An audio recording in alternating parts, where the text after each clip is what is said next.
On a speeding vehicle, the young man suddenly awakens, filled with dread. At first, Uin thinks he's dreaming again, but he quickly realizes this is his former body, and this scene seemed exactly like one he'd experienced in the past. The car, which had been speeding along, suddenly had to slam on its brakes. A horde of orcs had appeared before them, and the driver frantically banged on the truck, signaling and shouting, "Monsters ahead, prepare your weapons and move out." Quickly, those around Uin grabbed their guns and jumped out of the truck, while the monsters, sensing their presence, charged towards them. "Listen up, we're short on ammo, so only fire when you're sure you'll hit, got it?" An older, seasoned man spoke up. But just as he finished speaking, a gunshot rang out. The group looked around in shock, wondering who had fired so soon. They then realized that the shot had successfully headshot the first orc with incredible accuracy, and the shooter was none other than Kim Gwyn. With the first monster down, the remaining creatures grew even more ferocious, but Yuan remained calm and continued to fire. This time, 2 shots in quick succession, and both hit their mark. The fourth orc approached him at such close range that he couldn't fire. Fortunately, Yuan's extensive combat experience allowed him to quickly retreat to safety. Anyone else would have been crushed by its weapon. After creating enough distance, Yuan fires again, and the fourth bullet hits its mark. He even shot it while jumping, proving Yuan's accuracy is near perfect. Only one remained, but it couldn't escape the fate of its brethren. And so, Yuan alone succeeded in wiping out a horde that the others, even working together, might not have been able to defeat. And so disbelief was plastered on everyone's faces. How could they have imagined Yuan taking on 5 orcs alone? As for Kim Gwyn, after that brief battle, he slowly began to believe that this was no dream, because the feeling was too real to be a dream. Just then, the older man from before suddenly approached Yuan. But instead of praising him, the man loudly criticized, "Hey, Kim Gwyn, what are you doing? Were you planning on letting everyone die?" Yuan didn't even bother acknowledging him. His mind was still trying to process the fact that he had been reborn into the past, and so Ujin lowered his head and trudged forward. Getting no response, the man grows even angrier. "Hey, when someone speaks to you, the least you can do is answer, kid." Ujin's strange behavior caused a stir among everyone, as they wondered what was wrong with him today. First, he was a lone wolf, fighting for the spotlight, and now he's huddled in a corner, clutching his head. But how could they understand what was going on in Ujin's head, when even he hadn't fully accepted the fact that he had regressed? And along with Ujin came an overwhelming resentment towards Lune and Perrin. If the heavens have granted him a second chance, he won't let those 2 bastards get their way this time. Just then, Uin receives a notification that he has awakened as a player. Suddenly, 3 classes appeared before Uin: Immortal Warrior, Hell Messenger, and Silent Hunter. Come to think of it, today was the day he awakened in his past life, but these 3 class choices were completely different from before. Of the 3 professions before him, the Hell Messenger caught his eye. A profession granted the power to wield poisons and curses. It's a class that allows players to create an army of shadows from dead monsters, granting power so biased compared to other Holy Light classes that only one player ends up monopolizing most of its abilities. In his past life, Johann George, also known as the Poison King, was favored by the Messenger of Hell and became the strongest player, wielding all its powers. If Lee Se-jun was a hero, Johann was the monster. To defeat that monster, Gujin had thoroughly researched and analyzed this profession. Little did he know he'd be reborn with a connection to this terrifying class, and he barely hesitated. Ujin has made his choice. In this life, he won't be Johann George, but the monster who will take revenge on all those hypocritical bastards. With the advent of players came another concept: guilds, groups that provided benefits to their members. At the time, the Phoenix Guild used every means to amass wealth and power, rising to second place among Korean guilds, which only made the Messiah Guild led by Lune shine even brighter in comparison. Uzin then made a decision that went against his previous choice. In his past life, he had gone to the Phoenix Guild's headquarters. The man presented a contract outlining the guild's conditions and promising additional compensation for each dungeon cleared. Uzin read it carefully. Frankly, the amount wasn't enough to buy the items he needed, but he had no other choice. Who said you couldn't join the Messiah Guild? How else would you prove your worth as a player? Isn't viewing a player's status window the only way? Ujin asked. The man suddenly smiled sinisterly, then pulled something from his chest and placed it on the table, saying it was a special scroll for Heralds of Hell. Win only needs to choose one and tear it up. He'll know if he's truly a player. Win eyed the decrees on the table and quickly settled on one called Blood Poison Orb, the requirement for which was to be a Hell Messenger. This is a skill that can turn a player's blood into poison. The higher the player's level and skill rank, the more potent the blood becomes. So, this is where you get these things, Uin thought to himself. Blood Poison Water is a complex skill. While simple on its own, combining it with Blood Golem skills maximizes its effectiveness, making it a worthwhile combo. Uzin chose the Blood Poison skill, then decisively tore it in two, immediately acquiring it. Uin proved his worth as a player and the class he possessed. With that, Uin successfully joined the Phoenix Guild and began his dungeon conquest in this life. That night, he had a dream where Uzin saw his former comrades from his past life. He earned a new nickname, Hound Dog, though it didn't quite suit his holy light. But each time he raided a dungeon, he acted like a bloodthirsty hunting dog, striking fear into the hearts of his comrades. And that day was no exception. While his teammates were discussing the unflattering nickname, Uin's stern voice suddenly rang out, startling them. "Our hunt begins. Prepare yourselves." These hunts were arduous, but they allowed Uin to gradually build trust in others. Sadly, it was all just a dream. When he woke up, it was nearly dawn. Looking at the clock on his phone, Uin remembered that he had died and been reborn. Having returned to the past, his enemies are still out there, and Gujin wonders when he'll face them again. The next morning, he embarks on his first dungeon raid of this life. The meeting point is One Moon National Park, and the team consists of 5 people, 4 of whom have already arrived early. Among them was a bald man named Hozi, who had hunted 4 times and was trusted by the other 3. "When are you finally going to get here?"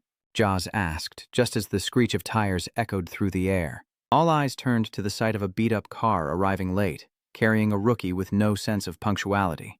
The blond man on the team clicked his tongue in annoyance as Uin stepped out of the car. Indeed, he should be grateful he's on our team, and what is that beat-up car? The only woman on the team couldn't help but chime in, saying he probably didn't even get decent support items from the guild. Even though it's his first hunt, he'll probably just focus on staying alive. Let's not worry about him and move on. And so, on his first hunt, Uin was isolated by his own team, with Joseph, the leader, even telling the others to ignore him. Just pretend we're 1 man short. Uin was used to being alone, so seeing the other 4 laughing and excluding him didn't faze him at all. Before entering the dungeon, the 5-member team received basic information about the place they were about to conquer, a 1-story E-rank dungeon called the Goblin Nest, with an entry requirement of level 10 or below. The condition for completion is to eliminate all goblins within the dungeon. Any questions or anyone want to quit? Speak now if you have any concerns, otherwise please double-check your dimensional pouches. Uzin pretended not to notice the meaningful looks from his 4 teammates, secretly sneering to himself. Since he didn't know them, he decided not to bother with them. Regardless, he could clear this measly E-rank dungeon himself. With preparations complete, the 5 approached the dungeon entrance. 3 of the 5 were dungeon newbies, overwhelmed by its grandeur. Stepping through the gate, they entered a different world, a silent, dense forest. And each of them has changed into outfits and gear befitting their classes. This isn't virtual reality, it's reality. Everyone stay sharp. Whether we're here or outside, we only have 1 life. As the leader, Joseph immediately reminded his teammates, but as soon as he finished speaking, he saw Uin leaving the group and heading off alone. He carefully observed the surrounding trees, deducing from the traces that there were quite a few elites in the dungeon, and seeing Gujin's silence, Joseph took the opportunity to bully him. So he assigned Uin the task of scouting the perimeter, while the 4 of them set up camp. Clearly the most dangerous job, but Uin agreed without hesitation. "I thought he'd be difficult, but he's surprisingly easy to manipulate. He doesn't even realize the danger he's walking into." "How utterly foolish," the others muttered. "Now then, let's get ready to hunt. Now all the items are ours." Josiop then drew his sword, his true goal to push Uin away so he wouldn't have to share the spoils. Of course, Uin wasn't naive enough to miss it, but coincidentally, he was more than happy to be rid of those fools. Meanwhile, at the Messiah Guild headquarters, all the key members were gathering in the meeting room. That day, the guild welcomed a new member, the one entrusted with this mission. As the door opened, Jiang Ji-hu, a prominent member, gritted his teeth, thinking, "Tch, it's that unlucky brat." "Pleased to meet you, I'm Suzuki Ai," the newcomer announced. "I see many familiar faces, so I probably don't need to introduce myself, right?" His voice was so arrogant that even Lee Sejun had to admit he had presence. "Pleased to meet you, I'm Lee Hyun. What will I be doing from now on?" Achi replied bluntly. This attitude infuriated Jiangju, who slammed the table and roared, "You dare speak rudely to the boss like that again." Even with the threat, Chi remained unfazed, lazily glancing over, not even bothering to turn towards Ji-hu, further fueling his anger. He couldn't understand why his boss would bring such an arrogant person here, especially when the room was full of other prominent figures besides Lee Zihyun. For example, Noda Hajiro, known as the archery god, or Sukaharakan, the sword god. But they've all been silent, only Jiangju can't control his emotions. But the angrier he got, the more arrogant Ji became. Are you mad? Do my words and actions bother you, or is it about the size difference from before? Are you still hung up on that?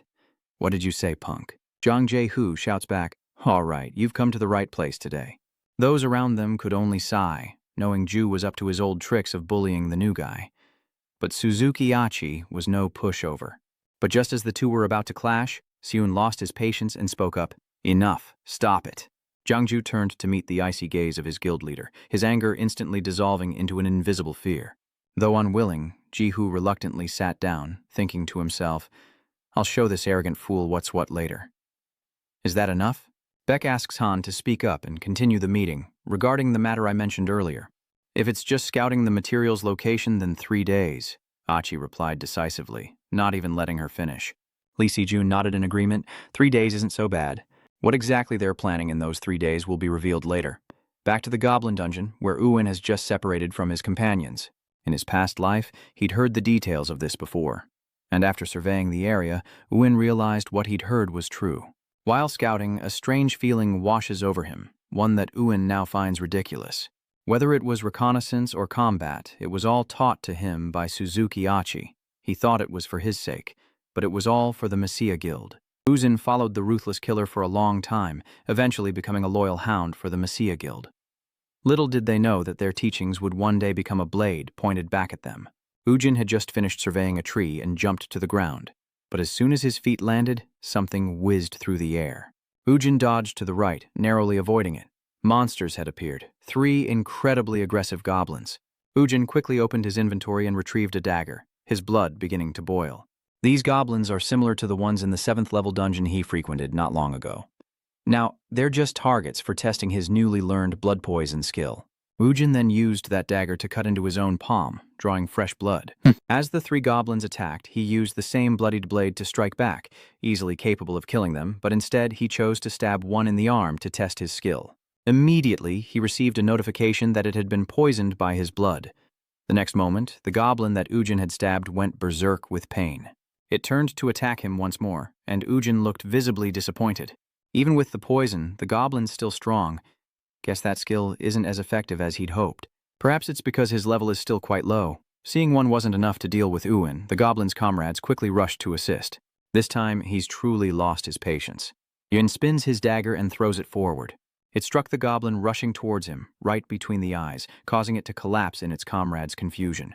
The pattern of fighting goblins is clear. They're not difficult to deal with, but the longer it drags on, the more they'll swarm, which can get a little messy. Seeing the horde of goblins approaching, Uin switched tactics, ditching his daggers for an aged whip. As the chieftain's whip took effect, the goblins were terrified, and Uin was pleased. Preparation truly is key. He muttered to himself as the 4 fools who pushed Uin away were ambushed by the goblins.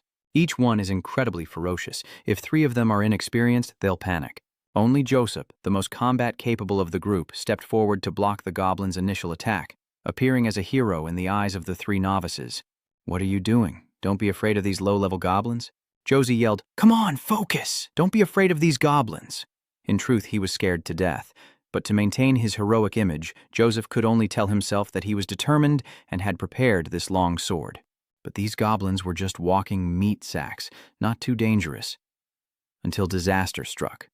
His long sword had somehow become stuck in the corpse of the goblin he'd just slain, and he couldn't pull it free. Josie panicked, unable to pull the sword free as the goblins launched their second attack.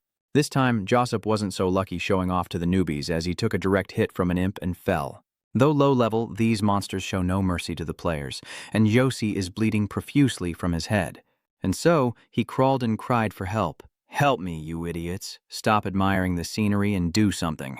Faced with this situation, the 3 noob players, though terrified, had no choice but to charge forward. Because Josei had fallen, and if they did nothing, they would all be doomed. In stark contrast, Uin faced the overwhelming horde of goblins with ease. With each strike of his whip, several fell, some even fleeing in terror. But Uin had no intention of letting any of his opponents escape. His whip lashed out, faster than the goblin could flee, wrapping itself tightly around the creature. Yuan tightened his grip, instantly killing the monster, and received a notification that a messenger from Hell was taking an interest in him, along with a new title. Noteworthy. The bar is even lower than I thought. Ujin smiled, satisfied that killing a few measly goblins was enough to attract the attention of a messenger from Hell. Thinking of his dungeon companions, Ujin couldn't help but sigh. Only fools would swing around such heavy swords. Dealing with goblins only requires this whip. Wasting time in a place like this is unbelievably foolish. Gujin knew those four were struggling, and he was right. They'd temporarily averted disaster, but all were injured and their spirits were low. Hey, I wonder what happened to that newbie. One of them suddenly spoke, clearly referring to Yuan. If he hasn't returned with information, he's surely dead, Joseph replied. At this point, the rookie's faith in him had dwindled, and they began to blame Joseph for sending Yuan away. If all five of us had worked together, things would have been different, Joseph retorted. And so the two sides began to argue fiercely, a quarrel that only ceased when they suddenly heard a loud gnashing of teeth. Instinctively, they all stood up, back to back, weapons drawn in every direction, fearing another goblin attack. The sound did come from the goblins, but instead of attacking Josiop's group, they were screaming as Ujin slaughtered them. His monster farming was truly impressive. Ujin continues to attract the attention of Hell's messengers, and this time he's acquired a new skill called skeleton soldiers. Ujin quickly opens his inventory. He didn't expect to receive this skill so soon. In his past life, this death squad was considered the right hand of the Poison King Jay. So, that's one of this man's key skills. But on the other hand, it also has a fatal flaw that allowed Ujin to defeat him in the past. The user can only create undead soldiers from monsters they've personally slain, a critical limitation. But even so, Ujin is confident that with time, he can master this skill. And so Ujin tears the fragment in two again to successfully learn the skeleton soldier skill. Since it's a newly acquired skill, he can only summon one undead soldier for now, but Gujin only needs it to distract the enemy. This will make the hunt much easier, and so he quickly creates an undead goblin. To be honest, watching it transform before his eyes made him a little nauseous, but he really liked the look of hatred in its eyes. Beneath a clear blue sky, clouds drift lazily over verdant peaks, and the sound of cold steel echoes through the serene landscape. At that moment, Kim Gujin leaned silently against a tree, observing the scene before him, a hint of disappointment in his eyes. Not quite what I expected, Kim Gujin muttered. His magic is too weak to do much more. Hearing those words, the excellent bone turned its head slightly, its movements clumsy but full of life. A faint light flickering in its dark, sunken eyes, the first sign of a soul. He approached, his hand reaching out to rest on its head. I finally have a weapon to use as my main force. Kim Gujin's eyes suddenly paused, whatever that was. The scene before him was truly astonishing. A player, he wondered, seeing human corpses suspended like toys. Thoughts raced through Kim Gujin's mind, from goblins to dragons. All monsters are harmful to humans, and there's no reason to show them mercy just because he's a player. After that, the two quickly made their way to the goblin's lair, and he thought to himself that he had no reason to show mercy to the monsters. Meanwhile, elsewhere, the sky was black, and darkness consumed the forest. A group rested silently by a small fire, its faint light illuminating a corner of the still woods. A large wound marked Joseph's forehead, blood still trickling down as he cursed the damned goblins. Beside her, Sung-mi trembled, sobbing in fear as Miss anxiously asked, "Joseph, what do we do now?" He lowered his head, his voice deep. "It seems we were too careless." He gritted his teeth, stating firmly, "We can't die like this." Josie frowned and growled, "They're just goblins anyway." Suddenly, he stood up and shouted angrily, "We can't die here in disgrace." Miso was stunned into silence, ceasing her tears as she wiped her eyes and stared ahead. Hain was stunned, cold sweat rolling down his cheeks as he stammered Giuseppe Hung's name. He roared back, his voice full of annoyance, "What's wrong with all of you? Even though it's difficult, we can do it." He pointed at Joseppo, stammering. "No, not that." He frowned, his eyes following the boy's finger. "What do you mean?" Mino asked, panicked and trembling. "It's above your head right now," Josie asked curiously. He pressed, "What is it? Is there something on my head?" Suddenly, the words "level cup" appeared above him, shining brilliantly, and Joseph couldn't believe his eyes. But the level cup isn't in the middle of a match right now, so how could this be happening? The only way my level would increase while sitting still? He tried to remain calm, saying stiffly, "It's just a member of the team fighting." Jose was stunned, his voice full of surprise. "So the new guy is still alive?" Kim Gujin held a torch, the flickering light illuminating the dark cave. At his feet, the gatekeeper goblins lay defeated on the ground, and the cave entrance was now stacked with wood. Kim Gujin spoke calmly, a smug look on his face, knowing from experience the most effective way to kill goblins. "This isn't all," Kim Gujin said softly, releasing the torch, which immediately fell. It plunged straight into the pile of wood stacked in front of the cave entrance, and in an instant, flames erupted, the crimson light engulfing the entrance. The two stood calmly, waiting before the cave entrance, their shadows stretching long on the ground. The smell of smoke permeated every corner of the cave, and one goblin sniffed the air, its eyes flashing with alarm. They frantically turned toward the cave entrance, their bodies tense with fear. Seeing the thick black smoke billowing in, they trembled, their eyes wide with panic. Soon the air in the cave was completely depleted, and some goblins clutched their throats, gasping for breath, their faces etched with pain. They collapsed, writhing on the ground in agony, one desperately pointing towards the cave entrance. In that moment, the goblins snapped awake, and without hesitation, they bolted towards the cave entrance, each step fueled by sheer desperation. Outside, the fire raged on. Then, the wood began to shift and shudder with violent force. Kim Gujin stood silently, staring at the blaze, when suddenly, enraged goblin faces emerged from the gaps. They struggled desperately to survive, their screams echoing with resentment, their eyes flashing with a savage desire to tear apart the one before them. He stood silently, a slight smirk on his lips, quietly savoring the fruits of his labor. Kim Gujin spoke with sarcasm. "Paying all at once for the funerals of the players you killed, are we?" Amidst the raging inferno, countless desperate hands reached out, trembling for a life just beyond their grasp. In an instant, all were consumed by the flames, leaving only the crackling fire and the stench of burning flesh in the air. The flames roared to life, illuminating the forest when suddenly a system notification appeared. "The emissary of hell is pleased with your cruelty." Soon the elves were reduced to ashes. He frowned, his eyes fixed on the pile of ashes before him. Kim Gujin scoffed. "How strange," tightening his grip on the whip. "I thought I'd at least get to see it by now." Kim Gujin then turned away in disappointment, a little annoyed. How troublesome. Is it hiding somewhere else? As the bone orc turned away, a soft cracking sound echoed, and the ground beneath the ashes slowly crumbled, as if something was awakening below. Hearing the noise, it turned its head in shock, and in an instant the ground exploded as a giant orc burst forth from the earth. Shuang Utin stood there dumbfounded as debris rained down upon him. The ogre was consumed by rage, its breath hot and heavy. He immediately turned and lashed his whip down at the ground. Lucky for him, because this place was starting to get boring. Kim Gujin gritted his teeth. "I'm grateful you appeared at my feet." The giant goblin radiated malice, its eyes burning with rage. "It's the goblin boss," he continued, "and many rookies have lost their lives in this dungeon." Kim Gujin continued, "It's all because of this goblin." He quickly spread his hand, unleashing his power, his eyes darkening. For rookies, encountering a goblin champion in a goblin dungeon is like facing death itself. With a wave of his hand, Kim Gujin unleashed a burst of light, his mind filled with determination. But in an instant, the light vanished, revealing the sword in his hand, and he vowed that there would be no more victims. Its slender feet slowly stepped forward, creating a rustling sound in the silent space.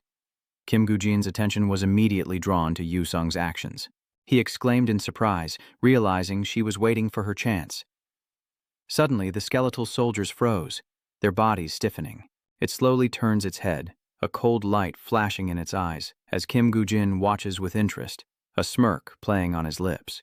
He continued, "Its expression has changed." Kim Gujin leaned back against a tree, calmly watching. In the tense atmosphere, he calmly awaited the coming battle as the enraged goblin Dan hissed, its eyes glowing fiercely with murderous intent. In that instant, the skeleton soldier pushed off the ground, leaping toward its enemy with surprising speed, closing the distance in a flash. Dan lunged forward, baring its fangs and roaring, then abruptly spun around, kicking up dust as it slashed down with its sword, severing Dan's foot. Kim Gwyn remembered the battle with the giant dragon, its body engulfed in flames that threatened to consume everything. The man cried out in terror, "How are we supposed to take that thing down?" He proposed attacking its legs, and Kim Gujin quickly withdrew his sword to unbalance it. Then victory would be within their grasp. He frowned, his eyes burning with steely resolve, ready to face the danger ahead as Kim Gujin fearlessly leaped into the air, his sword aimed at the dragon's leg. His attacks were a furious storm, and the dragon's massive legs sprayed blood as it shrieked in terror. The scene before Kim Gujin only strengthened his resolve. He knew that movement. Dan collapsed to his knees in pain, his wooden mallet planted in the ground for support as the elite skeleton relentlessly repeated its previous attacks. It slipped behind its opponent and shot forward with lightning speed, leaving him stunned by its fighting style. Instantly, the skeleton warrior's sword pierces Dan's head, logging him out of the world, leaving Kim Gujin in shock, mirroring his own reaction. He mused, knowing the skeleton soldiers would inherit some of his combat abilities and magical power. But Kim Gujin was thrilled, thinking he didn't know they could copy his fighting style. He excitedly recounted that before returning to the past, he had used all kinds of weapons in the world, and no one could beat him one-on-one. Kim Gujin's next words stunned the skeleton soldiers. "But I like it." He muttered that perhaps his plans would have to change, and with a chime, the system appeared before Kim Gujin. The flickering light startled him, and he quickly opened the notification, exclaiming in surprise, "It's showing Lord of the Dark World. Congratulations, you've completed a hidden achievement and received a legendary skill as a reward." Kim Gujin couldn't believe what he was seeing. A legendary rank. He laughed with joy, never expecting to receive it here. Cut to the watchtower, where a man cried out in alarm. "It's already been done," Hans cried out, slamming his hand on the table, eyes wide. "What?" Before he could process it, he quickly opened the door and rushed out. Everything before Hansu was like a still image as players slowly emerged from the gate. Overwhelmed with disbelief, he saw the players had returned. Hans's jaw dropped and cold sweat poured down. That means Dan was cleared in a single day. But how is that even possible? Meanwhile, the players were being examined by medical staff for their injuries, and he rushed toward them, calling out in elation. Everyone had returned safely. But Hans each didn't see the person he was looking for, and his eyes darted around the crowd. He scratched his head, his voice a mix of confusion and worry. "Why are there only 4 people? Kim Gwyn—" The crowd was silent, faces heavy, eyes averted. Hanzik adjusted his glasses, his voice catching.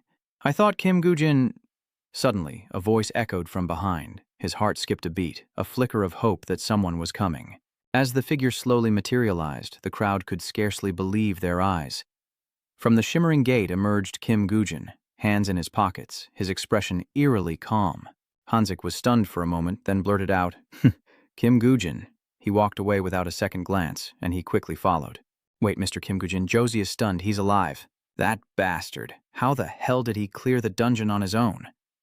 Seeing Han Seach trying to talk to him, he was suddenly consumed with jealousy. Jozo's expression darkens. Is this a joke? How? A single thought consumed him. Who is he? In the days that followed, news headlines were dominated by the fact that the world's economic growth rate had been negative for 4 consecutive years, and the European Union proposed a 30% increase in compensation for players who cleared American dungeons. The Special Act for Players is passed, granting them a 10% income tax exemption. Were the players' demands just being met like that? On the large screen in the city center, the announcer's voice echoed through the busy streets. The ambitions of players around the world grew ever larger. Analysis showed that only players could close dungeons, leading to demands for special privileges. So yet, at this time, the Messiah Guild in Korea made no requests after clearing the 5th-floor dungeon. News outlets reported that the Messiah Guild was the first to conquer the 5th-floor dungeon. The host exclaims that Lee Sejin has saved the world once again, adding that after conquering the 5th-floor dungeon, the Hansung Group, which supports the Messiah Guild, has seen a surge in its stock price. Meanwhile, Joseph, enraged, slammed his phone shut, grinding his teeth as he cursed, "Damn those Messiah bastards!" He slammed the phone on the table, seething, "All the news is about them. It's infuriating." Jaws bitterly laments, "Now we're just getting called trash who only care about money." Ho-sung replies with a faint smile, "Why bother caring? Hasn't this been going on for a while now?" he asked curiously. "But what about the dungeon this time?" he snapped. "Don't even mention it. Kim Gwyn and that newbie almost got us all killed." Ho was surprised. "What's wrong? What happened?" Joseph raised an eyebrow, pointing to the bandages wrapped around his head. "You see this? All thanks to that psycho." He was slightly taken aback. So the rumors were true? He sighed, annoyed as he confirmed, "That's right. He used his newbie status to try and steal items from the Goblin horde." Josie continued, "I had to rush in to save him, and this is what happened to me." Ho-sung cried out in shock. "What? If that's the case, you should report him and request a penalty." He shook his head, sighing. "Fine, I'll just consider it bad luck. He must have done it for the money." He was frustrated. How could he be so desperate? "I can't let this stand. I have to spread the word so that Kid can't pull this stunt anywhere else. Meanwhile, in the quiet house, Kim Goo-jin stared intently at the photo on the wall, stroking his chin thoughtfully. Unlike the past, I can't rush to meet that scumbag. Kim Goo-jin set a goal. He must become strong enough before drawing his attention. And with that, he stared silently at the wall covered in photos and information. Papers overlap, red strings connect them, forming a tangled web. Kim Goo-jin tears one away, deciding to start where his connection to the fiend begins. Cut to a skyscraper, as a shocked voice echoes, "A brainhunter dungeon?" The male secretary hesitated, his voice full of worry. "Is it because of the recent rumors in the association that you're overworking yourself to save your image, so you're keeping the person who started the rumors around?" "I'm not entirely sure about that. The truth is I just need the money." Chairman Lai stared intently at the figure before him, his gaze piercing. "All for money?" With a stern voice, he advised, "Kim Goo-jin, life is precious. Money is good, but shouldn't you protect your life first?" Chairman Lai offered that if he needed it urgently, he could borrow from the association's subsidy. Kim Goo-jin decisively raised his hand in refusal. "I don't need it. Just schedule the time for me, and I'll figure it out myself."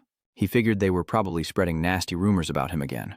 Which was fine, because hunting alone was best for him anyway. After Kim Goo-jin left, Secretary Nam quickly reported that the rumors about him seemed to be true. He crossed his arms, gazing at the city, and scoffed. "Rumors or not, it seems he's completely unaware of them." "But what's the status of the dungeon Goo-jin is planning to enter?" he continued. "After a specialized team was annihilated, no one has signed up for the past month." Chairman Lee turned around and asked, "A specialized team? Who was it?" Secretary Nam nervously replied, "They were promising members of Park Yong-wan's faction. What should we do?" He scoffed, implying that even Park Yong-wan's promising members couldn't handle this dungeon. Yet Goo-jin wants to go in alone. He declared that this newbie's fate is sealed with death. Sensing someone speaking ill of him, he immediately turned around. Chairman Lee's voice echoes, but perhaps proper support should be secured first. Kim Goo-jin smirks. "If you want to kill a hero, then first." At that moment, his phone screen stopped on the name Baek Yong-wan. Kim Goo-jin coldly added that he had to join hands with the bad guys. He drove off, soon arriving at the Chuncheon City Hall, where a man hurried to greet him. "You're Kim Goo-jin, right?" Hanzon's face was drenched in sweat, his voice full of doubt. But is he really here alone? Seeing his silence, he sneers to himself. A money grubber like him probably couldn't find any teammates. Then, Hanjo quickly took the lead, urging him to enter the dungeon immediately. "This way?" He glanced at the man beside him, silently cursing. "Is this lunatic really going in alone? Whatever, not my problem. If he lives or dies, so be it." The dimensional gate slowly opens and a brilliant light spreads, illuminating the dark dungeon. As Kim Gwyn stepped inside, the door slammed shut, and the system immediately displayed an information panel. Brainhunter, dungeon floor, 1 dungeon difficulty floor. Rank C, maximum number of entrants is 3. Entry condition is level 13 or below. Completion condition, eliminate the Brainhunter, he thought. At his current level, there's no way he could attack this alone. Kim Goo-jin quickly drew his sword, his body tense with alertness. But if he could use the Brainhunter as a sacrifice to perform the skeleton soldier skill, things would be different. In an instant, an orc appeared and attacked with lightning speed. Kim Goo-jin frowned, his eyes flashing with cold determination and danger. As the snail's mallet came down, he nimbly slipped past its body, dodging with precision. Kim Goo-jin spun his hand against the ground, using the momentum to rise gracefully. He brandished his sword, sending sharp beams of light slicing through the air toward his enemy. But the result was not what he expected, and the sight before him stunned him. Kim Goo-jin realized with concern that even a normal ogre had incredibly thick skin, leaving nothing more than scratches. He glanced at the club it had just slammed down. The ground beneath it shattered into pieces. Kim Goo-jin thought to himself that if that was all its power, one blow would finish it. All he had to do was take it down and summon the skeletal soldiers. Hope surged within him. Clearing this dungeon alone might not be impossible. Kim Goo-jin immediately charged forward, the space around him seeming to slow down under his incredible speed. The ogre glared, straining to grab its opponent. Sensing the moment, it slammed its hand into the ground, sending rocks flying and dust billowing. A piece of rock suddenly grazes his face, drawing blood. Kim Gwyn quickly circles behind the ogre, relentlessly advancing toward his enemy. He quickly closed in on the ogre, his eyes burning with determination, and aimed for the wound he'd just inflicted, striking the same spot with a powerful blow. He relentlessly attacked, sharp bursts of light erupting around its fight. It was all happening too fast for the ogre to react, It could only stand there and take it. A moment later, Kim Gwyn landed gracefully, his feet planted firmly on the ground, radiating power, while the beast reeled, trembling in agony, its eyes wide with disbelief. In an instant, crimson blood gushed out, staining the surrounding space. He turned and walked toward the ogre. The beast, now without its legs, collapsed to the ground, its fiery orange eyes fixed on the figure before it. Kim Gwyn raised his sword and growled, "It's not so scary anymore, is it?" A precise stab pierced through the opponent's body, blood spreading across the ground as the ogre collapsed. Unable to die in peace, the system then notified him that he had summoned skeletal soldiers. A crisp morning sun bathes the high-rises, their signs ablaze, power lines crisscrossing the sky above bustling streets as a new day begins. Inside an office, two men are chatting. Zaechan praised, "Talent truly is talent." Lena raised an eyebrow in suspicion. What has Zaechan been looking at so intently? Please don't tell me he's trying to bring back some strange business from who knows where again. A smile crept across his face, a soft chuckle escaping his lips, laced with amusement and calculation, as Zaechan tossed the papers onto the table, pushing them forward. "If you're curious, take a look at this." As he read the words, he froze, his eyes widening in shock. Lena cried out in shock, "What is this?" He couldn't believe his eyes. He's just a newly awakened player. To think he cleared the first dungeon alone? He spoke, his voice laced with interest. Rumor has it he's already entered the second dungeon. He's been alone since the very beginning. Isn't this a slap in the face to the title of a newly awakened and bold OT? Elgina froze, pointing at the documents. "Zaechan, how could you believe this? You struggled at first too, so would Mr. Cha really believe this anonymous report of unknown origin?" He continued. "Mr. Cha isn't like that, but he seems so naive in this case." Just then, Ju arrived with water, her icy voice sending shivers down Lena's spine. "Is there a problem with my report?" He spun around, startled, his face pale with terror, as Lai Gina frantically defended herself. "Secretary Lai drafted this report. No wonder it's so perfect. Where did you find this rare information?" She slammed the tray down on the table, the water sloshing out, and said coldly, "That's my job." Zaechan took a sip of coffee, trusting the information gathered by Secretary Lai to be 100% accurate. Before he could finish, his eyes fell on the coffee mix in the tray. If we can't trust Secretary Lai, who can we trust? Annoyed, Zaechan roared, "I told you I don't like instant coffee, so stop buying it." Du calmly enjoys her coffee, ignoring his ranting. What is going on here? She slowly opened her eyes, her face calm and devoid of emotion, and casually stated, "This coffee was served at the Phoenix Guild meeting last week, and this report is made from recycled paper." The old man immediately changed his tune, gulping down the coffee and smacking his lips. "This coffee is subtly sweet and delicious. Of course, instant coffee is the only way to go." His generosity shines like a halo. He feigned sincerity as he spoke. "Who else can I trust in this world if not Secretary Lai?" Li Gina scoffed, sighing inwardly at his stinginess and slyness. His eyes remained fixed on the figure before him, silently judging him, even at his age. Soon, his coffee was gone, leaving only a crumpled paper cup on the table. Zaechan suddenly remembered and asked, "Speaking of which, Secretary Lai, how is the dungeon acquisition going?"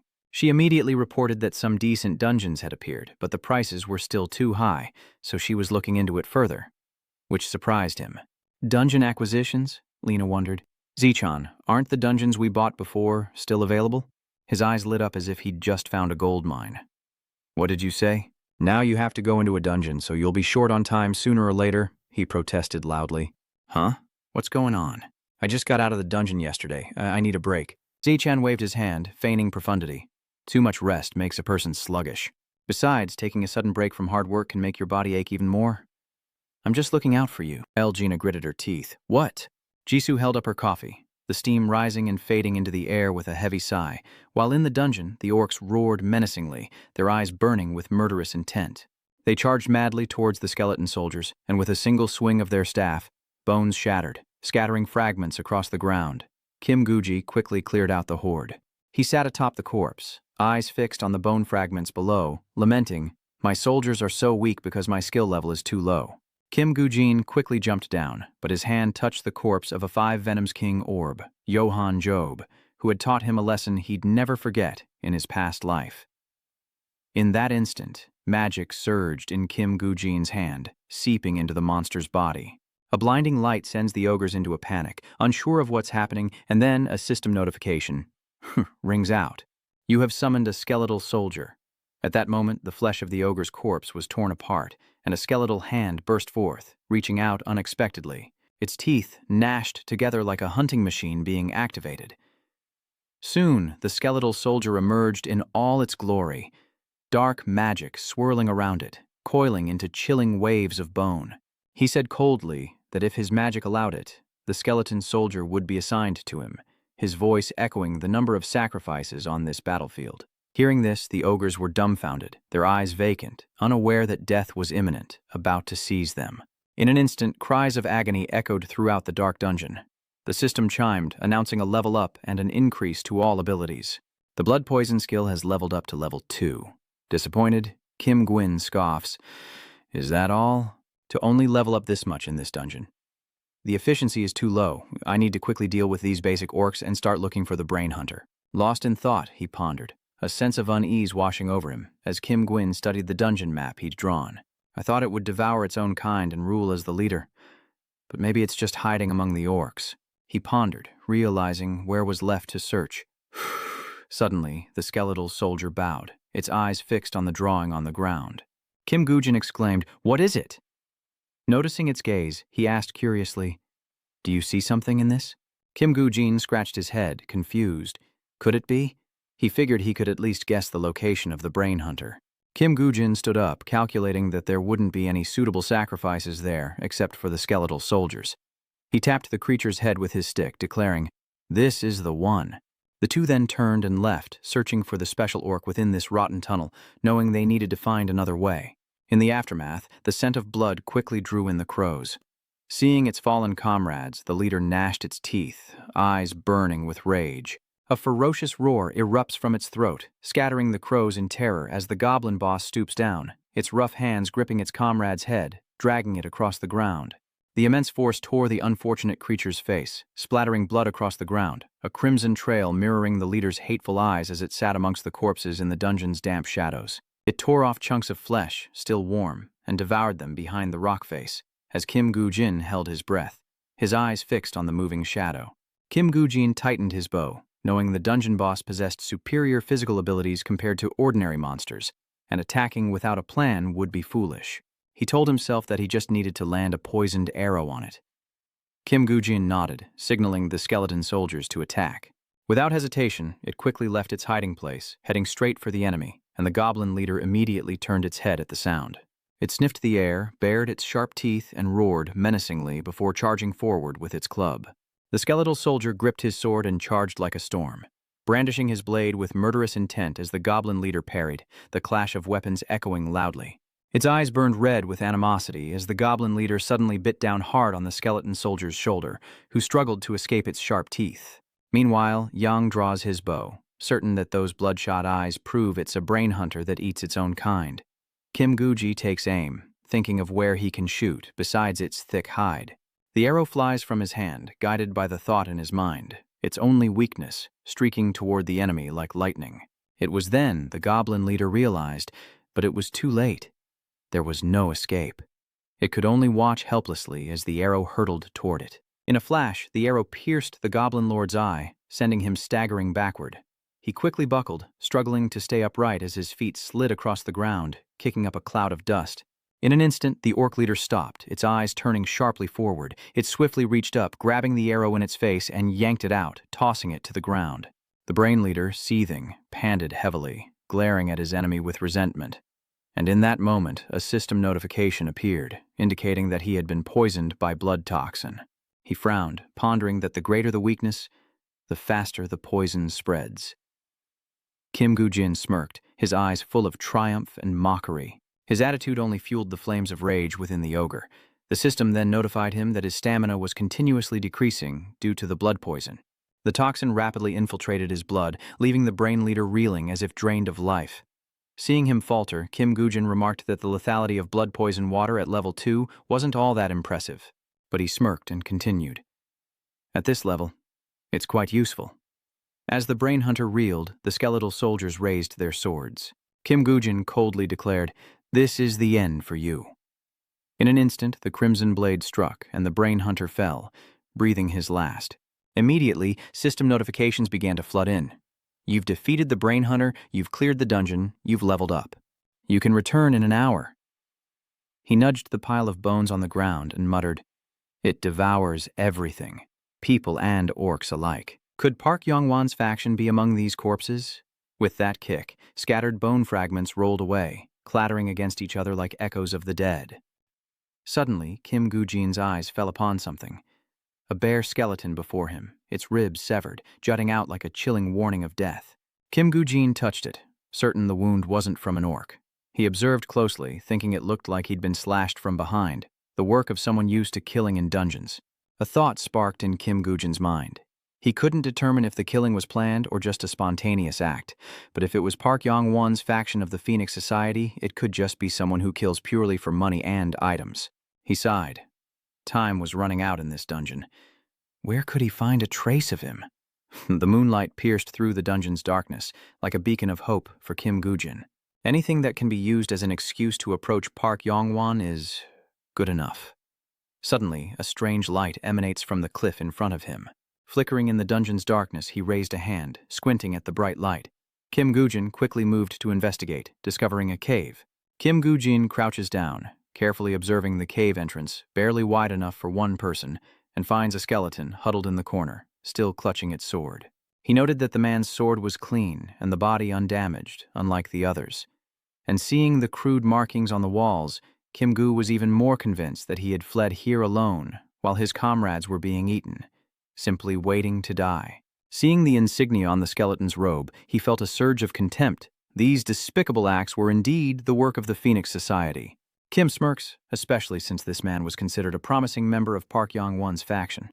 No grave could be more fitting.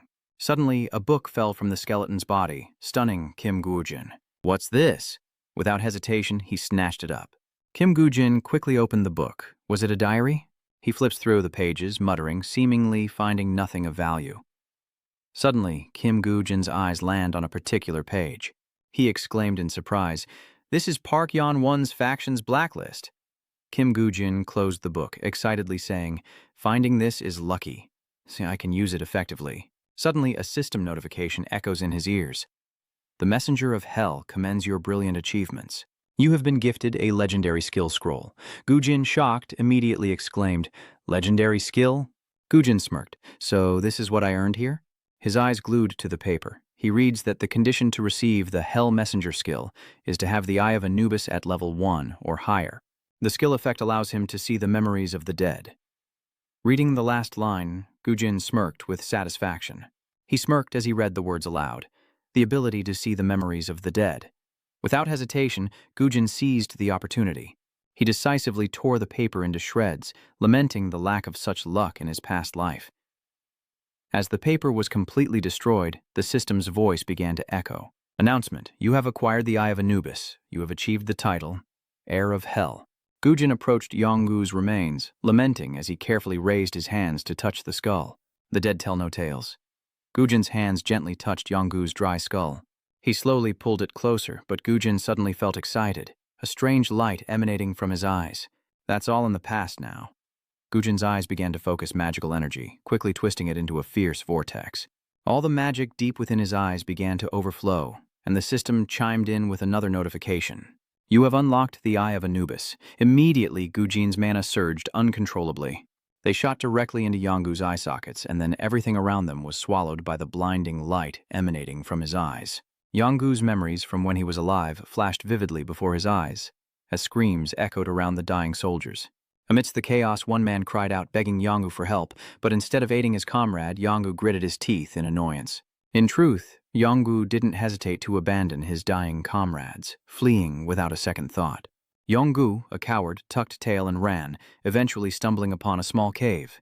Terrified, Yong-gu clutched his head and screamed, "I can't die here! Manhunting is illegal." The brutal images in his memory flashed erratically, and Yong-gu was driven to madness. He laughs maniacally, screaming that the man will soon become the master of the Phoenix Society.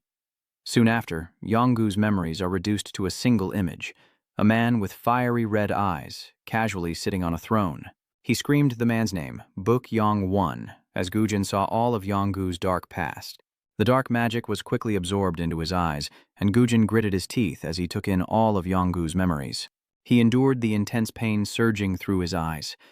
Once he'd absorbed Yonggu's magic and memories, the skull was finally useless. Ujin throws it to the ground, clutching his head in pain, unaccustomed to seeing the memories of the dead. Gasping, Gujin wondered if this was truly the memory of the dead. Jin calmly stared at the skull lying at his feet, thinking that seeing someone's past was truly unpleasant and seemed to consume more magic than he thought. Satisfaction was written all over his face as he wiped the sweat from his brow, secretly plotting. The preparations are complete. With the information gleaned from his past and the list I picked up, even the most cautious foe won't be a problem. Cut to a grand building against a clear sky, then a blood-soaked hand suddenly appears in the stillness. His knuckles remained clenched in a powerful fist, and on the ground lay a gaunt man, writhing as if enduring terrible pain. Yong Wan's voice echoes, "You allowed another player to attack that dungeon?" The bodyguard beat the man's face to a pulp, and he screamed in terror, trying to explain. I was wrong. I'll take care of that brat just in case. Yonggan indifferently replied, "How will you handle it? You couldn't do anything when that newbie charged into the dungeon alone." "How so?" He immediately turned to Secretary Kim, who was standing nearby. "Anything else to add, Secretary Kim?" Hearing Yong Wan mention her name, Secretary Kim understood his intent and quickly bowed in apology. "I'm sorry, I'll take care of it immediately." Yong Wan calmly reads the newspaper, which details the discovery of a Tier A+ dungeon. Instantly, 2 guards appeared and forcibly dragged the man outside as he screamed, Wait, please don't kill me. Just give me one more chance." Despite his pleas, Yong Wan remained unfazed, silently reading about the A+ dungeon raid competition, which would allow 150 players to enter. After a brief struggle, the bodyguard slammed the door shut, dragging the man away to his fate. Yonggun turned the page, his eyes drawn to a headline. South Korea clears A+ dungeon with a level 20 player. He was astonished. A rookie cleared a dungeon alone? It seems this guy has some skill, though it's nothing significant. Yonggan is curious, but it seems this person has a bad reputation in the guild. Secretary Kim nodded in agreement. Yes. She then carefully recounted the entire incident in detail, explaining how, in the first dungeon, he alienated his teammates and was rumored to have hogged all the rewards. But this hasn't been verified, and Yang Anian is just speculating based on what he's heard. Ignoring the suspicions, his reputation within the guild makes future success unlikely, and he can't continue to act alone forever. Suddenly the phone rang, interrupting their conversation. He coldly answered, "Speak." The voice on the other end immediately responded, "A man named Kim Gu-jin is here to see you." Yonggan couldn't help but laugh. Look at him, walking right into the lion's den. This kid is interesting indeed. The scene shifts to the serious voice of a secretary. In this A+ tier, 1-floor dungeon bid, the Phoenix Society has been allocated a total of 20 dungeons. This arrangement should satisfy most guilds, but allow me to report my findings. Currently, the 3 factions, including Park Yong-wan's, are locked in a fierce battle of wits for those 20 dungeons. The secretary helplessly explains what has been plaguing him for days. The biggest problem is that even if we divide 6 dungeons per faction, who gets the last 2? The secretary, looking troubled, nodded slightly and replied, "Yes, that's why we haven't reached an agreement yet." He adjusted his glasses and began to analyze the situation seriously. Because if it's an A+ dungeon, the chances of getting valuable items are quite high, especially since it's a single-level dungeon. The chairman sighed in frustration, resting his chin on his hands. No one wants to give in. Everyone overestimates their abilities, if only they knew what was inside each dungeon.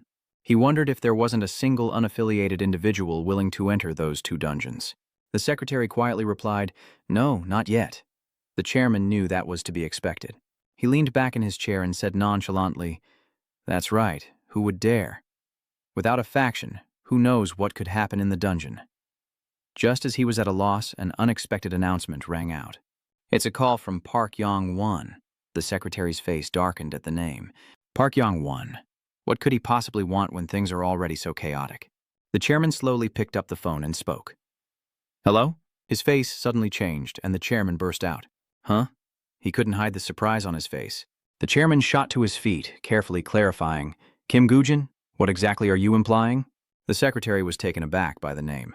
Composing himself, he replied, "Understood. I'll be in touch." Intrigued, the secretary immediately inquired after the chairman finished his call. "Chairman, what's going on?" The chairman calmly recounted Yang Oneon's proposition.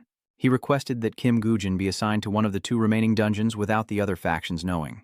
The chairman carefully analyzed, noting that Kim Gu-jin had a bad reputation and always acted alone, adding that the other factions didn't pay much attention to him. The secretary's curiosity was evident as he wondered if Kim Gujin had joined Park Yong-won's faction, to which the chairman sighed. Who knows? Maybe he's just being used as a pawn for this dungeon raid. He pushed up his glasses and slowly voiced his thoughts.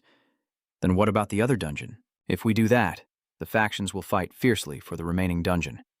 The chairman already had a plan.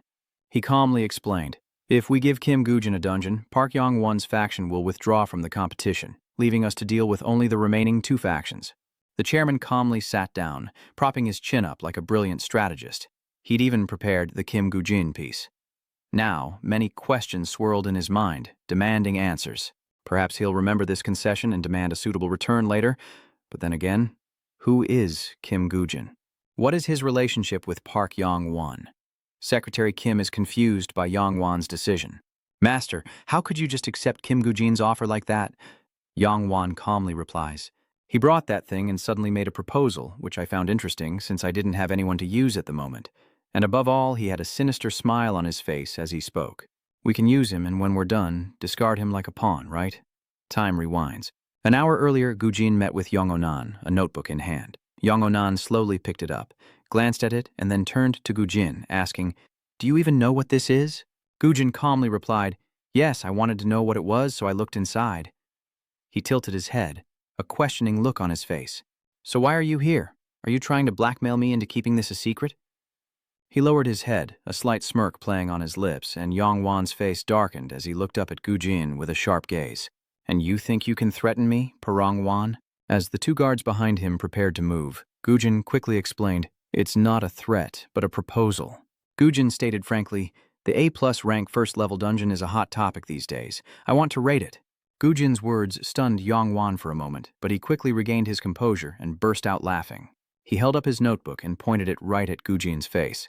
This guy's a joke. After a hearty laugh, Yong-wan's expression suddenly turned serious as he carefully inquired, Do you even know what that dungeon is like to be saying such things? Gujin nonchalantly scratched his head, answering his question with indifference. Yes, I know that most guilds in the country, including the Phoenix Guild and the Messiah Guild, are fiercely competing for more dungeons beyond those already designated. Yongan confirmed again, his voice strained. You know that, and you're still going to jump into that battlefield? Then he slammed the notebook in his hand on the table. You must be out of your mind, Yongan smirked, nodding in agreement. Fine, I'll grant your request, but I have a proposition as well. We cut to Kungbu Gujin University, where a specialist is analyzing the dungeon's situation during a lecture. He projected a data table onto the large screen behind him, pointing at it emphatically.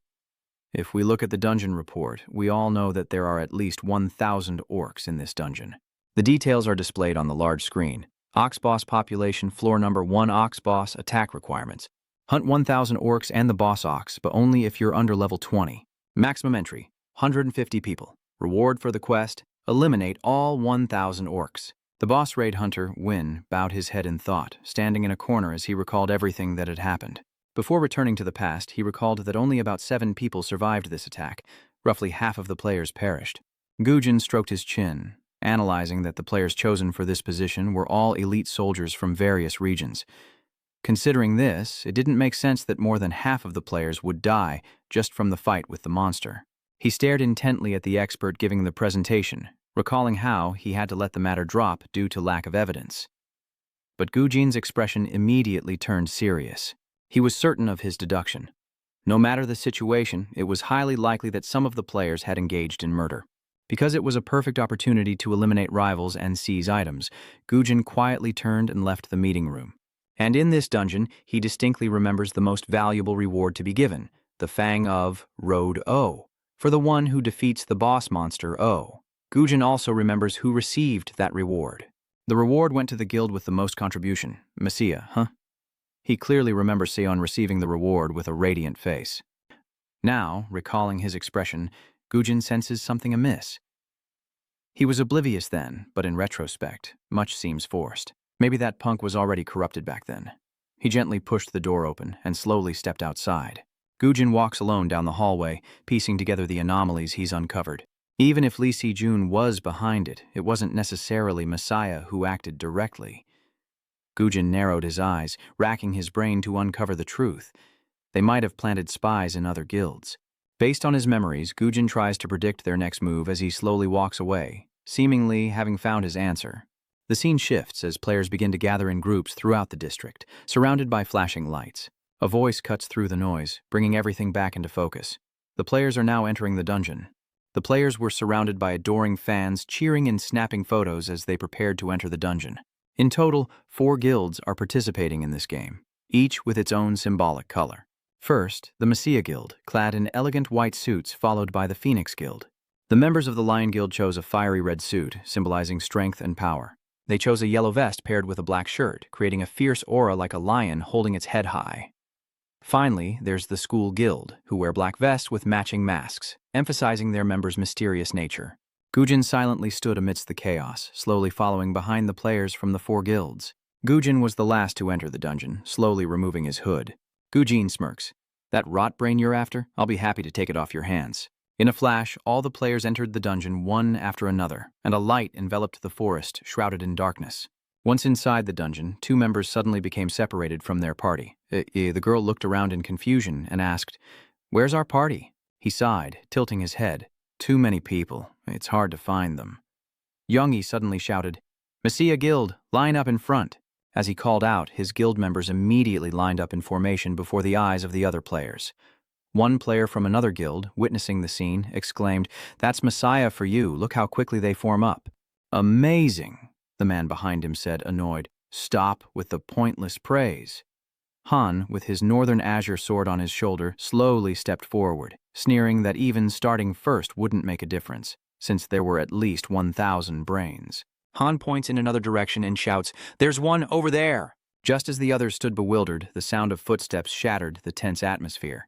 Depp bravely rushed towards the orc, stepping in front of everyone. Jack glanced at the orc and ordered the remaining members, "Let's take it down, Messiah Guild. Everyone, be careful." Immediately, the system's voice suddenly rang out. "The warrior's skill is activated. The beast has been provoked." At that moment, Jack's shield emitted a massive sonic wave, drawing the ogre's attention. Hearing the loud noise, it warily turned around, instantly activating its berserk mode, raising its fist as it charged toward him. Jack quickly uses his large shield to block the attack, bracing with all his might. Jack struggled to stay upright after the brute's powerful collision, and a flicker of surprise flashed in its eyes as its expression suddenly changed. Jack smirked, his eyes cold as he stared at the ogre. "Is that all you've got?" Elena watched, her eyes and hands glowing strangely as she chanted, and massive vines erupted from the ground, ensnaring the ogre's hands and neck. The system announces that the knowledge holder's skill has rooted the beast. Elena continues chanting, her light intensifying as the vines around the monster's neck tighten. The ogre thrashes violently, clutching at the vines constricting its neck, its eyes desperate as it cries out in pain. Its agonizing screams shatter the silence, and a surge of power rebounds toward the other members. The force shifted from the air to the ground, churning the earth beneath the players' feet. They cried out in confusion, "What is that?" "Earthquake." A man stepped forward, pointing towards the forest as he explained, "It's not an earthquake. There's something in the forest behind us." Hearing this, everyone turned their gaze in the direction he was pointing, and a wave of fear washed over them. Holding their breath, they gripped their swords, ready for battle. Suddenly, over a dozen giant eagles swooped down from the forest. One of the vanguard orcs launches the first attack, targeting a member of the Phoenix Guild. He calmly drew his sword and slashed a few times, immediately drawing dark red blood. His blade cleanly sliced into the orc's arm, and the other players surged forward to fight. The orcs went berserk, charging towards the players like arrows. Chaos erupts as humans and monsters clash in a frenzied melee. The Messiah Guild, however, didn't fight with brute force, but controlled the orcs with magic from the sidelines. The players fought with increasing fervor, their minds growing ever more excited. And seeing the orcs controlled by the Messiah Guild, the remaining players gripped their swords and charged in. This was the moment. A rallying cry echoed across the battlefield as everyone charged forward. Players from the same guild began to work together, efficiently taking down the orcs, unaware of Gujin standing alone on a large branch nearby. Gujin carefully observed everything that was happening, noting that no one seemed to notice his absence. A sinister smile crept across Gujin's face. "Time to make my move." Kim Gujin calmly watches the battle from above, thinking he's not too far from the other players, then quickly moves, hoping to find the bosso's location. As he sped along, he calculated his next move. The condition to clear this stage is to eliminate all 1,000 orcs and the boss. To minimize human losses, he'll first reduce the number of orcs.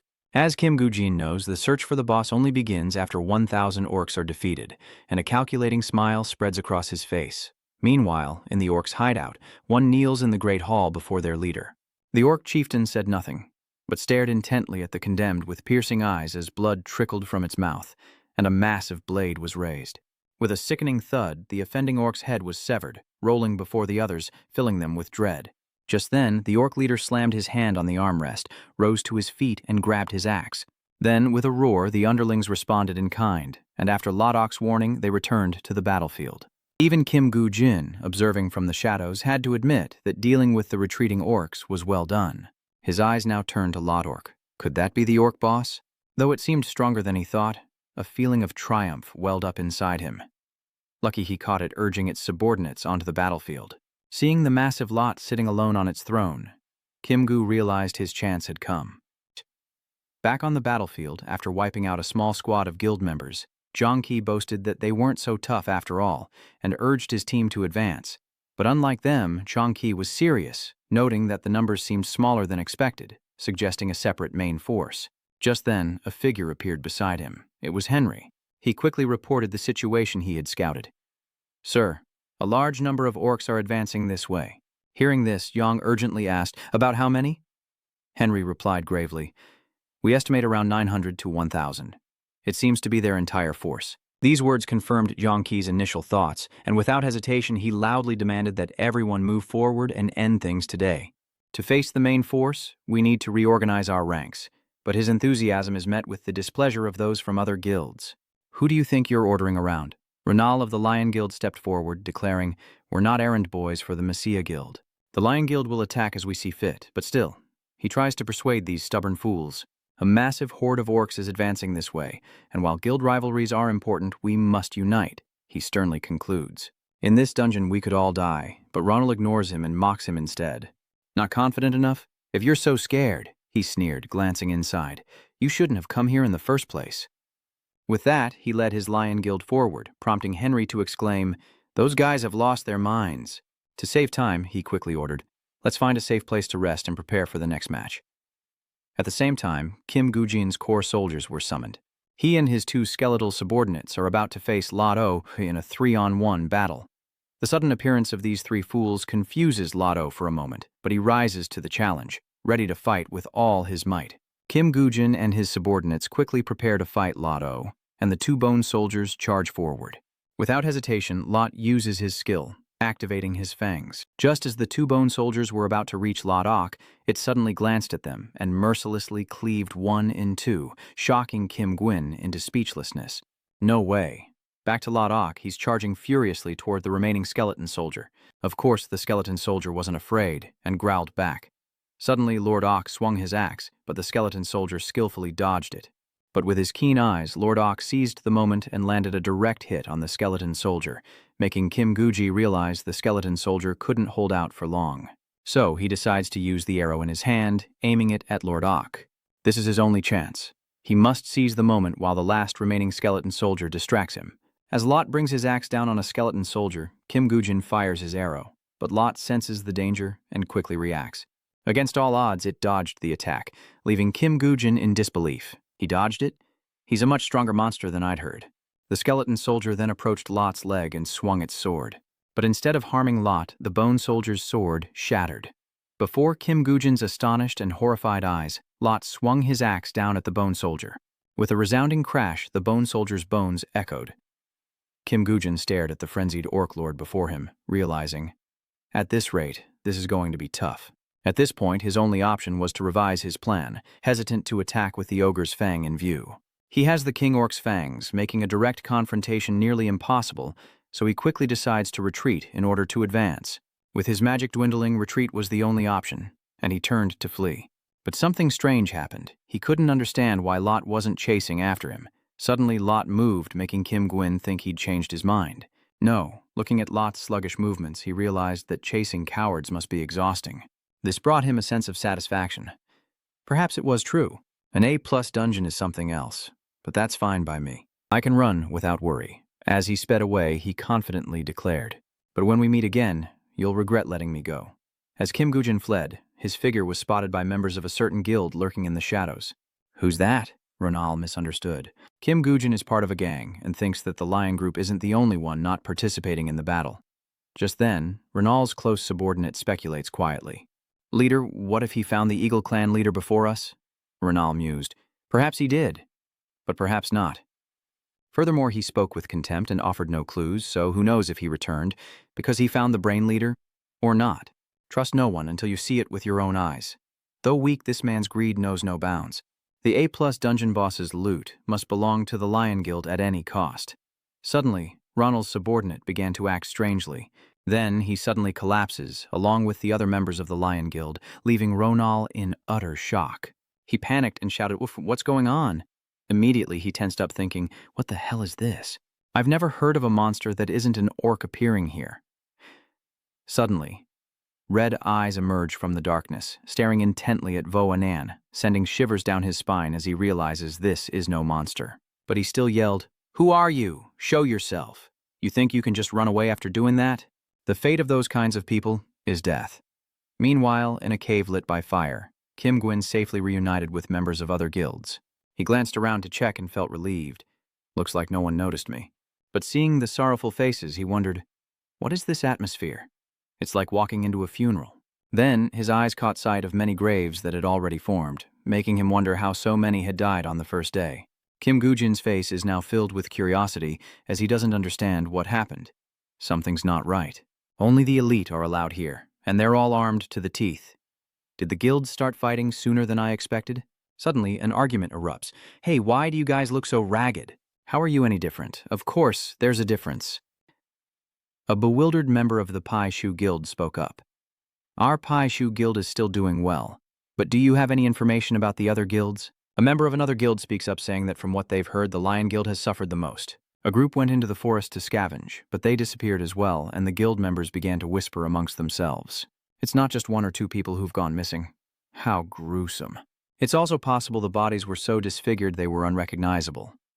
After all, the ogres do eat people. They talked about not wanting to be eaten by orcs only to be scolded by the captain. How awful. Death is one thing, but I don't want to become monster food. Don't curse yourself like that. That's a bad omen, yes. Excuse me, senior, as we sit before this burning fire. A member's voice echoes, but still. Even so, it's still strange, one member wondered. Normally, there would be corpses or someone who managed to escape, only to die from their wounds later. The man next to him agreed. You think so too? Hopefully some of the missing have survived. Kim Gwyn remained distant and silently listened to glean more information. Whatever, we should focus on surviving first. What good is loot if you're dead? Their words only added to his unease. This is an A+ rank dungeon, so this could happen. But so many parties wiped out in a single day is not normal at all. The thought of another hidden enemy lurking out there unsettles him. Something's definitely fishy.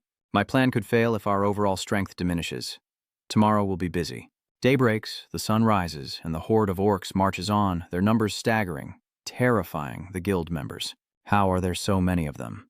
Amidst the groans and curses, they wondered how they could keep killing them as they kept coming. Shut up and focus. An alliance of guilds clashes with the orc horde. An ogre roars, and a fierce battle erupts. The commotion catches Kim Gwyn's attention. It seems it has begun. However, he wasn't too concerned about that, as he was preoccupied with finding something to deal with Lotto. But this was the real problem. He couldn't land a critical hit on the orc leader with what he had. Moreover, after yesterday's battle, he realized using the skeletal warriors as bait wouldn't work either. They're too fragile. Suddenly, he remembered something. Now that he thought about it, could skeletal warriors fire arrows? He summoned one to find out. Later, Kim Gujin found Lot still leisurely sitting on his throne, and couldn't help but remark, "You look pretty relaxed today." So he decided to make it uncomfortable. Round 2 then. As before, Lot activates his skill. King Lot's Fangs. Its power is amplified tenfold. With a resounding boom, it leaps and charges toward Kim Gujin. Just as the orc warlord was about to attack, something flew toward him, startling him momentarily, but he quickly raised his axe to block it. The arrow fell to the ground, deflected by the iron axe, as Lothok glared at the archer. The attacker was none other than a skeleton soldier, and enraged by the sneak attack, the orc lord hurled a boulder at it. But luckily, the 2 bone soldiers quickly dodged, narrowly avoiding the attack while continuing to fire arrows. Arrows flew towards Brain, but it managed to block them, and while it was busy, Kim Gujin appeared above it. So, the skeletal warriors know how to use bows and arrows. A knowing smile creeps across his face. The plan is flawless as Kim Gu-jin leaps into the air. The moment he was about to land on Lot's head, it finally sensed the danger. But it was too late. Kim Gu-jin strikes Lotto from above, severing the king's fang necklace. The moment the fang hit the ground, Kim Gu-jin snatched up the treasure he'd been longing for, and its power began to flow into him. You have obtained Lotox's fang, and with it, his powers begin to wane. The boss's physical damage, defense, and agility decrease. Suddenly, Lot collapses, but luckily, Kim Gu-jin dodges in time, narrowly avoiding the falling debris. The reason Lot suddenly collapsed was because of a poisoned arrow in its leg. Boss O was hit with blood poison, and the ones responsible are Kim Gu-jin's 2 skeleton soldiers, leaving him extremely pleased with the situation. Now that I've obtained its fang, the attack has worked. The system provides additional information about Lotto's fang. Lotto's fang, steel item, legendary, level requirement, level 1 and up. This is Lotto's fang, a legendary item that grants 130 physical damage, a 5% attack boost, a 5% physical defense boost, and a 10% damage increase on attacks. Now knowing the item's power, Kim Gwyn equips it without hesitation. The system announces that he has equipped Lotto's fang. A triumphant smile spreads across his face as he strokes his blood-soaked sword and declares that he will cut off its head. Meanwhile, Lotto was busy fighting madly with the 2 skeleton soldiers, one of whom seized the opportunity to fire an arrow at him. This enrages the beast, who roars in fury, wildly swatting at the arrows raining down upon him. Suddenly, a look of confusion fills its eyes. An arrow has found its mark. Instantly, the system announced that Boss Ox had been poisoned by blood. Suddenly, a figure flashed by. Kim Gu-jin had unexpectedly appeared behind Lord O. Seeing him, it furiously charged to attack, but he easily dodged and leaped onto its arm. He hung in the air, twisting, as Kim Gu-jin gripped the hilt with one hand and slammed the other against the end of the blade. Quickly, he plunged the sword into Lord O's hand and a system notification appeared. The Ox Boss was poisoned. Realizing he'd been tricked again, Lord O glared at him with resentment, but before he could retaliate, Kim Gu-jin cleaved his axe in 2. He smirks, amused. That axe you're holding? The axe flies straight toward a skeleton soldier, seemingly according to Kim Gu-jin's plan. The skeleton soldier didn't evade, but instead welcomed the axe with open arms, quickly seizing it. At first it looked at the axe with confusion, but then suddenly tossed aside its bow, seemingly thrilled with its new weapon. This pleased Kim Gwyn, who affirmed it was the perfect weapon to take its life. Meanwhile, elsewhere, someone had safely landed on a high branch. He looked around, confused, wondering what that sound was. Owls don't usually make that noise. After some thought, he decided to head towards the sound, realizing someone was fighting a boss nearby. Discovering someone else had engaged the boss first angered him, and he wondered, who the hell is it? He had to find out what was happening and report back to the guild, so he sped up. Emerging from the dense forest, he landed on a distant rock, and the sight before him left him speechless. He discovered Kim Gu-jin and 2 skeletal soldiers toying with Lot. 2 skeletal soldiers, 1 player. Seeing only 1 player confused him, and he strained his eyes to find another, but there was no one else around. He was surprised and confused to see only Kim Gu-jin. Was he challenging the boss alone? How is this possible? He was both frightened and determined to report to his guild, so he quickly turned to leave. Little did he know, Gu-jin had been aware of his presence all along, and as he fled to his guild, an arrow pierced his back. This startled him, and he cried out. The arrow had found its mark, and he collapsed to the ground, unable to run any further. The sneak attack left him disoriented as he looked around and wondered, what's going on? Who did this? He remembered Kim Gu-jin, panicking, thinking it couldn't be. Had he been discovered? It was him. Did he stop me from reporting that he was fighting Boss Fox? Suddenly, a light appeared beside him, and he glanced at a figure that had appeared out of nowhere. The man was none other than a member of the school, looking at the poor man with murderous intent. The man was horrified and realized this person was from the school. Before he could even protest, he was dealt with. The school member stood calmly before the man's corpse, his life now over and stitched back together. After killing the man, the school member carefully crossed his name off the list and inventoried the remaining targets. 5 left. He looked at the long list of those he'd eliminated and couldn't help but sigh.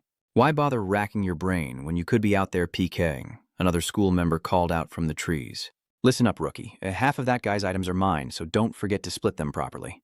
Understood, no need to worry. He then suddenly asks, by the way, are you really going to kill that guy from earlier?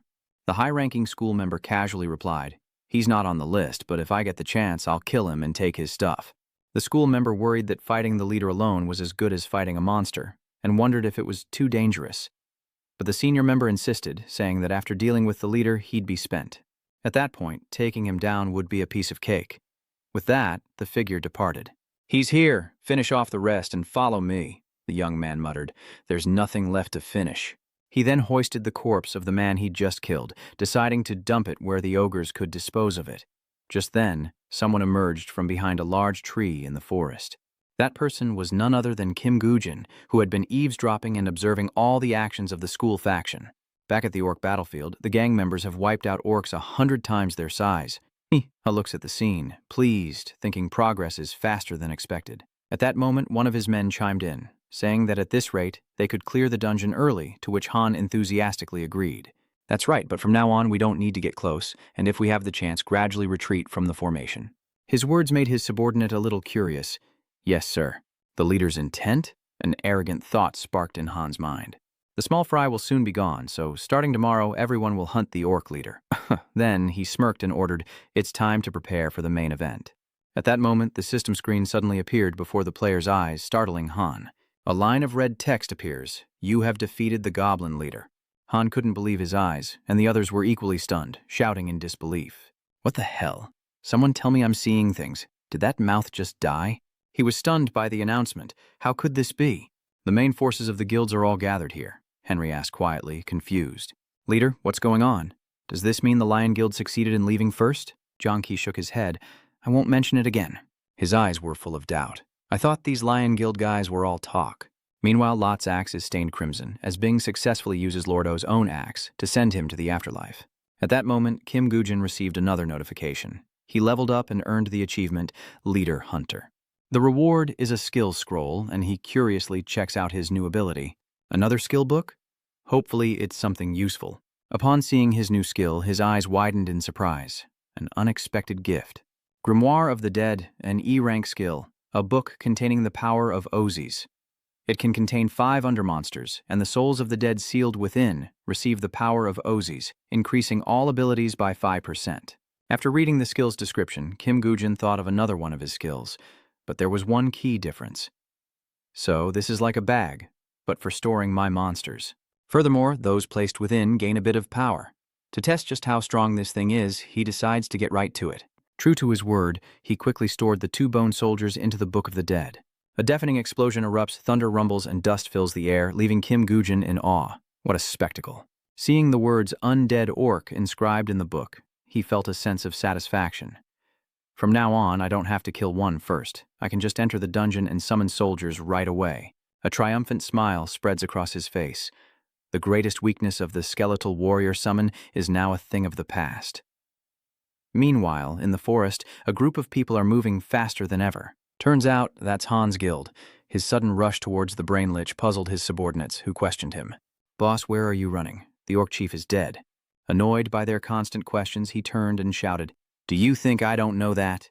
The close aide was still confused. "Then why?" So, Han gritted his teeth and spat out the reason he had to rush back to Lord O. The idiot at least has to see the situation firsthand to report back. "Do you think you'll be in the clear if you tell Park Yong Wan that?" The subordinates shuddered in fear at the mere mention of his name. Park Yong Wan. In the end, they all fled to Lord O. As for the school guild, they never expected things to progress so quickly. Damn, they didn't expect their leader to fall so fast. So, the leader decided to change the plan, leaving the one who soloed the leader to deal with the targets on the list first. One of them wondered about this, asking, "What about the new recruit left to clean up?" The white-haired one sighed, annoyed. "I told him to follow us when he was done." The leader reminds them of their duty should their identities be compromised. "If our identities are exposed, our superiors will be in trouble. We must avoid that at all costs. And in the worst-case scenario, be prepared to self-destruct." Given the situation, he had to quickly urge his subordinates. "Time is running out, but we must act with utmost secrecy." And just then, he senses something. Wait, someone's coming. Looking back, it's the new recruit. His frantic running confused everyone. Why was the newbie running for his life? So the answer came swiftly as 2 skeletal soldiers chased after him. The white-haired fighter quickly recognizes the skeletal warriors, wondering if the new recruit provoked them. The rookie ran straight toward the school, an act that infuriated the white-haired fighter, who screamed in response. "You idiot, are you crazy? What are we supposed to do now that you've led them here?" He then hastily asked the leader for advice. "What do we do, Chief?" Thanks to the rookie's blunder, they've been exposed, and with discovery imminent, the leader must think fast. He's attacking us. Does he know something? If we waste time here, the other guilds will arrive. At that moment, they all faced their demise. Even if it meant abandoning the mission, they had to kill him and erase all traces. As he pondered, the rookie suddenly drew a sword, just as the leader turned to ask if his comrades were ready. The rookie mercilessly cut them all down, the white-haired man falling with a fatal wound. The others didn't fare much better. Now only the leader and the rookie remain of the school guild. This surprised him so much that his eyes widened as he wondered, what the hell? The new recruit betrayed us? Suddenly, the new recruit removes his mask, revealing himself to be Kim Gujin. He seems to have realized why the number of players has decreased. These guys are the reason only half the players returned alive. After checking some of the school members' memories, he's a little disappointed he didn't find what he was looking for. But the memories of this rookie held no information about the Salvation Society. Then, Kim Gujin's eyes turned to the one the school guild rookie had used. He quickly realized that in his past life, the guy was just listed as missing. Without a second thought, he stripped the new recruit of his clothes. He put it on and decided he had to meet the Skull Mask leader. He intended to search for the information he needed, but before that, he needed to take care of something first. If I'm lucky, I might find information about the Skull Mercenaries' connection to the Salvation Society, but first, I'll take care of this blockhead leader. Back to reality. The leader stared at Kim Gujin, bewildered and confused, wondering who this guy was and where he came from. The school gang members stare at the bone soldiers with fear in their eyes. As the two figures lumber towards them, the school members scream in terror. Get out! Get out of here! As for Kim Gujin, he was quite pleased that they were all here. Looks like I got lucky. Everyone from the rookie's memories has gathered here. While the two bone soldiers are busy with the school alliance, Kim Gujin is suppressing their leader. No more playing cat and mouse with these guys. The veteran soldier growls, raising his axe high. The school members who witnessed this screamed in terror, begging him to stop. But their pleas were useless, as their fates were already sealed. The school leader was terrified by Kim Gujin's ruthlessness. This bastard didn't hesitate to kill. This wasn't his first time. Despite his fear, he brazenly declared, "I don't know who you are, but you'll get nothing from me." Knowing he couldn't win against Kim Gujin, he decided to gamble. Even if I lived and escaped, I'd only be a hindrance to the leader. This is the only way. Thinking quickly, the leader draws his sword and ends his own life, leaving Kim Gujin stunned by the self-destruction. Regaining his composure, he sneers, "Fierce, but useless." Looking at the school leader's corpse, something suddenly feels off. Shouldn't I be thanking him? He just proved he knows a lot of valuable information. To save time, Kim Gujin uses his ignition skill, and the Eye of Anubis reveals a memory, a conversation taking place in a house, accompanied by the sound of trickling water. This global shift will be an opportunity for the Japanese Empire to take a great leap forward. That voice came from a hidden room within the house. We'll partner with the Salvation Society to build an organization and expand our influence. The two men discussed their plans with grave seriousness. Hato, come to Korea, join the Skull Merchant Guild, and serve your country. If we can seize the dungeons and items of both Japan and Korea, he promises Im Seonjun that they will build an empire more powerful than ever before. It will be called the Empire. Then, two men unexpectedly appear at the door and are introduced to Im Seonjun by the mysterious man. Now, let me introduce the people who will guide you, the angels of Japan who will help us build Yamato. Im Seongrun was shocked, stammering. The moment he saw the two men enter, he was stunned. He quickly bowed his head and greeted them loudly. "It is an honor to meet you both." He marveled inwardly, never expecting to meet the leaders of swordsmanship and archery here. Then he was told that a Korean dungeon broker named Xuan was also quite good, but he'd been getting in the way of Japanese brokers lately. We must eliminate him at all costs, and then a name is mentioned. It seems there's a decent broker in Korea too. What was his name again? Ocean. After confirming the necessary information, Kim Gujin unceremoniously dropped the school leader's body to the ground, expressing his disdain. I hoped it wasn't true, but it seems I was wrong. How disgusting. He ground his teeth in anger and resentment. Even in the darkest moments, we trusted each other and fought together. The familiar images of Noda Hajiro and Sukahara Ken surface in his mind. The leader of swordsmanship, the leader of archery, even them. In my past life, Kim Gujin remembers conquering many dungeons with them before returning. He always looked at them with admiration. To save the world, they always took the lead. I want to be like them. To him, they were an inspiration, not just mentors, but a source of strength. More than that, they were the people he trusted most, precious comrades he could entrust with his life. He always trusted them no matter what, but now things have changed. Even in the fiercest battles, he always thought so. Now Kim Gwyn realizes they're all on Lee Sharoon's side, and he resolves to ruin their plans. I won't let them have their way this time. If I remember correctly, their next target is An-chan. He muttered to himself that if An-chan was a dungeon broker on their assassination list, he must be quite talented. It seems he's about to deduce something. In my past life, I never heard of him, meaning the assassination was successful. If that Amato replaces him, Lai Zun will benefit somehow. And so he decides to investigate for some clues. As long as he's on the assassination list, assassins will keep coming, like moths to a flame. Perhaps I can find a clue to weaken them, killing 2 birds with 1 stone. And I'm also working as a broker to find dungeons for myself. So it's a win-win. Now that we're done here, let's get ready to leave the dungeon. Back in the real world, several people are talking in a car. Hey, is it always this quiet around the gate? The senior hunter found the question absurd and replied with some annoyance. Monsters can't come out of the gate, so of course it's quiet. But once the dungeon's cleared, this place will be a madhouse, so get some rest while you can. The younger player was surprised, saying, when the dungeon is conquered, everyone will rush to interview the players. The senior player casually replied, it's not about reasons, idiot. It's about players fighting each other for items. This made the junior exclaim in surprise. They fight each other? The weary senior explained that apart from the Salvation Association, everyone would try to get as many items as possible. We'll worry about it then. Get some sleep. Rest is still a long way off. Suddenly, the junior pointed and stammered, Senior, that... Annoyed by his subordinate's chatter, the senior snapped. Damn it, why is this bastard so annoying? What is it? The junior was still stunned, muttering about the gate as the senior looked on in confusion. The 2 of them saw Kim Goo-jin emerge, covered in blood, and they screamed, alerting the other players. Doctors immediately appeared, eager to give Kim Goo-jin first aid. An A-plus dungeon had been conquered. Tend to the wounded first. The commotion was grating on Kim Goo-jin's nerves as the players began to emerge. Get the stretchers over here quick. Meanwhile, 2 gangs are gearing up for a clash, and no one knows why. There's a bloodbath over there, but why is it worse than last time? In the days that followed, news of that day filled the papers. Politics, economics, society, world news. 31 dead.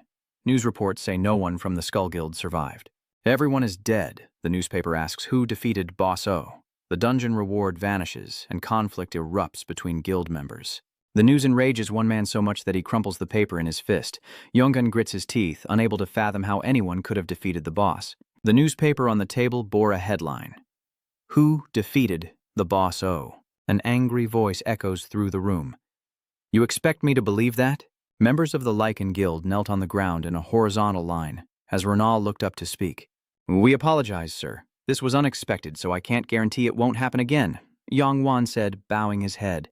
How will you compensate me for the time, money, and disappointment I've invested in you?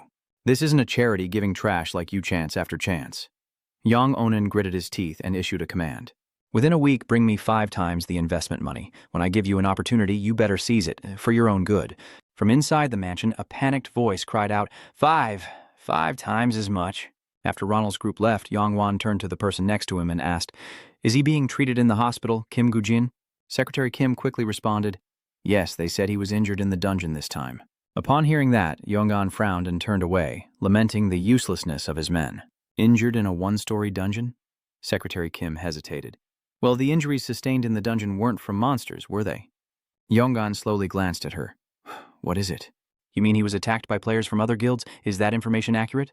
Secretary Kim began to analyze, saying that if there was time, he could go and find out if it was true or false. But I think it's better to trust him. Yonggan got up from his chair, put one hand in his pocket, and walked towards the door. All right, let's head to the hospital. He wouldn't be foolish enough to spread this around, would he? Secretary Kim, hurrying after him, replied, Yes, I've told him to keep his mouth shut. Meanwhile, in a hospital, a voice instructs, Just focus on recovering, Kim Goo-jin. Namsang, standing in the hallway, bows to the person in the hospital room, adding, If you remember anything, contact the association. He turned and walked away, scratching his head, letting out a long sigh. This is a problem. Why can't I remember anything? How am I supposed to report this? He stops in front of the elevator, the screen above showing it descending from the 4th floor. Namsang wondered why Park Yong-wan's faction would want Kim Gwyn involved if he was like this. As he stepped into the elevator, the doors of the adjacent one opened. Yong Wan emerged with Secretary Kim, noticing Nam Sang as they approached a hospital room. Before Secretary Kim could open the door, Yong Wan shared his prediction. Judging by the expression of the man who just passed, Kim Gujin knows how to keep his mouth shut. The hospital room door creaks open, drawing Kim Gujin's attention as Yong Wan enters, asking, "It's been a while. How are you feeling?" Kim Gujin didn't answer, only thinking to himself, "So they've come?" Clear white liquid dripped from the IV bag. As Kim Gujin recounted the events from his hospital bed, he revealed that while information on the school society was scarce, their actions were indeed suspicious. "I've confirmed they were involved in the Bosfox raid, based on what I saw." Kim Gujin glanced to the side and continued. "Being wiped out means another force stole the item." Some details of the past battle flashed through his mind.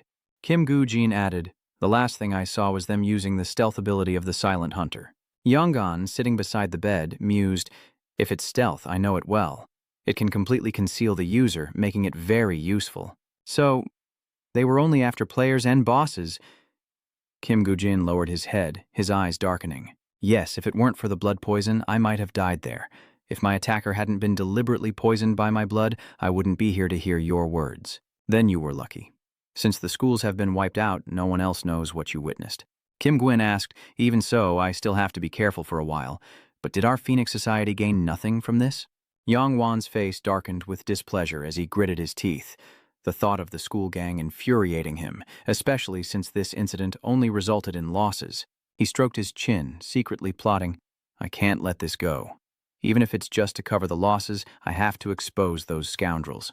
The information from Kim Gujin proved more useful than expected, and Yong'an slammed his hands on the armrests, demanding, "I know. What do you want?" Kim Gujin feigns ignorance and asks, "What do I want?" "What do you mean?" Yong'an rises from his seat. "You should stop pretending to be so innocent." He turned away, stating it with certainty. "You've been monitoring the players and informing me as part of our deal, but you must have a condition for giving me so much information." "In that case, I'm looking for someone." Yong'an, slightly confused, asked, "Someone? Who are you looking for?" Kim Gujin asked him. "Do you know the broker, An Chan?" "I've heard he's very capable, but my connections are limited," so Yong Wan repeated the name he'd just heard. "Oh, Chan, how do you know him? Never mind. If you get any strange calls, just answer them." He and Secretary Kim turned towards the door to leave, unexpectedly uttering a meaningful remark. He was arrogant in choosing clients, but his abilities were undeniable. Yong'an stopped in his tracks, casting a warning glance at the man in the bed, and continued, "And one last thing. Just in case, you absolutely must keep this a secret. If word gets out, you're the only one in danger." Kim Gujin tilted his head, watching the figure by the door, and replied, "Yes, I understand." The door slams shut, and before Yang O'Nean and Secretary Kim leave, he leaves a promise. "All right, see you later." Kim Gujin simply lowered his head in silence. His feet hit the floor as he slipped into his sandals, already calculating his next move. Everything was proceeding according to plan. They suspected nothing. Park Yong-won has no idea about the connection between the school and Messiah. Kim Gujin thought to himself as he stared out the window. If he starts digging in that direction, either Leeson or the Holy Sword Divine Palace will be targeted by Park Yong-won. A satisfied smile crept across his face.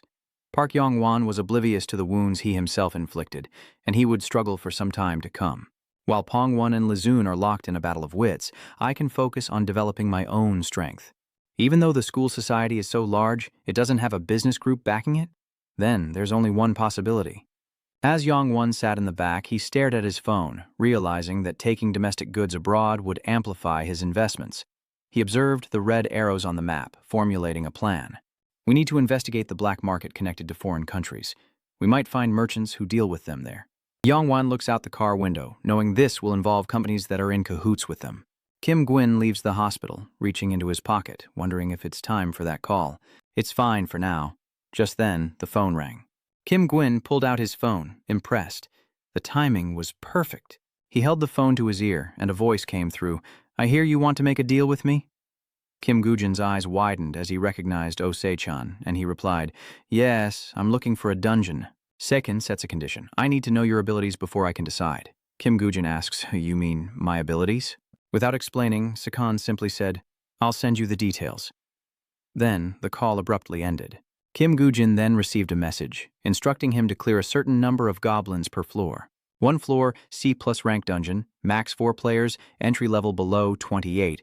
Clear condition, eliminate 100 Kobans. Location, Songpa District, Inanel, Guyang City, Gyeonggi Province. So, Kim Gujin confirms they're using a dungeon to test potential clients. If the deal goes through, it'll be a big help. Meanwhile, in a bustling city district, a tall building is adorned with colorful signs. Inside the room, Lena pointed at the phone, curiously asking, "Brother, which poor soul is it this time?" The man sitting across from her replied that he only saw them as potential clients. Bae Yong Wan introduced him and gave me his number. Lena closed her eyes and took a deep breath. "Brother, after what happened last time, why are you doing this again? What if this one's also trying to kill you?" Zi-chan stands up, confidently declaring, "It's fine. Even if a truckload of average fighters came, they couldn't do anything." Leaning back in her chair, Lena worriedly reminded him that working under Park Yong-won would only make them more aggressive. Hyung-shan dismisses his speculation, saying that if it were under Park Yong-won, he would have handled the deal himself. He walks to his desk and pulls open the bottom drawer, saying that if the guy can't pass the test, it won't matter anyway. If they have the ability to kill me, that's good enough. If he's capable enough, then that phone will fall hard, surrounded by a pile of others. His voice echoes, saying that one day he'll clear all the dungeons and end this game. That's exactly what we need. Elgina's face lights up as she happily points to herself. "Hyung, why would you say that? That hurts." "If there's anyone like that, it's you right here," Seichon bluntly remarks. "You're still lacking in many ways," Lena exclaimed in disbelief. "Huh? What about me?" "He assessed you as only being good at surviving, so attacking the dungeon alone would be too much for you." Chaji grins, intrigued. "I've already given her the co-op dungeon test, so let's see how she does." Lena shook her head, squinting as she asked, "A solo dungeon? Isn't that a bit much?" Hyung Sechan remarked casually. "Well, it's not mandatory, so if you're not confident, you'll probably give up." Hyung really has no business sense, but has he forgotten how quickly I burn energy? I'm starving. Hearing that, Jae-chan cursed in anger. "You just ordered a ton of food. What nonsense are you spouting?" Meanwhile, a pale yellow car slowly approached a massive pit.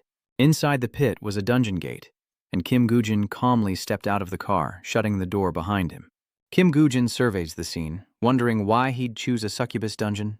Is he not interested in making money? He wasn't going easy, using a dungeon far too large for the average player, he thought as he slid down into the pit, but it would only be difficult for those who didn't know how to deal with a succubus. Nearby, a pair of eyes peered through binoculars as Jisoo reported her position near the Songbo-san dungeon. Lowering her binoculars, she glanced at her phone and reported to the person on the other end. "Kim Gujin is approaching the dungeon over here." Ju's voice came through the phone's speaker, reaching the two in the room.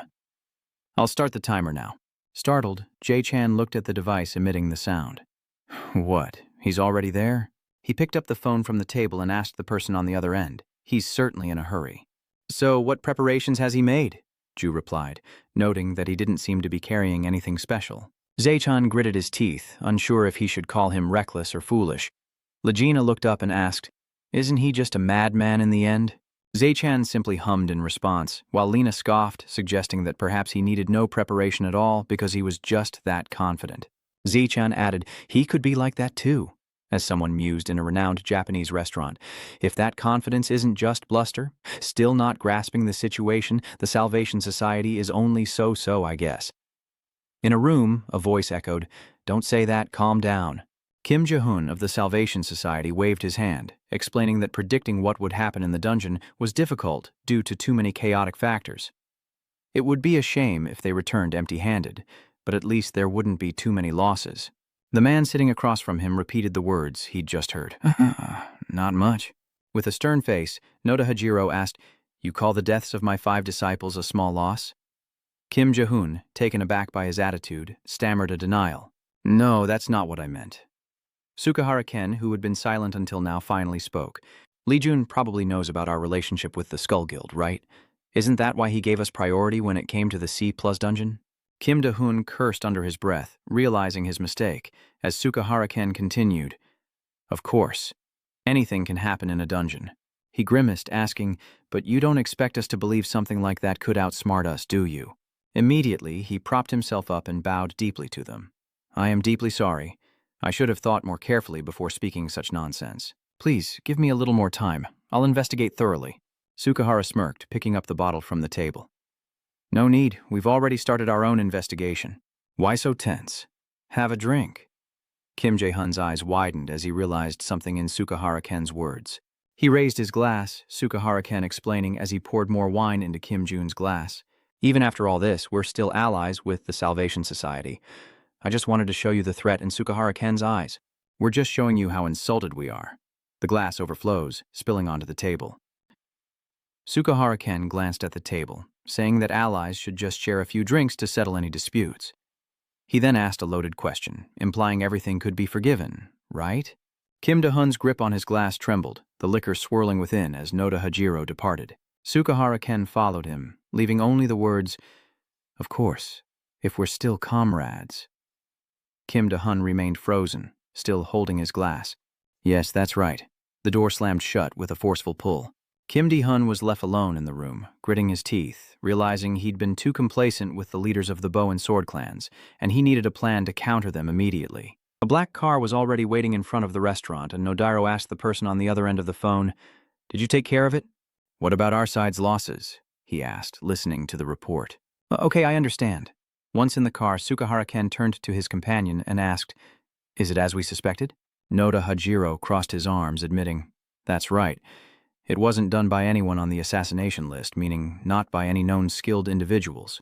He recounted, "The next target will be the Phoenix Society, leaving only us."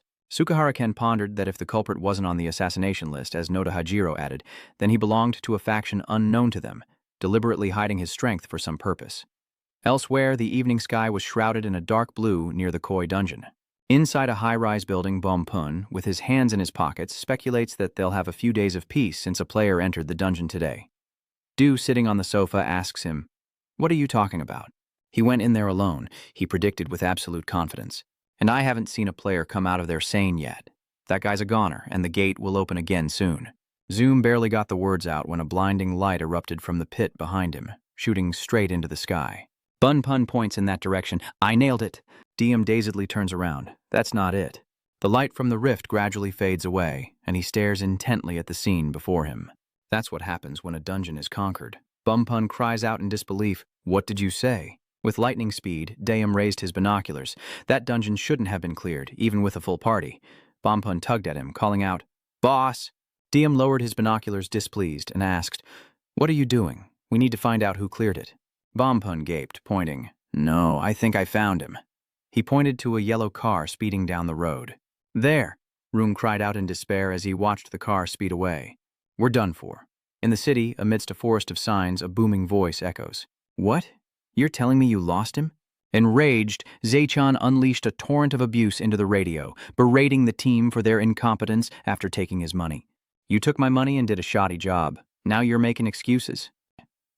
Ju, sitting at the computer desk on the other side, covered her ears and calmly called out to the person who was constantly scolding on the other end. CEO Zaechan replied in an irritated tone, and Ju said to him, "I haven't paid them yet." She rises from her chair asking, "Didn't you say they were your countrymen?" Sean asked back, confused. "Huh? But we agreed to pay them, didn't we?" Du affirmed. "Not at all. They're just here to help us," Zaechan confirmed, crossing his arms. "Really?" Ju looked at him. "Yes, instead, the boss said he'd treat them to a night of drinking." Seekin shrugged, making up an excuse to avoid the invitation. "Too bad. I'm giving up drinking starting today." Ju slung her bag over her shoulder and headed for the door, knowing Kim Gwyn could handle it. "I'm leaving now." Trang's car felt curious. "Where are you going, Secretary Lee?" She didn't answer, simply saying, "If he intends to work with us, he'll be in touch soon enough." As Jae-chan watched her leave, he coldly remarked, picturing Ju clutching her backpack, sitting alone on the ground. "Come to think of it, it was around this time last year that I met her." Lena returned with a pile of things from outside. "Boss, what's wrong with Secretary Lai? I told her to eat something before leaving, but she just ignored me." Jaichin sits down and closes his eyes, figuring she must have had something to take care of. A second later, he opened his eyes again, glancing at Lena. And Kim Gwyn cleared the dungeon. And in just half a day, he shows promise. But when he saw what he was holding, he flew into a rage. "You dog! How much money did you spend at that convenience store?" Laina nonchalantly munches on her food. "Come on, big brother, don't make that face." Chan shouts, "You want to die? Go return it now." Laina pleads, "Don't be so stingy with your food, boss." Meanwhile, Kim Gujin's yellow car arrives at a fork in the road. Inside the car, he sat in the driver's seat, propping his head up with one hand, frowning as he pondered. Earlier, after conquering the dungeon, Kim Gujin climbed out of the pit and headed towards his yellow car. Arriving at his car, he found a walkie-talkie and a note on the hood. Kim Gujin raised an eyebrow and picked them up. What's this? Back in reality, he reached out to touch something on the passenger seat. A walkie-talkie, so he wants to play games.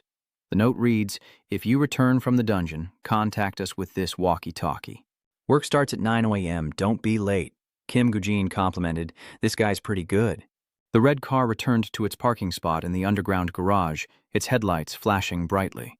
Inside the car, Kim De-hun gripped the steering wheel, sweat pouring down his face, cursing, "Damn it, I can't face the leader like this." An image flashed in his mind as he wondered, do I really have to ask Jung-ju for help? The phone in the glove compartment vibrated, the screen lit up and a ring echoed.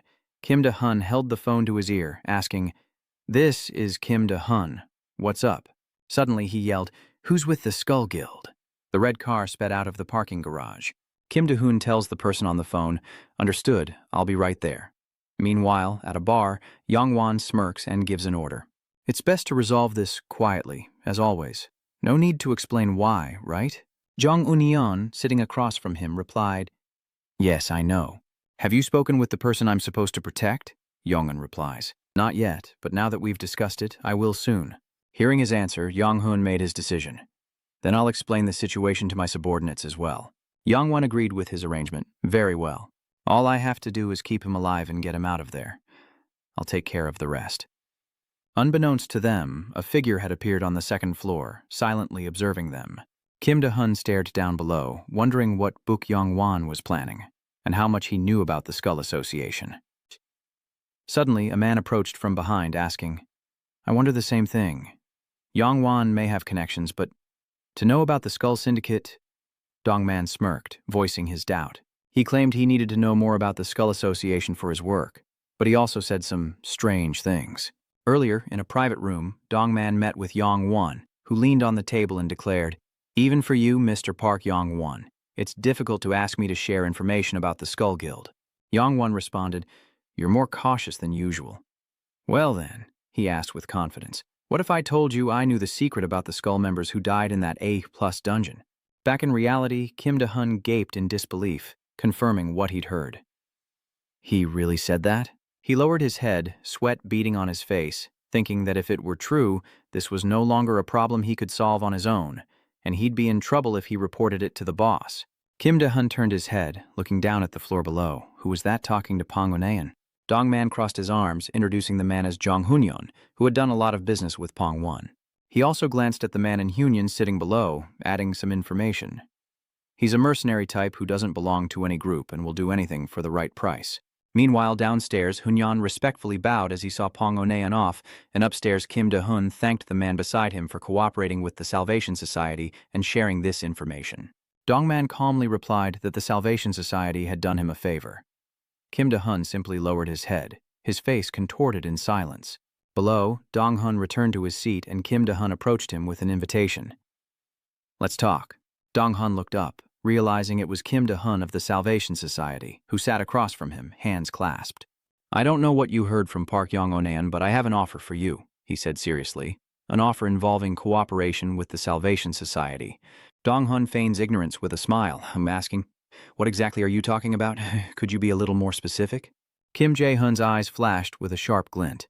"Are you telling me you don't understand a business deal that's extremely profitable for you? This is going to take time." Elsewhere, a black car stops behind the white line, waiting for the light to change. Inside the car, Secretary Kim informs Yong-won, who's in the back seat, "I've secured a public dungeon as you requested, but your methods this time seem unusual." She turned back, puzzled. "Wouldn't it be more complicated if you got involved yourself?" Yong-an propped his head up with one hand, eyes glued to his phone, ignoring her. "The Skull Guild is bound to act given the stir I've caused, and they'll likely be hasty and disorganized." Seeing the caller ID as Kim Gujin, he asks, "Now that the location and supporting cast are ready, shall we set the stage for the main actor?" Back at the bar, Kim Jae-hoon sits alone at a table near the entrance. He chewed his nails, wondering, what the hell is Buk Yong-wan planning? Kim Jae-hun recalled what Hunyeon had said. Since he requested 5 people, including me, to protect him, he must be extremely important. His name is Kim Gujin, level 16 Phoenix. The information on the phone catches his eye, filling Kim Jae-hun with doubt. He's on the AC plus dungeon raid list, but there's no way he can stand up to the Skull Guild's veterans alone. This bait is so obvious, I don't know if I should take it. The next morning, a yellow car parked in front of a mansion's gate as Kim Goo-jin spoke into a radio. I passed the test, right? The voice on the other end confirmed, yes, even faster than I expected. Were you hiding your true abilities? Without waiting for a response, he continued, never mind, it's not that I doubted you or anything, just personal curiosity. Kim Gwyn explained, I showed my ability because you asked me to. The voice of the person on the other end came through the radio. Understood. Anyway, you said you wanted to buy a dungeon, right? I've put a list of the dungeons I found in locker number 19 at the station. Drop by and contact me if you need anything. Kim Gwyn then stepped out of the car. He relays the message over the radio. Understood, but I have some business to take care of, so I'll be in touch in a few days. Zae-chan responded, okay, I'll be waiting. Lena sat in her chair, doubtful. Was the boss really planning to do business with him? Has your intuition ever been right? Zae-chan smiled, turning to him and asking again, has your intuition ever been right? And isn't brokering all about making a living from risks? Over with Kim Goo-jin, he lowered his head, looking extremely worried. Mr. Parong Onean, I find this a bit dangerous. Are you telling me to be bait? Yong Wan didn't hide it, admitting it outright. You understand correctly. Tilting his head, he leaned on the armrest, saying, I don't know how our conversations turned into rumors. But it's only a matter of time before the rumors reach the Skull Association. He thought to himself that the kid was starting to get scared, but he couldn't care less. Kim Goo-jin lowered his head in silence as Yong Wan's voice reached his ears, asking if he was just going to sit there and wait to die. He reached out his hand, coaxing him, I've personally hired an elite team for you, so how about trusting me and going into the dungeon with them? Kim Goo-jin looked up, facing Yong Wan, and asked, but this is still gambling with my life. Is there a reason we absolutely have to do this? He offered an excuse. I apologize for that, but I owe them some favors, and I'm the kind of person who can't rest easy owing someone. Finally, Kim Goo-jin spoke up, making a request. I understand if that's the case, there's no other way, but I want a raise. Yonggun smiled smugly, thinking to himself, he took the bait. Kim Goo-jin smirked in response, equally enigmatic. Yong Wan snaps his fingers, signaling to the person behind him. No problem. Secretary Kim approaches, placing a brown paper on the table, saying his boss has prepared something for Kim Goo-jin. Yong Wan asks, if you were stronger, your survival rate would be higher, wouldn't it? Kim Goo-jin glances at the paper Secretary Kim slid over, realizing it's a skill list. Time passed and he emerged from the mansion, Kim Goo-jin lost in thought, feeling a sense of guilt. Before I returned, North Yong Wan visited the Jamato faction. He gazed at the building, lamenting that following the path of a traitor was both timely and irrelevant. Kim Gwyn pulled out the paper he'd received earlier, surprised that the man had given him this. He's more useful than I thought. Inside a stone cave, constant groans echoed through the space. How did we become so miserable? At this rate, we'll never pay off our debts, even if we die. Han, the leader, annoyed by the complaints, turned around and shouted, shut your mouths and keep moving. He crossed his arms, reminding the others that bastard Park Yong-wan went easy on us. The first underling spoke up indignant. This is still too much, boss. The second underling chimed in, saying it wasn't their fault. And how the hell are we supposed to know who that is? How much longer do we have to help in this dungeon? Han scoffed and turned to continue forward. If you have the energy to whine, use it to kill monsters. In the dark corner of the stone cave, unnoticed, a monster with sharp teeth watches their every move. While that night, a train passes over the bridge.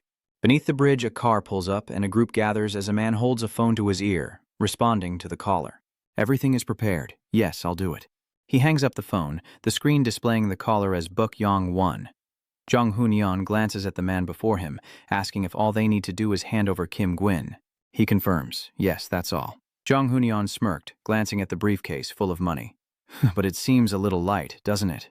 Considering we're losing a valuable client, a little extra compensation is only fair, wouldn't you agree?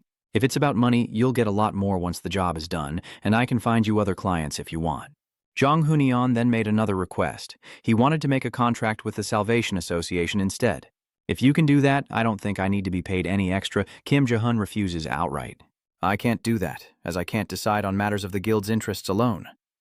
Dong Hoon-yeon didn't argue, simply replying calmly. I understand, very well. A moment later, Kim Jae-hoon got into his red car and drove away. Dong-hun's men bowed respectfully as he straightened up, exclaiming, We've struck gold! We're going to be rich after this. A lackey behind him exclaimed. I didn't think there were people like that in the Salvation Association. Dong-hun smiled. They're only human. Not everyone is Lee Se-jun, are they? He turns and declares to the others, but what does that have to do with us? I'm just here to seize the opportunity and get rich. Elsewhere, the light fades and a group emerges, a voice declaring, the dungeon has been conquered. The man in the black suit rushed toward the three figures emerging from the light as a shout erupted. Every Skull Guild member had survived.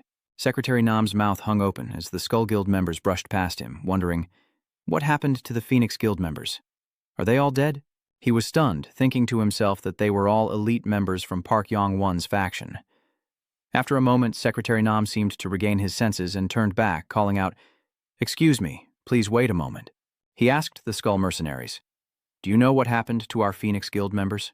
The secretary pleaded with utmost sincerity, At least tell me what happened, so I can inform their families. Please. Hong from the Skull mercenaries paused. He pulled down his mask, a wicked grin spreading across his face. Oh, those guys? I chopped them up into pieces so small you wouldn't even recognize them. In the car, Michimoto tapped his phone, reminding him, Have you forgotten what the leader said? Careful not to make a scene, Hong replied with a puff. Got it. Timuoto lowered the phone, speaking into his hand. This is Matsumoto. We just finished one job and now there's more. On the other end of the line, Kim Ji-hoon urgently gave the order. I found the target. He'll be entering the dungeon as soon as dawn breaks. Get over there now. The indifferent voice of Matsumoto echoed from the screen. And why should we listen to you? Kim Jae-hoon threatened him loudly. There's no time left. If we miss this chance, what will you tell the leader? Only then did Matsumoto relent. All right, let's discuss this in person. After hanging up, he received a text message just a second later. The message read, Hunt for second-floor lizard soldiers, difficulty D+, maximum 10 people, entry requirement below level 29, completion requirement. Eliminate all lizard soldiers.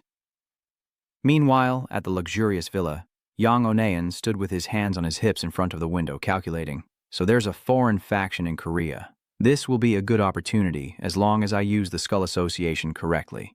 He stroked his chin, muttering, I always thought it was a waste of my talents to only operate in Korea. Yonggan glanced at the gold watch on his wrist, thinking, even if the plan fails and Kim Gujin dies, at least I'll have information about the Skull Guild. The time is almost here, and a crowd has gathered outside a black tent. Kim Gujin stood silently, furrowing his brow as he observed them from afar, until Jong Hoon-yeon noticed him. He waved, New recruit over here. Extending a hand, he introduced himself. Nice to meet you, I'm Jong Hoon-yeon. Kim Gujin nodded, revealing his name. I'm Kim Gujin. Jong Hoon feigned friendliness, saying, Let's do our best to clear this dungeon together. There should have been another team, but it seems they're late. Just as he finished speaking, a white car pulled up behind Kim Gujin. Dust fills the air as Jong Hoon-yeon smiles at the approaching vehicle. And here they are. 4 members of the Skull Guild emerge from the car. They all wore black masks, looking mysterious. Kim Gwyn narrowed his eyes at them. He suddenly apologized, but where's the restroom? Hearing this, Jong Hoon-yeon offered, I was just heading to the restroom myself. I'll show you the way. Jong Hoon-yeon crossed his arms, leaned against the wall, and asked, So, you're the one we're supposed to escort? Kim Gujin didn't answer, but instead asked, So, you're the team Park Yong-wan mentioned? Jong Hoon-yeon straightened up, saying, It's almost time. Let's talk more on the way. He began to explain his plan as he walked. The latecomers don't know we're on the same side, so we shouldn't be seen together in the dungeon, Kim Gujin questioned. You want me to go alone? Jong Hoon-yeon waved his hand, reassuring him not to worry, saying they wouldn't be too far, and someone would always be secretly following him. He continued, saying there was likely an ambush on the second floor and fighting right away would make clearing the dungeon difficult. Meanwhile, Kim Gujin walked beside him, head bowed, lost in thought. Jong Hoon-yeon confidently stated, Don't worry, we know what we're doing. Just trust us and go inside. He glances at them, replying, All right, I'll do as you say, Jong Hoon-yeon says with satisfaction. Good, you go in first or they'll get suspicious if we go together. Kim Gujin said nothing, following his instructions and heading into the tent alone, as Dong Hoon-yeong watched him go, a glint of cunning in his eyes, thinking things were going more smoothly than he'd imagined. Inside the forest, massive trees grew close together, sunlight streaming through the gaps. In the clearing, the group split into 2 sides, Hunyan and his men on the right and the Skull Guild members on the left. A notification appears. To reach the next floor, eliminate the lone goblin to avoid the larger horde. Someone speaks up, noting that the first floor seems to favor exploration. Jong Hoon-yeon sternly instructs the remaining members of his team. The conditions for completion aren't too difficult, so let's split up here and search individually. As for you, Kim Gwyn, you seem to be alone, so we'll have someone accompany you. Jin-guk volunteers himself, saying, "Well, boss, let me go with him." Jang Hoon-yeon immediately agreed. "All right, Jin-guk." He loudly ordered the other members to hurry, saying there's no time to waste. They need to take down the goblin quickly and head to the second floor. Finally, the two groups split apart, leaving only Kim Gu-jin and Jin Goku behind, as Dong and Hoon-yeon glanced back and gave a subtle nod before departing. Kim Gu-jin acknowledged the signal with a nod, then glanced at the Skull Guild members, thinking that the battle would begin on the second floor. Closing his eyes, Machumomo asked curiously, "Why not just grab Kim Gu-jin now? What if he dies? That'd be a huge problem." Jun simply explained that the people he hired would keep him safe. No problem. The trouble is when things don't go according to plan. And then Kim Gwyn runs off. Mojumoto spoke haltingly, his gaze probing. He didn't trust our abilities, which is why he came all the way here. Jae-hun calmly denies it, saying there's no need to be so sensitive. That's not what he meant. In his mind, he added, "I'm just here to clean up the Hoon-yeon mess after it's all over." Meanwhile, Jang Hoon-yeon sat under a tree, questioning his subordinate. "So, what is Kim Gu doing?" the hooded figure replied. "He's hunting brains. Looks like he's picking them off one by one with poison." Dong Hoon-yeon stroked his chin, thinking, "Poisonous blood, huh? Anything else?" The buzzcut thug couldn't understand. "Why are you so worried?" The bald thug was displeased. "You think we can't handle one guy?" Dong-hun told them no, explaining that the simplicity of it all was what made him suspicious. As he pushed himself up, he analyzed, Bakyong-onyeon and Kim Ja-hun aren't the types to throw money around easily. "Is Jin-guk still following him?" someone replied. "Yes, sir. Are you planning to go to him?" Dong Hoon-yeon is setting a trap. He'll trust us more if we go together, right? And catching him off guard will be a piece of cake. Dong Hoon-yeon's group ventured deeper into the forest. Before them, white bones lay scattered about as the henchman looked around. He was definitely just here. So where did he go? Jang Hoon-yeon surmises that if he ran, there must be tracks, and scans the surroundings. The scent of blood is strong here, but where is Jin-guk? Before him, the corpses of several hyenas lay scattered on the ground, and Dong Hoon-yeon wondered what had happened. He stared ahead intently, muttering, "Something's not right." A subordinate cowered, pointing and shouting, "Boss, over there!" In the distance, Jin-guk lay motionless in a pool of blood, while nearby, Kim Gwyn was unconscious in a spreading pool of his own blood. Jang Hoon-yeon loudly ordered his men to check on Jin first, while the others kept watch as Minnick tried to revive Jin-guk. The underlings scattered to secure the perimeter, while Kim Min-shik rushed to Jin-guk's side. Suddenly he froze, his eyes widening in shock as Jink, still unconscious, gasped, blood gushing from his mouth. Kim Min-shik, drenched in sweat, shouts that it's not good. The neck wound is severe. Jin-guk's eyes flutter open, and he coughs incessantly. Kim Min-sik desperately tries to stop the bleeding at Jin-guk's neck, ordering him to stay still, as he can't stop the blood flow if he keeps talking or moving. Jin-guk trembled, weakly raising his arm and pointing. Kim Min-hyuk followed his finger and saw Kim Gu-jin lying nearby. Sweat pours down Kim Min-shik's face as he shouts, "We should just hand him over to Kim Jae-hoon. We can worry about that later. Let's save our lives first. Forget the client." Jang Hoon-yeon, standing in the distance, anxiously turns around and asks, "What's wrong?" "What's wrong? What about Jin-guk?" Kim Min-ich, using his magic to heal him, replied, "He's in critical condition. At this rate, he's a goner." Jong-hoon gritted his teeth, wondering what on earth had happened. They were on the same side, so a sneak attack was impossible. Wait, he suddenly remembered what Kim Jae-hun had said. "This has something to do with the Salvation Society, so be careful. We can't let anyone know about this." Jong-hoon suddenly realizes that he intended to silence them all. Kim Min-sik, overwhelmed, emits a burst of light and cries out, "Stop daydreaming, Chief. Jin-guk is losing too much blood. He says my healing magic isn't working." Kim Min-ich suddenly trails off as a skeleton soldier appears behind him. Sensing something, he turned to look, and the moment Kim Min-hyuk's eyes met the skeleton soldier's, it swung its hand down in a strike. A second later, dark red blood erupted into the air, splattering Kim Min-hyuk's hands with large and small droplets. Seeing this, the bald man froze and screamed, while Kim Min-hyuk and Jang Hoon-yeon blankly analyzed that the wound was inflicted on Jin because they wanted to take out our Heller first. Targeting Heller first means they're experienced in PvP. He glanced at the bald man. "I think Kim Jae-hoon tricked us. I should have been more careful. That request was too suspicious." Suddenly, a horde of skeleton soldiers emerged, surrounding the three of them. Meanwhile, on the Skull Guild's side, Kim Seach reminded the others, "Don't overdo it. Save your strength." Hongda steps on a hyena corpse and boasts, "These guys have good taste. They know a handsome man when they see one." Kim Seech waves his hand dismissively. "I doubt that's the reason. More like your disgusting stench. Can you lay off the cologne next time we're in a dungeon?" Hong raised his arm, sniffing himself as he retorted, "What's that supposed to mean? Do you know how much I spent on this cologne?" Kim Seok calmly pointed behind him. "Damn it, I've told you so many times monsters have extremely sensitive hearing. Look, you've got fans rushing you." A pack of ghouls was charging from behind. Hong stood his ground, confidently saying, "As long as I welcome them warmly, what's the problem?" The hyena opened its mouth wide, revealing sharp, iron-like teeth, saliva dripping from its jaws. Before it could bite, a hand gripped its neck. Hong squeezed the hyena's neck with one hand, and with the other grabbed a leg and hoisted it into the air. His eyes narrowed, flashing with a red light of bloodlust, and with a mighty swing, Hong tore the hyena's body in two. Another hyena lunged forward, claws extended, but a fist shot up from below to meet it. Hong landed a punch on the hyena, its head exploding in a shower of blood as the creature collapsed before him.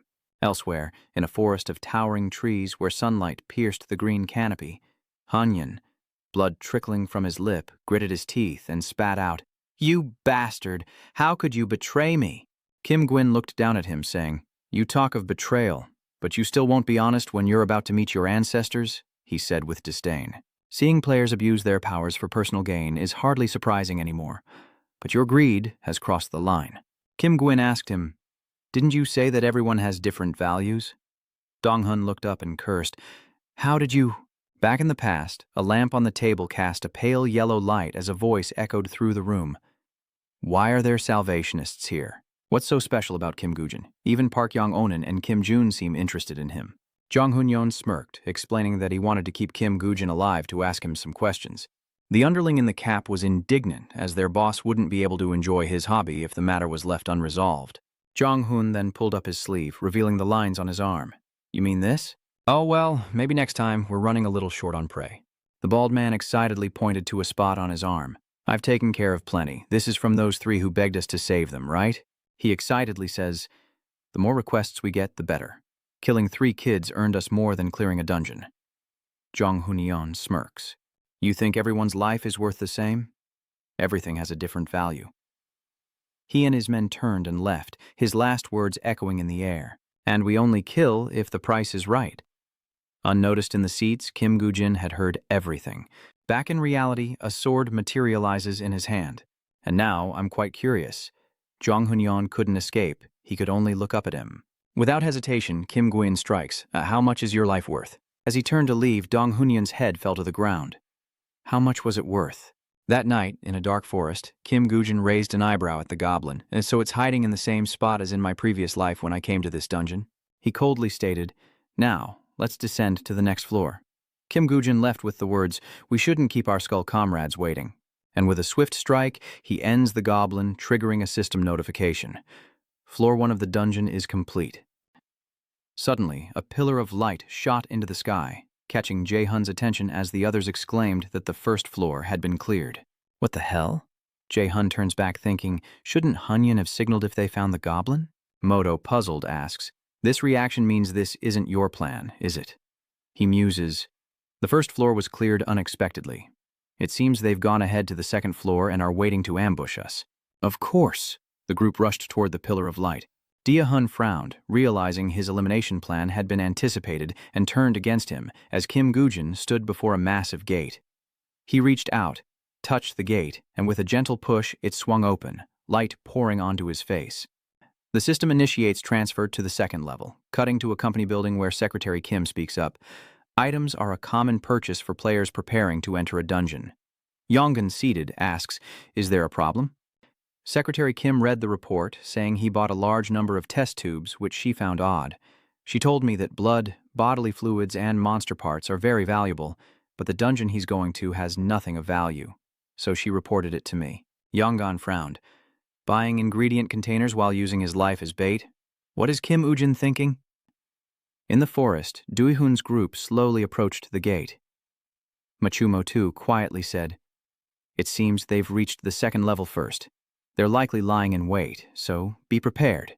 Hongda patted June on the shoulder, saying, "Thanks to someone, we're finally having some fun. We should show our gratitude." But he thought with annoyance, That bastard from Hunyan will pay for embarrassing me. The gang leader gripped his sword and slowly stepped into the gate. The system announces a transfer to the second level. A blinding light emanates from the gate, but deep within the lake, a monster with closed eyes suddenly snaps them open, revealing a fiery red, as if awakened. The demon lord Moto seemed surprised. "What's this? I thought they'd rush me the moment I appeared, but I guess not." Hongda steps forward and severs the string at his feet. "Scared them all away, did I?" Sensing something amiss, he pauses for a moment. A barrage of arrows flies in, bursting and showering Hongdae and the others with blood. Hong stares at the blood on his hand, asking, "What the hell is this? Blood?" They stared at the blood on the ground, noticing the test tubes attached to the arrows. "What is this?" Someone picked up an arrow, confused, wondering that was the perfect opportunity to strike. Hongda complains it reeks. Then Kim Gu-jin appears out of nowhere. "Sorry about the smell. I figured you'd appreciate this level of stench." Hong cries out, "You bastards, stop messing around. Where's Jong Hunyan? You think you can get away with betraying us like this?" Meanwhile, Jun silently calls out Kim Ujin's name, who furrows his brow thinking, as expected, this guy still thinks I'm with Jong Hunyan. He smirked. "What do you mean by playing around? I know you'll take care of Jong Hunyan and his cronies after this anyway, but I didn't think you'd follow us all the way here." Kim Jun of the Salvation Society. Kim Gwyn says to forget about that, as now is not the time for idle chatter. The motorboar quickly senses something is wrong with the lake behind it. That thing is charging this way. A massive lizard warrior emerges. It targets one of the blondes in the group. Bad luck for him. The lizard warrior swiftly chomps down on his head, killing the blonde instantly, as Hong stares at Dai-hun, horrified by what just happened. The lizardman warrior advanced to the shore, still clutching the unfortunate victim in its mouth, as Machu Momo turned to Gujin and screamed, "You bastard, what have you done?"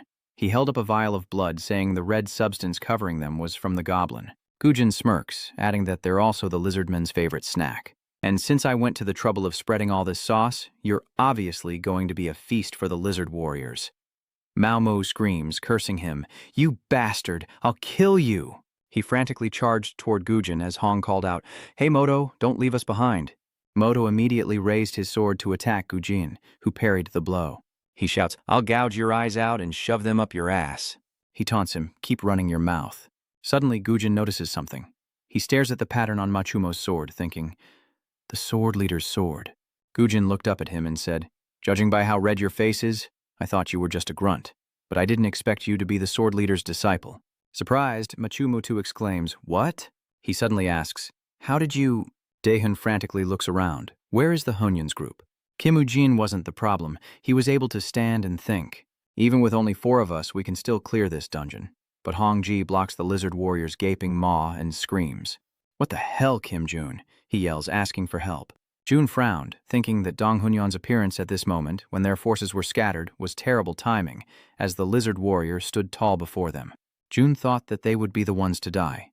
The clash of swords echoed with a chilling sound. "How did you know?" Moto asked suspiciously. Gwyn smirks, replying, "Just a guess." "Looks like I hit a nerve, huh?" Moto flies into a rage and slashes at Urine. "Shut up. You raise your sword to block so easily when you're angry. I must admit, I have a knack for driving people crazy." Part of him thinks I'm not capable of fighting him anymore, but he's dead wrong. Gujin suddenly bites his lip as Moto draws his sword back, ready to strike. He swung his sword, forcing Gujin to jump back to dodge, but then Gujin spat blood at him. His blood splattered onto Moto's face, who, sensing something was wrong, immediately backed away. "Damn it." Moto wipes the blood away, cursing him. "You dare spit blood on my face, you wretch." A notification appears, "You have been poisoned and your life force is draining." Gritting his teeth, he thinks, "I have to kill you, you bastard." This is it. The butcher motorbike spins the sword in his hand, raising it high as immense power gathers within the blade. Gujin was genuinely surprised, recognizing the technique. He recalls Jun and Ken's cars, the Holy Light Butcher's special skill. Moto points his sword to the ground, then flicks it up, creating a slash aimed at Jin. System notification, Holy Light Slash. The Holy Light Butcher's skill is targeting you. He narrowed his eyes, focusing intently to parry the blow. Machumoto's slash left a cloud of dust in its wake. He falters slightly, exhausted. "I still haven't mastered it. The burden on my body is too great."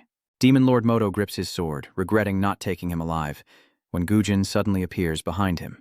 He turned back in shock, unable to believe that he had dodged that attack, as Gujin unleashed a flurry of blows upon Machumoto. He couldn't believe that a nobody had dodged his full-power strike, and he coughed up blood in disbelief. Moto remembers his past training, practicing his strikes on bundles of straw. He collapses, exhausted. He's finally mastered his master's technique, but can only use it once in his current state. Ken coldly approaches, saying he finally learned it, but shouldn't use it in real combat, as his hands are already trembling after just one use. Ken pointed at him, saying, "High lethality means high stamina consumption, and a huge burden on the body. If you use this move in actual combat and your opponent exploits that weakness, you're done for."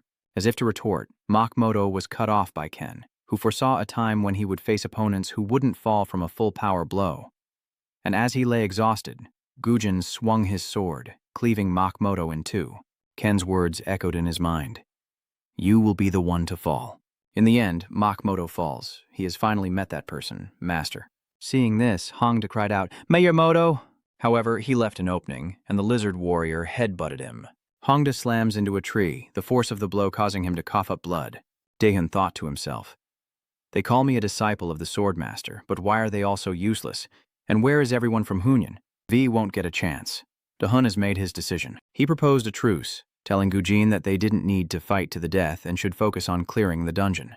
"If we keep this up, we'll all be monster food," he smirked. "Don't worry about me," he exclaimed in disbelief. "What?" Gujin declares that if they disappear, he'll have an easier time clearing the dungeon, leaving Daehyun in shock. What in the world? A skeletal hand emerges from the ground, and an entire legion of bone soldiers slowly appears. The system announces the summoning of skeletal warriors as Gujin looks at him with disdain. "And why should I trust you? You were just clamoring to take me down." Daechun's eyes widened as he looked at him. Poisonous blood and now necromancy. How could none of this be in the reports? A tall figure stood guard behind him as the lizard warrior opened its massive jaws. It snaps its jaws, barely missing him, then quickly circles behind him. Daehyun covered his face and closed his eyes, awaiting his end. But the lizard didn't attack? Daehyun frantically opened his eyes to see Hongdi swinging his axe at the lizard's tail, calling him the Salvation Society's watchdog. Han retorts that he has time to beg for his life, but not to help. The lizard warrior seizes the opportunity to escape. It coils its tail around Hongdi, tightening its grip, and he is now completely within its grasp. The lizard glared at Hongdi, who fearlessly retorted, "Release me, you stinking lizard. Your stench is making me sick." The lizard warrior tightened its grip as Daehyun stood by, lost in thought. "Help you with faith and hope, huh?" He looked up at it, calculating. "Damn it, what now? How am I going to get out of this?"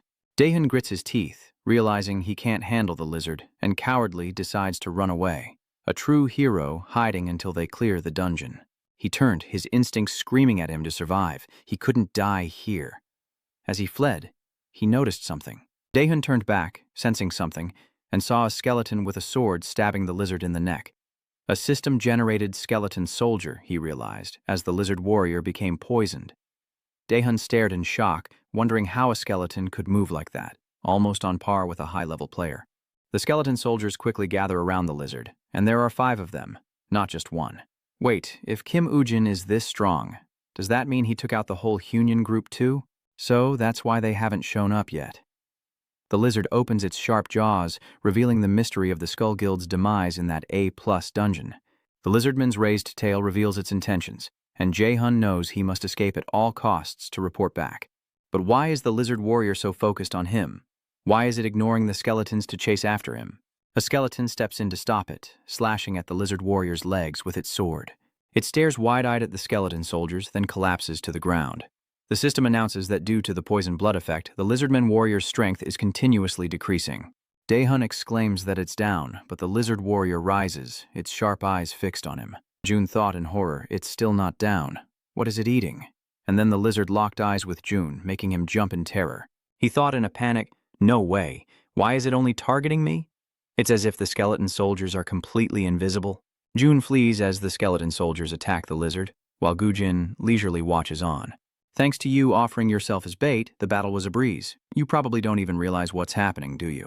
Gujin casually remarks that people are still relying on levels and items to conquer dungeons. He recalls a memory from the past of men holding a handful of mud. She complained, "Why do I have to put this stuff on?" Rodan replies he doesn't know the details, but he's heard that the lizardmen warriors have very poor eyesight.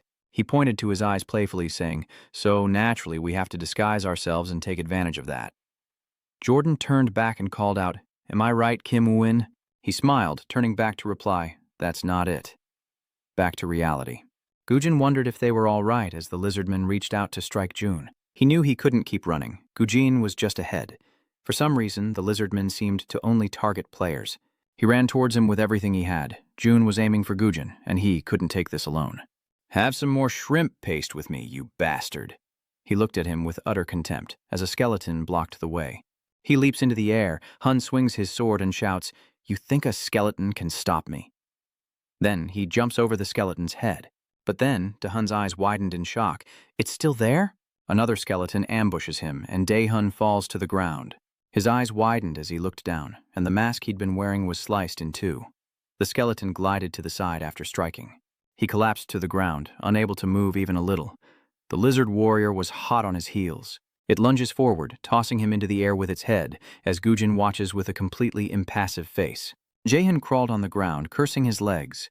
He turned in terror toward the lizard, but luckily the skeleton soldier stabbed it, causing it to fall before it could finish off Jae-hun. He thought gleefully that they had killed it, and he was safe. But Gujin calmly approached, thanking him for distracting the lizard.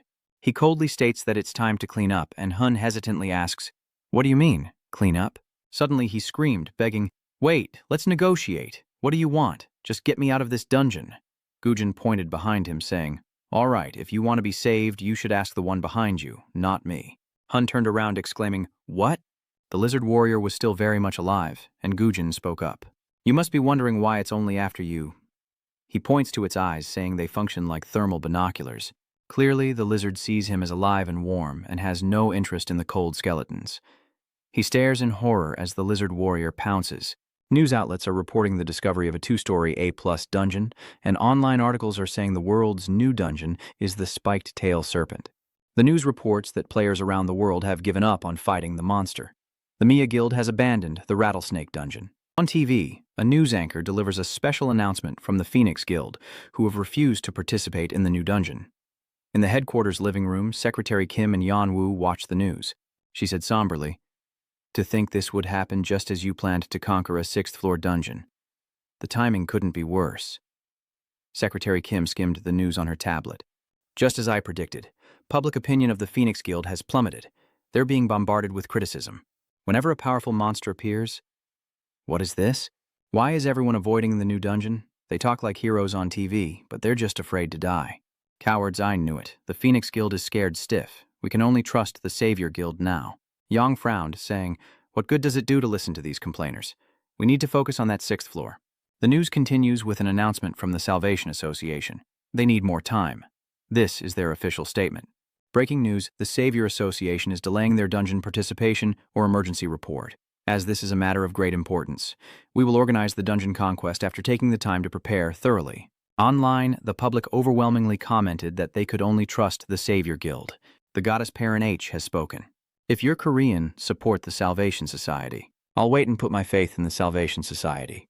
Elsewhere, Sechan browses the web, reading comments, so even the Salvation Association is postponing their participation. Gina eats noodles and says, "Of course, it's not called the Serpent of Death for nothing. France, the US, Japan, it's been 2 years since it first appeared and there's still no significant information about it," he exclaimed, "and no player has ever returned alive after deciding to hunt it.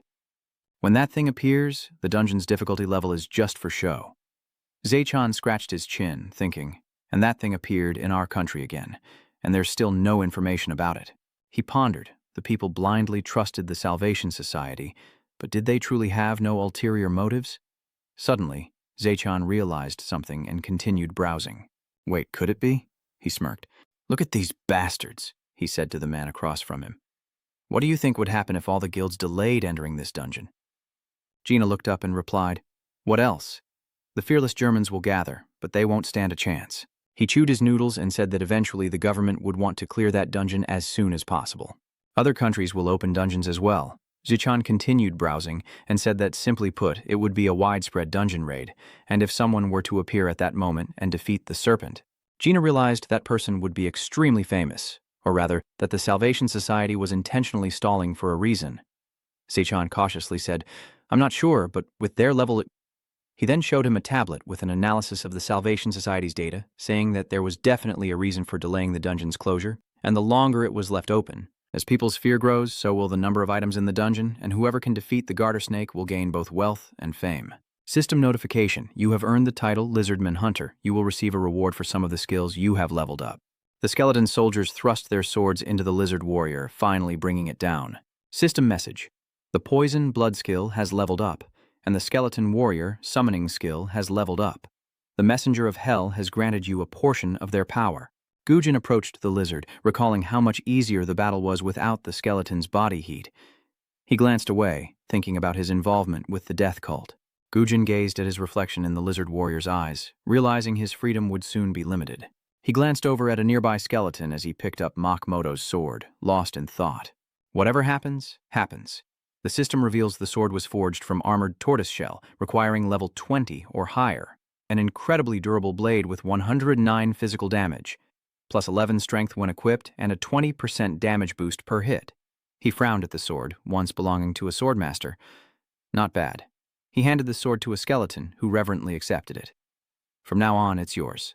He walked past the skeleton, who admired the sword in its hand, the blade reflecting its hollow eyes. Gujin approached Makmoto. Now, shall we have a little chat? The system announces the activation of the Eye of Anubis skill. Back in the real world, a pillar of light shoots into the sky, and a guard shouts that the dungeon has been conquered. A panicked employee rushes over, asking, "Great, but what about the others?" Gujin, with his hands in his pockets, quickly replied, "They're all dead, except for me." "What? What do you mean?" the employee asked, bewildered.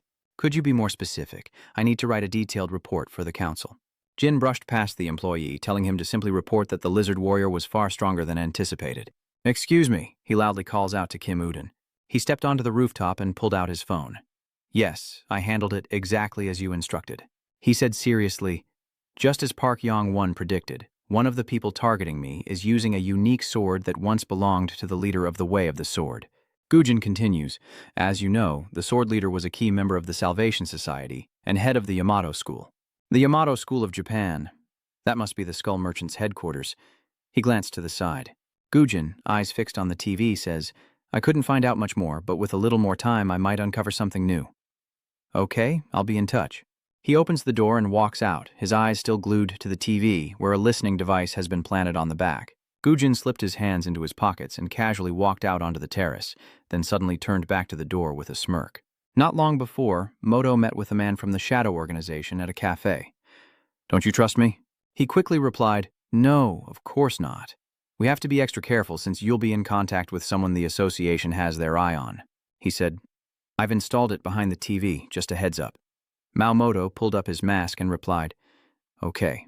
Guji smirked, thinking that the skull bastards were about to fall into their own trap, wondering how they would deal with Pong 1. The phone in his jacket pocket vibrated. It was Park Yong Wan, the devil himself. He said to him, "I've heard the news. So everyone but you was killed? Were you just lucky?" "So, what's in it for me?" Gujin replied, "I couldn't find any more important information because I had to focus on saving my life. But perhaps I know the location of the Skull Merchant's headquarters." He stepped onto the street and opened his car door. Yongwanen excitedly replied, "Not bad. Come to my house tomorrow. I want to hear the details." Gujin responded, "Understood. I'll see you tomorrow." He puts the car key in the ignition. Gujin's destination is the train station, locker number 19. He stands before it, muttering, "Os-chan is being so careful." Gujin opened the locker, realizing he himself was likely a target, then looked down at what was inside. A list of dungeons. He hopes this list doesn't disappoint. Gujin takes the documents to his car to read, and is shocked by their contents. He wears a look of utter surprise. No wonder even the Salvation Society saw him as an obstacle. Gujin flips through the pages, impressed by the quantity and quality, recalling information from dungeons he explored back in the Salvation Society. He realizes something. So that's where that came from. Os wasn't hunted for no reason. Suddenly, Gujin noticed something. A page detailing the albino lizard god's proof. Albino lizard proof. Second floor. Difficulty A, maximum of 8 participants. Entry requirement, below level 30. Completion condition. Collect proof of the albino lizard. Completion reward. Gujin was impressed by some of Lee Sejun's skills and titles, surprised he even had them. He pondered. There wasn't much information about the albino lizard certificate. and even he hadn't found its origin or information. Gujin pondered, wondering what awaited him inside, when suddenly he frowned. But I guess I'll have to find out myself. He reached for the walkie-talkie. This was something only Lai Sejun knew, a clue to bring us closer to the truth. Gujin stares at the radio in his hand, determination burning in his eyes. This dungeon. I will conquer it, no matter the cost. The radio on the other end crackled to life, and Yang Onean listened to him through the receiver. Hello, can anyone hear me? This is Kim Ujin. He smirks. Kim Ujin has finally arrived for our first deal. The next morning, Gujin drove to the guild headquarters as promised, where Yang Onean was waiting, reading a newspaper. So, you're saying the Union and Skull factions are going to take each other out? Gwyn replied. Yes, there's a strong one among the Skull Guild members, and based on their swordsmanship and equipment, they're definitely connected to Japan. Yang Hua frowned. Japan, some of their factions have a considerable influence. He slammed the newspaper on the table and said, As soon as we're done with this dungeon, I'll have to look into this. The newspaper reported that Phoenix Guild's Buck Yong Wan was attacking a 6th-floor dungeon. Could the Phoenix Guild conquer the 6th-floor dungeon? The Prime Minister had a discussion with Bong Won. He crossed his arms and told Gujin that after 2 incidents where he was the only survivor while the Skull Guild was wiped out, they would start watching him. Yang Wan told him to refrain from acting alone until he returned, and then he addressed Secretary Kim. She swipes through her tablet and reports that the money has been transferred to Kim Ujin's account. Yang Wan then said, You heard it, that's your compensation. He picked up the newspaper and told him, I'll contact you after this dungeon is cleared. Gujin bowed his head, thanking him, then left the building with a triumphant smile as he headed back to his car. He recalled the wiretap behind the TV. Now those bastards know Park Yong-won is backing him. They'll focus their attention on him, not me. Gujin opened the car door and got in. I'll be waiting to see how Park Yong-won reacts when he crawls out. He reached for the radio, thinking that everything necessary was now complete. Wasn't there a warning not to act alone? In what looks like a warehouse, inside a container home, Ju calls someone, reporting that preparations are complete, boss. But she doesn't know if Kim Ujin does. Do you agree with this? Zaechan laughed on the other end of the line. Don't worry, if there's a problem, I'll talk to him. Jin approached the container as Ju replied, Yes, understood. He was about to open the door but stopped, hearing voices inside. Jisoo tells the other person in the room, Mr. Lai Gina, the boss says to get ready. He replies, annoyed. Secretary Lee, I told you to call me sir in public. He continued, How many times have I said I don't like being called Brother Lena because it sounds like a girl's name? What if someone mistakes me for that? Gujin hears the name and thinks, Lin? Lin of the Phoenix Guild? Could it really be him? He decisively opened the door and stepped inside, where Gina and Jisoo were already present. Gujin glanced at her. Jisoo calmly stated that a supervisor would accompany him since he'd chosen a dungeon beyond his level, presenting a contract for him to sign if he agreed. You can ask me anything you need clarified. Gujin considered the person sitting across from him. Immortal Lena, a player who cannot be killed. He thought to himself, when I was a hound for the Salvation Society, he escaped my grasp twice, a third chance never came, and now he's involved with the overflow. Gujin sat down and said, This is the first I've heard of needing a supervisor, but in the end I have to go into the dungeon, right? Legionasi Gina glared at him uncomfortably. Hey, me, did you hear me talking to Secretary Lai? Gujin retorted. My apologies, would you prefer to be called sir? He was clearly hit a nerve, and he snapped back. Are you laughing? You heard him disrespect me, didn't you? Gujin glared at him, thinking he was as hot-tempered as ever, before speaking up. Okay, forget that. Can I talk to Mr. Ozi-chan? Jisoo pointed to the walkie-talkie and said he could use it. Gujin picked up the radio and said, Hello, can you hear me? Zaechan responded on the other end. What's up? Is it that you don't like the supervisor who's about to go with you? Gujin said that wasn't it. He voices his concern. What if the supervisor dies in the dungeon? He can't possibly know what will happen in the dungeon? Gina frowned, thinking, Is this pretty boy threatening me? Zaechan bursts into laughter, saying you don't need to worry about that. She's more than capable of protecting herself. You don't need to worry about her. Gujin frowned, replying seriously, I understand. No sooner had he spoken than Gina appeared beside him, snatching the walkie-talkie from Gujin's hand. And then Gina sang a sad song to the chairman. Boss, I think our new client is crazy. If he's not what we expect in the dungeon, can I just take care of him? He's throwing a fit. Are you out of your mind? I told you to eat lightly in the office. Gina retorted. How can I be full with just a bowl of udon? I need to consume 10,000 kilocalories a day, she protests. Then buy a liter of cooking oil and chug it. A liter has almost 9,000 calories. All right, now turn off the walkie-talkies before they run out of battery. Jisoo scratched her chin, cutting everyone off. So it's settled then. I'll lead the way to the dungeon entrance, Gujin replied. Yes, please lead the way. As the group left the room, Gina took the initiative, warning, don't try anything funny. Annoyed, he warns that he won't tolerate anyone who comes after him in the dungeon, and no one ever has. Gujin looks at him, thinking that based on his past life, he's not lying. He smirks, never expecting to meet the immortal L. Gina here. I'm starting to feel lucky. He's going to be extremely useful. Ju looks out the window, talking on the phone. Yes, they just left, but are you sure it's okay? She worriedly asks, what if El Genasi doesn't return? Seong replies seriously. Then Kim Ujin will consider him an enemy as well. In the forest, a pillar of light erupts. A system notification appears.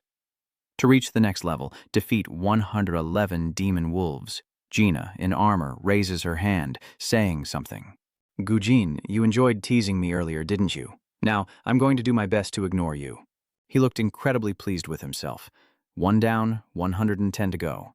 Let's see how you catch them. I'll sit here, sip tea, and wait for you to beg me for help again. And then Gina sat down on the rock next to the tree and began. Gujin stared at him, speechless, as Gina opened his inventory and casually grabbed a snack. I already pity you. Can't you do anything by yourself? He took a bite of the snack and said that he was, after all, a merciful person, Gina declared with utter confidence. Kneel and beg for my forgiveness. If you want my help, maybe I'll decide to give you a little. Jin silently watched Gina, thinking that he must have received the blessing of the River Stay, who accepts fierce gladiators as guardian deities, to have obtained that legendary skill. Gujin thought that even if he was beheaded or his heart was ripped out, that guy was immortal and could not be killed. Ignoring Gina's boasting, he turns and walks away, perhaps thinking himself incredibly lucky to have an immortal body. But now that you've met me and the system has summoned a skeletal warrior, Gina suddenly stops eating, looking utterly shocked. A skeleton appears and bows respectfully before him. Gujin glanced back with a grin. I'll show you that's just child's play. A ferocious roar echoes as the skeleton, wielding a katana, swiftly defeats a wolf. Gina remarked confidently that he could really throw a punch. What's its name? Something like Bones? He says he used to wonder, but now he understands, as they face a pile of wolf corpses scattered on the ground. So, the skeleton took care of all of this, Gina realized. That's why you can clear dungeons alone. He was finally forced to acknowledge the situation, unable to believe what he was seeing. Gina recalled the skeleton's handling of the wolves, a rattling skeleton that he'd assumed was just baggage, yet it wielded a sword like a high-level player. Not only that, the higher his level, the more skeletons he can summon. Becoming enemies with this guy would be extremely dangerous. Gina watched him go, thinking that just as their leader had predicted, he was no ordinary person. He scratched his chin, thinking he needed to report this to their leader as soon as they got out of here. Gujin turned back and asked, "What do you think?" Gina startled and quickly replied, "Pretty impressive. I probably don't need to help at all, huh?" He closed his eyes and said, "After I'm done here, I'll report the results to Mr. Z-chan," Gujin replied. Gina's eyes widened as she exclaimed something, then he stood up and asked, "Did I hear that right? Did you just disrespect me?" A dark energy emanates from behind him. Gina quickly realizes what's happening. The system announces the summoning of skeletal warriors, and the original skeleton legion appears, surrounding him. He smirked. "These cute skeletons seem a little on edge, don't they?" "What did you do?" Gina is surprised, wondering, there are 5 skeletons? Gin scratched his chin, needling him. "What was that you were saying just now? You just sit there and watch if I didn't beg for help." Gina scratched his head and chuckled. "Why would you say that?" "I was just kidding." He said he was just joking around earlier. "It's my fault. I didn't mean to look down on you." Gina slowly approaches him, then suddenly lunges forward. "That's right." Gina started it by trying to kick Gujin. "It's my fault, you bastard." He smirked at him, and Gujin swiftly grabbed Gina, throwing him to the ground. Sunlight streamed through the forest canopy as Gina lay on the ground, gazing up at the sky. "Huh?" Gujin stares at him, saying to attack the summoner instead of the skeletons. That was a good effort. Gina quickly flipped herself up into a sitting position. It's as if he foresaw everything. This bastard has been hiding his personal skills until now. "What was your purpose in approaching us? Was it me or the guild leader?"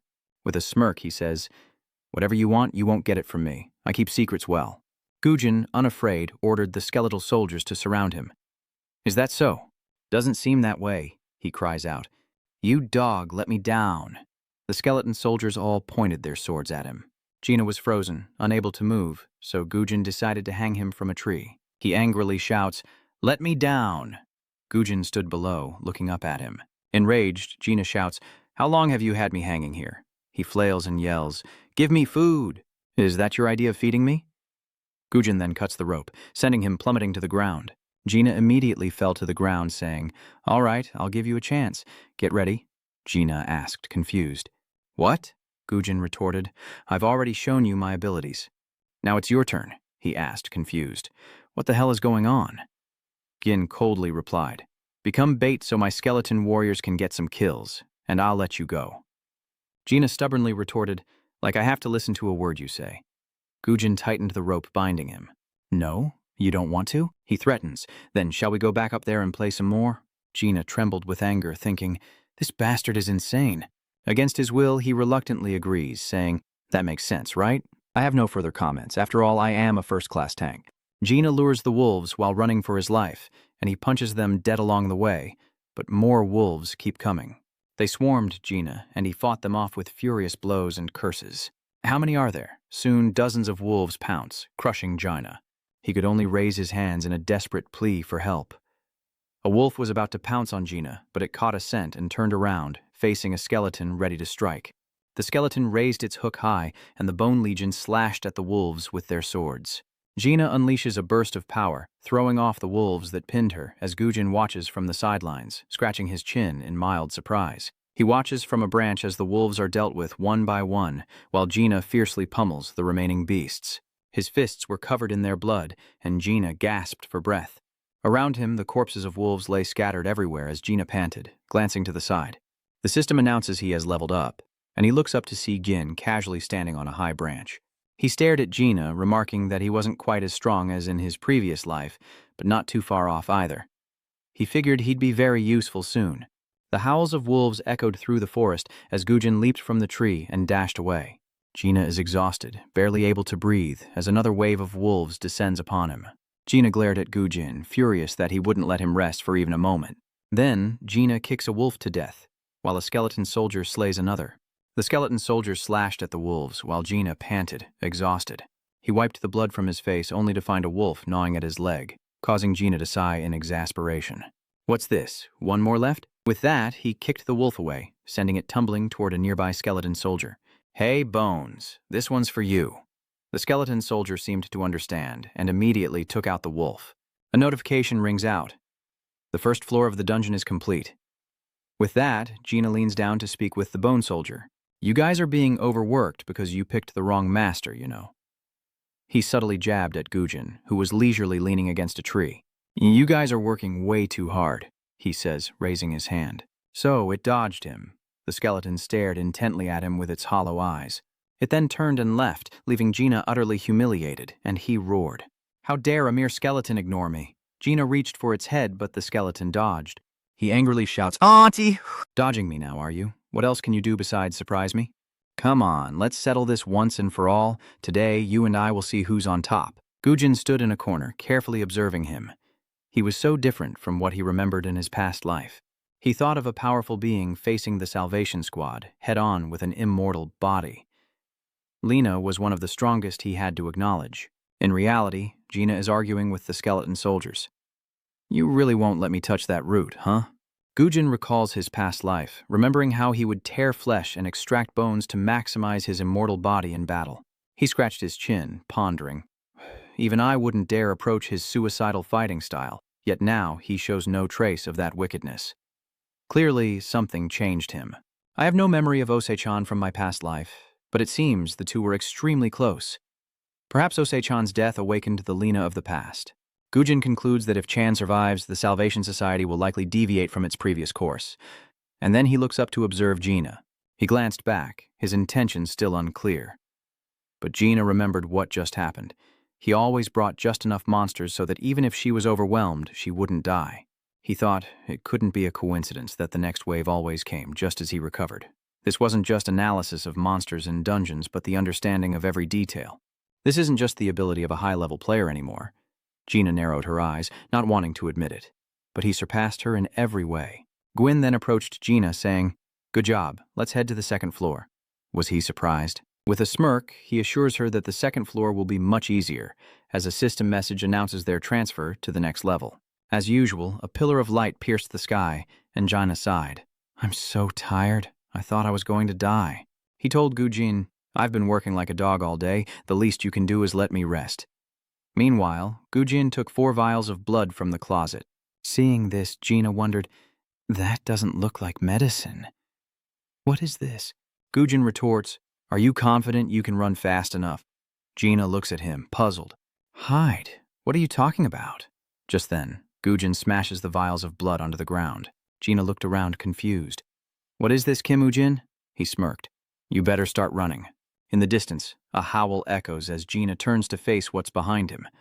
An albino Riza rising from the ground, its eyes glowing and jaws snapping in his direction. Gina angrily says, You little punk, I haven't even had a chance to relax yet? Back in the real world, Zaechan reads a newspaper and begins to get busy. The newspaper headline reads that the Korean government has allowed foreign guilds to participate in A-rank dungeons and rattlesnake dungeons.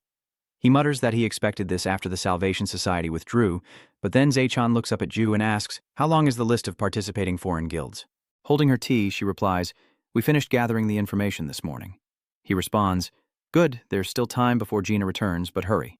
Jisoo worriedly asked if anything had happened to Lee Gina back in the dungeon where debris flew everywhere. Gina was running for his life, or so he thought. The Riza thunders after him. Why is he the only one being targeted? The skeletal soldiers chased behind, swords slashing at the Rizan, as Gina glanced back, realizing he was just bait. He stopped, then turned to face the massive Rizzard. Gina gritted her teeth in frustration. How is this any better than the first floor? That bastard better watch out when we get out of here. I'll beat you to a pulp. The Rizzard tried to bite him, but Gina blocked its jaws with his hands. Meanwhile, Gujin casually watches the scene from a high branch, tilting his head in confusion as dust and smoke fill the air.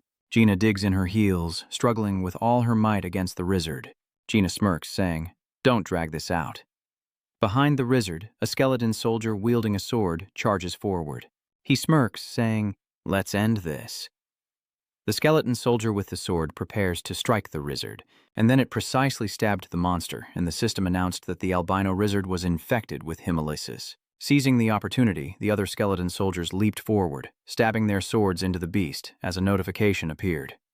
Blood poisoning reached maximum level. Gina observes the skeleton soldiers, thinking they resemble highly trained elite troops. Usually, skeletons summoned by others are only used for attacking or stalling. But the system reports that albino Rizzard's stamina is steadily decreasing due to hemolysis, and the monster writhes in pain. It whipped its tail at a skeleton soldier, but it dodged. It swung its tail wildly, but the skeletons easily evaded each blow. But Rizzard's eyes are fixed on a single skeleton soldier, its crimson eyes wide as it stares at its prey, ignoring the others standing right in front of it. But Rizzard ignored them, looking elsewhere, and Gina wondered, What's going on? It can't see them, so it's only chasing me. He looks up at Gujin, standing in the tree branches. What magic has Kim Ujin used? He remembered what Gin had told him, run fast. Gina's eyes widened. He knew all along. Immediately, the Rizzard slams into him with a painful blow, one so strong it makes Gina's eyes widen. The Rizzard then hurled him into a tree, the force of which shattered it in two as Gin watched Gina and the tree crash to the ground. Dust fills the air, but Gina rises, gritting his teeth against the pain, hand pressed to his injured side. The system announces the blessing of the river stick skill has been activated, and Gina stands up straight, wiping blood from the corner of his mouth. Gujin smugly thinks that injuries of that level will be healed immediately, as he slowly advances to face the Rizan. It's drooling at the sight of him, and Gina grits his teeth, cursing the wasted calories. He begins to cast a spell on his hands, then summons 2 gloves to strike his enemy. He immediately lunges forward as Gina draws her right hand back, channeling all her power into a single punch. Gina then lands a punch squarely on Rizan, who stares back in wide-eyed shock. Stunned by the blow, Rizan falls to his knees as the skeleton soldiers immediately pursue. A skeleton soldier relentlessly pursued Rizan, and Gina thought in horror, They see me as nothing, just like their master. The bone soldiers stabbed their swords into either side of Rizan's flank. The Rizan roared in agony as the system announced hemolysis had spread throughout its body. A third skeletal soldier leaps into the air above Rizan, delivering a final blow to the monster's head. Rizan collapses, and a final notification confirms the albino Rizan is dead, prompting Gina to breathe a sigh of relief as she levels up. With that done, Guji leaps from the tree as the system announces the albino Razan Hunter achievement, rewarding him with Caturlock and leveling up both hemolysis and skeletal disease. The emissary of the Dark World admires your coldness and will bestow upon you a portion of their power. Gujin chuckles, and the scene shifts to another location, where a giant ghoul is roaring. It's so strong that one slap obliterates a skeleton soldier and it quickly dispatches the rest. One skeleton soldier lunges, stabbing the Choln with its sword, but loses its balance and tumbles to the ground. The remaining 3 skeletons stabbed at the buried one, as Johann Jobs watched in awe. The foolish skeletons keep swarming the same targets. I need to increase their numbers. The system says I've killed 50 Collins, leveled up and earned the Choln Hunter achievement, but it's still not enough to get the attention of the Dark World's representative. He looks up, Johann George resentfully thinking that taking down 50 trolls alone still wasn't enough to gain attention. Who is getting the attention of that damn halo? Back in the Gin dungeon, he stared at the Razan with his sword.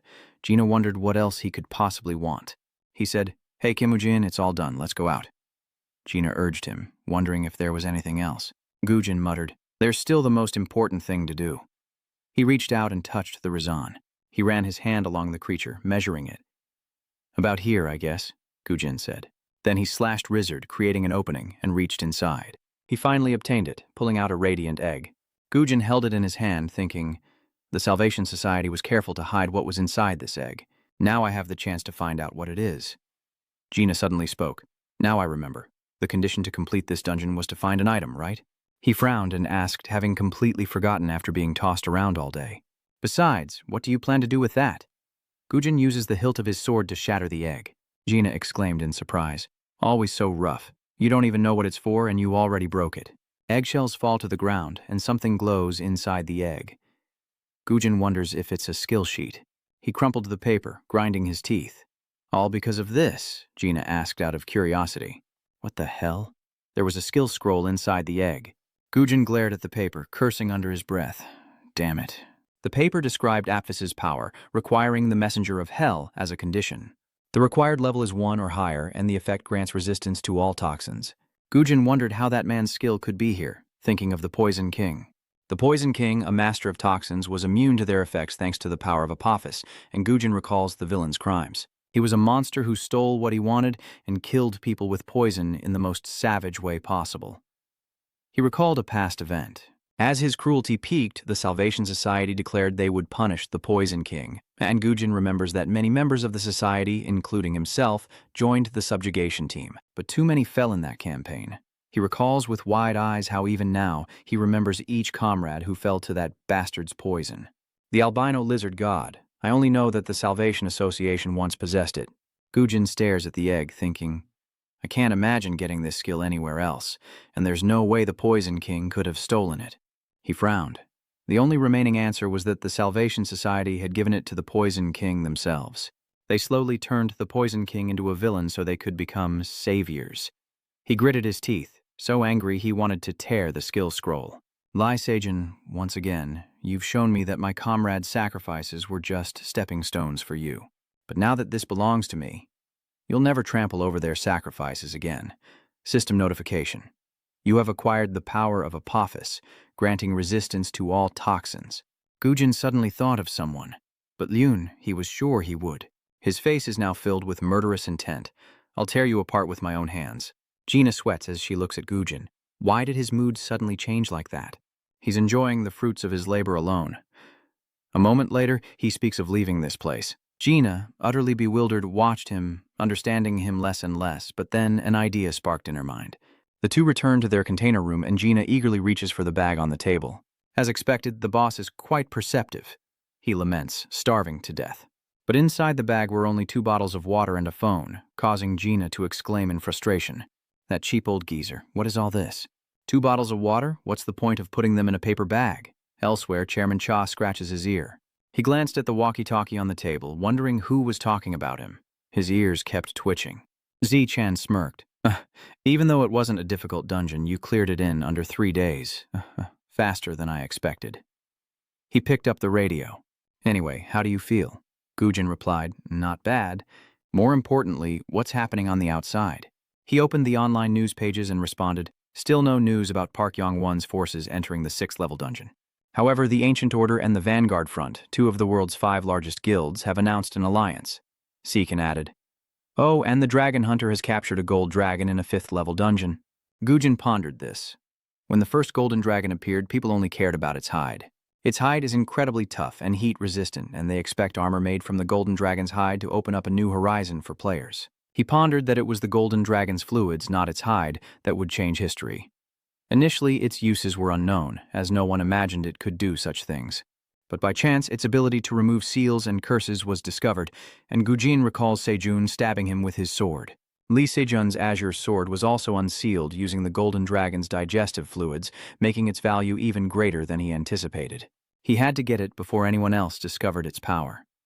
Seichan spoke into the radio. Those are the only big news items from the last few days. Is there anything else you need to know? Gujin replied. That's all? He continued. Good. Then I'll get the details from the supervisor. There's a dedicated phone there to contact us. As he picked up the phone, Seichan instructed. It can't be bugged, so it'll be much safer. Gina was forbidden from going anywhere else and ordered to return straight to the office, a command that immediately irritated him.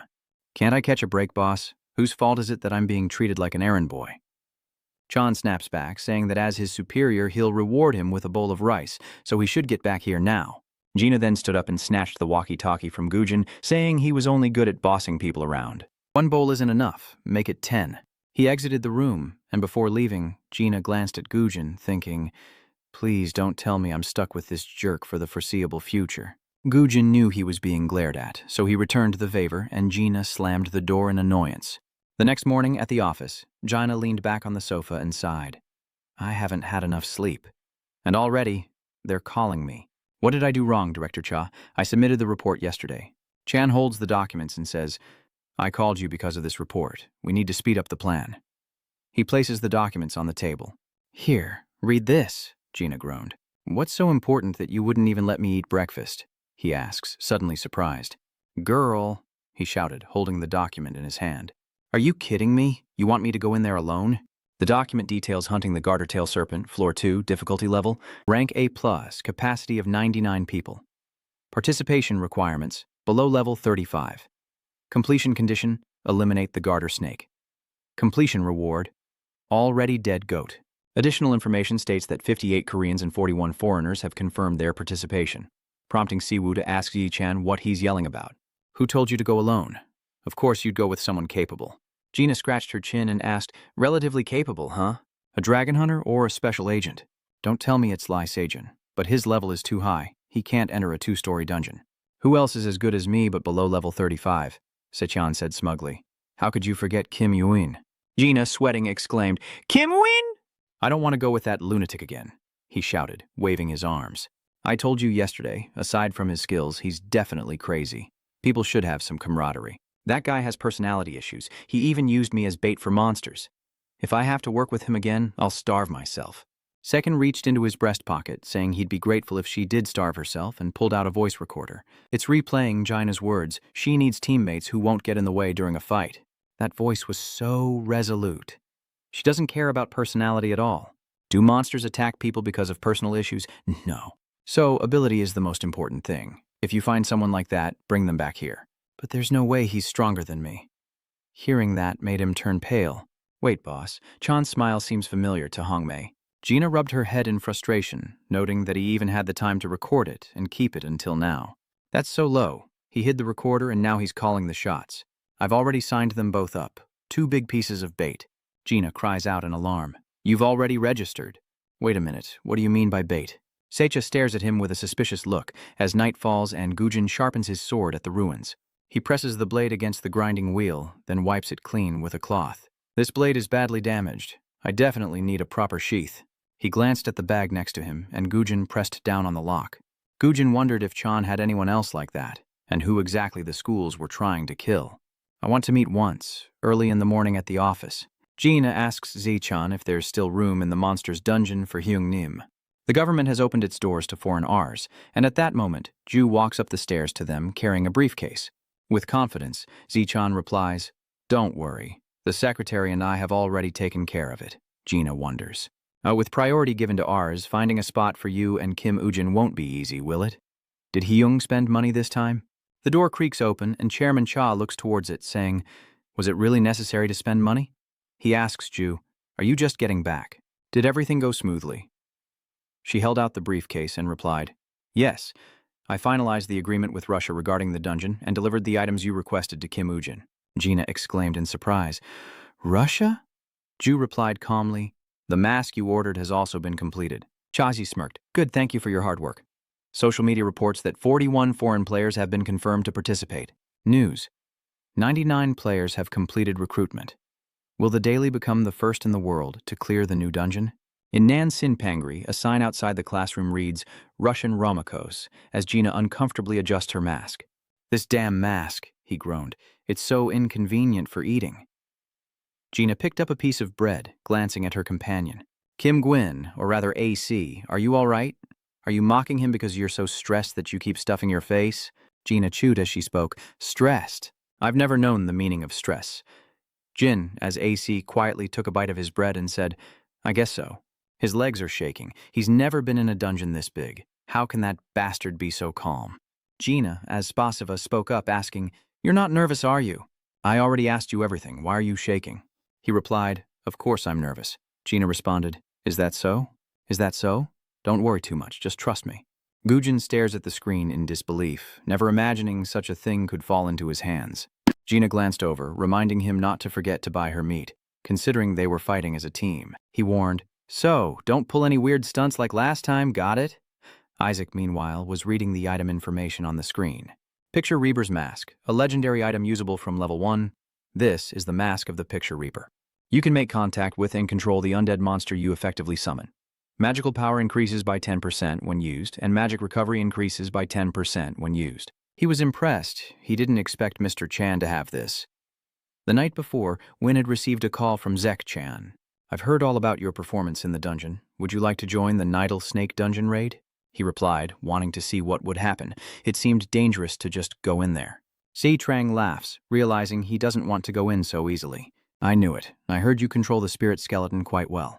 Back in reality, Gujin pondered, the king of the undefeatable. Even Johann George craved what he now possessed, but could never obtain it. He pondered the unknown power it held, never having seen its use before. But Lena interrupts, saying, "Hey, Kim Gu, no, Ajak, are you even listening to me?" He smirked, realizing the time to eliminate the messiahs had been moved up. Then, a staff member opened the door and called out, "Moko Sky players, please prepare." He placed his hand on his knee, and the two of them left the room together. Gujin thought to himself that Picture Rebel's mask must be tested to its limits on the first floor, as the dungeon system announced. Announcement: to reach the next floor, you must survive for 5 days. The other conquerors cried out, "What? This survival quest is the absolute worst." Everyone cursed. Someone clutched their head and cursed as Gina, clad in Spasiva's armor, spoke up. "The survival mission may seem like it only requires surviving for a set time," he said. "But that means the number of monsters will be so great that even survival won't be easy." Gina turned to Gujin. "What should I do?" he replied. "Let's test it out." Gina wondered about Tess. He suddenly remembered being surrounded by wolves and shuddered as Gina despaired inside. "Is she going to make me do that again?" He sulks, saying, "Don't you remember what I said? Are you doing this again?" Test. Gujin replies, "If we get a new minion, of course we have to test its performance." Gina claps her hands, cheering, "You have to test to see who's right." Gujin turned away and said, "First, let's move to a quiet place." In a corner of the forest, the system announced that a skeleton soldier had been summoned. A skeleton soldier appears before them, and Gina happily greets it. "Hey there, hello," he says excitedly. "Look, you even have armor prepared?" he teased, approaching the skeleton soldier. "Hey, move, are you trying to stall again?" Gujin retrieves a mask from the closet and puts it on. The system displays its information. Picture Reaper's Mask, a legendary item usable from level 1. This is the Picture Reaper's Mask, allowing you to contact and control the undead monster you're bound to. Effect: increases magic power by 10% when used, and magic recovery by 10% when used. The screen displays the achievement, Master of the Picture Reaper. Gujin thinks to himself that even just an increase in magical power isn't bad. Suddenly, he sees threads running down from above, connecting to the skeleton soldier's head. Gujin couldn't help but wonder, threads? The thread originated from his veins and shot out from his fingertips, leaving Gujin utterly astonished. The system announces a connection, and his eyes suddenly widen. A light flashes, and he opens his eyes to find Gina grabbing his head. Gotcha. He ruffled its hair with great delight. What's wrong? The skeleton soldier suddenly glared and shouted. Let go of me, Gina Espasiva suddenly screamed. The skeleton soldier can talk, and it's moving in a twisted, unnatural way. It flails its arms and legs haphazardly, and Gina asks, confused, why is it moving like that? After a few steps, it collapses, and he cries out, is it dead? Gina then touched its head with her foot, prompting Isaac in Gujin's body to tell her to get her foot off. He pondered, realizing silence wasn't as easy as he thought, as a group in the distance asked, John Jun, what's our plan? Should we wait here, or scout ahead and return? John Jun replies, I don't know how many monsters there are. We can't rush in. He glanced around and said, let's stay here and assess the situation for a day or two. Everyone else is gathering here, so joining forces will improve our chances of survival. They glanced at the other groups, wondering if they were thinking the same thing. Jun pushed up his glasses, smugly thinking that there was no force in this dungeon as influential as Messi are real. In a situation like this, it always benefits those with brains. We need to convince them to make us the focus of the hunt. Night falls over the forest as Gina lunges forward with a punch. A polite punch sends an ogre's head flying. He smirks. What's this? I was so worried since it was a survival challenge. Is this all there is, just counting the heads of these weak monsters? No way. I'm way stronger than I thought. Behind Gina, the skeleton soldier wields its sword, felling 2 ogres which collapse beneath its blade. Gina frowned as she watched the skeleton soldier while Gin clicked his tongue, thinking of him as nothing more than a ridiculous monster. Gina recalls the events of the past few minutes. The skeleton soldier had begun to stagger, struggling to walk at first, then falling flat on its face before finally breaking into a run. Now the skeleton soldier is moving with incredible agility, darting around with great speed as Gina watches Gujin's fingers dance. Dealing with summoned skeletons is hard enough, but he's directly controlling them too. Isn't that a little unfair? He gritted out. While some struggle in the face of danger, others dance idly by. How foolish. Suddenly, he notices something behind him. A massive skeleton soldier has been summoned. The system announces a skeleton soldier has been summoned, and Gina stares in disbelief at the massive creature. He wondered if he could use the summoning skill in that state. Gina thought to herself that she could use the skill while connected to the skeleton, but the mana consumption would be 3 times higher. Though obvious poison is unusable. The small skeleton soldier asked, Are you okay? He crossed his arms, annoyed, and said, Hey, when you talk to someone, at least look at them. Gina clenched her fist, feeling strangely ignored by the bones. Do you need a lesson in manners too? Gujin challenged. Oh, is that so?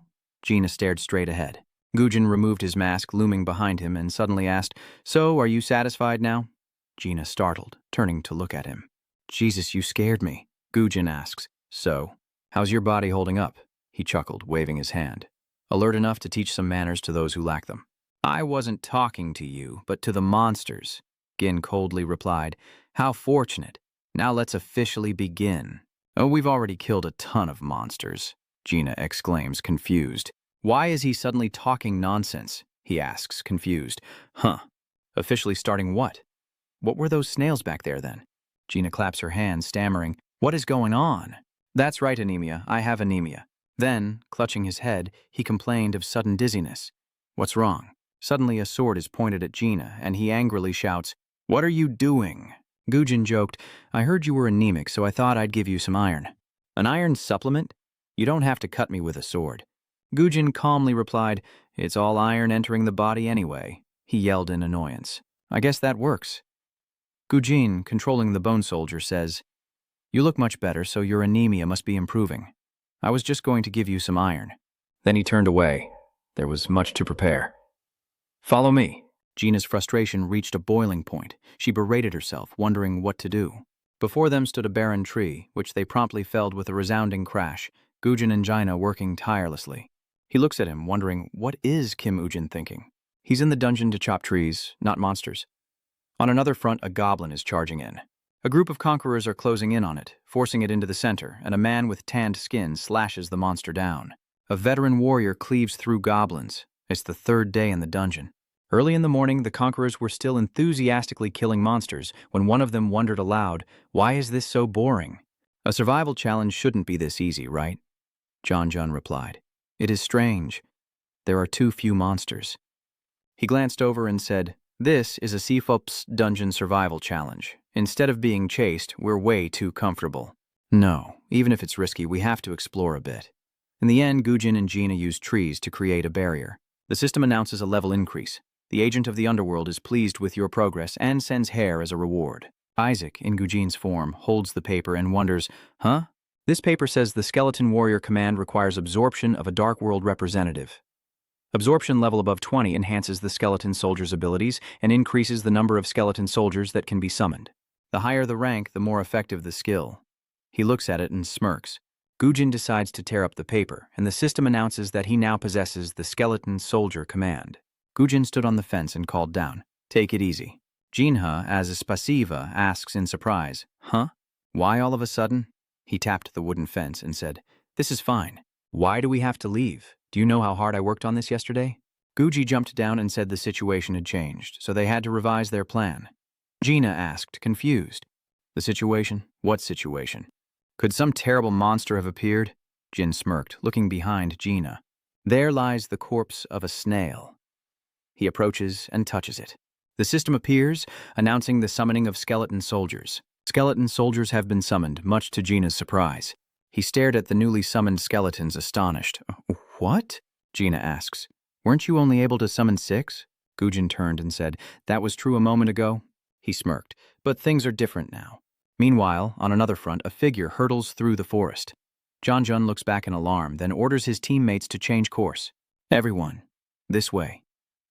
They looked around at the many monster corpses and gasped in surprise. "Ah!" Janjun turns and asks how many there are in total. Pushing up his glasses, he thought, "This isn't a battle, it's a massacre. Just who is responsible? I thought I'd gathered all the skilled ones onto my team. Did I miss someone?" Suddenly, Jin Hong points in a direction, making him tremble. Something else was discovered down there, and he glanced in the direction indicated, then followed Jin Hong with a shiver. "What's this?" He's immediately taken aback by the sight before him. Below the hill stood a massive wooden structure, undoubtedly the work of Gwyn and Jin. Janjun was speechless. This maze. He then leaps onto the wooden wall to get a better look. Janjun and his team looked down into the maze, where piles of monster corpses lay stacked high. He was utterly astonished. A wooden maze to lure monsters into a trap? Janjun gazes into the distance, noting the sheer number of corpses. He turns back to the labyrinth, but it pales in comparison to what lies within. Janjun wondered who could have devised such a plan, so unlike anything he'd ever seen. He sweated, pushing up his glasses as he pondered. This is why they could live comfortably for days, even in a survival challenge. Meanwhile, Gina realizes her misjudgment and insists on bringing all the remaining players on board, using traps to defeat them so easily. "It's not my preference, but I'll take it." He groaned, wondering why they had to move at all, complaining that it was exhausting. Jin wonders if they have to do exactly as they're told, patting a skeleton soldier on the head as he speaks. "Don't worry, we won't need those anymore." Gujin explains that their firepower has been upgraded. "Traps and mazes are a waste of time," Gina excitedly says. "From now on, direct hunting will be faster, and that's where the taste of battle lies." "Of course." Suddenly, Gujin summons a sword. Seeing this, Gina thought he was going to attack her, flailing her arms and saying she would show him her true power this time, but Gujin said he would go first. Gina exclaims in surprise as he summons his gauntlets, declaring, "In that case, I'll give it my all too. I don't know what you're planning, but I can't stand having a clumsy guy in front of me." Suddenly, a moment later, Gina was panting for breath. He reached out, calling for someone. "Hey, you're not coming?" Gina huffed. "Can't we take a break?" A skeleton soldier scurried over, earning a fierce glare from Gina. The skeleton soldier shook its head as if to mock him, then simply walked away. Gina, enraged, yelled, "Get back here. Are you laughing at me? Come here." Gina cursed, but the bone soldier had already fled, leaving him to seethe in silence. "Damn it, that bastard Kim Ujin has monstrous stamina. No, his fighting style is different from mine." Gina realized that his fighting style, taking on enemies one by one, was draining, while Ujin's overwhelming attacks and retreats were far more effective. He turned back and asked, "What's wrong? Weren't you going to show me your strength?" Gina wiped his sweat and thought, "He still remembers that? Well, I'm doing it now." Monsters appear one after another, and Jinha rushes in, slaughtering them all at once. Gujin watches him from the sidelines, thinking that Liena would have mimicked his earlier movements. Jinha relentlessly punches the monsters away, as Gujin thinks to himself that no one has guided him so far. He watched him dodge the monster's attacks, trusting in his immortal body and tireless running. Perhaps this fighting style wasn't effective. Gujin frowned, thinking time would be more useful than this, then suddenly smiled smugly. No, it will be more useful. Day 5. Sunlight flickered through the leaves, illuminating the lush forest, and on the ground lay the unfortunate hyena in a pool of blood. The system announces that there are 24 hours left until the survival quest ends. Gina, drenched in sweat, looks at Gujin, wondering why he's going to such lengths when the mission is just to survive. Gujin checks his system, he's leveled up, but Gina wonders what did those monsters steal from him. The system grants him a level-up reward. The messenger of hell seems to appreciate his efficiency. You receive a skill package as Gina protests this blatant exploitation of labor. He shouts out, "Hey Kim Gujin, this is torture, not a walk in the park anymore. I've been fighting nonstop for 8 hours. You should be ashamed." Hearing that, he took his break like he'd been pardoned, and Gina was overjoyed, her eyes sparkling. "Pineapple, where are you resting?" Taking a break, he pulled out his food and began to devour it, his mouth working non-stop, until a skeleton soldier approached, causing him to pause. Out of camaraderie, Gina offered the food in his hand. "Want a bite?" He waved the food in his hand. Come on, raise your hand and I'll give you some." Surprisingly, the proud bone soldier actually listened and reached out its hand. Gina stared in astonishment, then chuckled. "Has my little Frosty finally opened up to me?" Gina boasted with a grin. "See that, Kim Gujin? This is camaraderie." He was so touched, tears welled up in his eyes, deeply moved. Brotherhood is something that transcends words.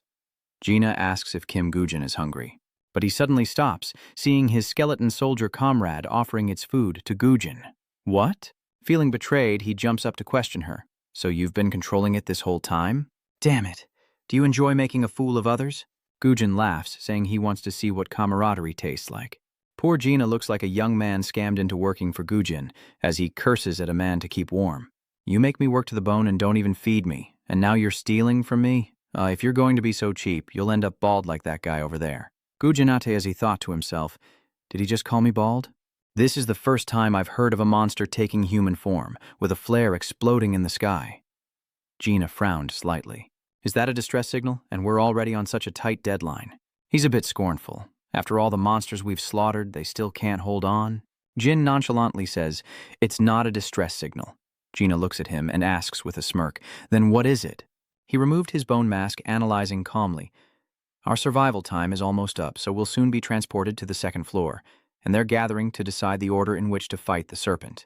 Gina scoffs, arms crossed. They might not win even if they all fought together, and now they're planning to take turns? Unbelievable arrogance, Gujin coldly observes. "You and I have significantly lowered the difficulty of this floor, allowing them to play around for the past 5 days. Of course they'd be full of confidence," Gina thought, puzzled. "What? There's more?" Gin examines his newly acquired item. "Let's check this reward and head over there." Gina was shocked to see the item in his hand. "Huh? That?" he couldn't help but exclaim. "It's a real golden scroll." Gin smirked with amusement. "This is Johann George's signature skill. Corpse Explosion, requiring level 30 or higher and the Hellbringer class. If mana is channeled into a monster's corpse, it can explode at any time. Cut to an empty field where everyone gathers. By the time they've assembled, it's already dark." From atop the high rock, Jojun called out, beginning his address to the assembled survivors. "The survival quest is nearing its end, and we will soon be transported to the second level. The allied forces, including the Pixiu Guild, will hunt the Thornback Serpent first. Any objections?" Gina glanced at Gujin and whispered, "You were right. They're crazy. You're really dividing up the turns?" On the platform, seeing everything going smoothly, Jojun continued. "Since no one objects, I'll say this in advance so everyone is careful. Remember, do not interfere with our hunt." With that, he paused, then emphasized, "Anyone who interferes will be executed on the spot." Gujin thought indifferently. "A fallen machine." Gina whispered, "What do we do now? You have a plan, right?" Suddenly, he was shoved aside as a burly hunter swaggered up. "Do you understand what he's saying?" Gina, quick to anger, gritted his teeth, thinking, is this guy crazy? Can't he speak Korean? Before he could lay a hand on the man, Gujin stopped him. Gina turned to see Gujin shaking his head, signaling not to make a scene, and that he wouldn't interfere with their hunt. "Fine, good luck." That troublemaker gives a knowing smile. He then turned and left, and Gina, confused and frustrated, asked, "Why did you stop me?" Gujin decides to clue in his companion. "You planning on taking them all on by yourself?" Gina doesn't understand. Everyone he's pointing at is wearing a red armband, marking them as part of the same team. "And take a look around you. Gina follows his gaze, noticing that almost everyone except them is wearing a red armband. He's trying to save face, I noticed already. So, that's why no one objected. Now that Gina knows who the enemy is, she begins to worry. Everyone's wearing a red armband. Wait, does that mean we can't win against them? Jin simply gives a mysterious smile. You really think so? When time runs out, the system announces to all hunters that you have completed the survival mission and are being transferred to the second floor. In the second floor forest, a massive thorn serpent slithers, its tail dragging and kicking up dirt as hunters lie in wait, poised to strike. The snake warily looks around, sensing danger in the air, and some of the weaker hunters tremble, barely daring to breathe. The thorn serpent continues its advance, its massive tail lashing out, unaware that an ambush awaits it. Seeing his chance, Jo-jun orders the attack. The team obeys, and the mages focus their attacks on the thorn serpent from afar, taking it by surprise. It thrashes and strikes, causing the earth to explode in a series of large and small blasts. The night air rumbled as Gina and Gujin casually observed from the cliffside. Gina couldn't help but ask, "Are you really just going to watch? At this rate, they might actually get eaten." Gujin replied emotionlessly, "No, that's not going to happen." "Why not?" Gina didn't understand Gujin's meaning. With so many people, it's still not enough? Instead of answering, he questions him. "When you encounter a monster, what's the first thing you do?" He crossed his arms, pondering. "The first thing I'd do is run up and slash them. Since I don't know what they'll do, it's hard to deal with problems if we rush in head-on."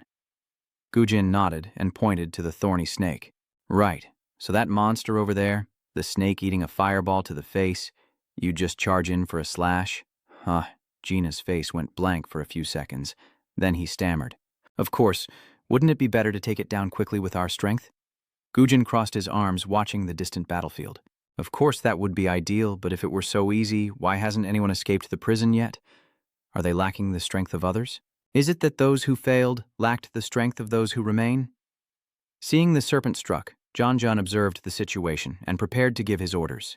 He was excited. "Good, everyone advance." The snake, done with fighting, turned tail and ran, its massive body hurtling past the hunters' heads. Seeing this, a team member announced that the snake was escaping, and Jun felt the hunt was far too easy.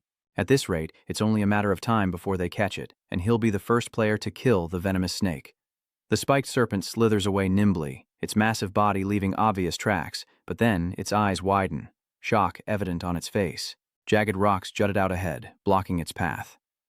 Someone had intervened, activating the master-level skill, Knowledge Destruction, causing rough, sharp rocks to rise high into the air. Ignoring the obstacles, the thornback serpent charges forward, its body harder than stone. The rocks shatter, and the snake slithers away as if no one is there, leaving Gina stunned. It seems they were prepared for this, and they knew the venomous snake would escape. But Gujin saw things differently, commenting nonchalantly, "It has begun." Gina was bewildered. "What? It's only just beginning?" "But it looks like it's about to end." Jian guides. "No, that venomous serpent never attacks head-on, and those sharp thorns on its body. Don't you see?" On the battlefield, Zhou orders the attacks to continue, focusing on the snake's head, as it looks up at the barrage of magic aimed its way. Explosions echoed as the thornback serpent roared in fury, but a shadow loomed behind the archers and mages, the serpent's tail raised high, ready to strike. A mage noticed. "What?" As expected, the snake is swinging its tail at the ranged attackers. The ferocious serpent observed from afar, its long, massive body allowing it to easily attack from a distance. But things weren't going its way, forcing the snake to reconsider. A loud crash echoes as dust fills the air, forcing the mage to cover his face. A warrior shouts, "Regroup, we must keep attacking. We're assigned to protect this area." The mage glanced over, a glint flashing in his eyes. There, a group of warriors with shields blocked the snake's tail, preventing it from hitting the main damage-dealing group. The mage steadied himself on the ground, his hand trembling, then pushed off and ran. "That's right, let's end this." Ranged attacks continued to bombard the serpent's head. Explosions continue to erupt as Jun commands, noting that the serpent is slowing down. The formation prepares itself. The remaining group begins to take formation, but to the serpent, they are but ants gathering together. Its eyes glowed red, piercing through the dust, as the spiked serpent rose like an ancient tree. Seeing this, Jun was slightly surprised that the snake had been running away. Then an even more terrifying scene unfolded. The snake's head swelled like a cobra's, its jagged spines pointing in every direction, as Jun ordered an immediate halt to the attack, commanding everyone to defend. No sooner had he spoken than the snake's spines shot out, aimed directly at the hunters below. A rain of spines fell, and the group scattered for their lives. The sound of impact was deafening, kicking up dust and obscuring the casualties.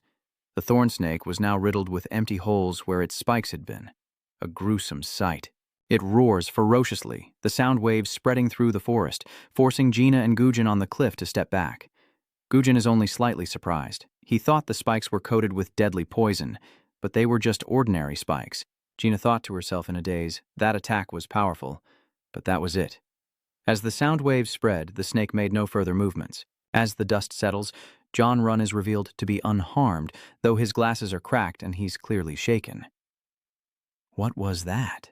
Is that all? It took John Run a moment to recover. He thought the snake would have some secret weapon, but it was just a wide-range attack and not a big deal.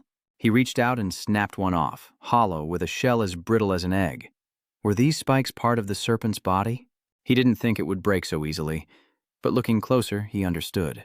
Inside, the ferocious serpent roared, but it no longer had the thorns or anything else to threaten them. John Jun made his decision. Okay, the snake's spines are gone. He seizes the opportunity, attacking before it can recover.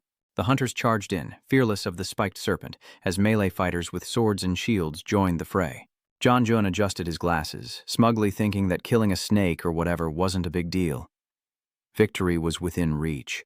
As the warriors charged, one of them faltered, and a blonde tanker shouted, "Hey you, stop!" He pushed past his teammate, frowning as he asked, "What are you doing? Don't hesitate, move." What he saw next was his comrade covering his mouth, coughing up blood, then collapsing to the ground. This abnormality confused him for a few seconds, making him forget to move. And behind him, heavy armor fell to the ground.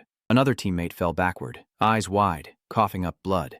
The blonde tanker paused as he watched his comrades fall one after another. The next moment, he felt sick and nauseous as the system notified him that he had been poisoned by the thorn snake. Seeing this, the tankers in the rear hesitated, realizing it was poison, and quickly retreated, one of them rushing to report back. And John Jun, this place has suffered heavy losses. Many tankers are unable to fight. John Jun blankly mutters, "Poison?" He stared at the hollow spikes in the ground, wondering what to do. There were no signs. Could those thorns be poisonous? The tankers began to retreat, while John Jun stood frozen in place, trembling. If the tankers had all collapsed immediately, it would have been a deadly poison. From the trees, the bone soldier's eyes lit up, observing the battlefield, the panicked group trampling each other as they fled. The screams of chaos filled the air. "Get out of the way! Take me with you!" Gujin, sharing Bone Soldier Jung's vision, muttered that it was a tragedy. Gina watched from afar, not understanding why the others had fled. Ugh, how annoying. Why did they suddenly run away? Gujin explains they retreated because of the thorn serpent's poison, causing Gina to exclaim in disbelief. Poison? What do you mean? The thorns it shoots from its body are poisonous? Gina continues to speculate. Or perhaps the poison is inside the thorns? But he didn't predict them. Gujin says that's not the case. The wide-range attack just now also damaged their rear. If the thorns were poisonous, those behind them would have fallen before those tankers. Like an eager child, Gina asks why, and when everyone was poisoned. Then he remembered the serpent's loud roar, its sonic attack spreading throughout the forest. Damn it, he's talking strategy like it's no big deal. Isn't that the death serpent? Gina, without an opinion of her own, simply asks, "So, what do we do now? Join up with the others over there?" Gujin rises, posturing menacingly. Now that we know the prey's origin, we must move with caution. Meanwhile, the skeleton soldiers have dealt with a group of aggressive elites, and Gina is terrified to see Gujin approaching the snake. "What? You're going over there? Are you crazy?" Without turning back, he calmly ordered, "Just get me to that snake. You stay here and prepare for something else." Gina breathed a sigh of relief, but sensed the scent of a fiery recruitment. "Really? You think I came here to do your dirty work?" Gujin smiles at him. "Is that so? Lucky you, then go on. I don't care." Seeing how easily he abandoned her, Gina immediately changed her attitude. He shook his head frantically. "That's not what I meant. I just meant I'm willing to stay here and work hard for you, that's all." The thorned snake remained standing still, without any action. The night wind whispers as a colorless poison gas gently emanates from the serpent's empty holes, and a figure lurks behind a nearby tree. Gujin realized that the poison was colorless, odorless, and invisible, making it impossible for the players to notice, which explained why the initial attack force had failed. He looked at the unfortunate souls lying on the ground, realizing the danger only when the damage was irreversible. but he was different. Gin reached up to adjust his bone mask as the system announced the power of Apophis was activating. You will not be poisoned by the thorn serpent. The thorn serpent's venom enhances hemolysis. Seeing the last notification, a smirk crept across his face. He didn't expect the power of Apophis to enhance hemolysis as well. Lucky me. Suddenly, Gujin noticed something out of the corner of his eye. He looked down at the spear that had fallen to the ground. Gujin sat down and opened his system to take a look. He examines the items in his inventory, and Gujin ponders. That thing's huge, so it must be tough. I'll take it down piece by piece instead of head-on. He smirks, thinking this will be more effective. Meanwhile, elsewhere, a young man with a red string on his hand punches a tree. Jun is consumed by self-reproach. Damn it, he doesn't know what to do. Everything that happened is your fault. How many people escaped? He asked his teammate. Jinhong turns and replies, I caught a glimpse of about 30 people while escaping, but everything's a mess now. Is he asking Jun for help? Go save them. Jinhong hopes for more survivors, but Run disagrees. They'll wait and gather the remaining people, though Run believes those left are as good as dead. Jinhong angrily retorts that waiting isn't an option, as their numbers are already too low to launch an attack, especially with their lack of tankers. Jun firmly replies, let's find the bodies. We can't afford to lose any more manpower. Instead, we should rebuild our team and try again. He'd given up on succeeding, but going back would just be feeding them to the snake. Jinhong cursed, pointing to the weary group, saying there were still people left. Affected by the snake's poison, everyone felt sick and clutched their heads. Jinhong questioned, was there no choice but to abandon their comrades? Is that even a thing? Jun clenched his fist, thinking to himself that despite the promise of re-equipping, the outcome was still obvious. Fighting without a tank is like attacking without armor, but we need to think clearly in times like these. Suddenly, a distant rumbling sound echoes, snapping the group to attention. Could it be headed this way? One of the team members asks, alarmed. For safety, Jun immediately ordered them to quickly locate the snake, and a skilled scout used his momentum to leap into a tree. With agility, he found a sturdy branch high above. Scanning the distance for the snake, the scout froze, and those below grew anxious at his silence. What is it? Report the location now. The scout struggled to find the words. Unbelievable as it was, a player was fighting the constrictor serpent. This news stunned Jun. What? Jinhong was finding it hard to believe. Is that really the case? He pressed, agitated. Explain further. Hurry. The Chinsat soldier points towards the snake. I told you, someone's fighting the thorn serpent. If you don't believe me, come up here and see for yourself. Someone's breathing in that hellhole? Is it really that easy? Jinhong asked incredulously, stunned. Is it true? Run wondered, sweating. It shouldn't be possible to get close because of the snake's poison. To confirm, the group leaps to a higher branch to observe, and they all share the same thought as they witness someone attacking the snake. How can this be? Jun quickly realized the problem. Wait, if that's the case, does that mean the poison's gone now? Otherwise, how could this be? He clenches his fist, realizing that while they could act now, everyone is already at their limit. After struggling, Jun made up his mind. They had to go in. Jinhong's eyes widened. Back in there? You said doing that would be suicide, Run snapped impatiently. He was eager to redeem himself, reporting that the thorn serpent's poison seemed to have vanished. This is the perfect chance to make up for our mistake. If we don't work together to catch it now, we may never get another chance. In the distance, the now thornless spine serpent roars furiously, its body constantly struck by arrows. A dull thud echoed, but it was unfazed. If anything, the bone soldier's attacks were merely annoying. The bone soldiers below, emotionless and unafraid, continued to fire arrows on Gujin's command, allowing him to circle behind the beast, realizing that arrows and spears couldn't pierce its thick hide. Little did the snake know, danger was approaching, as Gujin, armed with 2 sharp spears, leaped onto its back, careful to avoid its venomous skin. Seeing the snake wanted to engage in close combat, the 2 bone soldiers below were immediately on guard. The thorn serpent lowered its head, its wide mouth opening, wanting to swallow these 2 troublesome bone soldiers. But the skeleton soldiers were agile. They both leapt away, dodging the snake's powerful strike. The snake lost its balance, its head slamming into the ground, kicking up dust, unaware that Gujin was now right beside it. Seizing the opportunity, he twisted the spear in his hand, his eyes resolute. Thunk! Gujin plunges 2 sharp spears into the snake's dark hole, and the system announces that the spiked serpent has been infected with blood poison. The soul-searing pain makes the snake immediately turn its head towards him, the culprit who just wounded it. Gujin spoke to it like an old friend. The thorns are gone, and these holes have appeared, so I'll plant a spear dripping with blood poison here. From within the holes, a faint poisonous gas emanates. Unfazed, he remarks that they could be called pores, if they were on a human. That must hurt. Whether the snake understood or not, it opened its mouth wide to bite him. Guji smirks. You deliberately ran away and pretended to be in danger, didn't you? That's how he lures people in, letting them get close.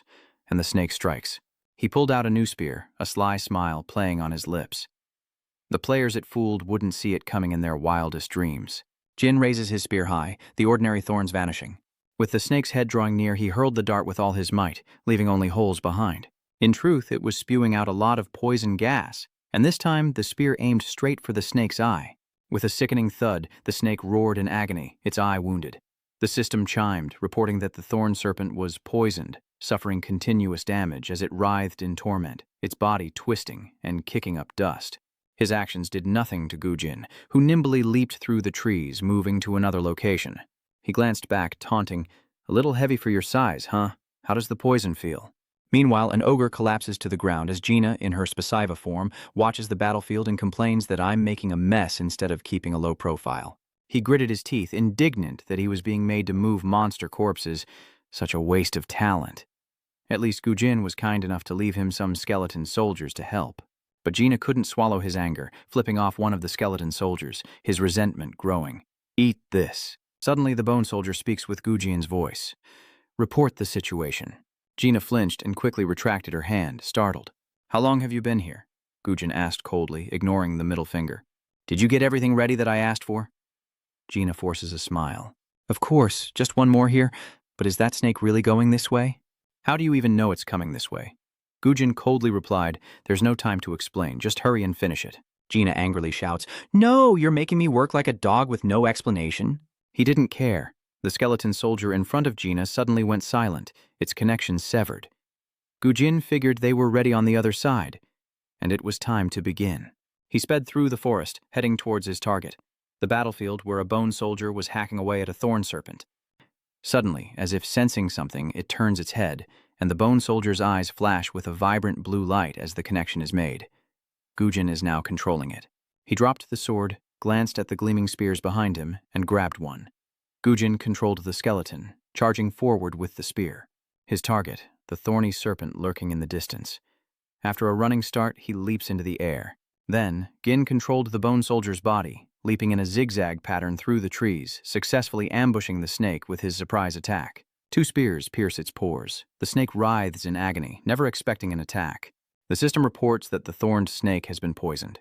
The snake immediately turns to find the bone soldier Gujin is connected to, but he decisively cuts the connection. The soulless bone soldier returned to find its master, Gujin, cornered by the massive maw of the thorn-hide serpent, but another bone soldier was already running and leaping into action. This bone soldier, also wielding 2 poisoned spears, leaps into the air, targeting the snake's head, and in the next instant, the spears plunge into the pores on its head. This action saves his comrade and forces the snake to bow its head as the bone soldier suddenly speaks, "To match your name, spiked body snake, I'll give you a makeover." He emphasized, "I'll give you a little makeover." With that, Gujin controlled the skeleton soldier, stabbing the venomous spears into the thorn serpent's pores relentlessly, while the serpent could do nothing. The system reports that the thorny snake has been poisoned, weakening its abilities.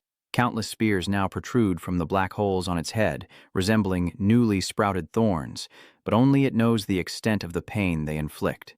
It frantically tries to escape, but nearby a bone soldier clutches the poisoned spear, staring it down. This is a merged bone soldier. He's preparing to throw the spear, but it's so big it'll take a while for the poison to take effect.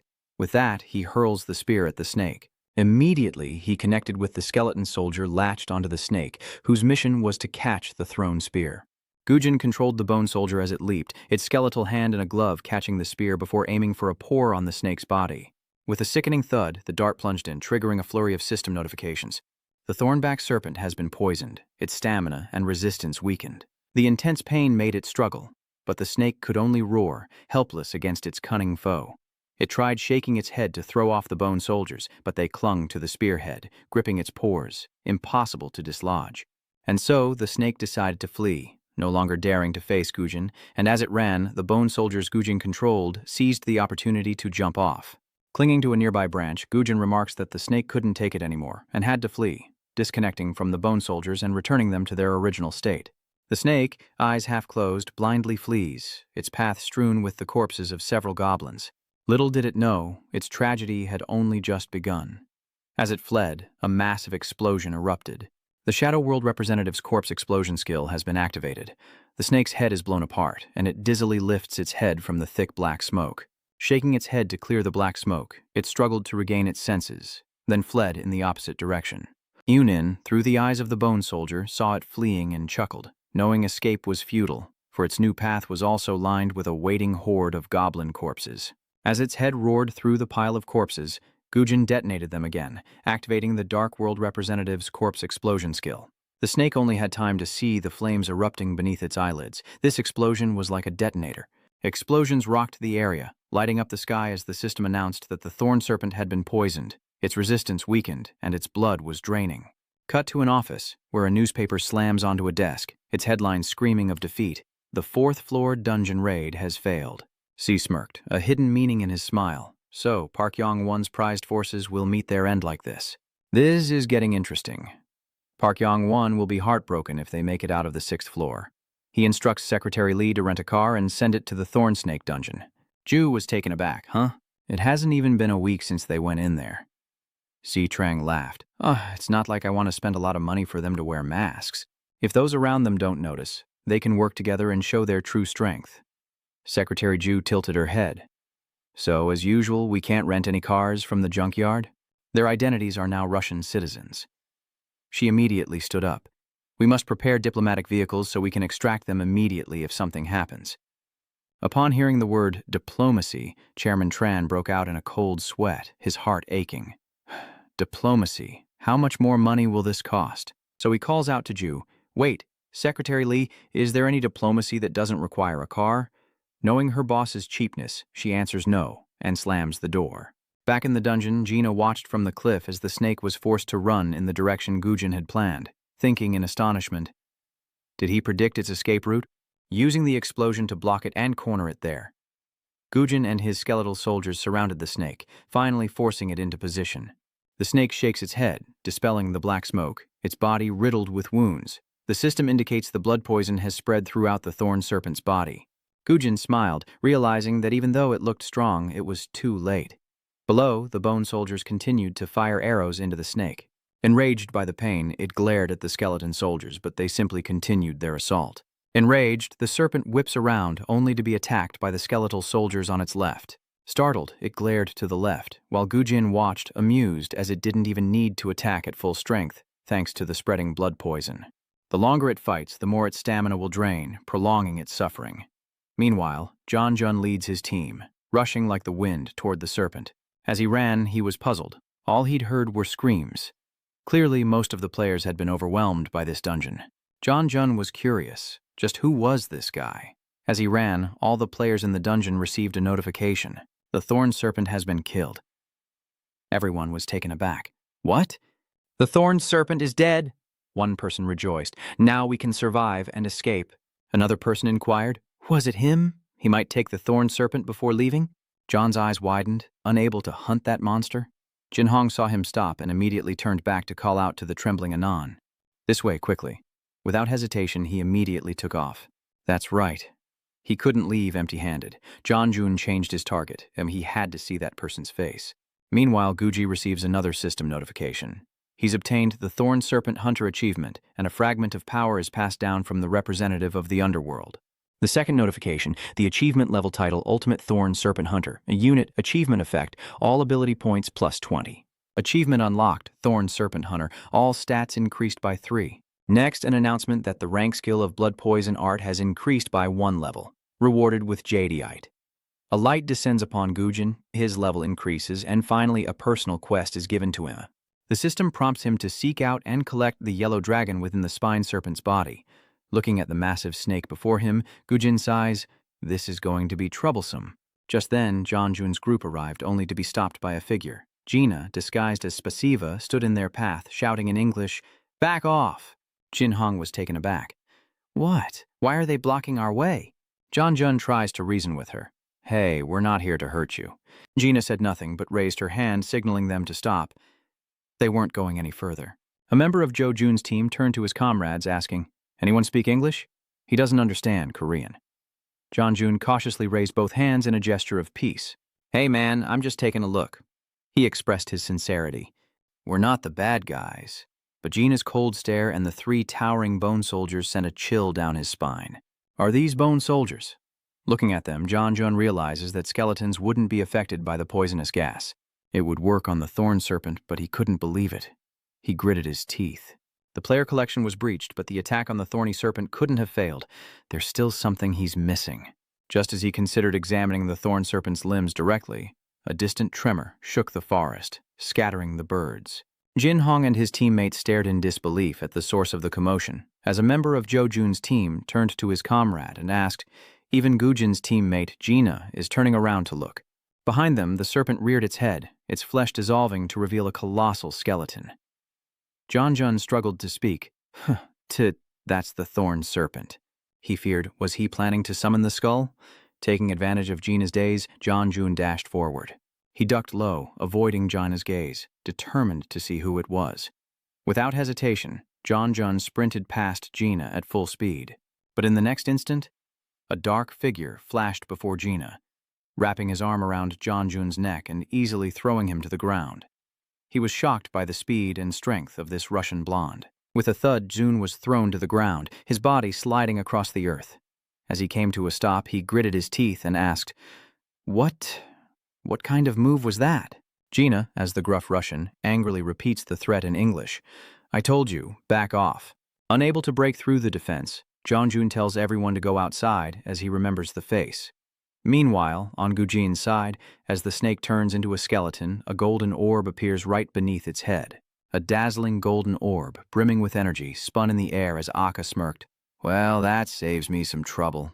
At the same time, the system announced that the summoning of the skull had failed due to insufficient skill, and the giant snake bones began to crack and fall to the ground. The massive bones crashed to the ground, kicking up a cloud of dust which slowly cleared to reveal a figure. With the jewel in Gujin's hand, the system announces that he now possesses the Master of the Yellow Dragon, a legendary great item that can be used 1 level higher. The one who carries the Yellow Dragon has magical power. Magic power effect plus 50. Magic power usage recovery speed plus 20%. Outside the dungeon, a white car is parked at the gate. Inside the car, someone types away, preemptively writing the headline, "Spiked Stinger Serpent Raid, a Failure." He says, "It's been a week and still no news." His colleague rested his head in his hands as neither of them expected any news or success to begin with. The reporter agreed. Yeah, if it had succeeded, it would have been a huge shock. His colleague shook his head, resigned. "It's best if everything ends quickly and well. We can't stay here forever." As reporters, how could we miss this? Suddenly, an announcement came from outside the car. The battle was a success. The portly reporter immediately threw open the door and rushed out to get the news. He was utterly shocked. How could this be? Before them, countless reporters from various news outlets swarmed the passageway. Cameras flash incessantly as someone shouts, "Who's in charge here? Is anyone in control?" Jo Jun and Jin Hong left the dungeon, frantically searching for the Kirin Guild support team. "Damn it, where is it?" someone shouts. "They're here," John demanded, trembling like crazy. The Russians stop all Russians. They hunted the thorn serpent. Detain them, don't let them leave. Jin Hung recognized them and shouted, "There they are. They're the ones who eliminated the thorn snakes." The reporter snapped photos and fired questions. "Please give us an interview. How are you feeling right now?" Meanwhile, John Jun was swarmed by reporters, and he could only watch Gujin leave, shouting, "Stop them from leaving." Pushed and shoved, he angrily yelled, "Get out of my way. Didn't you hear what I said?" By the time he pushed through the crowd, the black car with its distinctive blue license plate was waiting for Gujin and Gina to leave, and John Jun, seeing the plate, was livid. "At those damn people, you can't stop a diplomat's car." He removed his disguise, revealing his handsome face. "So, who has appeared? We caught the giant horned serpent, didn't we? Isn't that great?" Seeing Gujin on his phone and ignoring him, he glared, annoyed. "If you're going to order me around like a dog, shouldn't you at least tell me what's going on?" He completely ignored him and made a call. "This is Kim Gujin." "Yes, I just got back from the battlefield. Sechin is on the other end." He's sitting at his computer, scrolling through the news. Kim Gujin, or rather, Jack and Nevo. "How does it feel to be a hero?" Gujin retorted. "So, what's the atmosphere like right now?" Seichan asked with a smile. Now every news outlet is focused on you. The battle to eliminate the Thorn Serpent. The Thorn Serpent Hunt. The question is, who is Ija Inavo? The most talked about Ija Inavo has a new skill, and it wouldn't hurt to use his reputation just once. Seachin hatches a new plan. What if he nurtured Isaac Inavo's value by having him operate on a larger stage? If you don't mind, I have a proposal. He couldn't help but think the name would be useful for gaining entry into certain dungeons. Even though he planned to offer a solution first, he felt more at ease since Sean asked first. He suddenly became polite with Seachin. How nice. Then please help me out more in the future, Seachin shared. Good. Something interesting happened while you were entering the game. Do you know Jin Hiemi, one of Park Yong-wang's close bodyguards? Jin Hiemi's team was wiped out on their way to the 4th floor. Players die all the time, but this was different. But I've analyzed the data in my own way. It seems a spy infiltrated Jin Hiemi's team, and I have information on players receiving support from the Jamato Union. Zaichan holds up a bank statement, praising the Skull Guild for their accurate strike, despite having anticipated it. Gujin is confused. Why tell me all of this? Chan's car was calm. There's no use hiding it from me. I understand your relationship with Park Yong Wan and the Skull Mercenary Group. Gujin thought to himself, did he start biting Park Yong Wan by eavesdropping? Besides, Chan isn't just anyone. The diplomatic car pulls up at the rendezvous point. The car stops and Gujin gets out. I'll get off here. Gina was dumbfounded. Huh? Get out now? He's putting on an act. Oh, didn't Sean say he'd treat us to a meal for working so hard? Gina kept talking. And even though he didn't say it, I was craving tofu at the rest stop. Why are we stopping here? Gujin patted a beat-up car. Next, we'll be traveling in this. Gina couldn't believe it when he saw the car, which was older than he was. What? His large frame is not suited for this car. He has to sit with his legs cramped. Furious, Gina berated Cha Jin-hyuk. So that's it. Damn it, I wondered why he lent us such an expensive car. He rants and raves, barely pausing for breath, but no matter how you look at it, just look at this beat-up car. It doesn't even look like it was dragged out of a junkyard. How annoying. What kind of car is this dirty? Does anyone even drive cars like this anymore? Jin, slightly offended, replied coolly, This is my car. Hearing that, Gina immediately changed her tune, forcing a smile. Ha ha ha. In our country, a car that runs light and doesn't leak a drop of oil is naturally number one, right? Of course, the one driving this car must be a smart and patriotic man. Remembering they hadn't eaten, Gujin recalls leaving money for food in the glove compartment. He suggested that if she was hungry, she should eat and go. Gina opened the glove compartment in front of her, and inside was an envelope. He picked it up, his eyes shining with anticipation. Could this really be the meal allowance? Is the sun rising in the west tomorrow? Because when he turns the envelope upside down, only a few coins fall out. 2,500 won. This money isn't even enough for a decent meal. Gujin starts the car and drives off. A true oil guzzler. C-News is constantly reporting on the first Thorn Serpent Hunter, Isaac Inavo. Who is he? Is Isaac Inavo a necromancer? Will new skill branches emerge? Will foreigners continue to invade Korean dungeons? Online news pages are buzzing with speculation. Political, economic, and social news, world news, and an exclusive interview with Anon Jun, a participant in the Thorn Serpent Hunt. Below the video are countless comments of discontent. That big-nosed Russian bastard took A+ rank saying he was attacked. That bastard, why open the doors to foreigners? It's absurd. I knew this would happen. Our players are all talk and no action. If that's the case, we should give it to the Messiah Guild. Ju reads the comments and reviews. The flow of public opinion has shifted from curiosity to negativity, especially concerning Anon Jun. This person's interview is causing bad press, and she requests permission to act. It concerns the director. I'll begin now. Co Trang nods and smiles. Understood. We must respond. The internet is exploding with news of an exclusive interview with Isaac Inao from news outlets around the world. Breaking news, Ijak Inavo says, I've always admired the Messiah Guild. Ijak Inavo, my idol is Loon Ijak Inavo. I want to do what others can't, like the Messiah Guild. Public opinion begins to shift. If Loon is his idol, Isaac can't be all bad. Just as I thought, you can't listen to just one side. I support Isaac. Loon is a respectable Korean. I acknowledge him. Why haven't we sent it to Miss Pai yet? Reading the news, Gujin smiles knowingly. He thought to himself, Os is amazing. Isn't this just a matter of swaying public opinion? Having made such a statement, the Messiah Association can't possibly sit still. He looked at his phone, lamenting their unwise move. If they weren't going to recruit him, they should have at least acted the part. Because of his unexpected statement, the Messiah Guild threw bait at someone else. Gujin looked at the weapons before him, eagerly anticipating the Messiah Guild's reaction. Until those guys get closer, he has to prepare thoroughly. Suddenly, his phone alerts him to a new message, and he clicks to view it. A notification pops up, breaking news, North Yong Onion clears the 6th floor dungeon. Jin smiles finally, the time has come. At the press conference, Yong Wan confidently faced a barrage of flashing lights, the sound of cameras clicking incessantly. Secretary Kim rushed over, whispering, "Director, I have a report." Yonggan replied softly, "If it's not urgent, leave it for later." Secretary Kim leaned in and reported, "It's urgent. Jin Hiemi's team has been wiped out in the dungeon." This news wiped the smug grin off Yong Wan's face. He frowned and immediately signaled his male secretary to step forward and represent him. He waved goodbye to the press and left his representative to make the announcement, stating the press conference was over and that Parong Won needed to be taken to the hospital for a checkup. Yong Won's representative shared that accurate press materials would be arranged and broadcast on Firebs while he sullenly left the scene. We'll hear the details inside the car. Then he gets into his private car and it drives away. Inside the car, Secretary Kim reports that an anonymous source sent bank statements to the office a few days prior, leaving Yong Wan puzzled. The anonymous source is untraceable. Can we even trust it? Secretary Kim was worried, unable to understand the intention behind sending the documents, but they weren't entirely unreliable either.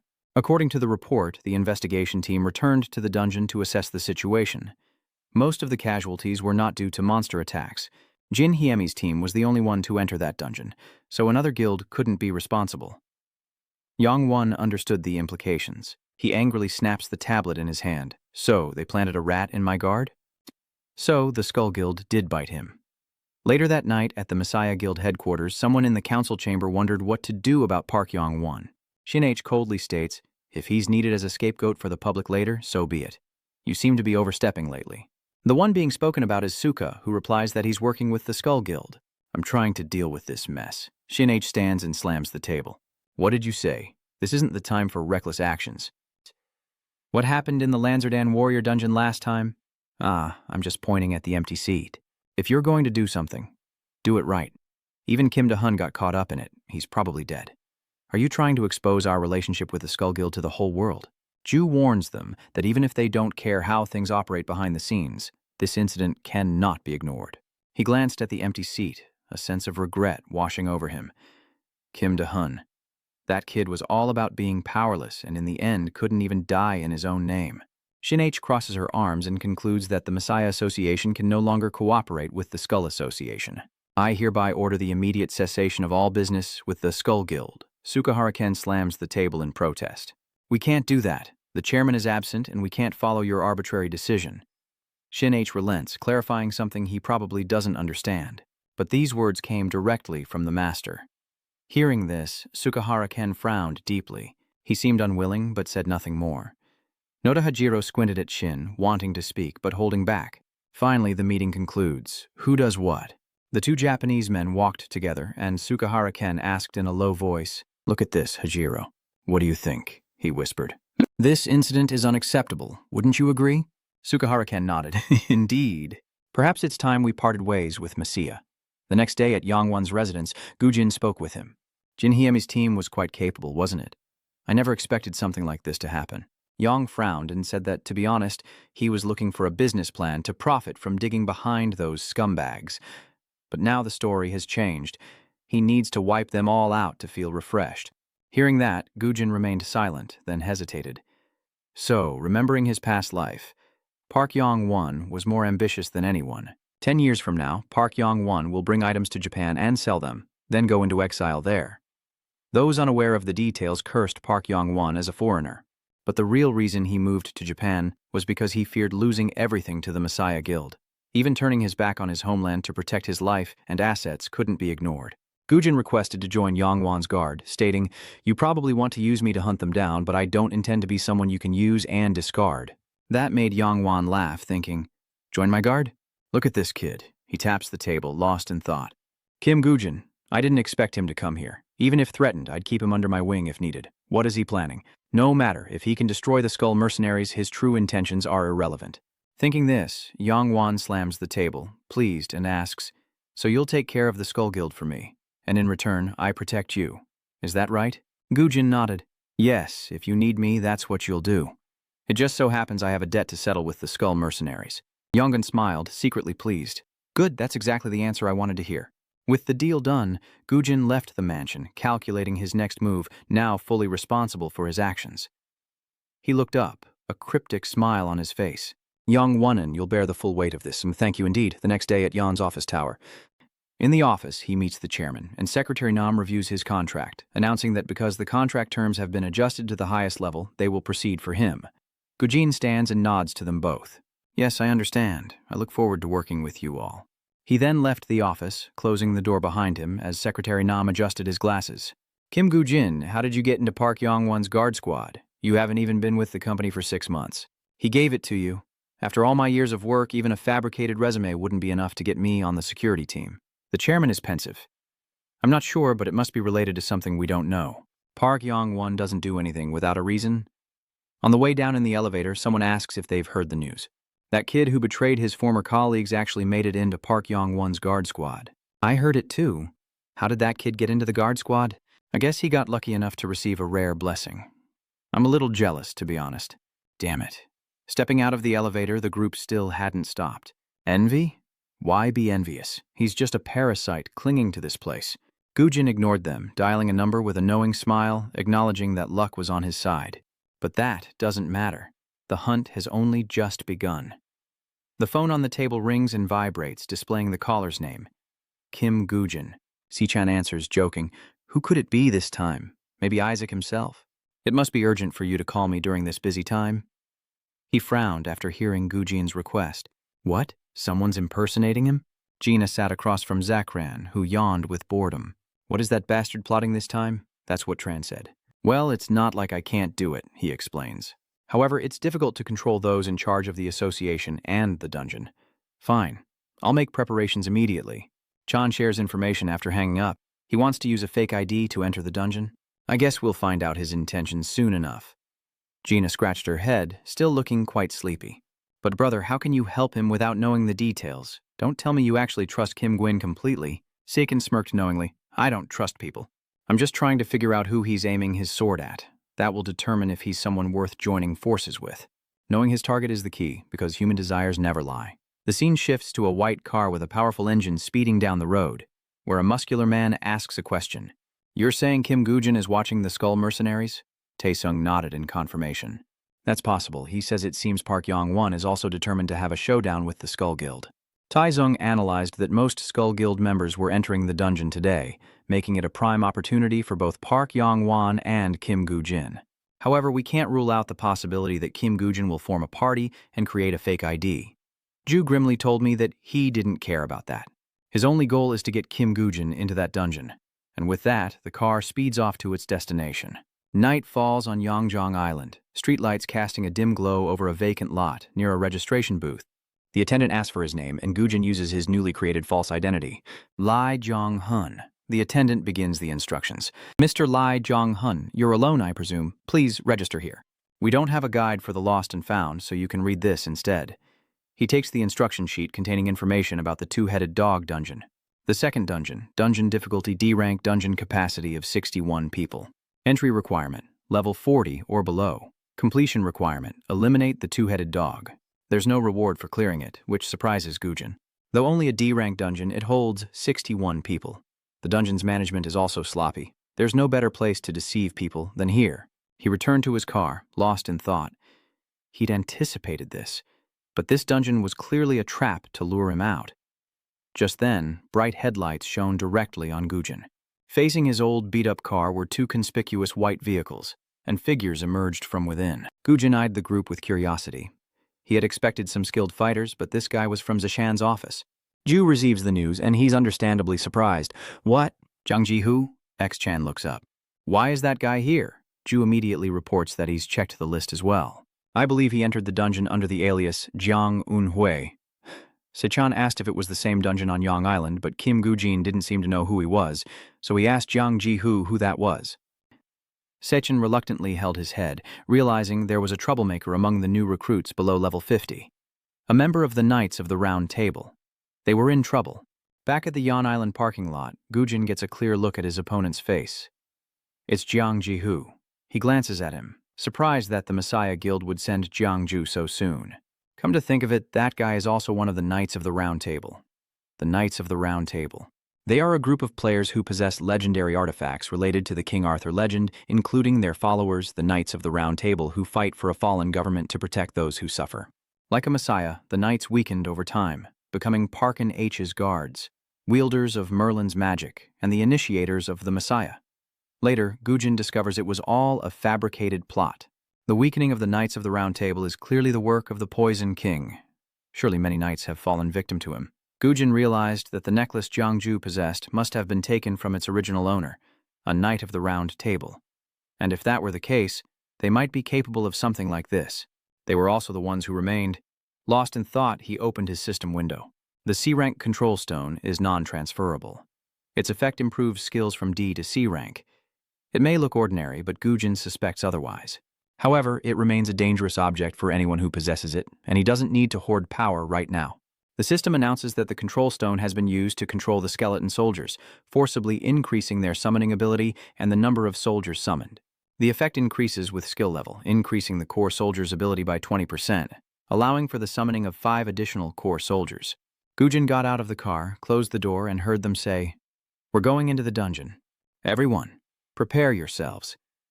A moment later, they entered the dungeon.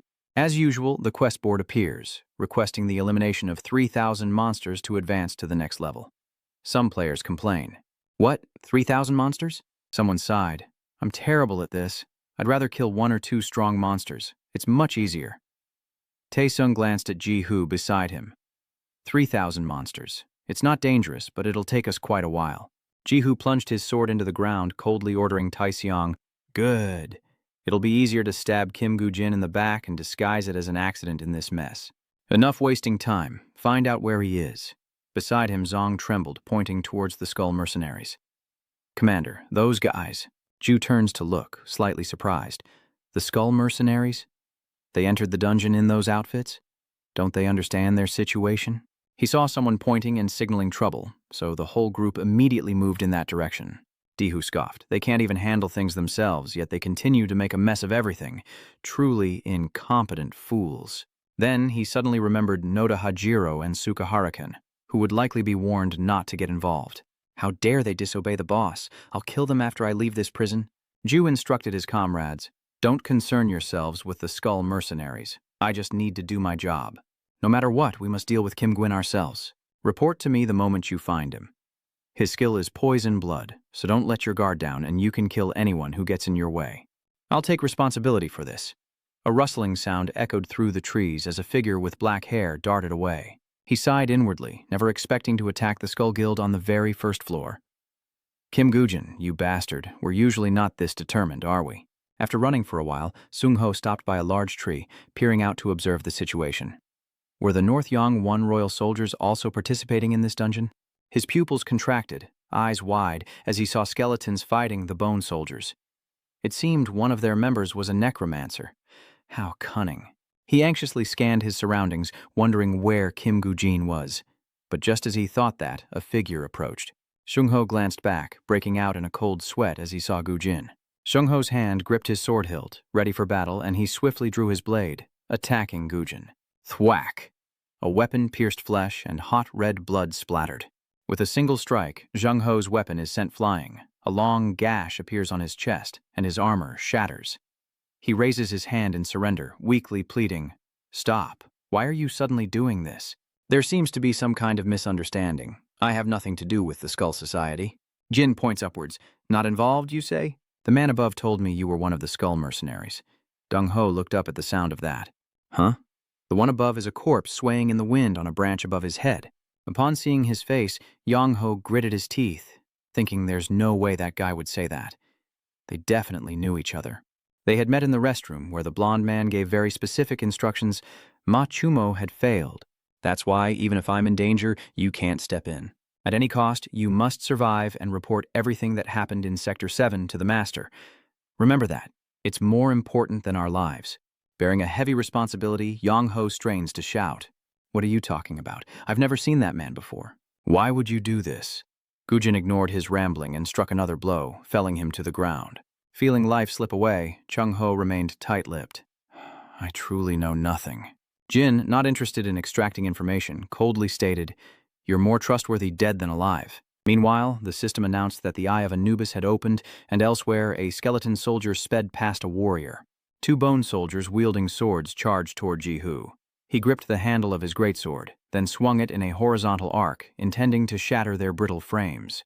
Little did he know, one skeleton soldier leaped into the air, while the other slid across the ground, both evading the blow. Their reaction slightly surprised Jihu. The bone soldiers didn't linger. They swiftly moved to attack the monsters, leaving him to his thoughts. They dodged his attack? Just a skeleton soldier. It's the first time I've seen one move like that when suddenly a figure appears. Gujin swiftly moved to his feet, sword in hand, aiming to slash at Jihu's legs, but he reacted too quickly, leaping back. Gujin stared at him blankly, unreadable, while Jihu grinned, pleased to have blocked his attack. Gujin gripped his sword, frowning slightly. This Jiangju was strong, but also faster than he'd anticipated. Instantly, he spun his sword, easily breaking free, and struck down with a swift, precise motion, so fast it left only an afterimage. However, Jihu was unharmed. His massive sword had blocked the downward strike. He scoffed, "What kind of game are you playing, pal?" Jihu didn't seem too pleased. "Is this all the power I can expect?" Gujin wasn't eager to fight, retreating to a safe distance after his attack failed. He calculated that despite his preparations, this wouldn't be easy, and even with his reserved strength, it would be a difficult fight. Suddenly, the system announced that a persistent fighter was taking interest in the battle. Ju is intrigued. It's been a while since he's seen a Halo notification. Gujin remains silent, his expression indifferent. Then, an announcement echoes that a representative of the Dark World is watching this battle. Ju plunges his sword into the ground, sizing up his opponent. "There's no way they'd announce this if you weren't worth something. So, you're another aura user they're watching? How interesting. Killing you will surely bring a great reward." Gujin didn't bother to reply, frowning as he focused on the fight, thinking it was easier said than done. Meanwhile, outside, a hand grabs a delicious slice of pizza. Everyone's just trying to make a living. Let's just eat. Why worry if there's nothing special? Isn't the person sitting across from Gina special enough? As he eats his pizza, he asks, "What kind of player do you think Kim Gujin is?" Speaking of him, Sichan frowned, annoyed that he even had to ask. "He's a much stronger player than me." Gina's pride was wounded, and he threw the half-eaten pizza into the box, saying he had feelings too. "Even if Hung hadn't said that, I wouldn't have eaten it anyway." Gina snapped back, his voice laced with irritation. "I paid for it, so can I eat it? Is this too much to eat?" Zichan waved his hand, signaling him to cool down. I know. What are you trying to say? What kind of player is Kim Gujin?" Abandoning all pride, Gina declares that he is the most underhanded player of them all. Zichan is confused. Remembering Gujin's tactics, Gina remarks that he's someone who absolutely never gives up in a fight, and won't fight if he can't win. Deep within the dungeon, black energy rises with the howling wind, and the changing environment puts Jihu on alert. What? The dark energy takes form, and the system announces the summoning of skeletal soldiers. Gujin planned to summon all his skeletal soldiers, even if it meant his defeat. Countless soldiers appeared, most notably the two largest ones beside Gujin. Jinhu looks around. Aren't those just bone soldiers? How many are there to waste my energy on? With his army summoned, Gujin alone charges forward. All the better for Ju, who is now focused. The clash of weapons rings out. Who knew the small sword in Gujin's hand could withstand so many blows from Jihu's massive blade? Behind him, two massive bone soldiers began to move. Jihu smirked. "This is getting interesting." He roared, "Charge in! I'll handle them!" However, the skeleton soldiers completely ignored him and attacked someone else behind him. Jay finally noticed something was wrong and turned around. What? Capitalizing on this opening, Gujin retreated, creating distance. He realized he wasn't the target, but the realization came too late. Behind him, a scream of agony erupted as several players were ambushed by the skeleton soldiers. A team member named Andong, already wounded, cried out for help. "Captain, help me. If more skeletal soldiers come, we won't be able to hold them off." Jihu angrily cursed the useless players under his breath, then nodded towards Gujin. "Hey, what's with the cowardly dog act?" he sneered. "Despicable? Which dog is barking now?" Gujin, oblivious to the situation, continues to provoke him. "Oh, a dog. No, a puppy." These words enraged Jihu, who decided to use a positive effect, but he chose the wrong opponent. The system announced the activation of Wan's necklace's sun blessing skill. The necklace around Ju's neck glowed, enveloping him in a powerful, warm aura as Gu smirked, thinking, "Finally, he's using it." Just then, several skeleton soldiers approached Jihu from behind, but before he could turn, he sensed their presence. With lightning speed, he spun around, delivering a single strike that eliminated both skeletal soldiers at once. With a crash, they shattered, bones scattering in every direction. Gujin, who had maintained a safe distance, now assessed Wan's necklace. This is one of the Knights of the Round Table's items. The skill's effect is as amazing as expected. Now that he's seen him use it, it's time to move on to the next phase, and without hesitation, he gives the order. Retreating? Gujin's tactics were so strange, Jihu couldn't understand them at all. What? A retreat? And his skeleton soldiers, so obedient, immediately retreated, freeing Jihu's comrades as Gujin himself departed. Jihu watched him go, his mind racing. Was Gujin trying to escape again because he thought he'd lose? But he needed to eliminate him before the other guilds cleared the dungeon. He turned back to his team, saying he'd give chase. You guys find the bone soldiers and follow me. His teammates call out to their captain in disbelief. Through the dense forest, Gwyn sped along, inwardly mocking his opponent. Jiangju, you haven't changed a bit. Still don't care about your subordinates, confident in your own strength, I presume. Of course, that wouldn't help against something like the Owens necklace, an artifact that maximizes all of its wearer's stats. But for someone who doesn't even know how to properly use such a great item like him, he sneers. What a waste. Suddenly, a rumbling sound came from behind. Jihu was closing in on Gwyn. He glanced over, calculating for a moment. Even so, he couldn't ignore the difference in stats.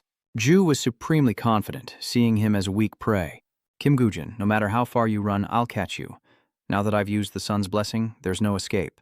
Overconfident and dismissive, he failed to notice the corpse at his feet, giving Gujin the chance to activate the Underworld Messenger's explosion counter skill.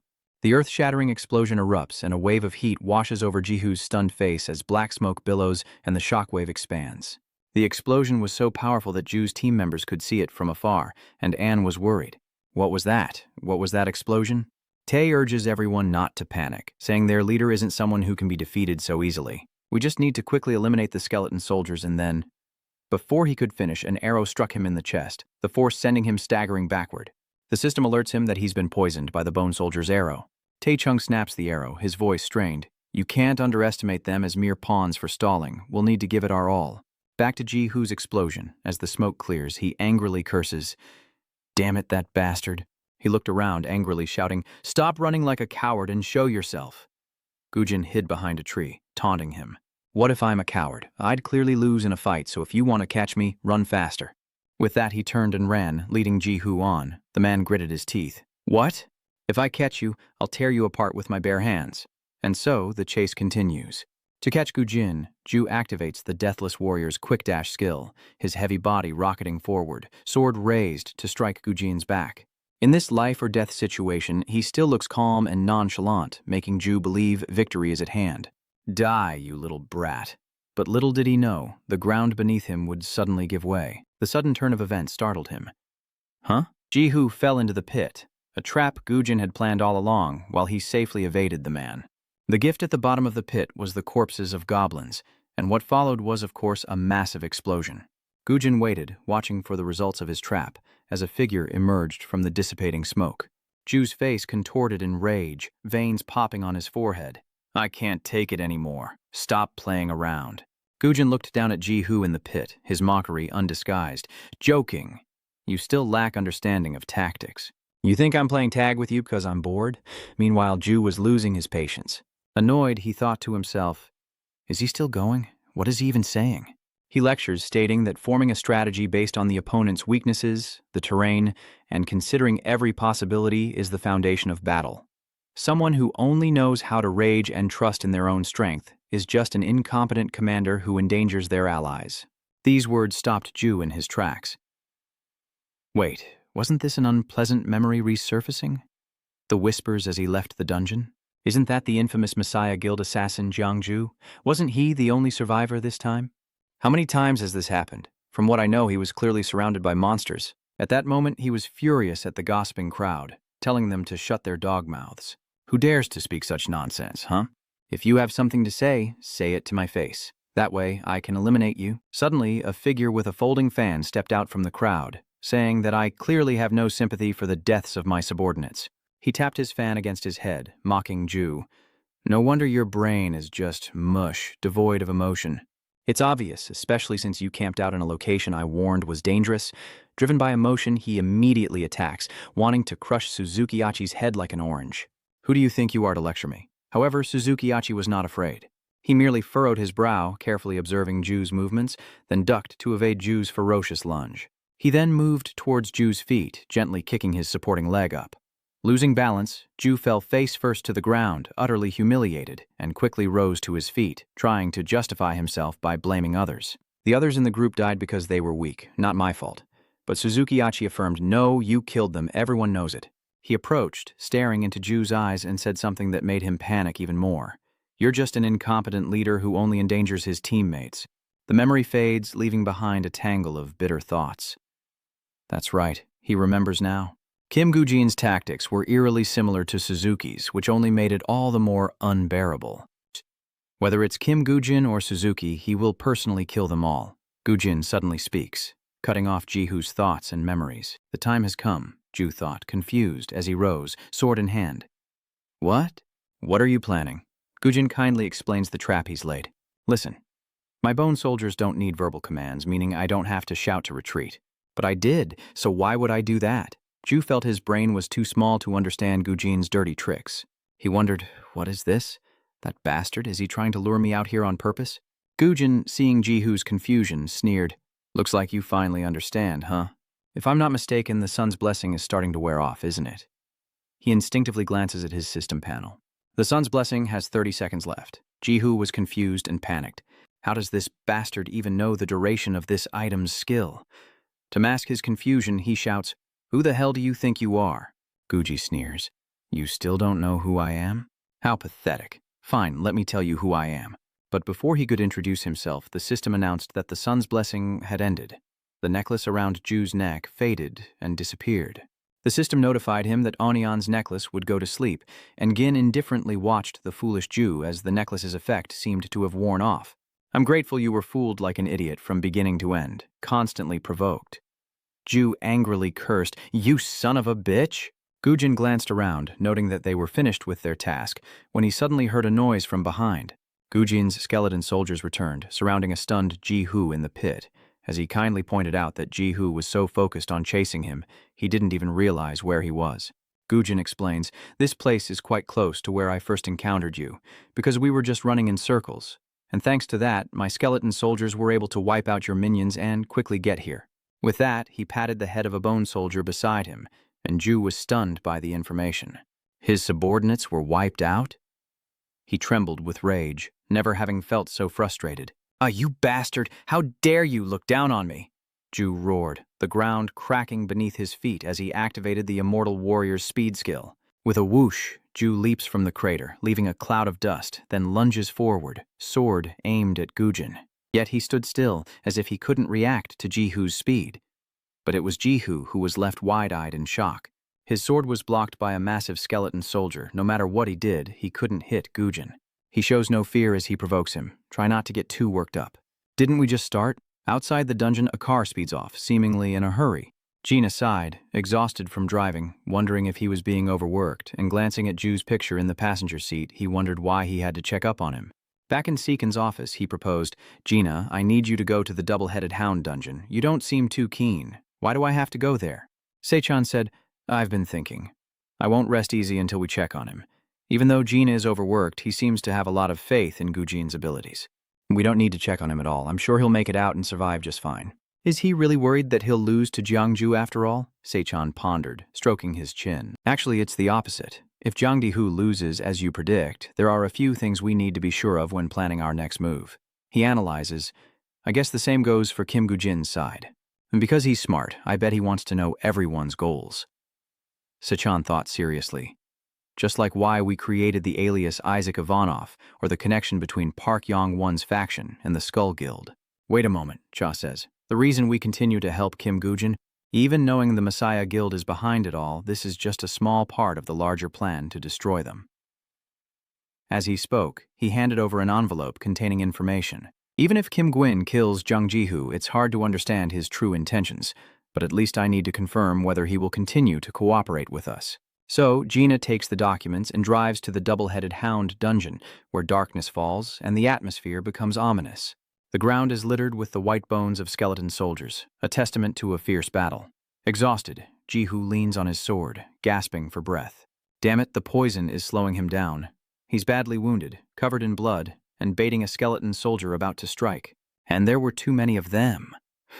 The skeleton soldier leapt, bringing its blade down with brutal force. Ju can't believe what he's seeing. Are these just bone soldiers? Unbelievable. Boom!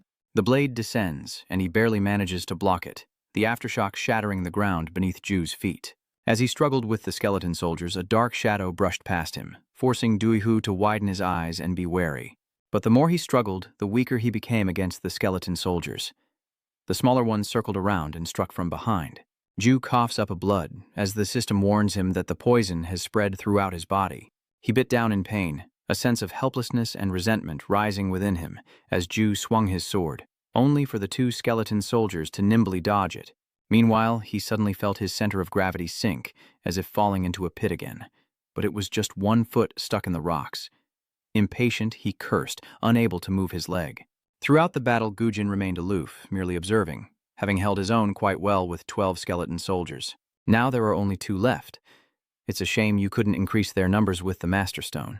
Watching Jihu struggle with the last 2 bone soldiers, Gujin realizes he's been completely poisoned, and there's no need to play with him any longer.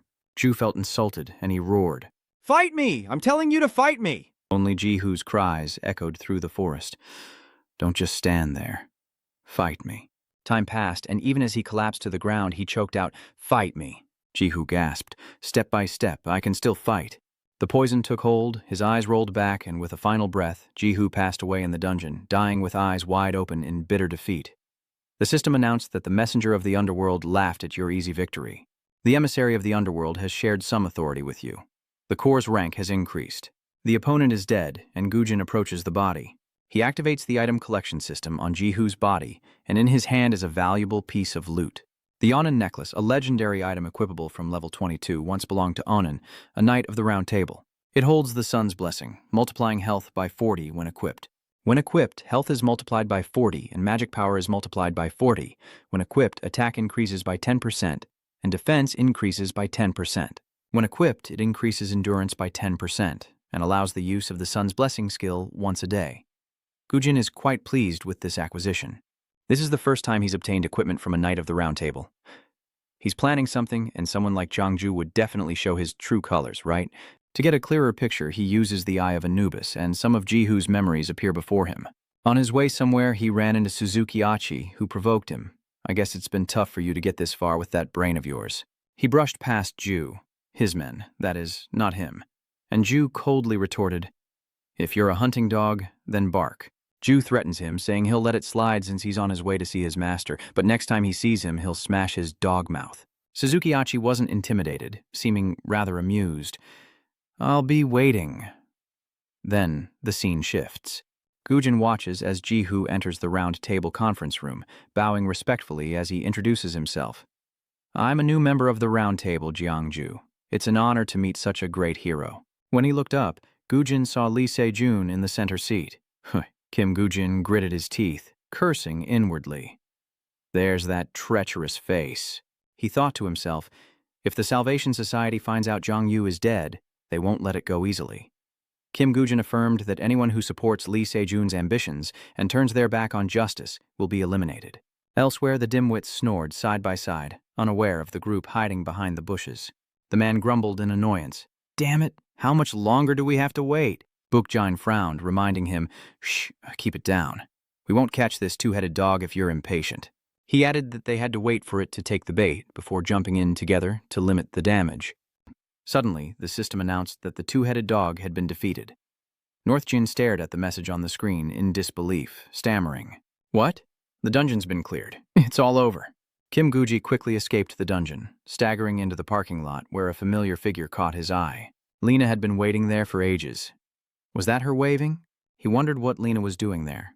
Lena joked, saying he was just driving for Grab to make some extra money. "I just saw the commotion and thought I'd check it out."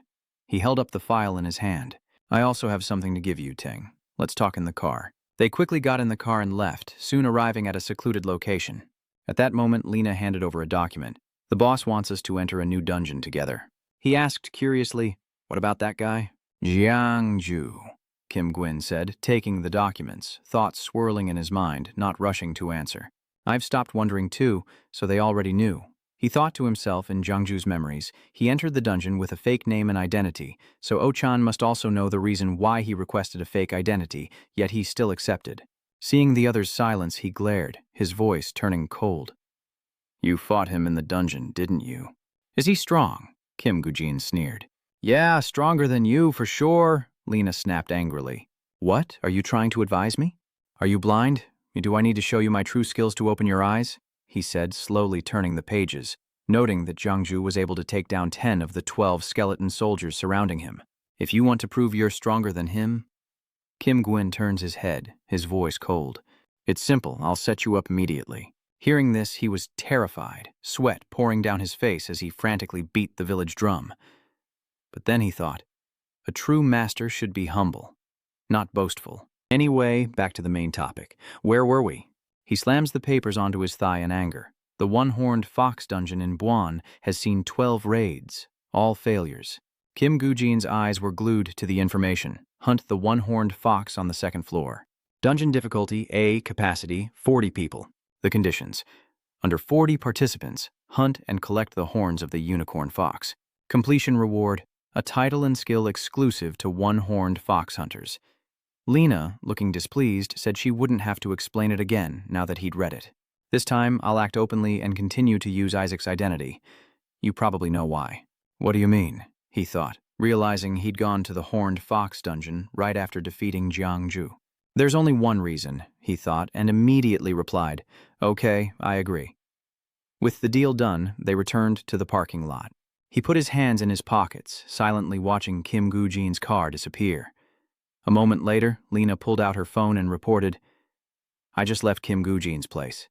Didn't I tell you that you didn't need to worry? Someone like him would never walk into his own grave. The voice on the other end asked urgently. Yeah, you're the best. What about my proposal? He asked. He agreed right away and even studied the dungeon info. Sachan excitedly says that's good and tells Gina to stay focused and alert because this move with Kim Gujin's acceptance can't be taken back. In Zan's heart, he couldn't fully trust Kim Gujin, but to oppose the Salvation Society, he had to take a risk. His eyes were fixed on the words in the newspaper. The Salvation Society was granted control of the most difficult dungeons within the inner sanctum. Zachan knew time was running out. 2, maybe 3 years at most. If no organization strong enough to counter the Salvation Society emerges in that time, they won't hesitate to reveal their true colors. Soon after, Kim Gujin returned to his apartment. Staring at the paper in his hand, memories of his past life flood back. It was after he cleared the Forest of Foxes dungeon. Lee Sejin's secretary stood before Kim Gujin, arrogant, saying, I've observed your performance in the dungeon. You're stronger than the rumors suggest. Want to join the Salvation Society? Kim Gujin frowned, annoyed. If you want to scout me, at least send the chairman himself. Hearing that, a man immediately stepped out of the car. I think I like you. He spoke. We need your strength to save this world. Lun proposed that I become his ally. The thoughts raced through his mind. Lun. That was the first time I'd ever met him. Suddenly, Kim Gujin's phone vibrated, displaying an incoming message. He quickly opens it to see that he's been approved to participate in the one-horned fox dungeon raid in 2 days. Show them what you're made of. Kim Gujin was momentarily surprised. Show my talent, you say. A smirk crept across his face. Just like before? The saviors will surely be waiting there again this time? Kim Gujin closed his device, thinking it was for the best. He quickly opened the system, thoughts racing through his mind. I'll be the brightest star that day. Just you wait. Or rather, Ikavanos will. Kim Guji selected the thorn armor, thinking to himself that he needed to prepare a lot for this performance. And immediately, the item appeared before him. He continued to sink into his thoughts, but after all, he had done it before. Kim Gujin was excited, a smile flitting across his lips. This would be the perfect stage for him to perform. The next day, warm rays of sunlight filtered through Butron's sports stadium as the instructor announced, Attention players, focus up, it's almost time to enter the dungeon. A calm voice broke the silence. Is everyone prepared? Elgina eagerly replies, Born ready. He continues arrogantly, I'm the one who conquered the spiked serpent dungeon, something everyone thought was impossible. This type of dungeon is a piece of cake. But the moment they stepped inside, a bone-chilling cold swept over Lena, making her shiver. Oh, and this cake is frozen solid. It'll give you a brain freeze. At that moment, Kang Yi's voice rang out. Wear Korean attire, especially you low-health mages and priests. Stay alert and protect yourselves. She warned coldly, if you're left behind, you're on your own. No one has time to protect you, so try not to be a burden. Sometimes, the environment can be more dangerous than the monsters themselves. Lena shivered, her teeth chattering as she whispered, "Damn, if I'm cold, how cold is it here?" He urged Gina, "Let's go." He wondered why the rush, but Kim Gwyn didn't say a word and immediately took off. Seeing this, Lena hurriedly followed. Soon, the two arrived at a deserted place, surrounded only by white snow. He retorted, "Isn't sticking with the Salvation Association more logical for now? Splitting up in this harsh weather? You're mocking me." "What's wrong? Trunk frozen so you can't do anything?" Lena snapped angrily. "Not a chance." He stood akimbo, breathing heavily in frustration. "My nickname is Siberian Brown Bear. This temperature is nothing to me. Do I look like I'm even remotely cold?" Kim Gu-jae said sternly. "Good, because this dungeon is even more brutal than the Thorn Serpent one." Hearing this, his will falters, and cold sweat pours down him, worse than the Thorn Serpent. "Much better?" he replied nonchalantly. "Well, you'll find out soon enough." Meanwhile, system notifications pop up, indicating that the Akirafin necklace makes you feel warmer, and the death mask allows you to connect spiritually with summoned monsters. Kim Gu-jin urged, "Let's move around a bit to warm up. That's better. I feel less cold now." Lena sighs, pinching her temples. "Fine, but you're buying me something good to eat this time." He continued, "So, what's the plan this time? This is a survival mission, so are you planning to build a defensive line like last time?" He quickly replied, "No need." Lena exclaimed with satisfaction. "Good, saves me the effort." But just then, the system announced the summoning of skeleton soldiers. The sight before him left him in shock. What? From the dark magic, skeletal soldiers emerged, their eyes gleaming with cold light, exuding a murderous aura ready to strike at any moment. Lena quipped, "Off to a ball, are we? Why are these boneheads so dressed up today?" His voice echoed. "You're loaded, huh? And you're dressing them in snakeskin armor." But after a closer look, Lena realized, wait, this is snakehide armor. He roared in anger. "Damn it! We both rolled the same, but you hogged all the snake hides?" An idea sparked in Lena's mind. This armor is worth a fortune, and he's equipping his skeleton soldiers with it? Kim Gu-jin glanced at him and said coldly, "I already sent my share to the office." Lena cursed in anguish. "Damn it, the old baldy will get it all." Meanwhile, Tran scratched his ear, muttering, "Who's talking about me?" Kang Yi realized that the Russians had split from the group. She loudly asks, "Has anyone seen Isaac Ivanov and his teammates?" Kim Zun nervously replies, "Sorry, I was busy setting up camp." But before he can finish, Kang Yi snaps, "What mistakes? Have you forgotten your orders?" She frowned, lost in thought. Completing the dungeon was secondary. What mattered most was whether to cooperate with the Russian, A.C. Ivanov. Kang Yi immediately left, but not before instructing them to set up camp and provide adequate security before her return.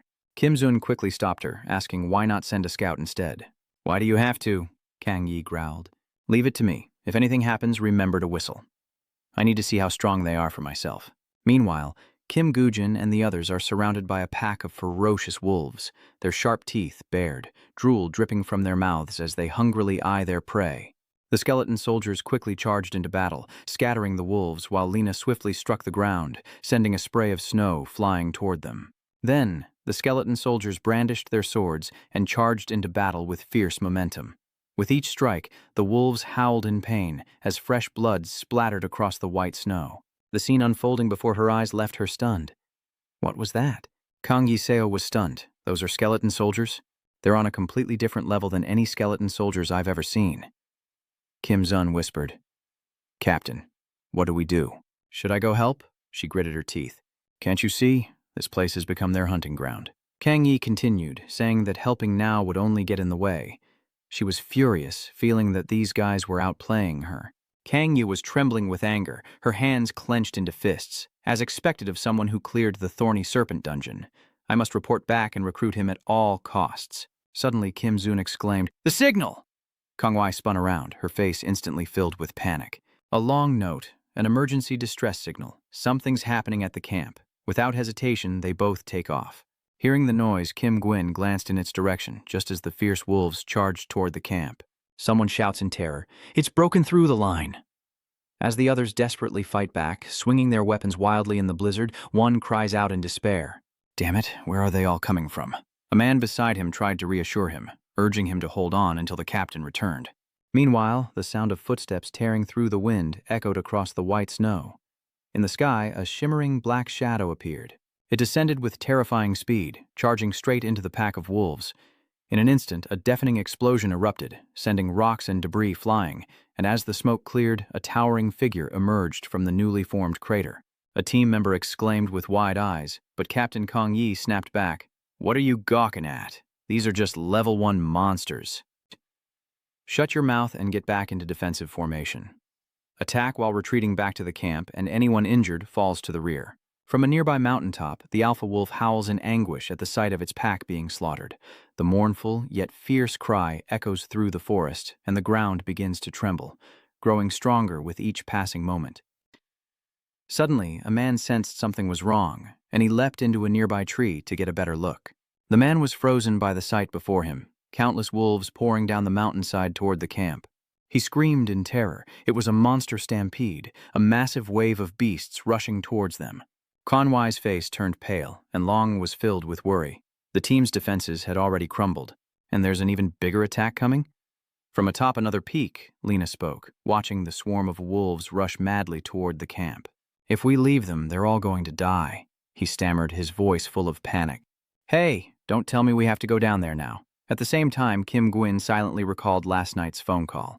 Chairman Cha casually asked, "I was a little surprised you wanted that skill scroll. Luckily, I was still able to get one. Did you get it?" Kim Gwyn looked at the paper in his hand and replied softly, "I have it, thank you." The paper details skill level E for Force Field, which unleashes a field that either empowers allies or curses enemies. The radius of the force field increases with skill level. A moment later, a system notification appears. "You have learned the force field skill." Kim Gujin glanced sideways and said coldly, "Just watch what I do. I'm tired of explaining everything." Meanwhile, the man punching below was completely surrounded by wolves. Kang Yi's face smeared with blood, his eyes flashing with anger. "Damn it, now I see why the first 12 teams failed. I underestimated this first-level dungeon." Suddenly, a tremendous explosion erupts within the pack of wolves, smoke and fire engulfing the area, scattering them. One person cries out in joy, "Reinforcements! Is she delirious from the cold? Who else could be here in this dungeon?" Kang Yi glanced at the cliff face, a hint of suspicion in her eyes. Unless, back a few minutes, he was holding the corpse of a wolf. Kim Gujin coldly tossed the wolf's corpse down without hesitation, a smirk playing on his lips. Soon, the system's voice rang out again, activating the Hell Messenger's corpse explosion skill. Explosions rocked the ground, and thick black smoke engulfed the wolves. As the smoke cleared, motionless bodies lay scattered across the ground. Elgina rushed forward, the wind swirling around her, whipping the smoke with each step. With a wave of her hand, shards of ice shot up from the ground like sharp blades, hurtling towards the enemy. The core soldiers charged madly, fighting relentlessly, their momentum threatening to flatten the wolves. The system announced the activation of the sun's blessing, and the string around Kim Gujin's neck suddenly glowed. It displayed more information, opening a link to a bone soldier. Soon, his body and mind were completely synchronized with the coding, as one unified being. The system continues its report, activating a force field. You are now linked to a bone soldier, and mana consumption is drastically increasing. In an instant, the bone soldiers glowed, magic swirling around them like newfound power, their killing intent overwhelming the sky. Dark eyes opened, and magical vortexes spun, emitting a chilling light that seemed to freeze the surrounding space. Witnessing the magical transformation of the skeleton soldiers, Lena was stunned, his eyes wide, cold sweat trickling down as he couldn't believe what he was seeing. They roared with eerie voices, flaunting their newfound power. Elgina frowned, wondering, what's with this crazy aura? He glanced around, then at the remaining bone soldiers, realizing, what are these bone soldiers up to? Thoughts raced through Elgina's mind. Did that god give them too much power? The skeletal soldiers roared madly, their cold eyes filled with murderous intent. They tightened their grips on their weapons, ready to strike at any moment. One slammed his sword into the ground, the earth-shattering boom sending wolves flying into the air. He froze, thinking, no way, they fight like berserkers. Kim Gujin's hogging all the good stuff. Kim Gujin telepathically mocked, what's with the gaping mouth? This is just basic group combat. Instead of focusing on single targets, using the Sun God's blessing as a wide-area attack is far more effective. In Kim Gujin's hand, the wolf leader's corpse stiffened, and he silently watched the fierce battle below. Then, with a wave of his hand, the corpse flew down. Immediately, the system announced the activation of the Hell Messenger's skill. Then, an earth-shattering explosion erupted, and crimson flames lit up the sky. Kanyang was stunned as the explosions formed a barricade, halting the horde. Was this the true power of the Thorn Serpent Hunter? Seeing the situation diffused, she immediately ordered, "Their attack rhythm is disrupted. The time is now. Advance." Cut to a high-rise in a bustling city where a voice echoes, "We'll swoop in for the rescue at the last possible moment." With a smug smirk, the chairman said, "Exactly. They call themselves heroes. Would they dare turn on their benefactor? Moreover, under media pressure, they'll have to repay us handsomely." He crossed his arms, arrogantly proclaiming, "You see, they call this killing two birds with one stone." Ju scoffed. "Well, it's good if it works, but is that even possible?" She voiced her concerns, as the Salvation Society also had many powerful players at that level. To make this plan work, he needs power beyond theirs. "Do you really think Kim Gwyn is that strong?" Seiken affirmed, "Absolutely certain. Based on his rapid growth and the skills he's recently displayed, I'm willing to bet everything on him." Hearing this, Ju's fingers stopped typing, and she was inwardly stunned. All in? Jisoo immediately slid her chair back from her desk. He thinks that highly of him? He's certain, which is why, while Gina and Kim Gujin are in the dungeon, CEO Cha speaks with determination. "We must protect their identities at all costs. Striking from the shadows is our advantage." Back in the dungeon, the sharp blade is buried deep in the wolf's body, as blood splatters everywhere. Kim Zun speaks, his voice weary. "Is that the last one?" Another team member wiped the sweat from his brow, glancing at Kim Gujin. "If it weren't for that Russian guy, we'd be dead." Kong Wai quickly approached them, extending her hand in sincere gratitude, saying that her entire team had survived thanks to them. But seeing their silence, she was startled and quickly tried to recover. "If they don't speak Korean, use a middle voice. Open for work. Don't be an outsider." The two of them immediately turned and left, ignoring Kang Yi's calls. "Wait a minute," Lena whispered. "Hey, are you just going to leave like that? What about our plan?" Kim Gujin calmly replied that they had just wiped out the largest horde, and the rest were insignificant. His voice echoed, saying that staying with them would only increase the risk of exposure. "Now that they've seen our power, they won't dare claim this dungeon is theirs. Let's take advantage and grind." "Hey, wait, don't tell me you're going to do what you did last time." But all El Gina got in response was a cold laugh. The two continued to explore every nook and cranny of the dungeon. After a fierce battle, he panted, thinking to himself, "Damn it, this is insane, teaming up with this perverted maniac." At that moment, the system announced that he had leveled up.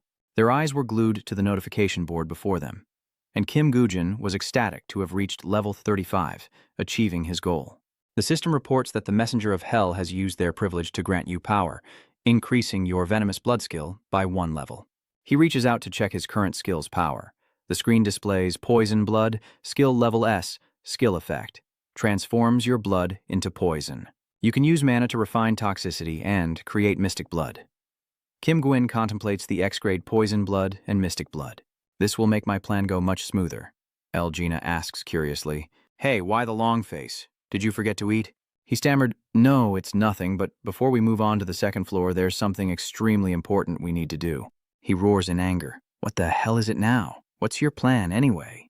Kim Guji nonchalantly replies, "Eating dinner before heading to the second floor will save us a lot of energy." Lena is stunned. "Really?" Soon after, a fire was lit, and the savory aroma of grilled meat filled the dungeon. Lyanna took a drumstick and chewed it heartily. "That's what teammates are for. Here, have a bite." He glanced over, his voice full of curiosity. "Oh, there's something I've been wondering. Even with your immortal body, you can still feel pain, right? So, in the middle of a fight, would the pain be too much to bear?" He took a hearty bite of meat. "That would never happen. Who do you think I am? The great Lyanna fainting in the middle of battle?" But Kim Gujin's next words made Lyanna freeze. "Good. Because if you were impaled by the one-horned fox, how long could you hold out?" He questioned, "What the hell? Did I do something to offend you?" Seeing his cold eyes, Lena waved her hands, her voice trembling. "Take it easy. What's with all the tension?" In the second-level dungeon, the team members are getting wrecked. The monsters here move with lightning speed, blurring past them so fast that no one can make out their forms. "Damn, it's too fast. How are we supposed to fight this thing?" Then, the monster seemed to change direction, charging straight toward him. The man sensed something was off, his body tensing in alarm. But in an instant, he was swallowed whole by the monster's gaping maw. It vanished again so quickly. Witnessing this, Sang Yi worried that they would all die if things continued this way. leaving her helpless. Yes. She gritted her teeth, her mind racing, desperately searching for a viable solution. Was there a way to stop the one-horned fox? Suddenly, footsteps echoed, stopping right next to her. Startled, she widened her eyes, not understanding what was happening. Lina, concealing her identity, spoke broken Russian, saying, "I speak Russian. I will kill the Shiba fox." Kang Yi wondered to herself, a Russian. And he's alone. It was then she realized Lina was advancing hesitantly toward the one-horned fox. Kang Yi shouted in alarm, "Wait, facing them alone is suicide." All she could see were its piercing, frigid eyes. Yet despite the warnings, he calmly moved forward. The one-horned fox bared its sharp teeth, emitting threatening growls, then vanished in an instant, leaving only swirling snow as proof of its presence. Quickly, its sharp teeth closed in on El Gina, tearing a large hole in his cloak. Lina was shocked by its incredible speed as the one-horned fox darted around him like an arrow.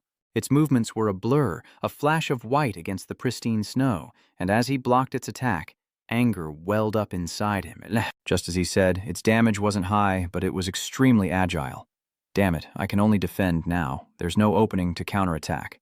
But at that critical moment, El Gina stumbled, losing his balance. His eyes rolled back as he cursed inwardly, realizing what terrible timing this was. The single-horned fox immediately pounced, its entire massive body slamming into El Gina. The impact sends him flying back, leaving him no time to react.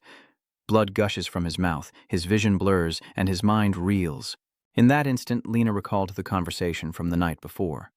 Kim Gujin, stroking his chin thoughtfully, had said, "The one-horned fox's attack isn't the problem.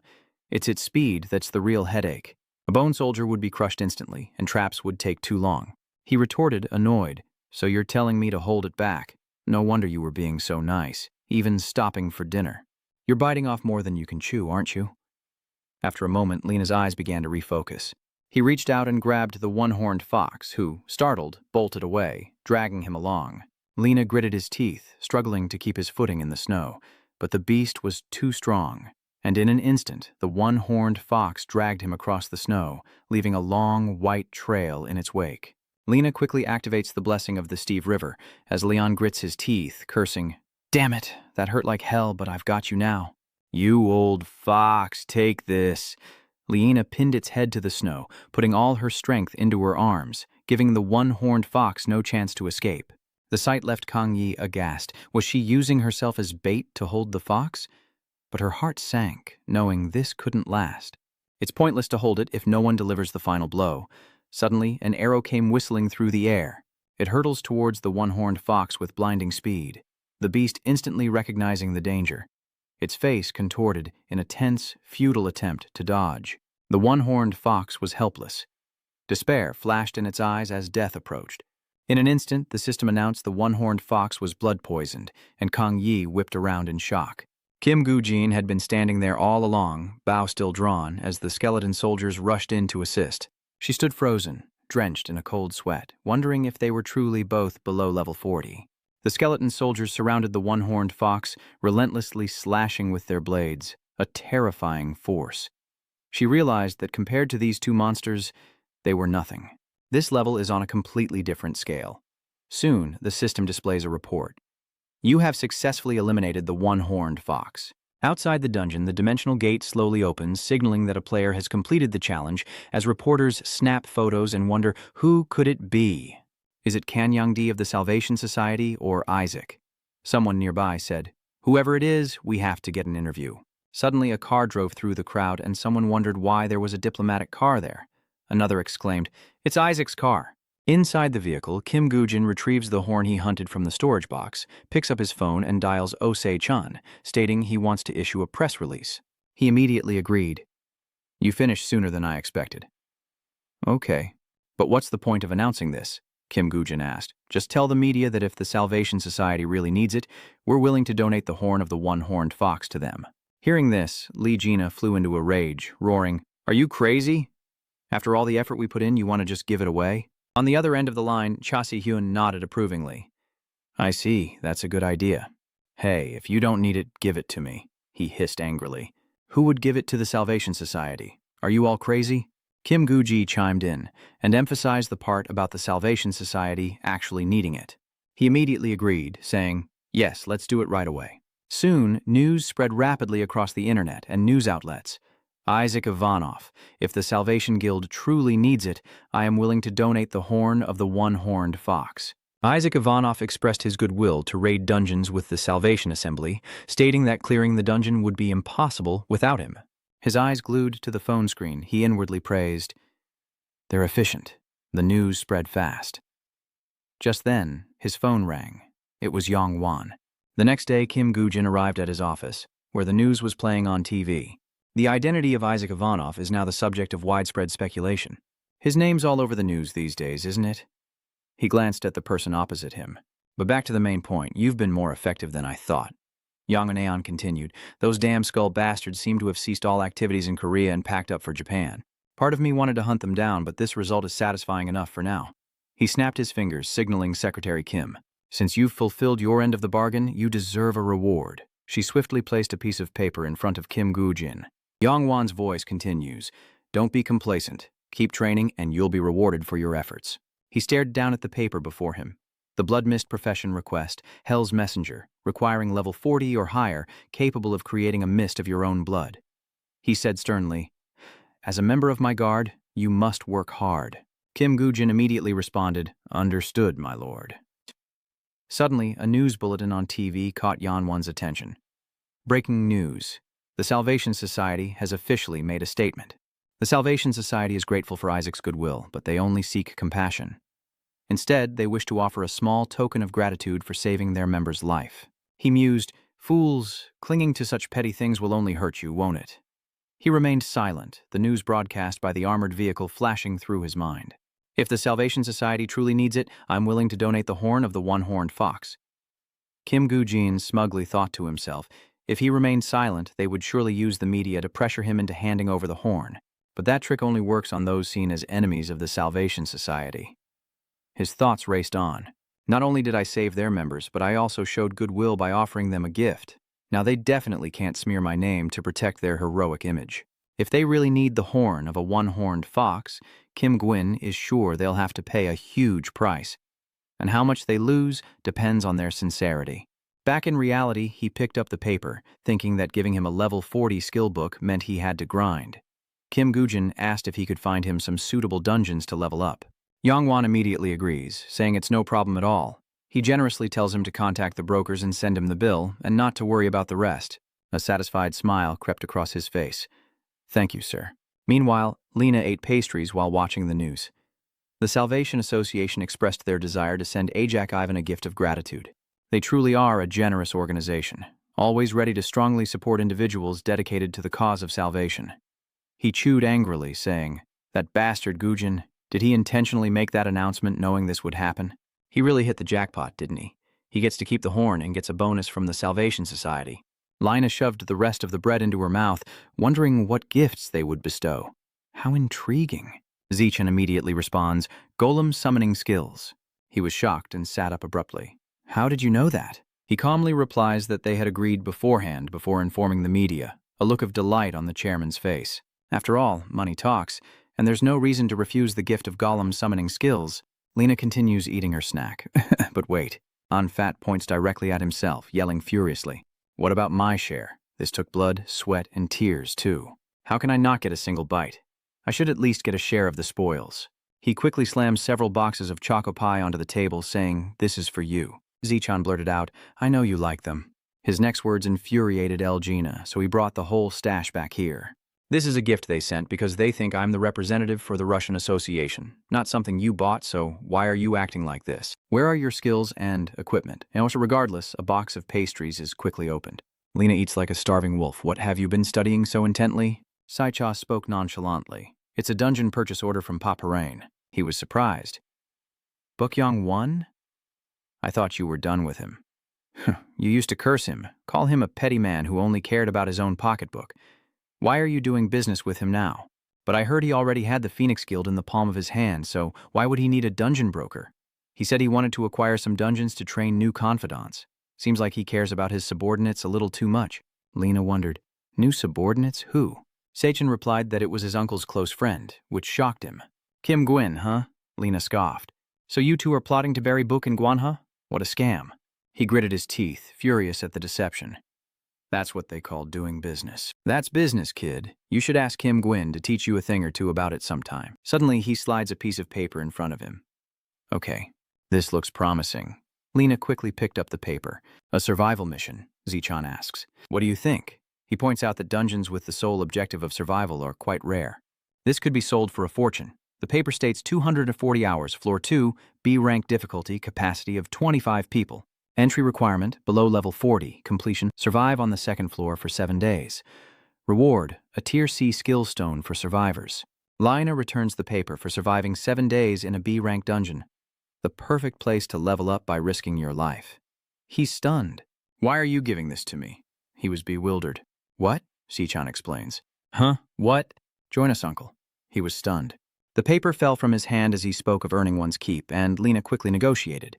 Wait, hold on. I've changed my mind. This isn't the merger. And with Chan's persuasion, he's finally starting to appreciate dungeons. Poor guy. He can't refuse and ends up joining that dungeon. Lena grumbled, annoyed that she had to accompany this sicko on another dungeon run. Maybe she should take a walk first, as Kim Gwyn suggested. Cut to the Hansung Group, Korea's #1 financial group. They became the most influential corporation in the world by funding the Salvation Society. In the CEO's office, Paran Ha exclaimed in shock, Jiangju is dead? Assistant Bei reports that he entered a dungeon to capture Kim Gujin and never returned. Bak Shin H gritted his teeth in anger. Why did he always do things that no one asked him to do? And Hwan's necklace? He hesitated. She irritably said it was taken, right? Find it and bring it back here at all costs. Finding a replacement for Jiangju within the association isn't difficult, but Onion's necklace is truly important. These initial failures of the Skull Association, once seemingly insignificant, have now become a headache. He's escalating the tension between us and the Grandmaster Swordsman and Archer. Bak Shin H sighed softly. The once perfect alliance was now showing cracks, and his hateful face surfaced in her mind. The source of all this trouble is Park Yong Wan. That bastard. If I knew things would turn out this way, I would have eliminated him early on. Bak Shin H bit her lip, calculating that he had become too powerful, and she would have to wear him down. She wondered about the newest member of Park Yong Wan's guard. What about him? Assistant B double checks. You mean Kim Gujin? He loosened his collar, breathless with tension. We're doing our best to deal with him, but Park Yong Wan is heavily protecting him, so we can't get close. Assistant Bai continued. Not only that, he's investing heavily in skill books and equipment to train Kim Gujin. Bak Shin H waved her hand. Enough with the excuses. She says coldly that she only wants to know if they have a plan to eliminate him. He replies that they've already sent a team to capture Kim Gujin. With a cold voice, Bak Shin H asked who was leading them, and Assistant B respectfully replied, It's Suzuki, ma'am. She thought to herself that Suzuki Achi, wielder of Lenslot's ring, could be trusted. North Shin H questioned their current location. He reports that they are awaiting orders in Kong City as a system notification echoes through the dungeon. You have leveled up and reached level 40. The Emissary of Hell is impressed with your progress. You have gained 8 inventory slots. Kim Gujin is excited. At level 40, he can finally use the gift he received. Meanwhile, a weary Lena wiped the sweat from his face, inwardly cursing. The more time he spent with Kim Gujin, the more he realized how monstrous he was. It's no wonder he's leveling up so quickly and effortlessly. Setting traps after analyzing the terrain seems simple, but it's incredibly effective. He not only knew the types and numbers of monsters in each dungeon, but also their exact locations and the most effective ways to hunt them. He knows everything. Elgina narrowed her eyes, convinced it was as if he'd already experienced it all. His eyes fixed on the paper in his hand. Now, even falling into a tiger's den, he could escape unscathed. System notifications rang out in succession. You've learned the Golem summoning skill and the Blood Mist skill. He suggests we achieve our goals and clear the dungeon perfectly, but Kim Gujin disagreed, arguing that with their new skills, they needed to grind even harder. That's the only way to accurately gauge our combat strength, Elgina said, annoyed. I beg you, please. After some time, the two of them finally conquered the dungeon. The gate opens once more, and he stumbles out, legs shaking, barely able to crawl. Ju cries out in alarm. Lena, what's wrong? Are you okay? She quickly sat down to support him, her voice full of worry. Where are you hurt? Lena, pale and gaunt, barely manages to utter a sentence, while he coldly replies, I have to go now.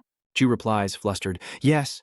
He fell face first to the ground, gasping, I need food. She handed Kim Gujin a phone. You can contact him with this. A familiar voice echoed from the other end. "It's me, Secretary Lee. What's going on?" he said nonchalantly. "It's me, Kim Gujin." He secretly thinks that Gujin is probably at K-Song right now. Kim Gujin's voice continued. "There's a place I want to go."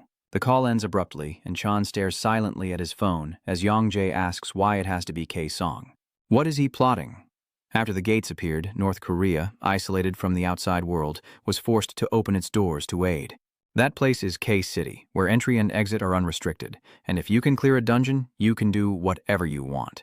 As a result, the Kajong Special Zone became a haven for players with criminal records, and the city was quickly consumed by greed. Cut to Kong. Night falls and darkness descends as an old bus rattles down a deserted road. Kim Gwyn, in disguise, feigned fear before the thug, so Hun sneered, "Never seen you before, new to being a dungeon pack mule. Playing dumb, are we? A porter?" He described him as a scarecrow who only follows to carry loot from the dungeon. Kim Gwyn fearfully pushed up his glasses, cold sweat pouring down his face. "No," So-hun said with a smirk, his voice firm. "Don't bother denying it, everyone here can see it. Judging by appearances, it doesn't seem like you're here for assault, so did you scam someone? No need to hide it, we're all in the same boat." He spoke with disdain, "But you seem a bit green, considering almost everyone here is a criminal. If they're not murderers, they're rapists. We're all outlaws for the sake of pleasure." So-hun continued, "That's convenient. With this identity, as long as I earn money, I'll have a chance to get a ride. Being a player is the best. Now why don't you tell me how you ended up here?" He explains, "I was betrayed by the person I trusted most." He seemed amused by Kim Gujin's story. How painful. "Betrayed, huh? I don't know who that traitor is, but I'm sure you're furious." A moment later, Hun turned and left, saying, "Call me if you need anything." His eyes turned cold, reflecting his current mood, the price of betraying the world. He sat silently in the corner, fiddling with his phone, a sleazy grin occasionally spreading across his face as So-hun received a message from his accomplice. "How's it going with the backpacks?" He lazily typed a reply. "No one suspicious, use them and discard them." A moment later, the car finally arrived. The wheels screeched to a halt and the driver barked, "We're here! Get out!" At the same moment, Lena's voice echoed from the transport office. "Destination, North Korea." He rubbed his full belly and casually picked his teeth. "He's really going there?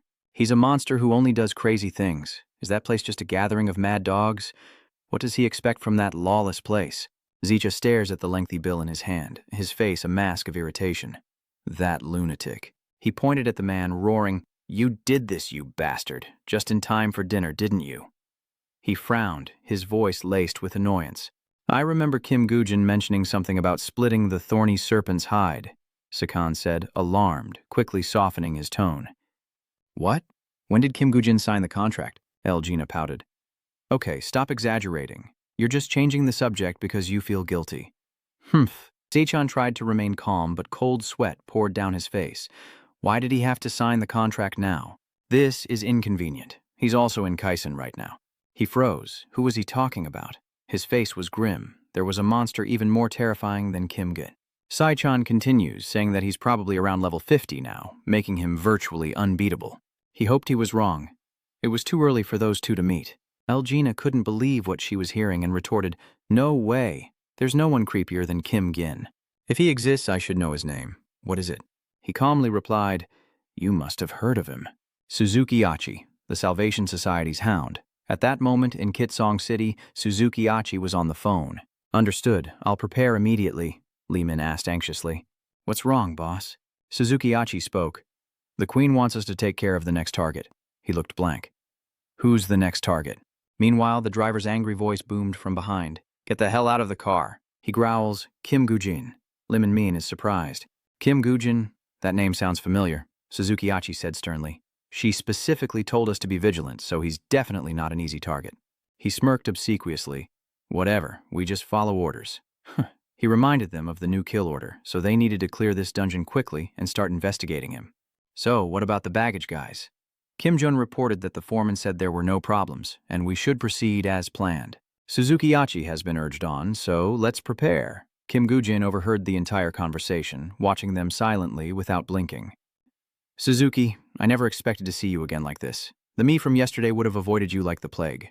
Thoughts raced through Kim Gujin's mind. A rabid dog ready to destroy everything at the Salvation Society's command, only to be limited by his high level once he reached 100. He thought to himself that the Salvation Society needed to train another hunting dog to do their dirty work, a truth he would only discover later. If not for that reason, that bastard wouldn't have directly recruited me. Underestimating Suzuki was truly foolish. Park and H might have already given him Lilot's ring. If this continues, he'll become an unstoppable monster. Kim Gu-jin knew he had to stop it while he still could and enter the dungeon. Inside, the next order was to defeat the Red Brain to advance to the next level. In another corner of the dungeon, blood splattered amidst screams of resentment, startling Suzuki Achi. "What the hell?" Kim exclaimed in fear. "A newbie just killed one of ours and ran." He urgently requested instructions. "Captain, what do we do now? Should we pursue him?" Seeing the wound on the cold corpse, Suzuki Achi frowned. He killed with a decisive and precise strike to a vital point. Turning the unfortunate soul's head, he thought to himself that this was no amateur killer. Sensing the situation turning dire, Suzuki Achi immediately ordered a halt to all plans, and to eliminate all the remaining backpackers. Lim respectfully obeyed, addressing him as captain. Swiftly, one of them drew a sword from a chest. The sword's blade reflects the dim light of the dungeon, and another weapon appears, gripped tightly, ready to strike. In an instant, another man grabs his sharp axe. The glint of steel foreshadowed the coming battle as they surrounded the backpackers, closing in with murderous intent. So, terrified, he stammered, "What? What are you going to do? We backpackers don't even have weapons. Calm down." Before his last words could escape, he was slashed countless times, and we even signed a contract. Fresh blood splattered before the horrified eyes of the survivors, and the man cried out in panic. Everyone run, but it was all in vain.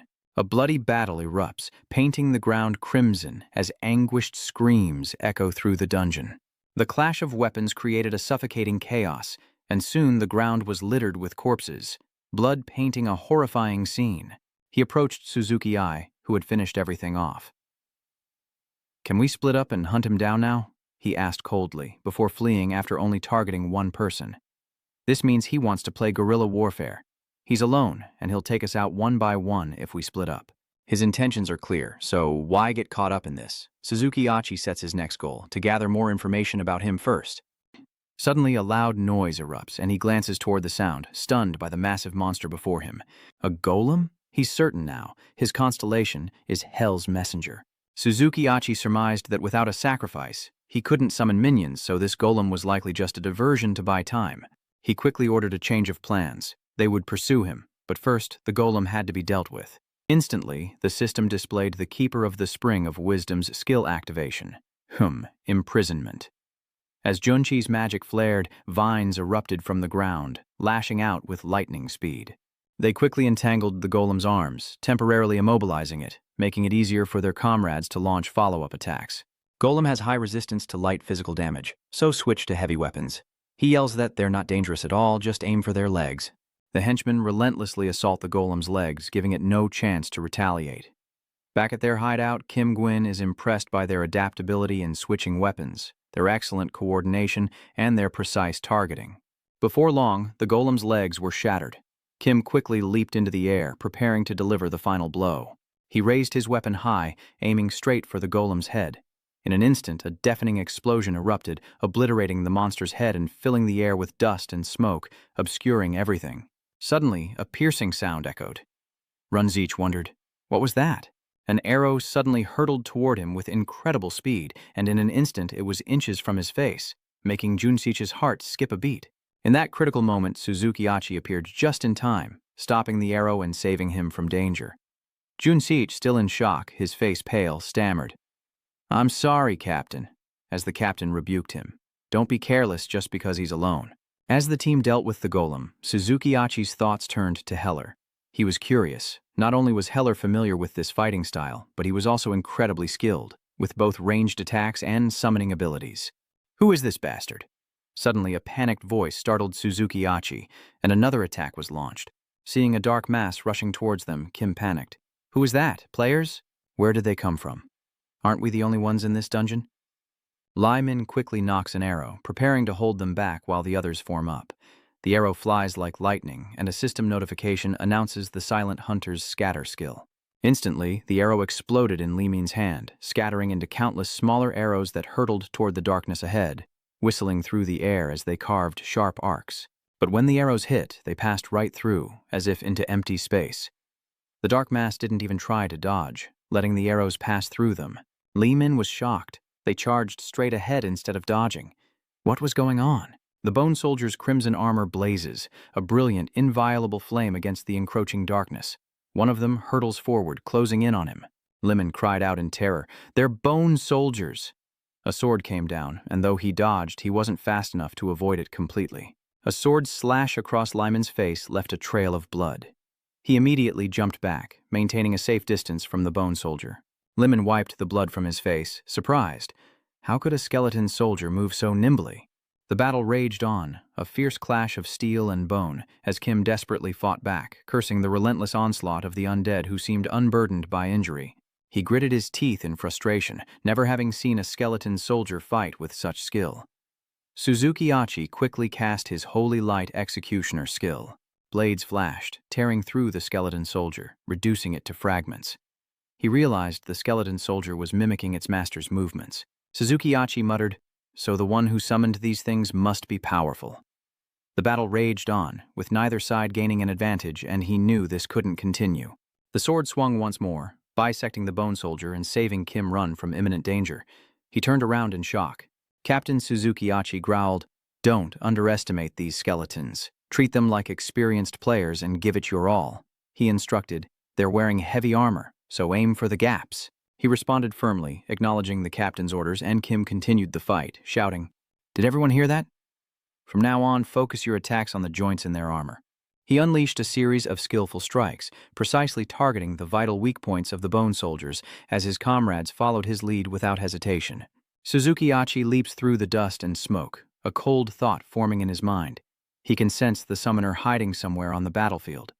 Before the thought is complete, his eyes flash as he spots something. If I can eliminate the player who summoned these bone soldiers... Amidst the chaotic battlefield, a lone figure stood still, as if separated from the flow of battle. He rejoiced inwardly, thinking he'd found him. Suzuki Achi screeched to a halt, his feet dragging and kicking up dust. Suzuki Achi shot forward like an arrow, hurtling toward his enemy. In a flash, he stood before him, his cold eyes filled with murderous intent, and swung his sword down in a chilling arc, tearing through the air as if to cleave space itself. Suzuki Achi stood tall, like a swordsman who had just finished a perfect performance, but beyond his imagination there was no cry of pain. Before Suzuki Achi, only a cloak remained, sliced in two, falling to the ground to reveal a figure standing motionless on the battlefield. He was stunned, his eyes wide, a skull mask. Suzuki Achi wondered if this was the snake hunter, Ajak Ivan, as a skeletal soldier fell, its skull shattered. Kim Jun reported to Suzuki that only 2 skeletal soldiers remained, but then he saw Gujin as Isaac, a blond guy in a skull mask, Isaac Ivanov, the Thorn Serpent Hunter. Kim Jun wondered, wasn't he a big fan of the Salvation Society? Why is he here? Gujin looked around, calculating his next move. It was time for Plan B. He immediately led the 2 bone soldiers away, one large and one small. Suzuki Achi frowned, sensing this wasn't a favorable situation. Retreat? Was this a ploy to exhaust them? As a necromancer, it would be disadvantageous to give him time to prepare. Kim, annoyed, questioned, "He killed 4 of my men. What are we waiting for?" Suzuki firmly refused. "No, we can't act rashly until we understand his scheme." Kim Jun ignored him and charged ahead, saying he was tired of waiting. Their opponent was clearly exhausted. Suzuki reasoned that strategically they should pursue him after he'd lost all his summons. But he hesitated. What if summons weren't his trump card? Thinking this, he shouted, "Stop! It's a trap!" Just as he finished speaking, a light burst forth and a thunderous explosion shook the direction Kim Jun had run. That was Gujin's skill, the manifestation of a Hell Messenger's power. A black smoke also billowed from that direction, engulfing Suzuki's group as Iliman and Junichi covered their mouths and noses on high alert. "What is this strange fog?" Suzuki commanded. "Everyone, stay alert. With our vision impaired, we can't predict what will happen next." In the hazy smoke, a figure emerges. It's Kim Jun. The explosion left him injured all over. He groaned. "I'm sorry, I was too reckless. System notification. You have been poisoned." With internal and external injuries combined, Kim Jun coughs up a mouthful of black blood. Suzuki Achi noticed, wary, as he coughed up black blood, and Jun quickly rushed over. "Just hang in there, I'll heal you." However, Suzuki raised a hand to stop him, saying it was too late. His blood had completely turned black. Junsiich stared in shock as Captain Kim Jun lost his footing and collapsed. Black blood began to seep from his orifices, and he trembled in fear. "It's just a little poison. I'm fine. Hurry and heal me, please." In a final act of desperation, Kim Jun crawled back towards his comrades. "I don't want to die like this." But his wish would go unfulfilled. As a glint of light, Suzuki's cold blade sent his subordinate to the afterlife. Watching Kim Jun fall, Suzuki sifted through the information he had. Ajak Ivanov was never known to use poison, but he just used a potent one that killed his subordinate almost instantly. Suzuki Achi wondered why he hadn't used poison from the start, when a thought suddenly struck him. Could it be that Elmin's facial wound began to throb and the blood flowing out was black? Some of the other team members' external wounds showed similar symptoms. Elmin senses something is wrong. He was too preoccupied with the explosion to notice, but why isn't this red mist dissipating? Meanwhile, Suzuki received a notification that Lelot's ring activated its powerful poison resistance, and he yelled, "It's poison!" "Everyone get away from the fog." Realizing this, it was too late. Junsiich felt dizzy and his body faltered. He receives a notification. He's been poisoned and his life force will be continuously drained by the potent toxin. It wasn't just Junsiich. All the team members without poison resistance began to fall. Suzuki finally understood. Everyone was poisoned. This was the enemy's true aim, to use the toxic bone mist to break through the guild's defenses. Just then, the bone soldier suddenly attacked him from behind. Suzuki Achi frowned and glared back, preparing to retaliate. But the two bone soldiers ignored him and continued forward. He realized they weren't after him, but his men. At the same time, Suzuki predicted what would happen next, meaning he'd think of this. He turned around and, sure enough, saw Gujin. The sound of clashing weapons rang out, and in an instant the two exchanged countless blows before temporarily separating to a safe distance. Suddenly, a special announcement rang out. The executioner of the Holy See was showing interest in the match. Suzuki was secretly surprised by the Constellation's announcement, as was Gujin, with the envoy of Hell showing interest in the fight. He carefully uses the power-up item. Just as he predicted, this guy is smarter than that bonehead Jiangju. Gujin planned to mislead him and finish him off with a single blow, but if he wasn't careful, he'd blow it, activating the Sun's Blessing necklace. Meanwhile, in Zichan's office, only one floor was lit up at night, where Jisoo reported that Kim Gujin's location had been identified. Just as predicted, he's in that dungeon. So he really intends to take out Suzuki? He scratched his chin, speculating. If that's the case, he's definitely targeting the Salvation Society, and Kim Gujin would be a valuable ally. But that's only if he makes it back alive. Jisoo seeks direction. "What should we do?" Sichan asked. Secretary Lee suggests that perhaps they should use that. She hesitantly confirms what he's referring to. Sichan nodded, acknowledging the power of the pharaoh that she had spent months trying to obtain. In the dungeon, Suzuki Achi's men lay lifeless on the ground, as Gujin collapsed wearily to the side. Suzuki shattered his last bone soldier, then turned to him, coldly asking, "Now it's just you and me. Any more tricks up your sleeve?" Blood trickles from Gujin's lips. Even with the Sun's Blessing focused on himself, the power gap is vast. He's stronger than Gujin remembers. He berates himself for being too confident, thinking he could handle Suzuki alone. Instead of attacking, Suzuki offers praise. "You're the first one to push me this far. I commend you, though I'm sure you've already realized. You've lost too much blood. This fight will end soon." The system alerts Suzuki Achi that he's been poisoned, but a second notification appears. Lelot's ring has activated its blood poison resistance. He glanced at the ring, thinking, "Without this, I'd be joining my men in the afterlife." He thought to himself that he was reaching his limit. Suzuki slowly approached, still wary, knowing that if he lost more blood, he would be the one to fall. He raised his sword, ready to end Gujin's life. But in this desperate situation, images flashed through his mind. Yong Wan once warned him that because his blood was poisonous, surgery and transfusions would be nearly impossible if he were seriously injured.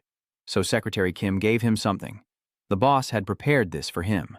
Kim Gujin remembers Yong Wan explaining that while it might not be effective when he's stronger, it could save his life until then, as he stares at the yellowed paper on the table. This memory is his lifeline in this moment, and he opens his eyes to the skill he received. Immediately, Gujin lunged forward with all his might, his sudden action surprising Suzuki. Is this a last-ditch effort? Gujin, unarmed, touches Suzuki's open wound with his bare hand. The system activates the Hell Messenger's blood-sucking skill, drawing blood from Suzuki and channeling it into Gujin, causing Suzuki to collapse from the sudden loss. But both had reached their limit, collapsing to the ground, exhausted. Suzuki received a notification. He had lost too much blood, and all stats were greatly reduced. As for Gujin, his vitality slowly returns. A red aura swirls around him, restoring 5% of his health. The bleeding has stopped. Regaining his strength, Gujin approaches him. Someone like you should be wise enough to see through Lie Zi Run. So, do you still intend to follow him? He forced a smile. Mr. Isaac Ivanov, what was your reason for attacking us? Everyone says this world is coming to an end, but I think differently. Jin silently listened to his nonsense. With that power, players dominating the world was the true way to complete the game. That's a foolish and backwards way of thinking. Uninterested in hearing more, he removed the ring from Suzuki Achi's hand. Lalot's ring, a legendary item bestowed upon Lancel by the Lady of the Lake, protects the wearer from all adverse conditions such as poison, curses, and madness, and grants plus 100 magic power while equipped, resisting all adverse effects. Losing the ring, he immediately gets notifications about the lost effects, poisoning, and severely reduced resistance due to blood loss. Gujin coldly states, "Truth and justice belong to the strong, so accept that you'll die by my hand. The poison is spreading through my body and I've lost too much blood." Suzuki coughed up blood in agony. Finally, in the dungeon's gloomy forest, only his weakening cough remained, and the system notified Gujin that he had unlocked the Eye of Anubis. The dungeon was cleared and a figure emerged. The gate slowly disappears. Stepping outside, Gujin, in his disguise, notices something ahead. Before him stood military personnel and 2 military vehicles awaiting his arrival. The man handed him a radio. "We've been waiting for you. Take this." A voice cackles over the radio. "So, you took down Suzuki Achi?" "Don't try to tell me you killed him by accident and didn't know who he was," Gujin coldly replied. "What's killing a trained hound of the Salvation Society?" Hearing such arrogance, Zaichan was momentarily at a loss for words. He paused for a moment, then said, "No problem, but I didn't think you'd go this far. I initially thought you were just an eccentric customer." "I understand what you mean." Now it was Gujin's turn to be silent, but you didn't need to say anything because Zaichan kept talking. "To be honest, we share the same goal as you, so how about we meet up to discuss things properly when you return from the awakening?" Jin removes his glasses, listening to Zaichan's proposal. A sensitive matter best discussed in person. This long-distance communication isn't ideal, but he readily agrees. "All right, I have no reason to refuse, as long as it's to bring down those saviors." At the city cemetery, morning dew clung to the leaves as a woman approached a cabinet of ashes. Sadly, Ju reaches out and opens a locker, inside which is an urn and a photo of her with the deceased back in her school days. She purses her lips, lost in thought. Jisoo says nothing, standing for a moment before leaving. Meanwhile, deep within the dungeon, darkness reigned until flames erupted, illuminating a corner of the abyss as someone raised a horn to their lips and blew. The piercing sound of the horn signals a retreat for the hunters, but one figure moves against the tide, heading straight towards the raging fire. He was tall and imposing, walking slowly as if unafraid. It was Gina. His eyes filled with determination, he muttered, "Spesima." The gold ring on his hand gleamed. He suddenly recalled a conversation between him and Gujin. "So, you want me to keep that Firefox? Are you crazy?" You scoffed at the time. "Why would I be scared? I have an immortal body. I can take the heat, can't I?" "Gina's a pushover. I'm not scared. I just want to know if your plan is even feasible," Gujin reassured him and tossed him an item. "Just hold him for 5 seconds. I'll take care of the rest, and take this too." Gina instinctively catches the thrown item. The system notifies him that he has obtained Lot's ring. He opens his hand, dumbfounded. What the heck is this gold ring? Gujin instructed him to take it as protection against the gods. Gina's mind raced, and she suddenly felt afraid. "What do you mean? Are you proposing? I respect your sexual orientation." But Gujin had no intention of playing games with him. He turned to leave, telling him to stop nagging. "Listen up, that's Lelot's ring. It can protect the wearer from negative effects, but not burns." Gina couldn't help but exclaim. "Then what good is it?" Guji reminds her. "But if that fox's fire can inflict adverse effects, this ring will save your life. Remember, this is an A+ dungeon." Gina felt anxious, sweat pouring down. In this dungeon, anything could happen. "He promised to treat me to a fancy meal until I'm stuffed if I can hold on to the Firefox for more than 5 seconds. I'm holding you to that, you mutt." Having made up his mind, Gina immediately charged forward, cursing and yelling. "Spasiba," he lunged toward the Firefox. The Firefox also lunges at him, but misses. Gina seizes the opportunity, grabbing the fox by the neck, giving it a warm embrace upon their first encounter. The firefox clearly doesn't appreciate the hug and roars in anger. Its eyes lit up, a fiery blaze erupting from their depths, and the fox was engulfed in flames. Gina began to feel apprehensive. The flames erupt and he screams as he's engulfed. The system alerts him that the firefox's flames have placed a dark curse, blinding him. Fortunately, thanks to the ring Gujin gave her, another notification appears. Lenslot's ring has activated its resistance to the darkness curse. Gina grits her teeth, clinging to the fox. "I'll hold on no matter what and eat until you're bankrupt, you bastard." Boom! The flames erupt more fiercely than ever before. I wonder if Gina is okay. Meanwhile, Gujin summons a weapon called Blood Energy, a skill for Hell emissaries that requires level 1 or higher. You can create weapons from your own blood, and the type of weapon depends on your stats.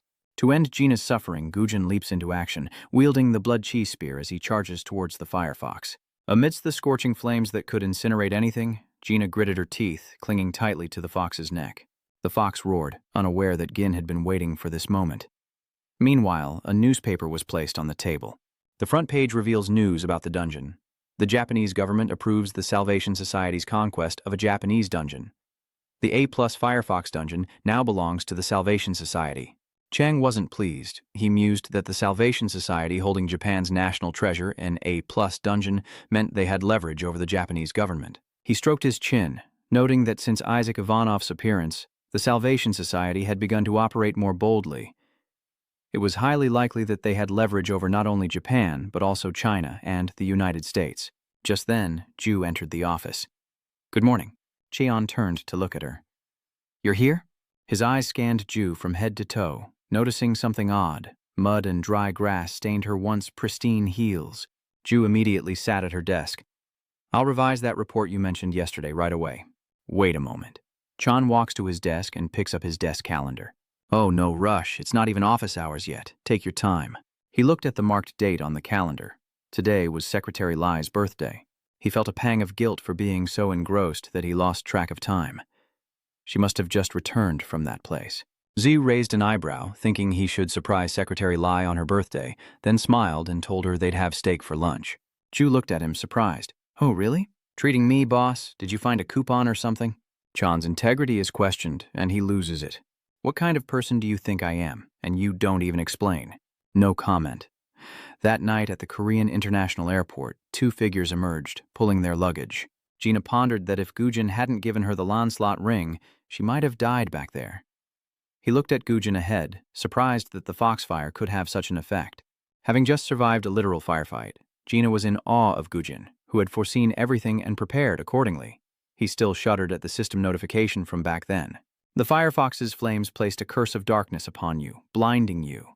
Gina gritted his teeth in frustration, thinking he was close to catching up. But then he heard the man in front of him say, "Let's go our separate ways." He placed a hand on Gujin's shoulder, reminding him, "What do you mean go our separate ways? Have you forgotten what you promised me?" He turned back, confused. "Promised what?" Gina smirks. "You said if I kept the fox for over 5 seconds, you'd treat me to a feast." Gujin doesn't deny it. "That's right, but in reality you only held it for 4.9 seconds. Your cheap tricks are driving Gina crazy." "What? Are you trying to weasel out of this? 4.9 is practically 50 seconds. Like to exaggerate, do you?" Gina grabs her luggage and gives chase. "Hey, you slippery eel, where do you think you're going?" Guji asserted. 4.9 seconds, Gina chimes in. "Fine, 5.9 seconds, but at least don't weasel out of the deal, you jerk." Gujin didn't care, stubbornly sticking to 4.9 seconds, while elsewhere a man read a newspaper with the headline, "Isaac Ivanov successfully clears the Firefox dungeon." "Isaac Ivanov is truly remarkable," Yong Wan mused. "I thought he was just a washed-up clown." He asks the person across from him, "What do you think?" Gujin nods in agreement. "Yes, I think so too." Just then, Secretary Kim rushed in saying, "Chairman, I have something to report." Realizing Yang Wenayan had a guest, she hesitated. I can come back later." Gujin glanced at her, wondering what could have made her so hurried. Yang Wenayan said, "It's all right, go ahead. What is it?"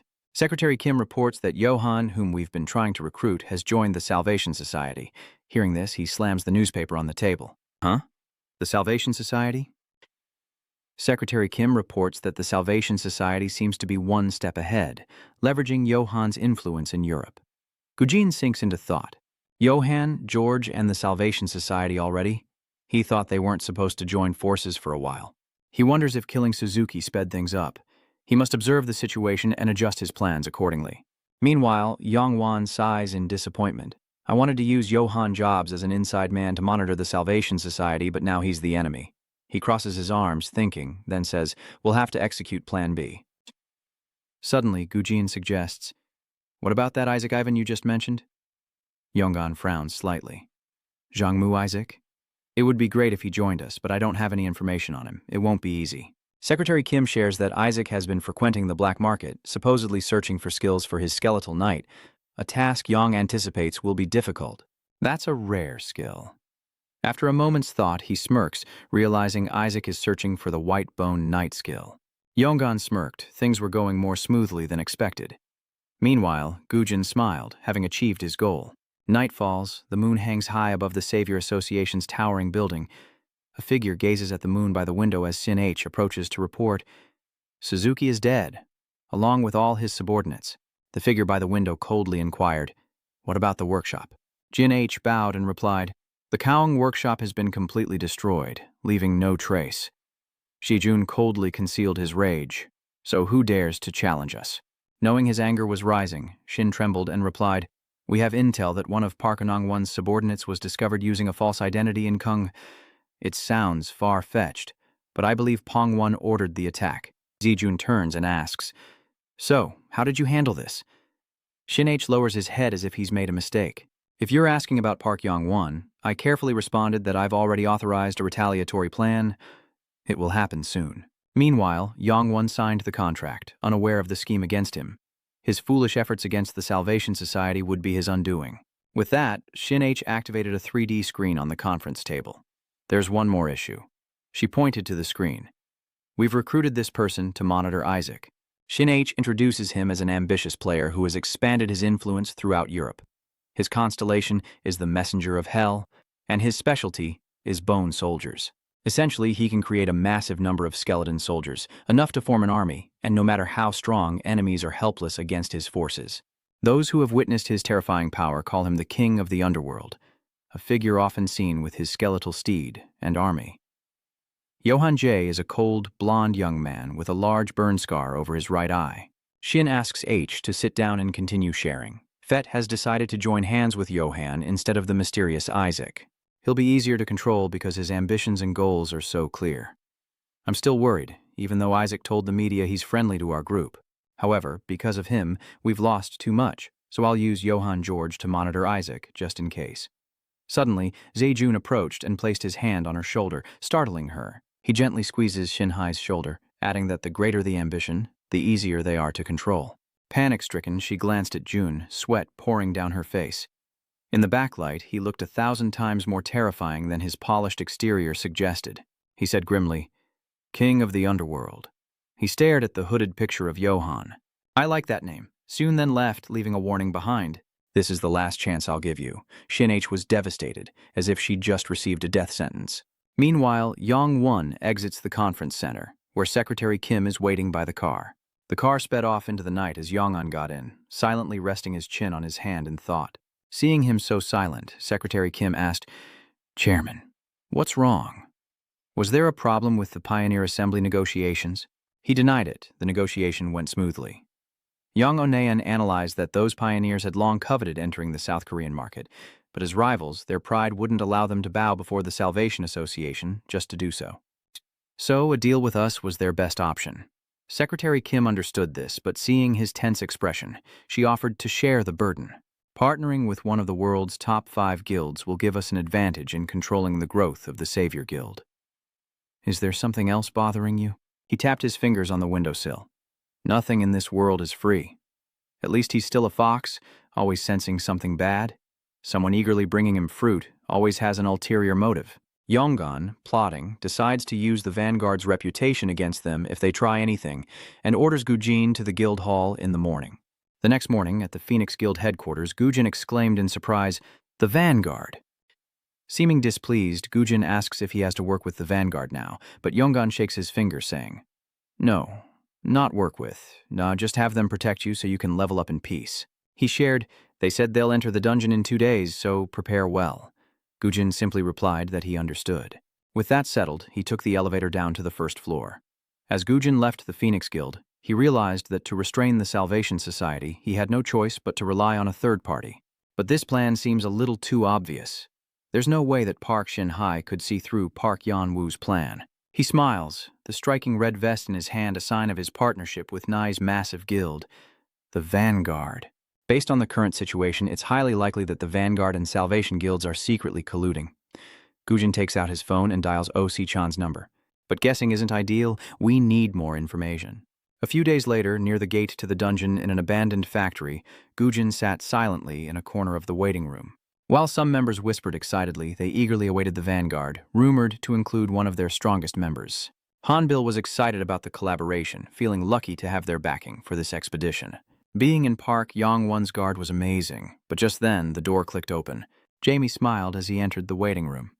Sorry for the long meeting, it's a pleasure to meet you all. I'm Jemmy Kim from the Vanguard's legal team. Please, have a seat, I have a few things to discuss. He began the meeting with Gujin's group, stating that the Vanguard would do their best to ensure their safety. Jamie flipped through the contract. We've drawn up some terms, and we expect your full cooperation. From now on, you're not allowed into dungeons without a Vanguard escort. And inside, he warned, don't do anything. Hanbiol stood up, hesitating, and asked, Wait, what do you mean by do nothing? He means, Jiaowai points to the Phoenix Guild's cooperation agreement with the Vanguard Guild. You must be mistaken. The sole purpose of this contract is for you to level up safely. There isn't a single line in the contract guaranteeing your rights or freedom. So, what I'm saying here isn't advice. Disobey the rules and it'll be troublesome for both of us. He forcefully pushed him back down. So sit tight and shut up. Let me spell it out for you. Jai raised an eyebrow as Hackdick told him not to dream of interfering in the dungeon, but to stay put and let their group spoon-feed him. With that, he asked, if anyone has any objections, speak now, and I will personally inform Mr. Park Yong-wan that the contract will be voided due to your lack of cooperation. Seeing no one object, he walked out the door, satisfied. So, we're all in agreement then. We'll enter the dungeon in 30 minutes. Jin coldly realizes their plan. They want to manage Park Yan-won's people under the guise of supervision. Just then, his phone rang and he stood up to answer it. Yes, this is Kim Gu-in. How can I help you? The voice on the other end warns that the plan may have to change drastically as Zi Trang, holding documents, tries to stop him. It's best to avoid that dungeon altogether. I've already investigated it. It seems the Salvation Society and the Vanguard Guild are secretly colluding, just as you predicted.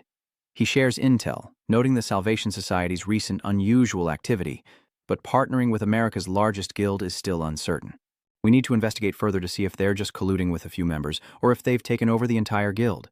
Sechan suggests, how about we just skip that dungeon? If you want, I can find you another, safer one. Gujin chuckled. You underestimate me. He glanced at the disgruntled crowd and quietly told Sechan over the phone, nothing ventured, nothing gained. He snapped back. Are you crazy? Walking into a trap like that is too risky. Gujin simply smiled. If I didn't take risks, I wouldn't be here talking to you. It's not convenient to talk now, but for now, just know that they're colluding with each other. Even Chan was convinced. They needed a new plan immediately, and Gujin seized the opportunity to make his demands. I have but 2 requests. First, give me all the information you have on these vanguards immediately. And 2, clean up the mess for me. Hearing these 2 requests, Zi Trang was silent for a few seconds. Finally, he chuckled and replied, You can leave. If you're determined, then go all out. I'll make sure to clean everything up for you. Suddenly, where they were sitting began to glow. A second later, the system announced his level up and the group fell into contemplation. Next, Jun turned to Gunu and asked, What, you leveled up again? He replied, looking dejected, Yeah, I've leveled up twice now.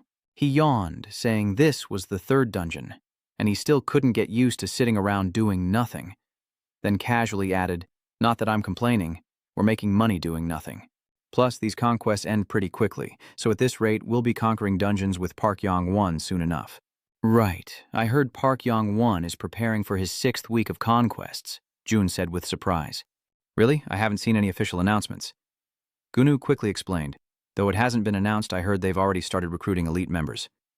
Kim Gujin thought to himself that the Vanguard Guild was speeding up their dungeon conquest to overtake Park Yong-wan, as their plans would be much easier to execute once he entered the dungeon. A moment later, a system notification appeared, announcing the dungeon's completion. Upon receiving the notification, Gungu stood up, stretched, and sighed. Finally, it's over? Just then, Sam Oliver approached, grumbling. Did I say you could stand up and move? He said with a fake friendly smile. What do you mean? We've cleared the dungeon, so it's over. Dai Hun casually agreed. We should get along. Why be so overbearing? But he retorted, don't get me wrong, we're not here to become brothers. Let me remind you, in a dungeon, you are not allowed to do anything without our orders. This caused Kim Gujin to glare at him resentfully. The next morning at the overflow vehicle site, he receives a call from him. Being forced to sit still like that must be frustrating, but Park Yong Wan is truly at the top of his game. Because he's so cautious, they don't dare make a move, but they'll likely have an opportunity soon. Park Yong Wan must be getting impatient. He's released a press statement much earlier than I anticipated. With that, Zichan tossed the newspaper with the headline, Park Yong Wan attempts the 6th floor dungeon again, onto the table. On the other end of the line, Kim Gujin spoke with a determined voice, saying that laying the groundwork as soon as possible was crucial, leaving him with no other choice. No, just as someone brought Zichan a report, he continued his conversation, stating that the pioneer dogs would reveal their true nature as soon as Parong Wan entered a dungeon. You'll handle it without me having to say anything, right? Kim Gujin asked directly, confused. What about the information I requested? He glanced at the report and replied, Rest assured, you'll have it tomorrow, and I think you'll find it quite interesting. Cut to a street scene where tree surgeons are pruning trees, then Kim Gujin glares at someone with anger.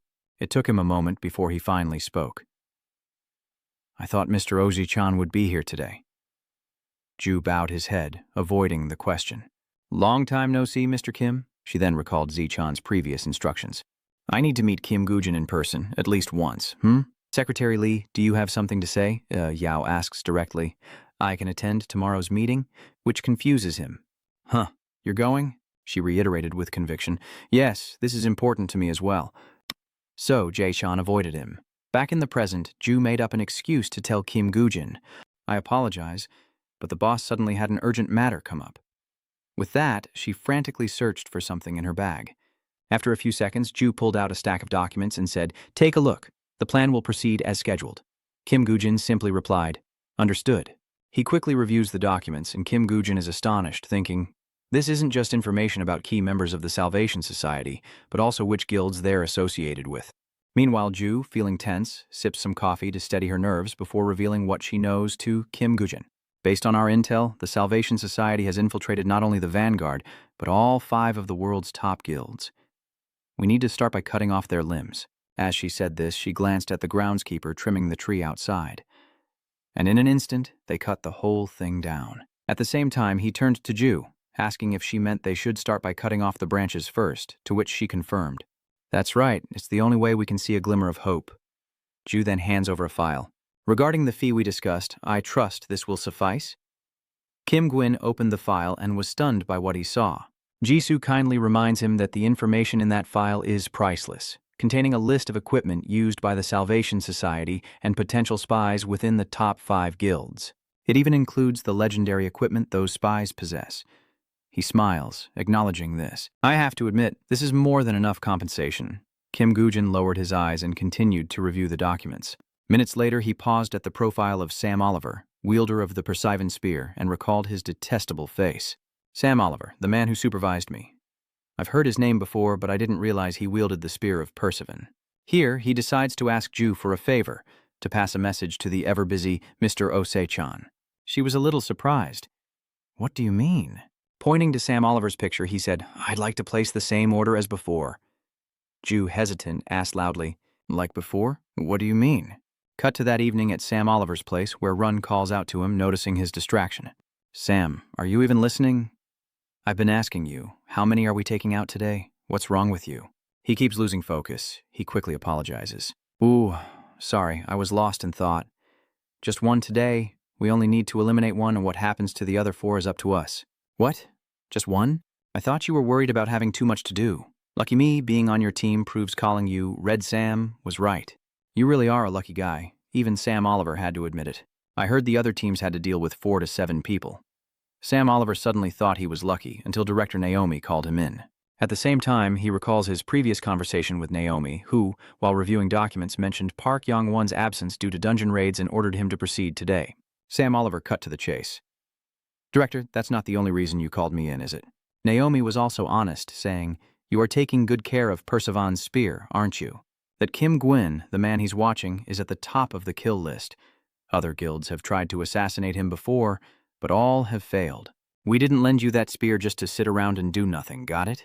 These words enraged him, and Sam Oliver gritted his teeth, resolving to succeed at all costs. After all that effort, he couldn't let the spear be taken back. A moment later, he loudly commanded them to enter the dungeon. A system window appeared instructing him to survive for 4 days to advance to the next floor. Kim Gujin watched Sam Oliver, considering his options. Damn it, if that bastard figures things out during the survival mission and runs, we'll be chasing him for 4 days.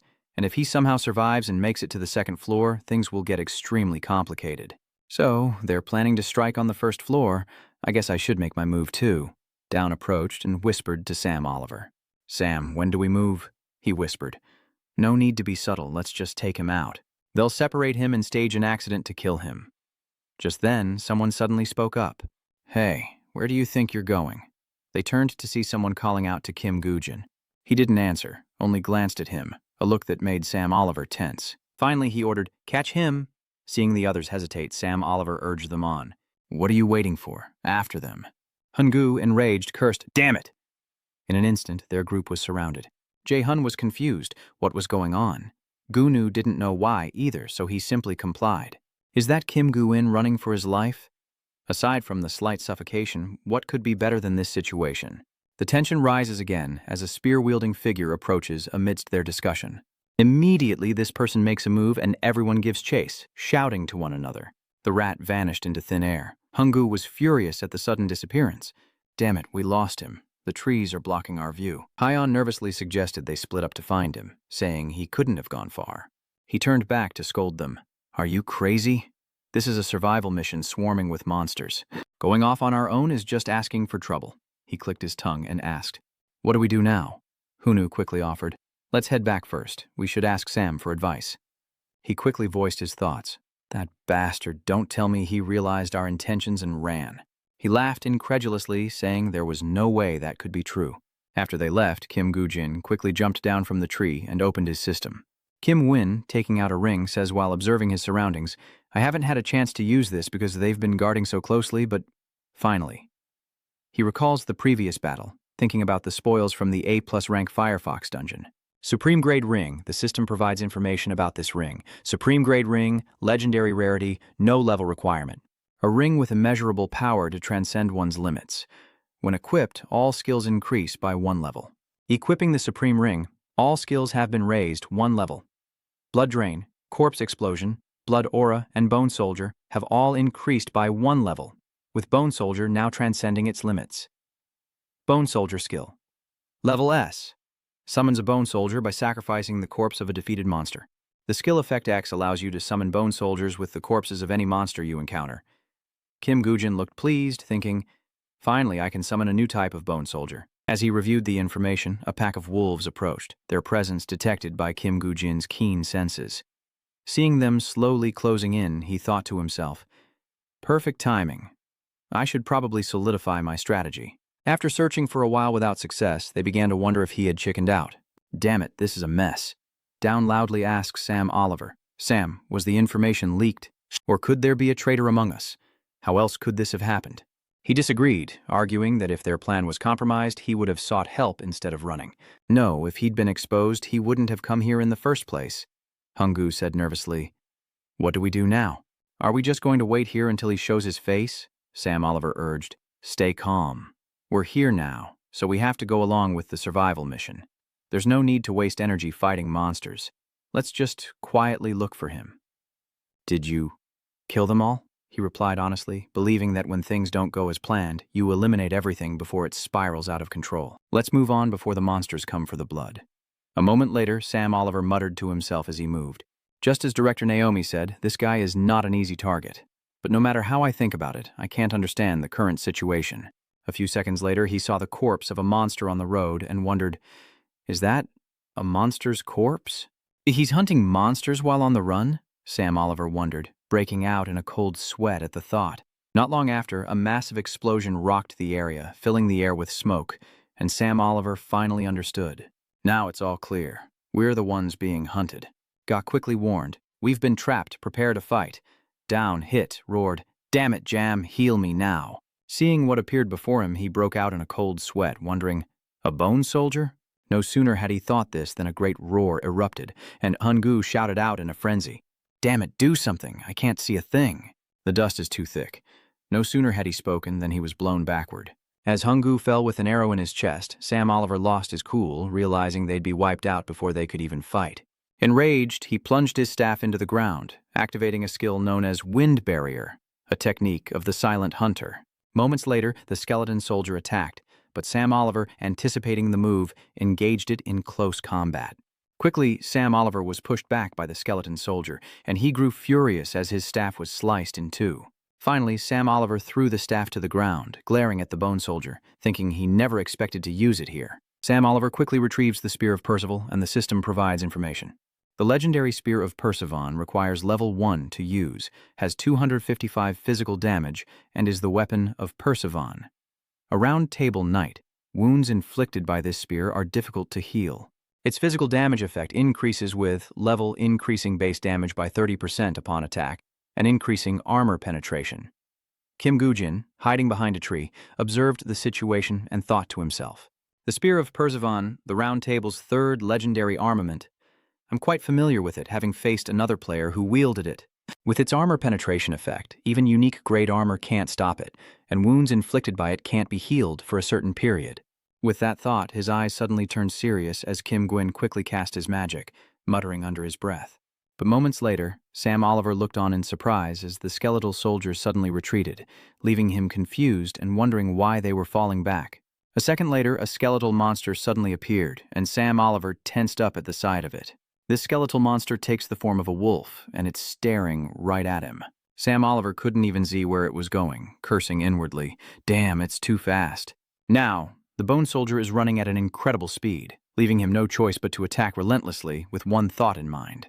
He thought he had the speed advantage, but even Sam Oliver's fastest attacks couldn't hurt it.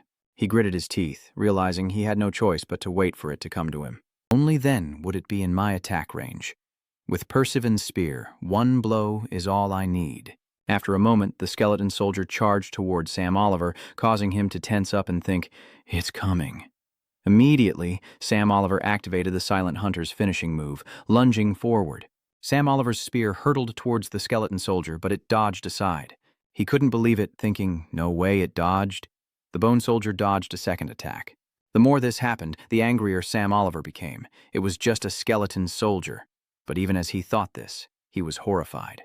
When it suddenly lunged and bit his hand, Sam Oliver was furious, thinking, "It can read my attacks?" After biting him, the bone soldier threw him into the air. Seeing that Kim Gujin has disconnected, the system responds, "You have disconnected."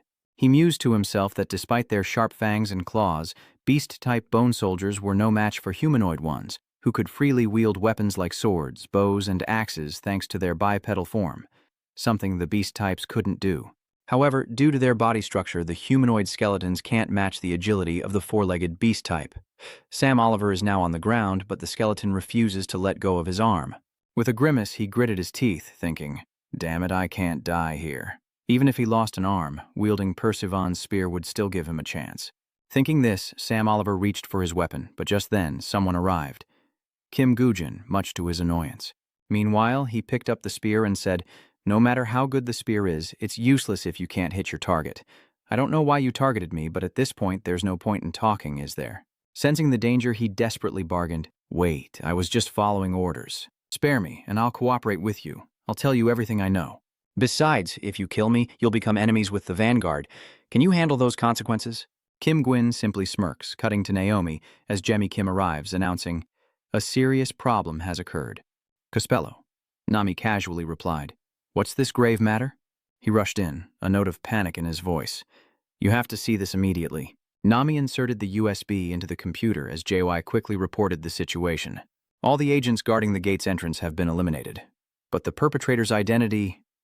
Just then, a voice echoed from the computer. "Stop him. Block that bastard. What are you doing?"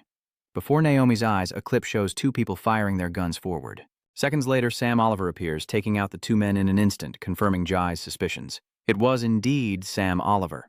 She couldn't believe her eyes and screamed internally, "What in the world is going on?" No way. Why is he? Could I have been too hard on him? Then, Naomi overheard. Hey, Kim Gujin, it's all over. Remember to keep your promise to me, he thought, shaking with anger, as the man beside him added fuel to the fire. I never imagined Sam Oliver would betray us. She didn't answer, but instead worried to herself. This is bad, why Kim Gwyn. If Sam Oliver's information about me gets out, I'm done for. I must eliminate them before they discover the truth. The scene shifts to a car parked on the side of the road. Inside the car, Lena nonchalantly says there's nothing to worry about. Everything's been taken care of. Sam Oliver replies with satisfaction. Good. Now that this job is done, we can move on to the next step. Intrigued, he asks, what are you planning now? After provoking the Vanguard, shouldn't you lay low for a while? With that, the imposter casually removed his mask, revealing himself to be Kim Gwyn. The real Than replied, yeah, I will. There's no better place to hide than in a dungeon. Kim Gwyn recounts his previous conversation with Jisoo. What? I told her I wanted to order the same thing as last time, and she replied with displeasure.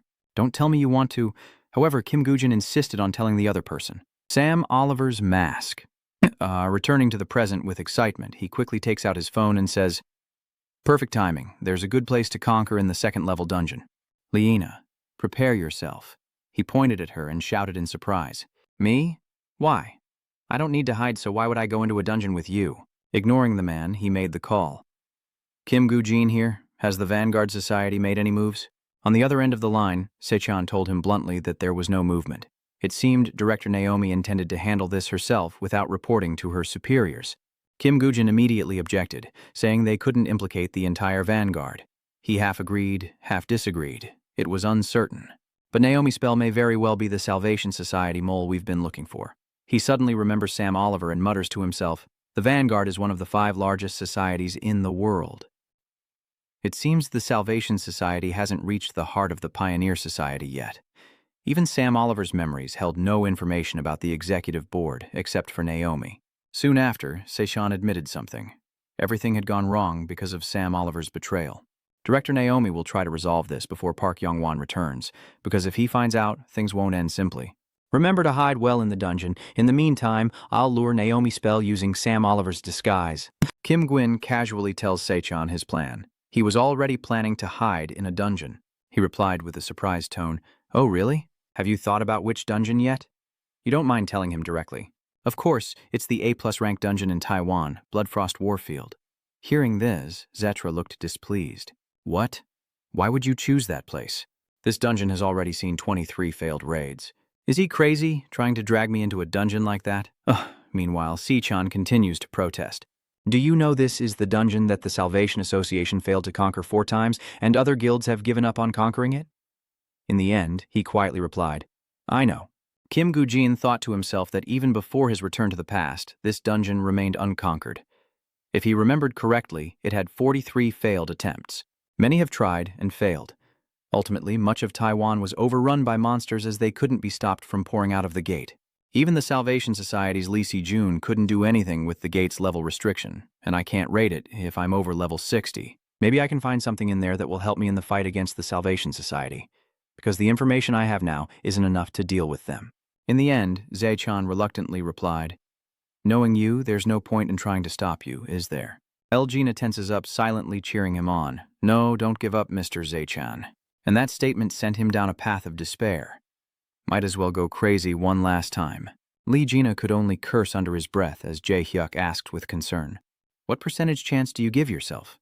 Kim Guen answered honestly, theoretically, less than 10%. He inwardly scoffed, thinking he must be talking about the failure rate, then chuckled, 10%? That's more than enough. Lina, frozen in place, lamented, we're doomed. There's only a 10% chance of survival. His perception grew dim. So, Lena didn't hear what was said after that. Kim Guuji mentioned something else, that with Percivan's spear he'd be more than capable of fighting on the second floor. Sachin agrees to help, saying, okay, I'll arrange it. Using Isaac Ivan's name would make it simple. Do you need anything else? Kim Gujin proposes using public opinion to pressure the Savior Guild into providing equipment. Even the Messiah Guild couldn't handle this gate, so why should we work for free? The next morning, news of him spread like wildfire from print to online media, each with its own headline. Isaac Ivanov's next target, the Blood Battlefield Ice Forest 2-story dungeon in Taiwan. Can Isaac Ivanov complete a dungeon that the Savior Guild tried and failed 23 times? And will the Savior Guild answer Isaac Ivanov's call for aid? Will the Salvation Society respond to his request for support? If so, it would be the first time they've ever agreed. Isaac challenges the Salvation Guild's dungeon, a place of past conquests and failures. What will the Salvation Guild say? That was followed by a comment from Jiang Jumang. What the hell? Requesting support from the Salvation Society? Is he crazy? It would be different if it were Isaac Ivan, the one who saved the Salvation Association. Since the Salvation Association is busy conquering dungeons, they will surely support him. There's no way they'll refuse, right? This is to save the world. Of course, the Salvation Society would gladly help, a mysterious figure thought to himself as he saw the news on his phone. Isaac Ivanov is going to that dungeon in Taiwan? Nice. We can't miss this opportunity. Besides, everyone's most concerned about the Salvation Society's support for Ajax. The Salvation Society's promise to support Iakvan with unique equipment is the talk of the town, and seeing this, Sechan smirks, saying it's not bad. Lena, also present, questions them. What was that? What do you mean not bad? A unique item is hardly enough. At the very least, they should give us legendary equipment. We're completing a dungeon they failed to conquer. Far from being angry, he quietly explained, "Don't you understand? This is no simple matter. In this situation, the Salvation Society will have to give us an expensive item to save face, but more importantly, this has established a precedent." Not understanding, he asked about the rule, "What do you mean?" Just then, Ju arrived with Valley, interrupting the train of thought. The price for clearing a failed A+ rank, 2-story dungeon is a unique item. If someone conquers a dungeon harder than the Savior Guild, they can't just pay with unique equipment anymore. Elgina was shocked by this. So, I understand now. From now on, we can acquire legendary gear by clearing 3-story dungeons or higher that the Salvation Society has failed to conquer. Sean had to commend her intelligence at this point. Truly, Secretary Lai was exceptional. With one sentence, he made Gina understand. These are the details of Sam Oliver's planned route and the associated costs. Meanwhile, Jisoo reported the detailed situation to him, saying, "We followed your instructions and leaked clues to the Vanguard, leading them to Sam Oliver's trail." "This will save us a lot of time," Sitrang replied happily. "Well done. Perhaps we should be on our way." He noticed the suitcase and grew curious. "Oh, Secretary Lai, are you working outside today?" Ju smiles as he pushes Valley toward Lai Gina. Chan points at him, his voice laced with annoyance. "Who are you kidding?" "What is Secretary Lai doing there? Gina is the one who's supposed to go to the dungeon in Taiwan." Gina cried out in a panic. "What?" Now, cut to that night at Lena's place.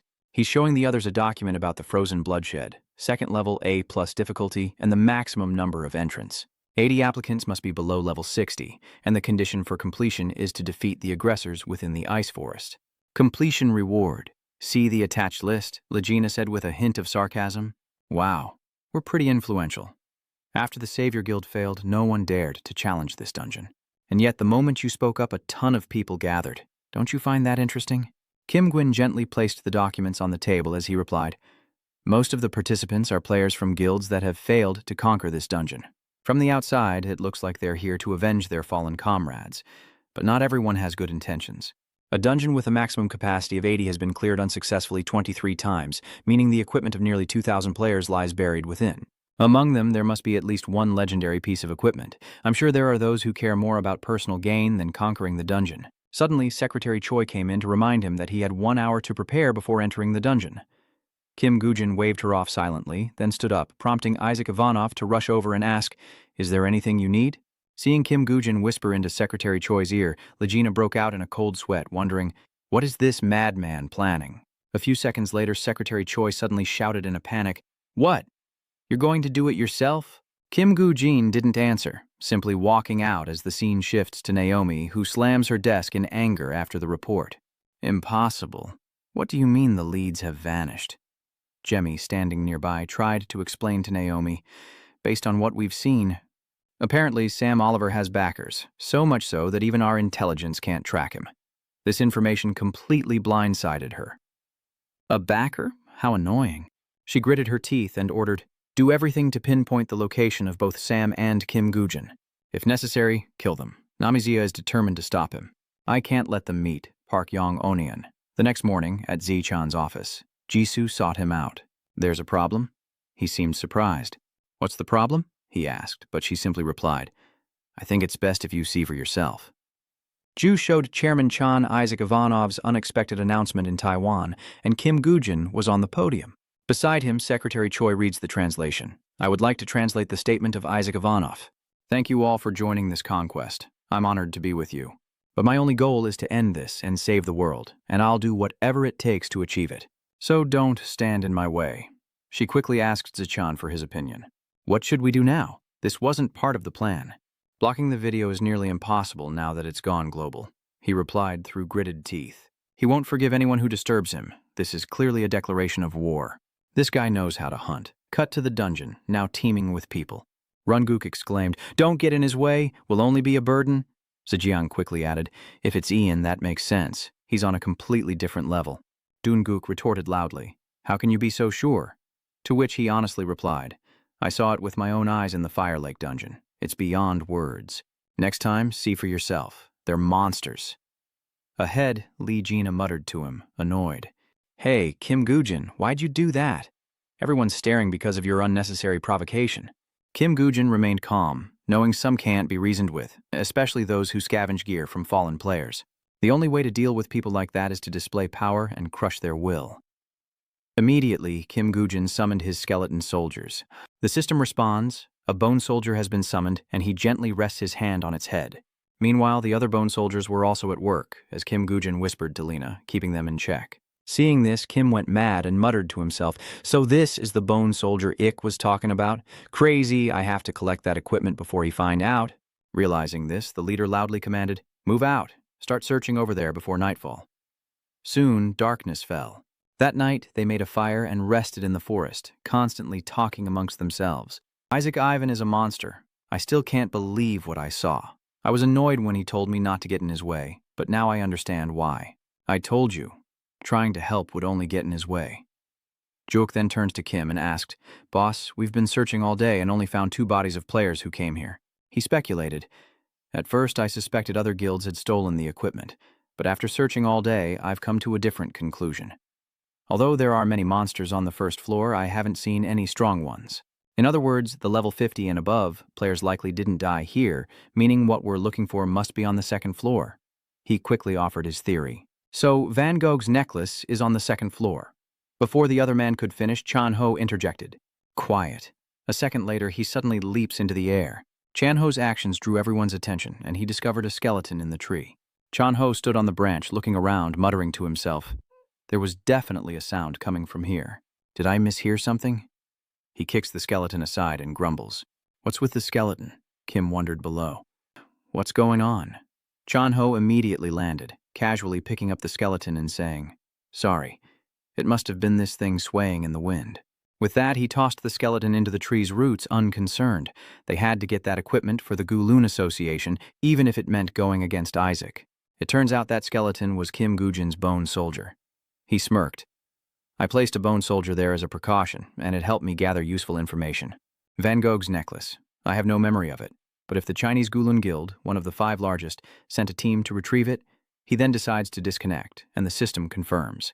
You disconnected, but Kim Gujin picked something up, thinking it was definitely no ordinary piece of equipment. Seeing it fade away, Kim Gujin was puzzled. Though its effects are unknown, I must obtain Van Gogh's necklace. Lena anxiously asked, Damn it, this is taking longer than we anticipated. Don't tell me we're the only ones fighting while everyone else is doing something else. Kim Gwyn just confirmed your suspicions. Because they're like hyenas, hungry for the treasures of the dead. He sighed. I was happy to see so many players gathered, but in the end, we have to carry everything ourselves. When will I ever get a break? He then revealed that they would have some time to rest once they reached the second floor. Lena was overjoyed. Huh? Really? Why are you being so nice all of a sudden? However, he remained silent. A moment later, the system announced that they had entered the second level of the dungeon. As soon as they arrived, they were met with a fierce storm, and Hanbil grumbled inwardly, bothered by the harsh climate. Damn, the second level is colder than I thought. Runguk shivers and loudly complains. My limbs are frozen. How am I supposed to fight like this? Even Kim Gujin felt uneasy. The temperature is low, but this trembling isn't just from the cold. It's the fear radiating from the monster. Even Lena is shivering, she whispers to Kim Gujin. Fear? No way. I don't see any monsters around here. There's no way a monster in a 2-story dungeon could radiate this much fear.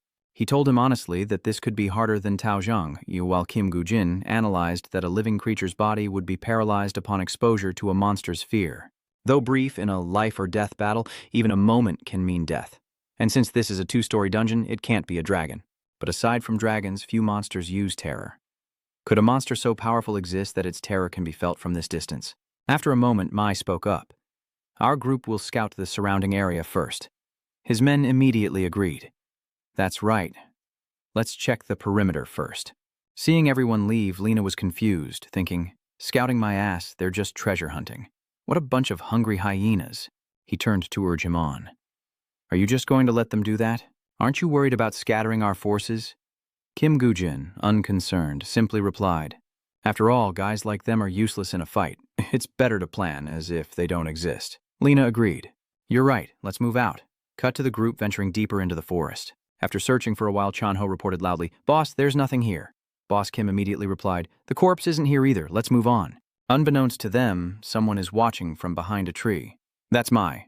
Clearly displeased, he thought to himself, someone's beaten us to it, we need to hurry. In an instant, Mike returned to his team and loudly ordered, check them out. At his command, everyone opened their system windows to assist in the inspection. Upon finding the equipment, Jungkook excitedly says, Captain, there's a ton of equipment here. Look, Taehyung found some too. There's even more here. This baffled Mai, who wondered, why aren't they taking the gear? They must be looking for something. But just who are these guys? He loudly commands his team, all right, grab that stuff. It seems others are ahead of us. Move as fast as you can. We can't let them get the upper hand. Meanwhile, Legina looks at Kim Gujin with a disappointed expression. Seeing him examine a corpse, Lena inwardly grumbled with anger. He was just talking about those scavengers, and now he's checking out the remains. The system announces that the Eye of Anubis is closing, and Kim Gujin has finally made some progress. Finally, he's found a member of the Circle. His comrades, who lived and died with him, perished in the west. He beckons Elgina to follow, saying, this way, follow me. Though reluctant, he quickly followed. And seeing Kim Gujin examine the corpse again, he gritted his teeth, cursing inwardly, what the hell is this bastard planning? They moved quickly once more, and again he examined the body. At this point, Kim Gujin activates the Eye of Anubis, and the system confirms its activation. At the same moment, Kim was surrounded by monsters and yelled out in frustration, why are there monsters like this in a two-story dungeon? Unbelievable. Everyone run. In the end, he was the only one left to fight the monster. Amidst its roars, Kim managed to draw the monster's blood while a ring was suddenly knocked off, landing squarely on the monster's horn, and with reckless abandon he was knocked back by the monster, falling headfirst into the snow. With fading vision, he looked at the monster and spoke with regret. The Colon treasure. Van Gogh's necklace. I have to tell the others. Cut to Kim Gujin, his eyes now closed as the system confirms the Eye of Anubis is shutting down. In Kim Gujin's mind, he muttered, I've gathered enough information. Lena then approached him. He voiced his displeasure, questioning loudly, no matter how good the equipment is, how can you be so disrespectful to the deceased? I've been holding back, but Kim Gujin suddenly calls him Lena. He grew even angrier and shouted, what did I say that was wrong? Even Sean wouldn't act like you for free stuff. Kim Gujin quietly complimented her. You're actually pretty kind. This compliment stunned Elgina, who could only manage a surprised, huh? Kim Gujin casually built a stone grave as he explained his plan. All right, I'll explain the plan before the fight starts. These words left him confused. Huh, a plan? As soon as he finished speaking, Kim Gujin quickly cast his magic, and in an instant, the skeleton of a saw-toothed wolf appeared before them, horrifying Lena. The quick response system summoned a dire wolf as a bone familiar, and he suddenly changed his attitude, becoming friendly and making an offer. Can I ride this thing? Kim Gujin agreed. Of course. As soon as she sat on its back, Lena exclaimed, this is awesome, when did you prepare this? Then holding Percivan's spear, he couldn't believe his eyes. I thought you could only summon humanoid skeletons. A spear, and the system immediately provided information about it. The Spear of Perivan, a legendary item usable from level 1, physical attack 255. This is the spear used by Persian, a knight of the Round Table. Wounds inflicted by it are difficult to heal. Its physical attack increases with level, dealing 30% more base damage and increasing armor penetration. Lena pointed at the spear, saying hesitantly, don't tell me your plan is to have me ride the skeleton soldier and charge at the boss with this spear. Kim Gujin retorted, you understood, without me even explaining. He stepped away through the freezing snow, leaving Lena to ride on the back of the river wolf as the scene shifts to Big Brother Kim, who suddenly hears Jock's terrified scream. "Boss, there's something strange here." Kim quickly approached him. "Is this a player's grave?" JJ wondered. "It doesn't look like one of ours, but I should probably dig it up to be sure." This answer made Chief Kim thoughtful, but he told everyone not to waste their energy if it wasn't one of their own. With that, the three quickly departed, and Gina's surprised voice echoed through the frozen forest. "Woon you?" In the next moment, he exclaimed, "He's not simple, is he? His skin is too thick to be damaged by conventional weapons." Gujin calmly replied that the bigger problem was that he had become a hunter long ago, leaving Gina even more surprised.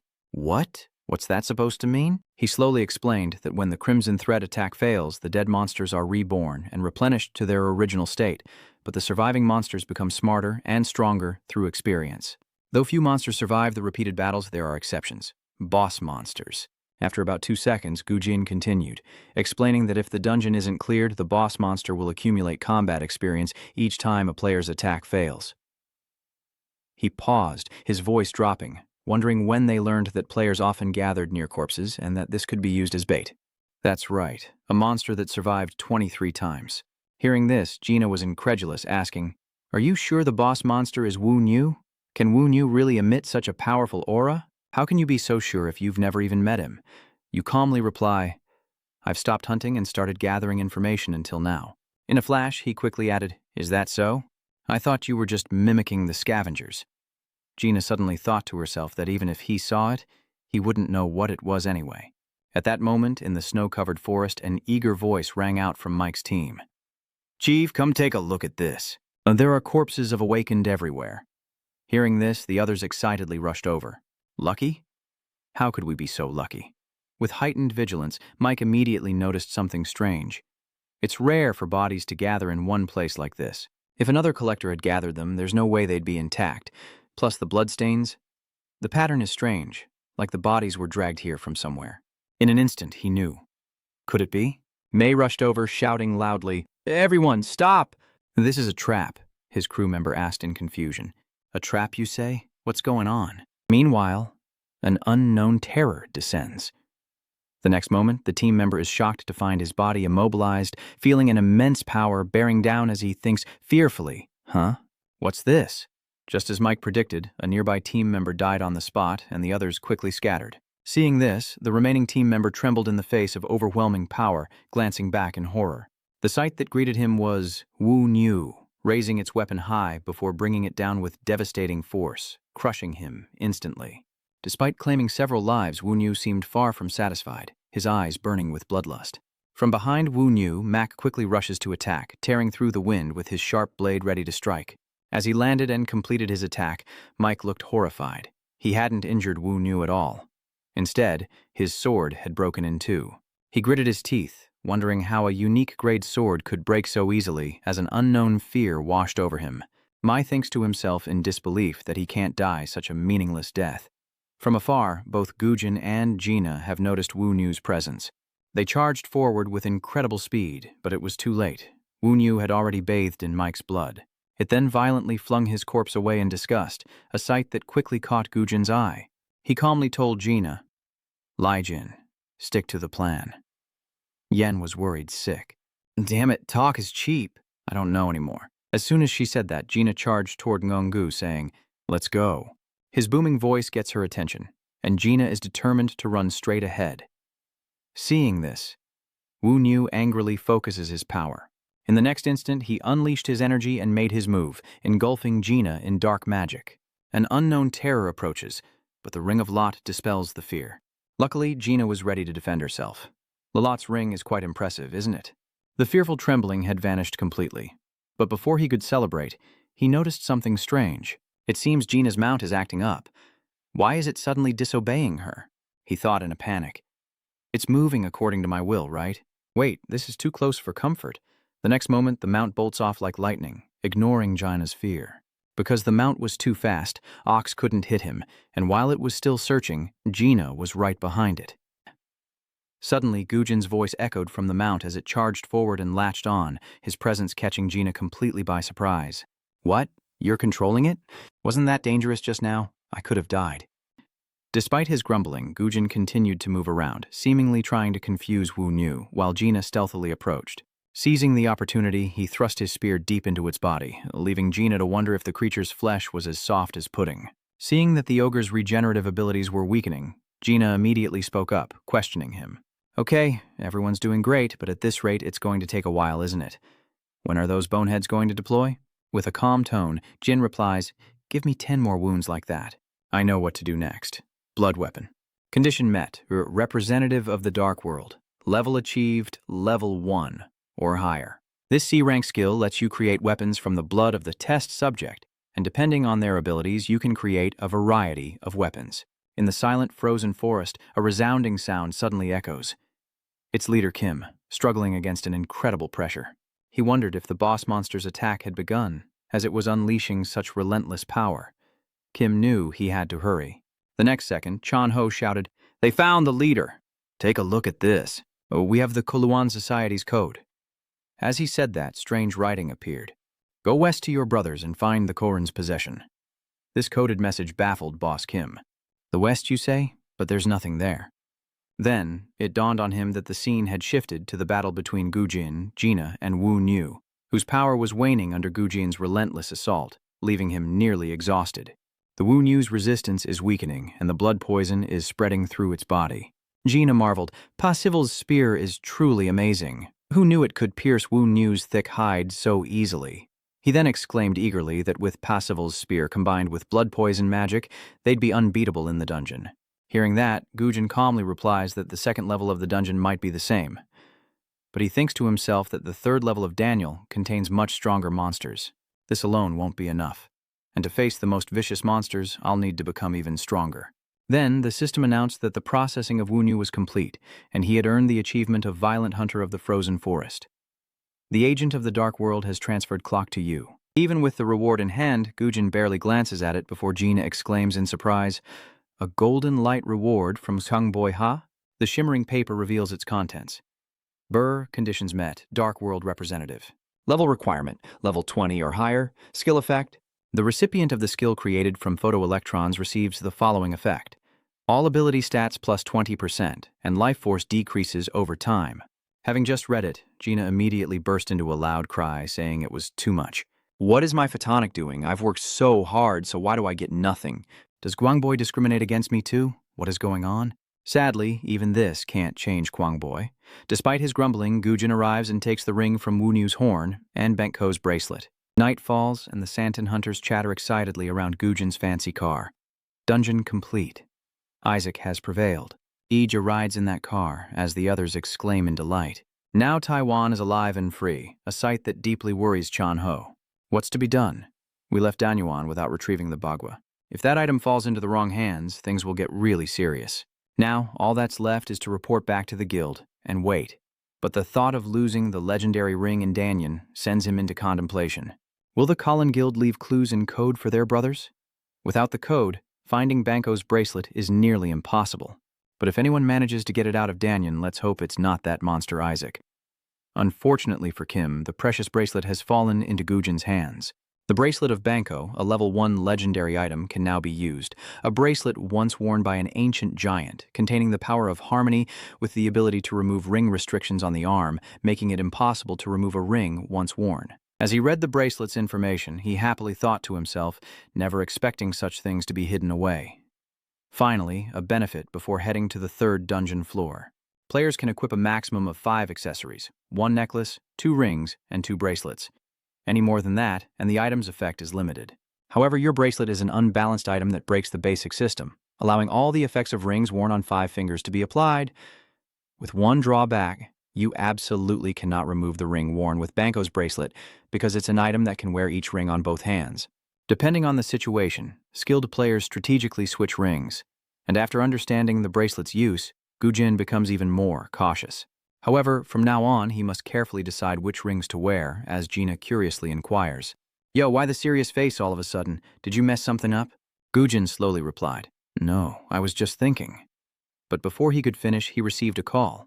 I'm listening, go ahead.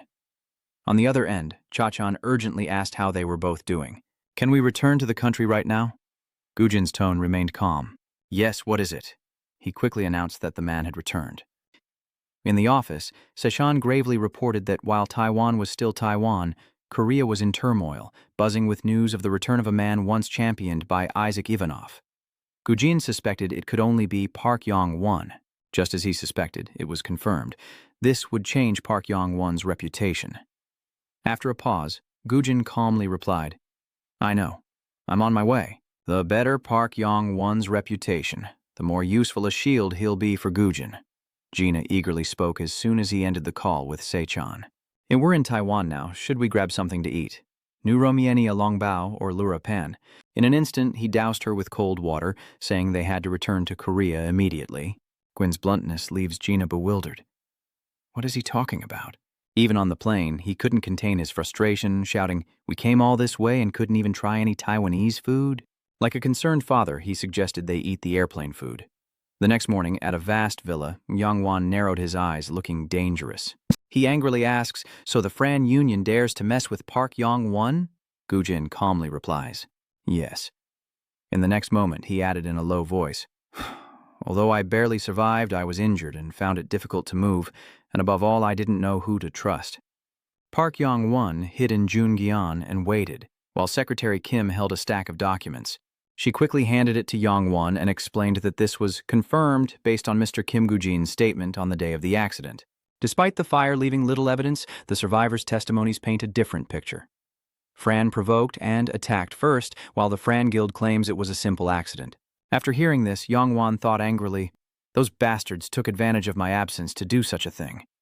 A moment later, Yong-won affirmed, "They're definitely trying to control our power." "What do we do now?" Gujin asked softly. With a sinister tone, he ordered them to pay the price for daring to touch us. "So, there's something I need you to do for me." Just as Yong-won finished speaking, Secretary Kim brought in a heavy briefcase, transitioning to Chan in his car, flashing a bright smile. His smile left Gina puzzled. How could he be so cheerful so early? Sechan simply chuckled. "Because I've already snatched a lot from our opponent." Hearing this, he grumbled in frustration. How could he possibly retrieve the skills he transferred to Park Yong-won? He may love money, but has he forgotten how difficult it was to find Skotten?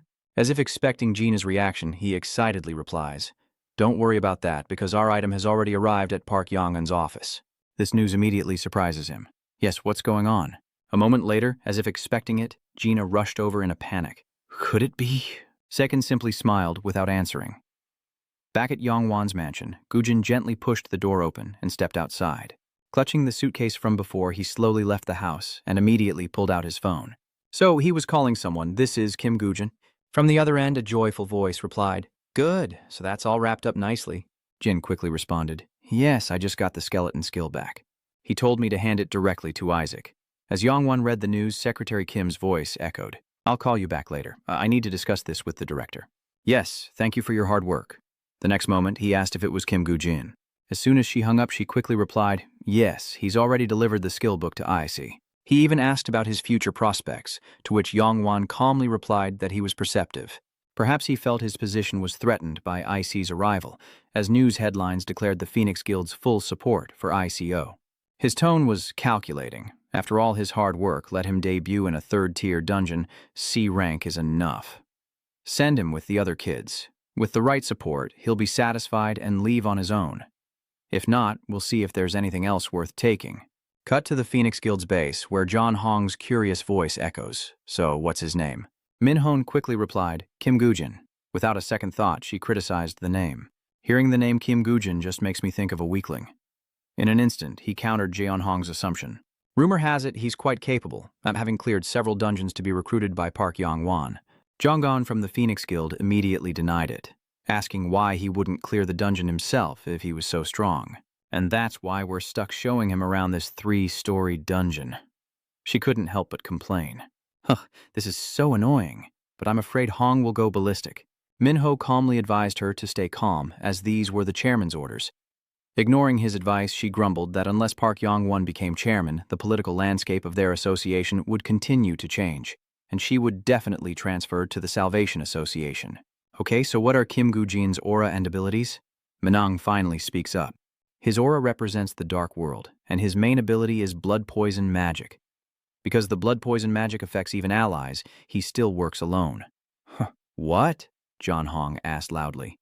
Blood poison? Can't even summon a skeleton army like some people? He slowly replies that no one has seen him use any other abilities besides poison. She grows angrier, thinking he's not only useless, but a burden? How annoying. While John Hong continued to grumble, Gujin's car arrived. When is that kid finally going to get here? This scene quickly catches Mino's eye. He's here. You're the last one, she criticized without a hint of courtesy. Turning her head, John Hong's eyes widened in surprise. From Jeon Hong's perspective, she wondered, they still use such an old car? The next moment, John Hong praised quietly, I acknowledge your frugality, then promptly dismissed it.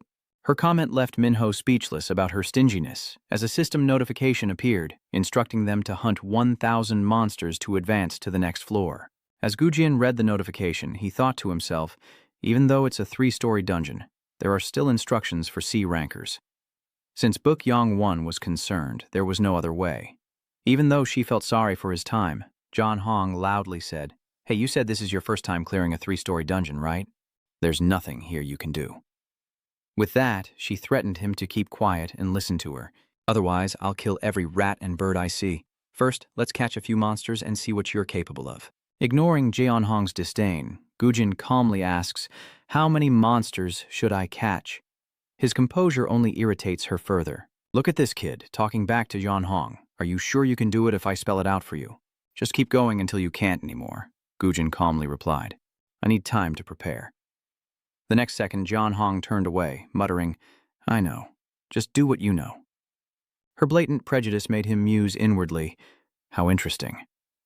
The next morning, in the Zaytran office, Jaina spoke up.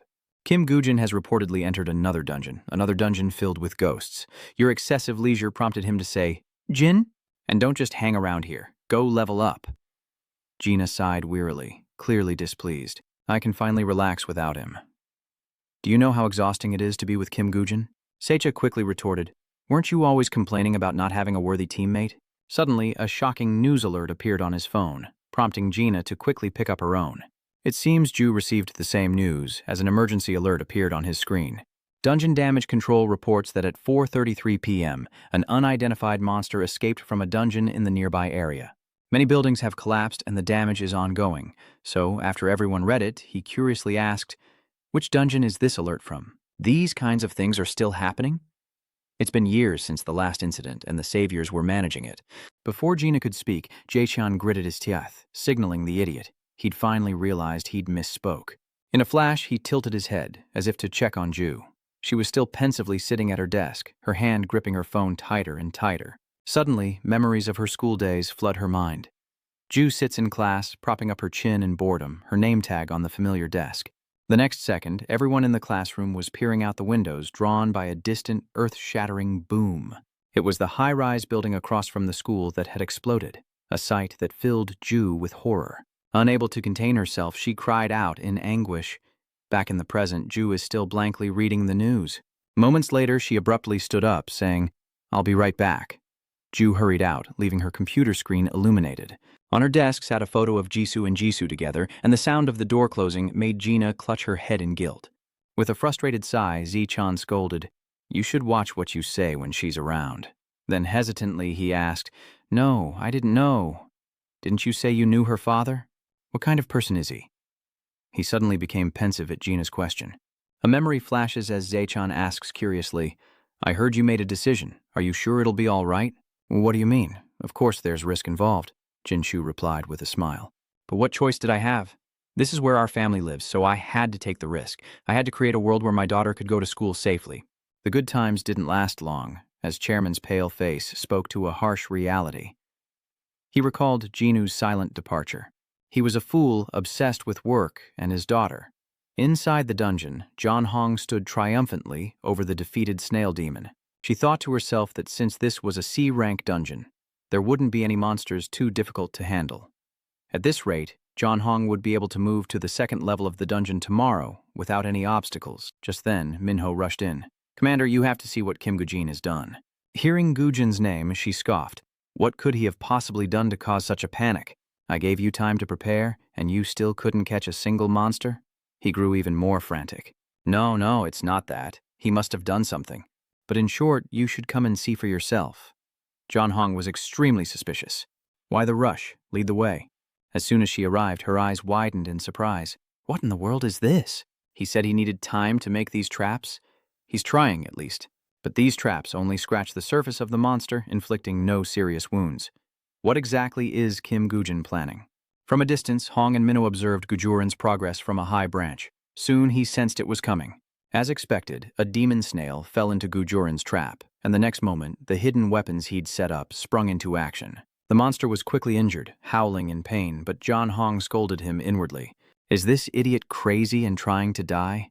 These simple traps won't hold up if a horde of monsters comes. Seeing her about to attack, Minho quickly stopped her. General, wait, Kim Gujin must have a plan. His words only fueled John Hong's anger. Does he look like he has a plan to you? Kim Gujin, if you die, how will we face Park Yong Oneon? Minho gently gestured. Look over there. As he spoke, the image of the snail demons being lured into Gujin's trap appeared, instantly filling John Hong with anxiety. Good heavens, have the monsters already gathered in such numbers? It's too late to save him now. Contrary to her expectations, Gujin smirks confidently, instantly focusing and unleashing his power. Next, the skill of one who represents the dark world. A blood mist appears, and the snail demons are poisoned.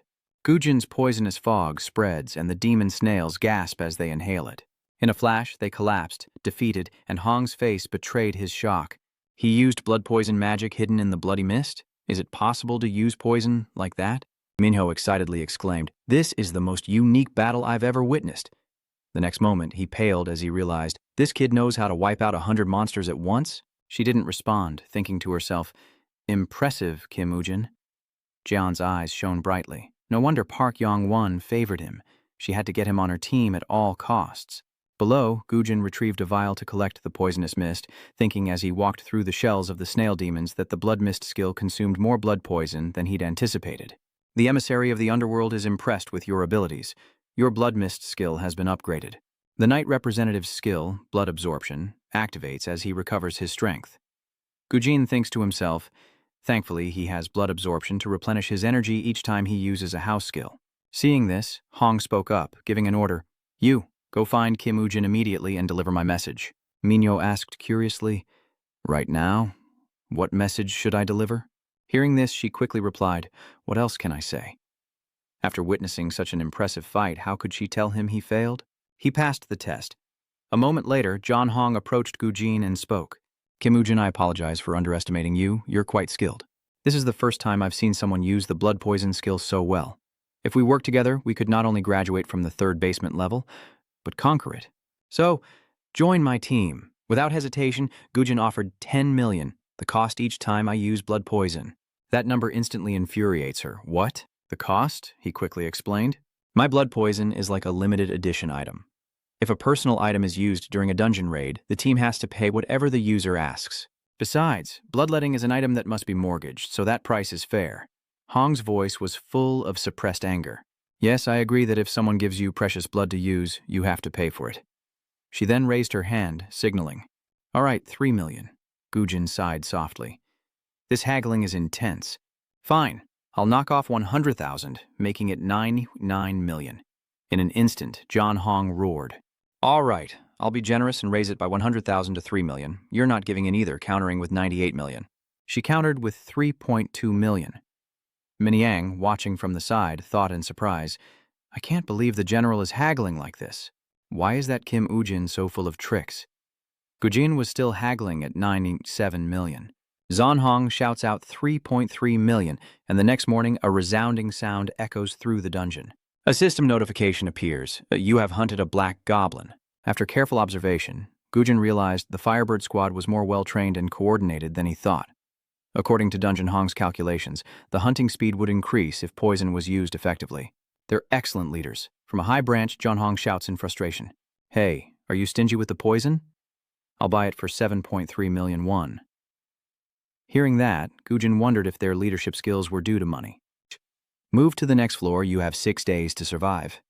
Unlike when money was mentioned, John Hong seriously warned, this is the last time. But as you all know, survival missions are always full of monsters, so we need to be extra careful. We just need to make it through 6 days. Everyone, try to level up. Also, due to an unplanned expense, we'll have to pick berries here. As soon as she finished speaking, her team members wondered what was going on. but Minho made a suggestion anyway. General, we'll scout ahead to gauge the monster population and explore the area. John Hong agreed immediately. All right, be careful. The next moment, the sound of their movements echoed all around. From above, the team members thoroughly scanned every corner of the forest. Finding nothing, they quickly moved on. Meanwhile, the other team members hadn't encountered a single monster, and the eerie silence gave Minho pause. Something's off. For a survival mission, there are surprisingly few monsters, and the dungeon is small. Wait, everyone gather around. Suddenly, a team member discovered this giant footprint. I don't know what creature left these tracks, but something that big isn't a normal monster, Minho quickly surmised. Could it be that in this survival mission, we're not facing multiple monsters, but trying to survive a boss-level monster for 6 days? The teammate next to him shouted in alarm. A survival battle? In an instant, Minho cried out, This is too dangerous. Survival quests are much harder than raid quests, but the survival rate is extremely low. We need to inform the general immediately. As the two departed, a strange cave appeared in the giant footprint, and as expected, a pair of menacing eyes emerged from within. Hong's calm voice echoes, You mean this survival mission is a true survival, right? Minho quickly responds. Yes, and the dungeon size is strange too. It's smaller than usual. The structure is like an island surrounded by cliffs. As he sketched an illustration, he explained, If we run, we need to make sure we don't get cornered against the cliffs. Hearing this, she immediately fell into thought. They have Kim Gujin's blood poison, so catching the boss should be easy. But to increase the team's survival rate, they need to avoid an all-out battle. The next moment, John Hong loudly announced to everyone that even though they didn't know what kind of monster the boss was, they should prioritize avoiding it. They must exert all their strength to survive, and as soon as she finished speaking, a loud noise echoed from afar. John Hong quickly glanced over, and Gujin's attention was also caught. A white Chthonian appeared out of nowhere, and the team members cried out in alarm.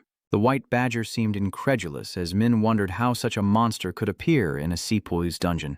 In a split second, Dion Hong regained her composure and commanded, Scatter! As soon as she spoke, she drew her bow and aimed at the white troll. The next moment, John Hong's arrow shot out like lightning. Despite this, the white troll roared and charged forward, immediately struck by 5 of her arrows. At first, the white troll's wounds seemed minor, but in an instant, the poison from the arrowhead spread rapidly.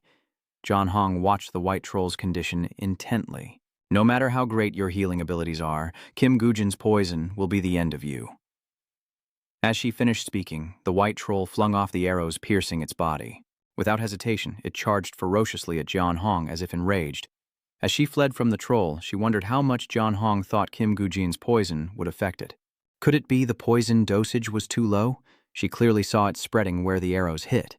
Gujin watched the chase unfold, wondering if John Hong was truly giving it her all as team leader. Should Gujin intervene? After all, this dungeon is his stage to showcase his worth to Park Yong Wan. Soon after, the team escaped the white zone and took shelter under a giant ancient tree. Theon Hong immediately pulled out a whistle. Immediately after the whistle, she called out, Is everyone all right? Is anyone hurt? The Bronze Corps members responded, No, everyone's fine. John Hong suddenly remembered, Good thing, where's Kim Gujin? Gujin's calm voice echoes, I'm here, what's going on? Without hesitation, she said, We'll probably have to increase the amount of blood poison we agreed upon. Do you agree? He immediately replied, Yes, I'm willing to cooperate, but in return, I have a condition. Let's talk over there. With a very suspicious tone, Hong inquired, Don't tell me you're taking this opportunity to raise the price? Hearing that, Gujin firmly stated, No. From afar, Ninho curiously asked, What are those two talking about way over there? John Hong hesitated, but as if anticipating her concerns, Gujin earnestly explained, This concerns everyone's lives, so I know it's not an easy decision. I'll still support you even if you don't follow my plan, but in the current situation, whether we hunt or run, at least 4 people will be injured. No sooner were the words out of his mouth than he focused his power on his fingertips. In the blink of an eye, a sharp arrow was created from Gujin's hand. The Hell Messenger's blood energy skill is activated. He says slowly, I've condensed my blood to create this, making it more effective than using blood-poisoned arrows like before. After a moment of thought, John Hong growled, Remember, if my comrades die because of your plan, I won't let you off the hook. Holding the pouch of blood arrows, she turned and announced, Now, let's discuss the battle plan. After a while, Kim Buom and Chanung were ready to fight. But suddenly, Kim Bum was sweating with worry. Are we sure about this plan? Chanung asked, trying to reassure him despite his own fear.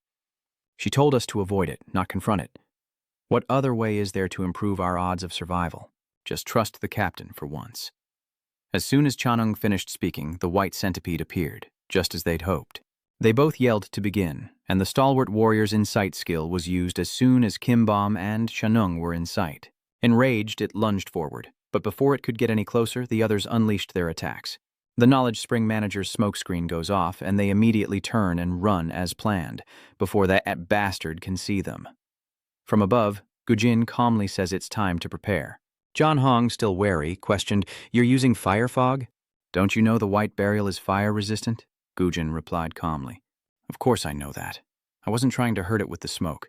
I only used it to obscure its vision, just long enough for everyone to inflict some damage."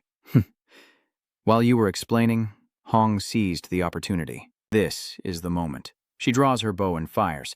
Hong's arrow pierced the fiery mist, striking the White Walker, and Minho thought to himself, as expected of our captain. She hit him perfectly, right where it hurts. Seeing this, Hong was overjoyed. Perfect. Gujin silently praised her, impressed by her abilities. When the blood-infused arrowhead touches the wound, it melts and absorbs into the monster's body. So, even if the wound heals, it won't stop the poisoning, while Kim Bung and Chan Sheng continue to defend. The tough warrior's provocation skill is activated, and the other team members follow suit. The Knowledge Spring manager uses fire fog, while Minho and another member actively try to distract the white burial by inflicting damage. Everything was going according to plan, much to Gujin's satisfaction. By the time the dull white burial realized it was suffering the same repeated attacks, the blood poison had spread throughout its body. It was then struck down with a resounding crash. The system promptly announced, "You have achieved the White Grave Hunter achievement." John Hong's eyes widened with surprise. "Did we really do it without anyone getting hurt?" "You have achieved the title of White Burial Hunter. A fraction of the Hell Messenger's power has been bestowed upon you. The blood energy skill has been upgraded, and Gujin's wit and strength pique John's curiosity." "Just what are you? You remain so calm." "Let's talk about that after we leave the dungeon. Also, the entire party used my blood poison a total of 217 times. Remember to pay me after we leave the dungeon." Hong's face slowly contorts in disbelief at this shocking number. "What? They cleared the dungeon?" Meanwhile, Yong Wan furiously pounded on the table before questioning in a low voice, "You say you'll compensate for this incident? Though nothing can bring back the lives of the fallen guild members, tell me what you have in mind." Naomi Mi didn't answer, falling into thought as reporters clamored to ask questions at the Phoenix Guild press conference. Immediately, a reporter stood up saying that White Burial had suddenly appeared in the CE Plus rank, 3-story dungeon. John Hong calmly replied, "How did everyone manage to complete the survival mission successfully without anyone getting hurt? This outcome was thanks to every member fulfilling their role, and I want to emphasize that without Kim Gujin's poison skill, this raid would have surely failed." Upon hearing her answer, the reporters stirred. "So, you're saying they used poison to catch the white ghoul? Who is Kim Gujin? Ms. John Hong, please give us more time." In an instant, Gujin's name was plastered across the headlines. Using poison to capture monsters, a hunter unveils a new subjugation method. Kim Gujin, the Phoenix Guild's young ace whose weapon is poison blood. In the parking lot, Gujin's voice echoed. "Yes, this is Kim Gujin." "And how did that proposal go?" Zicha quickly informed him on the other end of the line. "I intentionally leaked information to Park Yong Wan about Isaac's desire to conquer the Forest of Souls. We'll have to wait and see what happens." After a pause, he anxiously asked Han, "Is this okay? Why use a foreign identity to raid a dungeon in America? And as a Russian, no less." Gujin explained slowly, "If I didn't want to go as Isaac, I wouldn't need to use Park Yong Wan at all." Realizing his confidence, the car immediately issued a warning. "As you know, even the Salvation Society has only entered a dungeon in America a few times. America doesn't need anyone's help now. After the world changed, powerful players flocked there. This situation means entering this dungeon will be incredibly difficult." Yet Gujin calmly replies, "I know that." No sooner had he spoken than he noticed footsteps approaching the parking lot.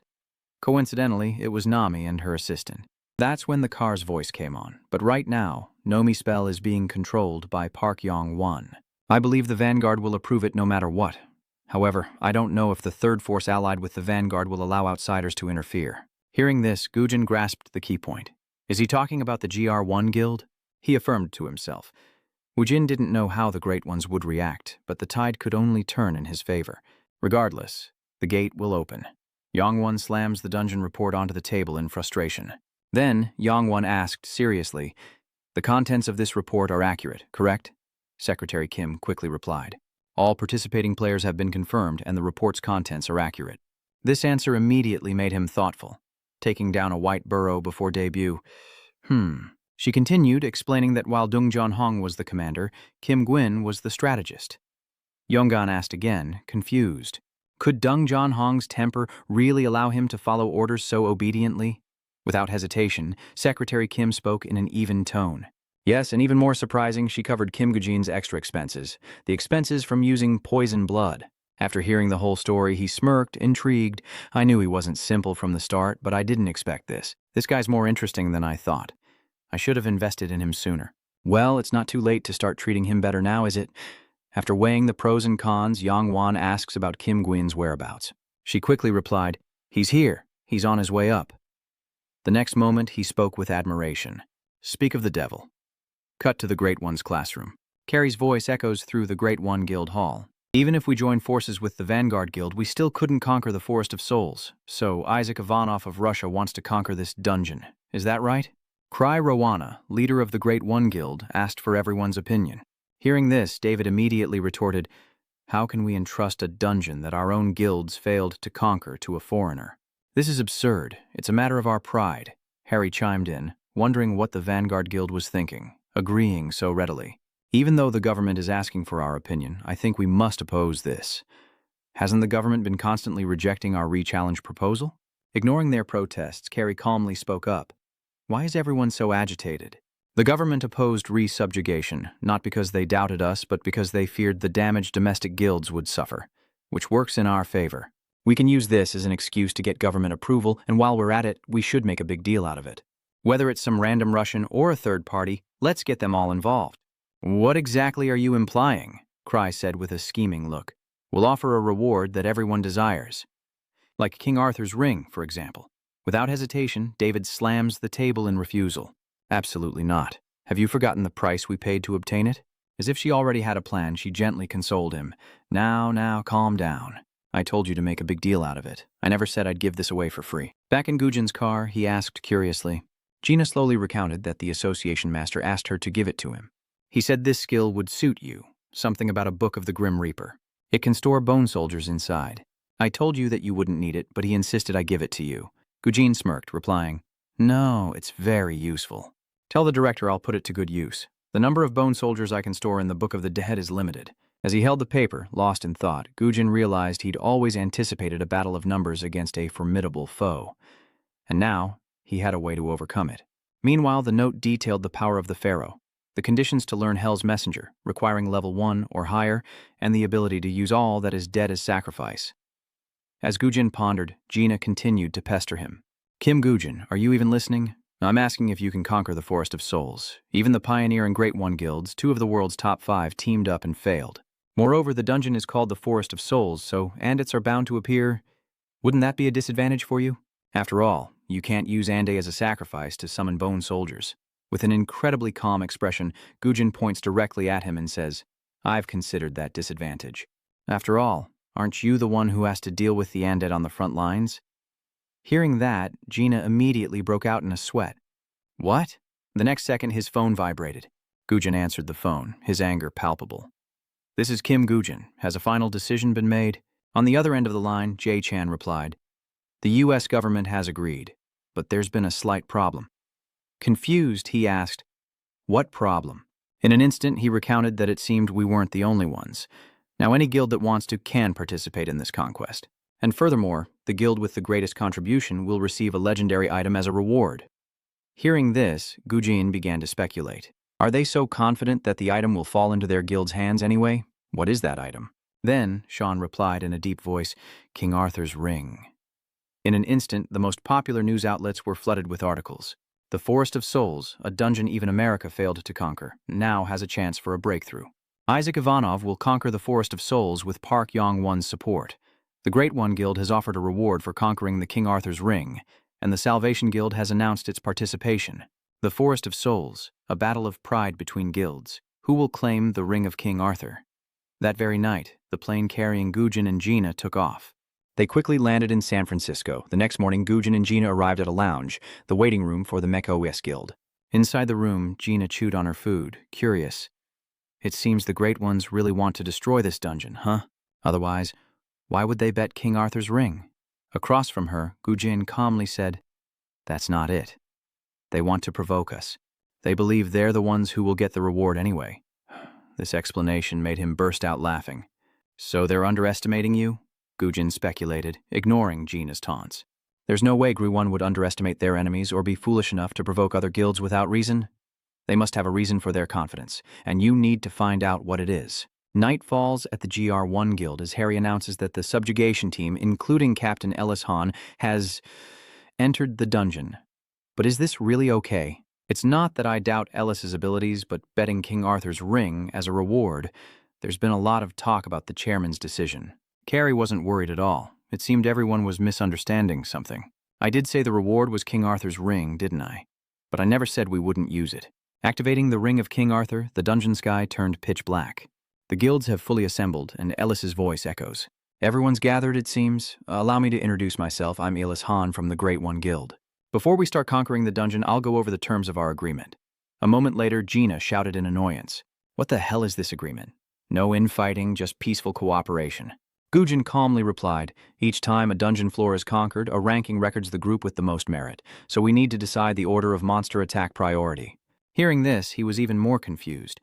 A merit ranking? All you have to do is catch a lot of monsters, so what's with the cooperation? What will he do now? Observe the first floor as previously stated? After careful observation, he slowly said that the competition had begun from the first floor onward, and the trump cards would slowly be revealed, including those of GR1. The next moment, a system notification appeared, revealing the Dark World representative's skill, the power of the Pharaoh. You can use unprocessed monsters as sacrifices. Skeletal soldiers have been summoned in the distance. The other guild members discussed urgently. They look like they're about to start. What should we do? With unwavering confidence, Alice spoke. How can we sit idly by when others are in such a hurry? Next, the system displays, you have equipped the Ring of King Arthur. You have equipped the Staff of Merlin, increasing your magical power. The hidden condition of the King Arthur legend has been met, and the King Arthur legend's lightning strike effect has been activated. King Arthur's ring has the power to amplify the strength of the round table, and in a flash, she unleashes her energy. Your power is full. This scene immediately caught the eye of a skeleton warrior controlled by Gujin. Having gathered her strength, Ellis said seriously, "Why wait until the second floor? Let's show them what we've got, starting from the first. Let's show them who the strongest is in this dungeon." He thought to himself as he observed the situation. Is this the hidden card of the Great One? Henry is so confident. As expected, they used King Arthur's ring in this conquest, but I didn't expect Elise to also possess Merlin's staff. The Staff of Merlin, a legendary artifact symbolizing Park-Sin, leader of the Knights of the Round Table, was never hers to begin with. The fact that this equipment changed hands from Elis to Parkin, he implies some connection between the Salvation and GR1 guilds. It would be best to acquire it before it's transferred to Parkin H. It's far more effective than directly attacking the Salvation Society. Hey! Seeing Gujin deep in thought, Gina quickly called out, "Are you even listening? Are you planning to analyze the power on this first floor first?" The next moment, he instructed, "No, change of plans." Gujin told himself he couldn't keep giving priority to the Great One. Wielding both King Arthur's ring and Merlin's staff, they launch a full-scale assault, igniting a blazing campfire in the dark forest. From afar, the sound of powerful footsteps echoed. It was Ellis casting her spell. The listener's skill, Summon Fire Spirit, has been activated, and in an instant, the blazing flames engulfed the monsters. They were immediately engulfed in her flames as John stood by Elis, secretly praising her. This level of power could clear floor 4, let alone floor 3. As he finished speaking, a strange sound echoed. John exclaimed in surprise, "I, Jack Ivanov!"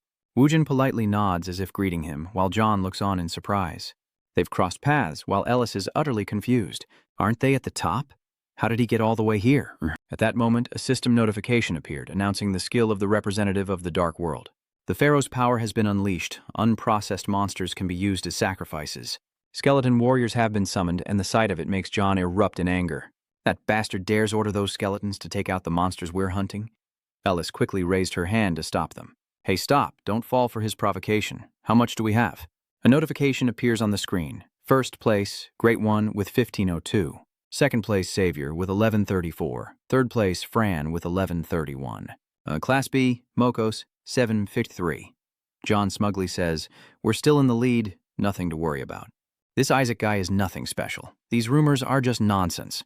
Even so, Ellis remained vigilant, telling them to maintain their speed as they moved to the next area. Ignoring her plan, Gujin calmly thought to himself that no matter how fast they were, it would be useless. Hunting prowess doesn't necessarily correspond to speed because they could never possess the weapons we do. So, I'm just bait again? Gujin baited him. We're the only team that can pull this off, and that's because of you, of course. What? Are you scared? Just as he predicted, the taunt worked. Of course he wasn't scared. Fine, let's do it. Let's stick to the plan. They'd be lost without me. But remember to buy me food after this conquest. As soon as Gina left, he smirked and said, All right, let's speed up the hunt. The Skeletal Knight is summoned, and news outlets report that the Frainer Guild has bet $2 million on conquering the Death Forest. The Dead Forest. The Salvation Association's items from the Dead Forest have become your gambling board. Back in the office, CEO Chan excitedly speaks up. With the public's attention focused, the guilds have started placing bets. It's just a game of wins and losses. I wonder how this will play out. Secretary, what's Isaac's return now? Jisoo quickly replies that it's increased 3.28 times. Furthermore, Director, you should see this. GR1 has revealed the items Ellis took into the dungeon. Hearing this, he asked with curiosity, The items they brought? As if anticipating his curiosity, Jisoo replied, The Ring of King Arthur and the Staff of Merlin. This news quickly shook him to his core. What?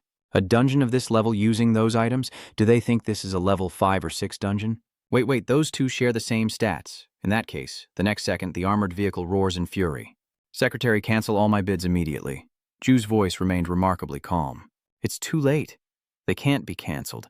In an instant, he realized the Great One's scheme.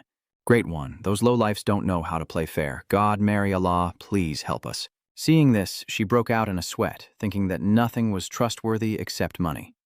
A moment later, the rankings appeared. First place, Mokos with 5704. Second place, Great One with 5690. Third place, Savior with 4908. Fourth place, Fran with 4605. The numbers instantly made Elise grit her teeth in anger, finding it absurd. How could those guys be above them? Who found them? No one is stronger than the combination of King Arthur's ring and Merlin's staff. From afar, Gujin noticed her probing gaze, and Elis approached to speak with him. That's amazing. What's your secret? His tone was surprisingly humble, claiming it was just luck, infuriating her in an instant. This guy...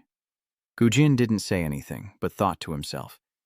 It's all thanks to Lena's immortal body. No matter how strong you are, you can't just herd monsters together like that. It just wastes time getting to the next area. They simply needed to lure the new monsters into the area where they were fighting, allowing them to focus solely on combat. A blow to their pride, perhaps? Then, Gujin confidently suggested that they might as well hand over the Ring of King Arthur while they were at it, leaving Ellis utterly astonished. What? Gujin calmly continued. We're clearing out the dungeon anyway, so what's the harm in handing it over now? It's actually better to give it to us now. That way, we can help your GR1 guild minimize losses, she retorted. So confident are we, Jin remarked confidently. The strongest items should belong to the strongest player, so the chances of a successful conquest increase, right? Elis quickly retorted, responding to his words. Does that sound like you're saying you're stronger than me? Calmly, he explains. I mean, if there's a stronger player than me, I'm willing to hand over my item for the greater good. It seems Gujin's attitude has angered her, as he overestimates his abilities after winning that bet against my team. It would be better if you weren't so arrogant. With that, Ellis turns away. After all, this dungeon raid, the credit will belong to our GR1 guild. From afar, Jay observed their conversation, thinking that the fiercer the competition between the guilds, the better, giving their vanguard guild a chance to rise. The more they compete and exhaust themselves, the better. Moments later, Elis's blazing flames incinerated a horde of monsters. John was also fighting fiercely, as were the other members of his team. It seems Gujin's challenge ignited her fighting spirit, and Ellis's attacks became even more ferocious. The nearby monster couldn't escape her flames, which spread wider and wider. Having wiped out the nearby monsters, Ellis's team chatted excitedly until she asked about their current situation. After reviewing, John hesitated. Captain, about that. His face etched with worry, he reports that their position hasn't changed, and they're falling further behind MaxOS. Ellis immediately retorted, What nonsense are you talking about? Do you even know how to check? But then, her eyes widened in disbelief. This is absurd. Elise poured all her firepower into this, so why is the distance only growing? Suddenly, John's joyful voice rang out, announcing the return of the scouts. She urgently demanded, What's the situation with Isaac? What exactly is going on? Sweating, the scout stammered, 50. His hesitation only fueled Elise's frustration. 50 what? It was over 10,000 just a moment ago. As if he'd witnessed something truly horrific. The scout's face turned pale. It can't be. There are 50 skeleton soldiers, and they're stronger than other players' summons. Meanwhile, Guggen fails to summon his skeletal soldiers. Reading the notification, he wonders if this is the limit of his magic. On screen, strengthen skeleton soldier. Skill. Rank. A. Strengthens the power of summoned skeletons. The higher the skill rank, the greater the effect, increasing the summoned skeleton's strength stat by 50%. The number of skeletons that can be summoned will increase with level. As he finished the healing potion, Guggen told himself he needed to conserve mana for other skills. Then, the system notified him that his mana had been restored. The next moment, Guggen calmly glanced behind him, revealing an army of skeleton soldiers kneeling, awaiting his command. In the silence, hurried footsteps echoed as Gina arrived, panting and cursing that he'd fulfilled his mission, luring a horde of monsters toward Guggen. Seeing this, Guggen smirked, praising that the guy's timing was now perfect. As he put on the mask, the system notified him that he was connected to Gu Ping. In an instant, a skeleton knight was ready to charge into battle. Guji smirks confidently, as if he's been waiting for this moment. Then, massive explosions signaled the start of the battle, as the Hell Messenger unleashed its immolation skill. The skeleton knight's face was ferocious, not willing to lose, and the monsters opened their mouths wide as if they could devour its head at any moment. Unfortunately for them, with a single blow, the skeleton knight wiped out a whole batch of monsters. Yet, they foolishly continued to charge into battle. Hell Messenger's sacrifice skill was activated, and a terrifying explosion obliterated the surrounding monsters. Guggen and Gina's scores on the leaderboard continue to rise as they complete the dungeon's first floor. After a long while, the rankings are set. First place, Moko, with 23,056. Second place, Grade 1, with 20,183. Third place, Salvation, with 18,046. Rank B, Vanguard, with 16,110. Seeing this, Ellis speaks up. Based on the results, there's no point in continuing this competition. Does anyone object to Isaac Ivanov being the first to raid the boss? Immediately, the other guilds chimed in. A rule is a rule. Our Salvation Guild has no objections. Meanwhile, Dee inwardly lamented Elise's unexpected defeat, realizing he needed to revise his plans. Though unexpected, Jay couldn't let Arthur's ring slip away, and Elis offered sincere praise. I underestimated you, and the #1 spot you earned. I fully acknowledge it, Guggen replied, shaking her hand before he could say anything more. She cut him off, but they still had to conquer the second floor, reminding him that if he failed, the next spot would be theirs. Moving to the second floor, the announcement, "Capture the Earth Turtle to advance to the next level." Barely arrived, the other guild members were already complaining. What is this, really? The thick fog is limiting our visibility. They want us to catch underground monsters in this place? Their noise made Elis snap. Let's split up and search first. Jay's cunning voice suddenly echoed from the fog. Come on, Ellis, loosen up a little. You're scaring me. She retorted without an ounce of courtesy. Get lost. I'm not in the mood for games. Beacon's Dagger Society gave what he thought was a friendly smile. Come now. I came here to make you a serious offer. How about joining forces with us for this tomb raid? After all, Red One and our Vanguard have teamed up before, even though that failed. Don't you think it's wrong to hand over America's precious assets to some Russian? Hearing this, Ellis asked Bao in a low voice about joining forces. What's the specific method? Dee immediately revealed his scheme. Unforeseen incidents often occur within dungeons, right? Like while fighting a boss, a horde of monsters suddenly rushes in from behind. Even after hearing just this much, Elis loudly objects. What? Regardless, he still tried to persuade her. Listen, Ellis, get a grip. Now is not the time to argue right and wrong. If King Arthur's ring is stolen, it won't end with an interrogation. You know there isn't much time before the second floor conquest begins. Knowing he's got Ellis cornered, Dee smirks. Think carefully about this. Ellis sighs in frustration, at a complete loss for words. You think saying that will make me swoon? Thanks, but no thanks. Hearing that, Goat angrily retorted, so you're saying it's okay to give the ring to that Russian guy? What if that Russian guy succeeds in the raid? You knew what he was up to and you called him out. If our team gets priority to challenge the boss, wouldn't that dirty trick be aimed at us? Goat insisted. I won't deny that, but given the current situation, if we join forces... Ellis cut him off before he could finish. I'll pretend I didn't hear that, but if you get in our way again, I won't let it slide. As the two were talking, a notification appeared. The Earth Turtle had been defeated. Ellis's eyes widened in surprise at the news. What? Even Dee can hardly believe it. you've conquered the dungeon's second floor. Meanwhile, Gwyn eliminated the earth turtle in the blink of an eye, accompanied by Gina's exhausted gasps. Unable to bear it any longer, he collapsed to the ground. Seeing this, the boy gently asked, "Are you okay?" Gina retorted, "My ribs are about to break." Then he yelled, "Would you be okay in my place?" Damn, only someone of my caliber could endure that. Anyone else would have died 100 times over, 100 times. The system quickly appeared, and the blessing of the river stick skill was activated. Your stamina has been fully restored. He chews food to regain his strength. Gina speaks up, saying it's all thanks to going on expeditions with him. My Stick's Blessing skill has leveled up 3 times. Do you have any idea how hard I had to work to level up that much? What's the rush? We already have priority for the conquest. With such composure, Gujin replies that we can't afford to give our enemies the time and space to escape the game. Move to the next floor. You've reached the 3rd level. A dangerous aura suddenly descends. As the guilds enter the 3rd floor, a pair of menacing eyes appears in the distance. The other members were curious, asking what was going on. Who killed the earth turtle? We didn't know, and we didn't hear anyone found it. At that moment, a member of the Great One couldn't stand it any longer and covered his nose. What is that awful smell? The fog here is even worse than on the 2nd floor, and Elis quickly picks up on the terrible smell. Even D was not immune. As the guild members panicked, the system displayed a message. Blackbone is gradually reducing your vitality. The power of Apophis has been activated.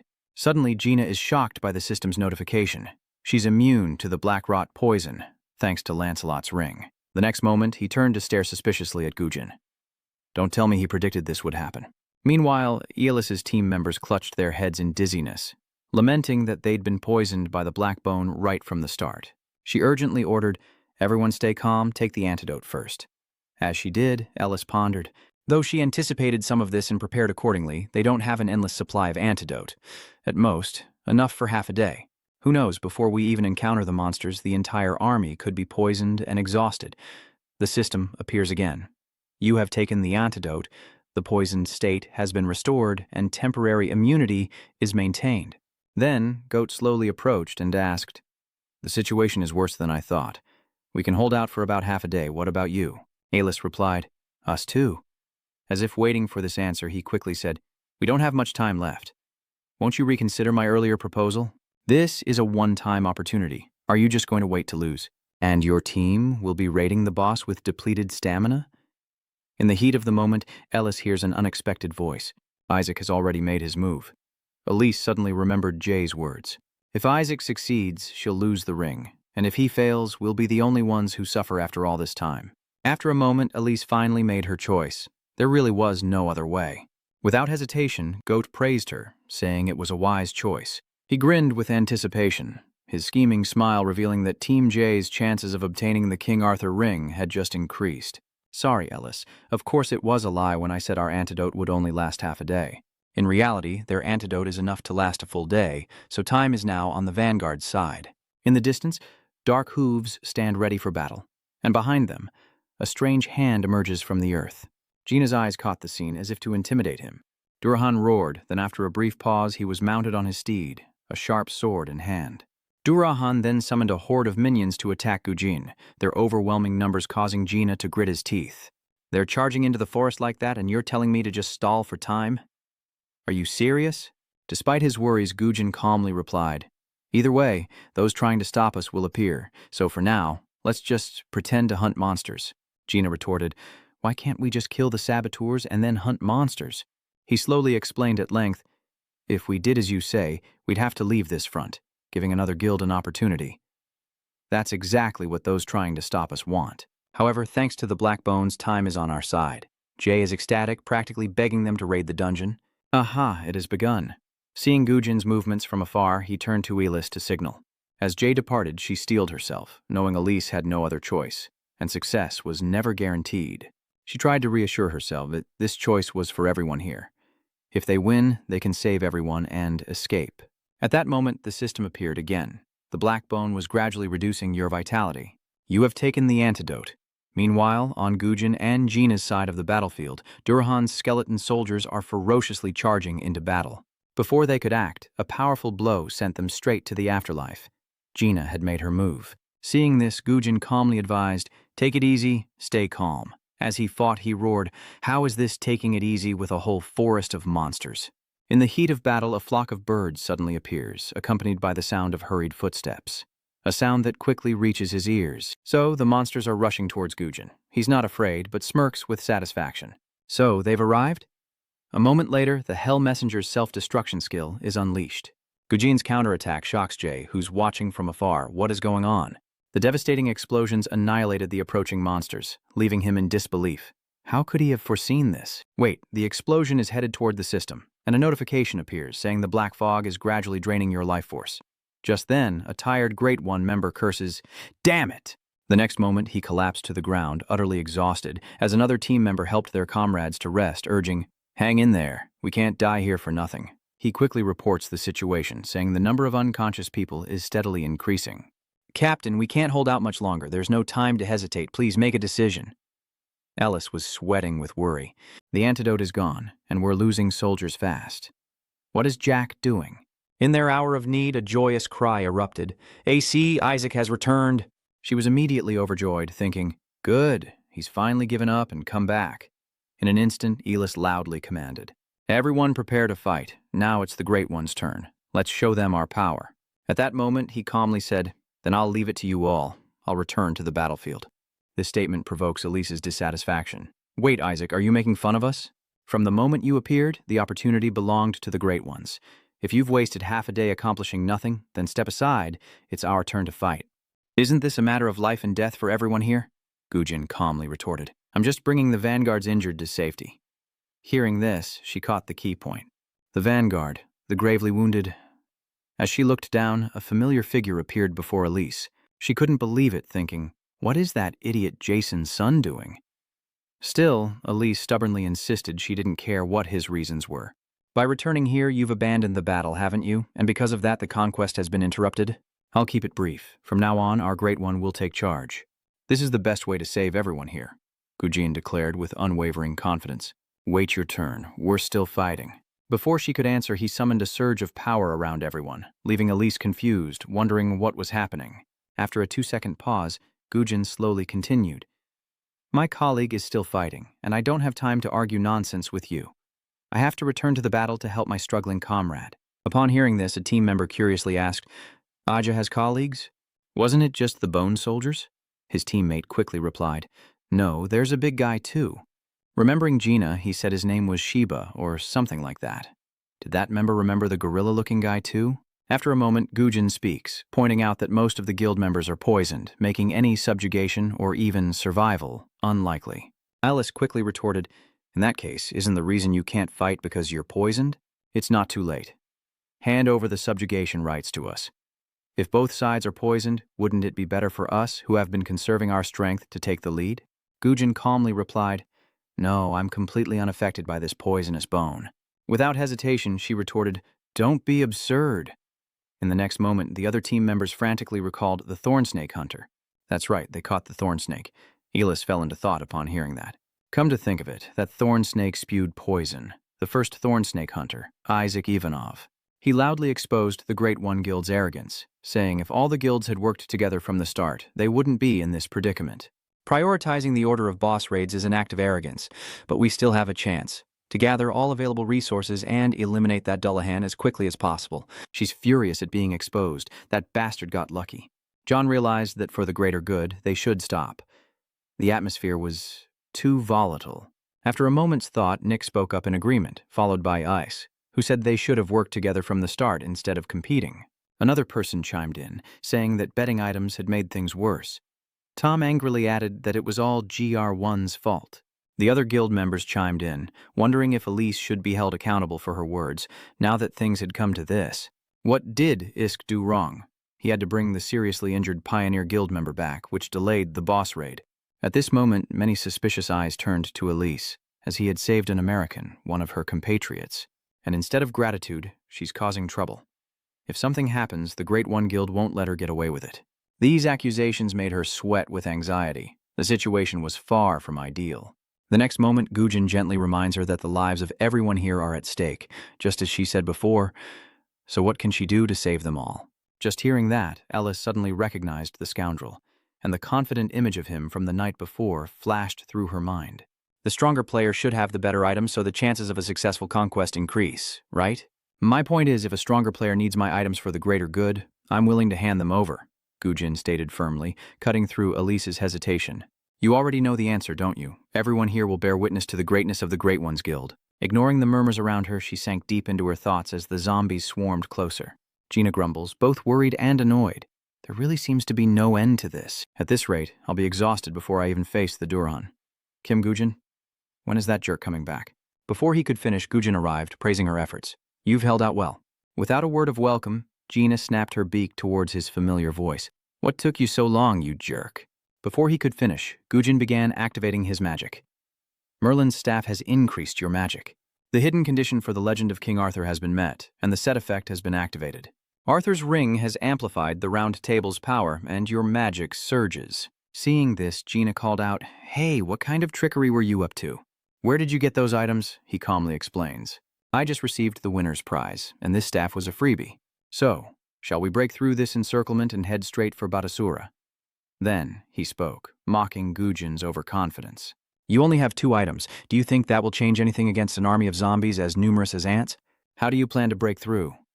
He didn't answer, but simply smirked, as if he'd been ready for this all along. In the blink of an eye, Gujin began the battle, summoning a golem.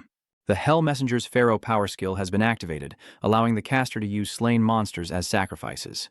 Gujin has summoned his golem and equipped Wan's necklace. The conditions for the legend of King Arthur have been met, and its set effect is now active.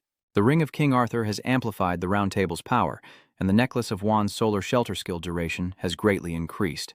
You have activated the Aura of Power. In an instant, a host of golems and soldiers appeared to aid Gujin. As Gina watched in stunned disbelief, their numbers continued to grow. Was this enough? He wondered. The zombies were quickly drawn in, swarming the golems and soldiers Gujin summoned, moving with incredible speed. Seeing this, Gina excitedly exclaimed, It's really effective. The zombies are all swarming the golem. Gujin replied slowly.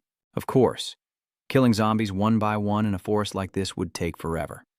Now, let's move on to the next phase of our plan. As he spoke, he intently observed Durahan from afar, while a vanguard member treated Day's wounds. The next moment, he awoke with wide, startled eyes, seemingly unaware of his situation. A medic quickly tells him, Don't move. Just rest. Even with the healer, the black fog prevents you from recovering normally. You're lucky someone saved you. Otherwise, you'd be dead. Hearing that familiar name, Jay paled, thinking, Who saved him? What direction is this going in? In the misty forest, John's doubtful voice echoed. Is it safe for us to be wandering around like this? What if we run into some monster that just fled the battlefield? With our current strength, we'll be in danger.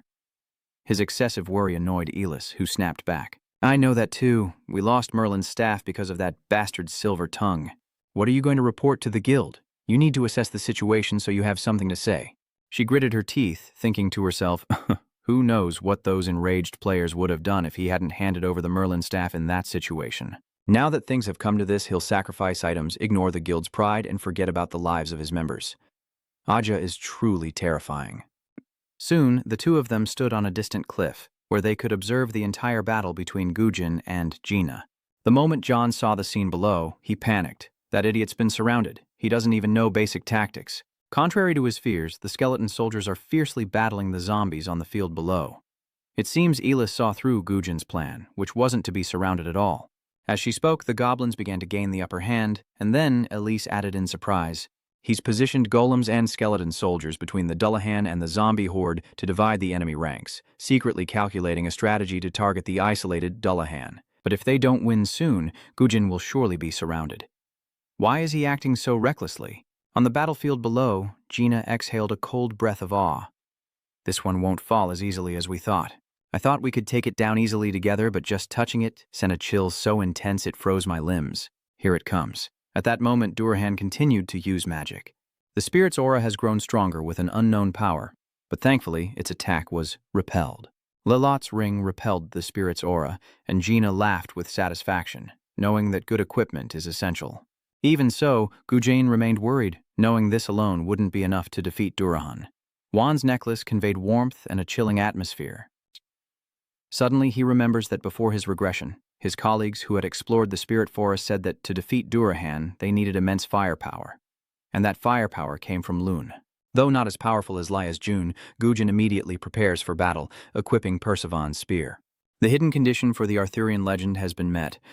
The Arthurian legend set effect has been activated. The piercing power of Percivan's spear has increased dramatically. In the next moment, he hurls the spear at Durhan, hoping to distract him. Gina seized the opportunity, thinking this was the time to play her final card. Without hesitation, he immediately focused his power into his weapon, and as Durhan was distracted, Gina rushed in, thinking to himself. But Gina wasn't showing all his cards just yet. Strangely, he attacked Durhan's horse. He gave him no time to rest, relentlessly attacking. Gina suffered a minor cut to his face during the fight, but it didn't faze him. On the contrary, this small wound only made Gina more bloodthirsty. He powerfully swung his fist at Durhan, but unfortunately, the blow was blocked. The cold air radiating from the sword encases Gina's arm in ice, but Durhan continues to exhale his frosty breath. Just then, Gujin arrived like a flash, aiming his spear straight at Durhan's head. Durhan continued to blast out cold air to block the attack, and the spear in Gujin's hand began to freeze. Gina remained optimistic, thinking, yes, he's got his head. Contrary to his expectations, the frost spread to Gujin's arm holding the spear, causing Gina visible concern. Is even Percivan's spear unable to break through the ice? Despite his worries, Gujin thrust the spear towards Durhan. Idis, it seems your persistence has annoyed him, as Durhan unleashes even more cold air.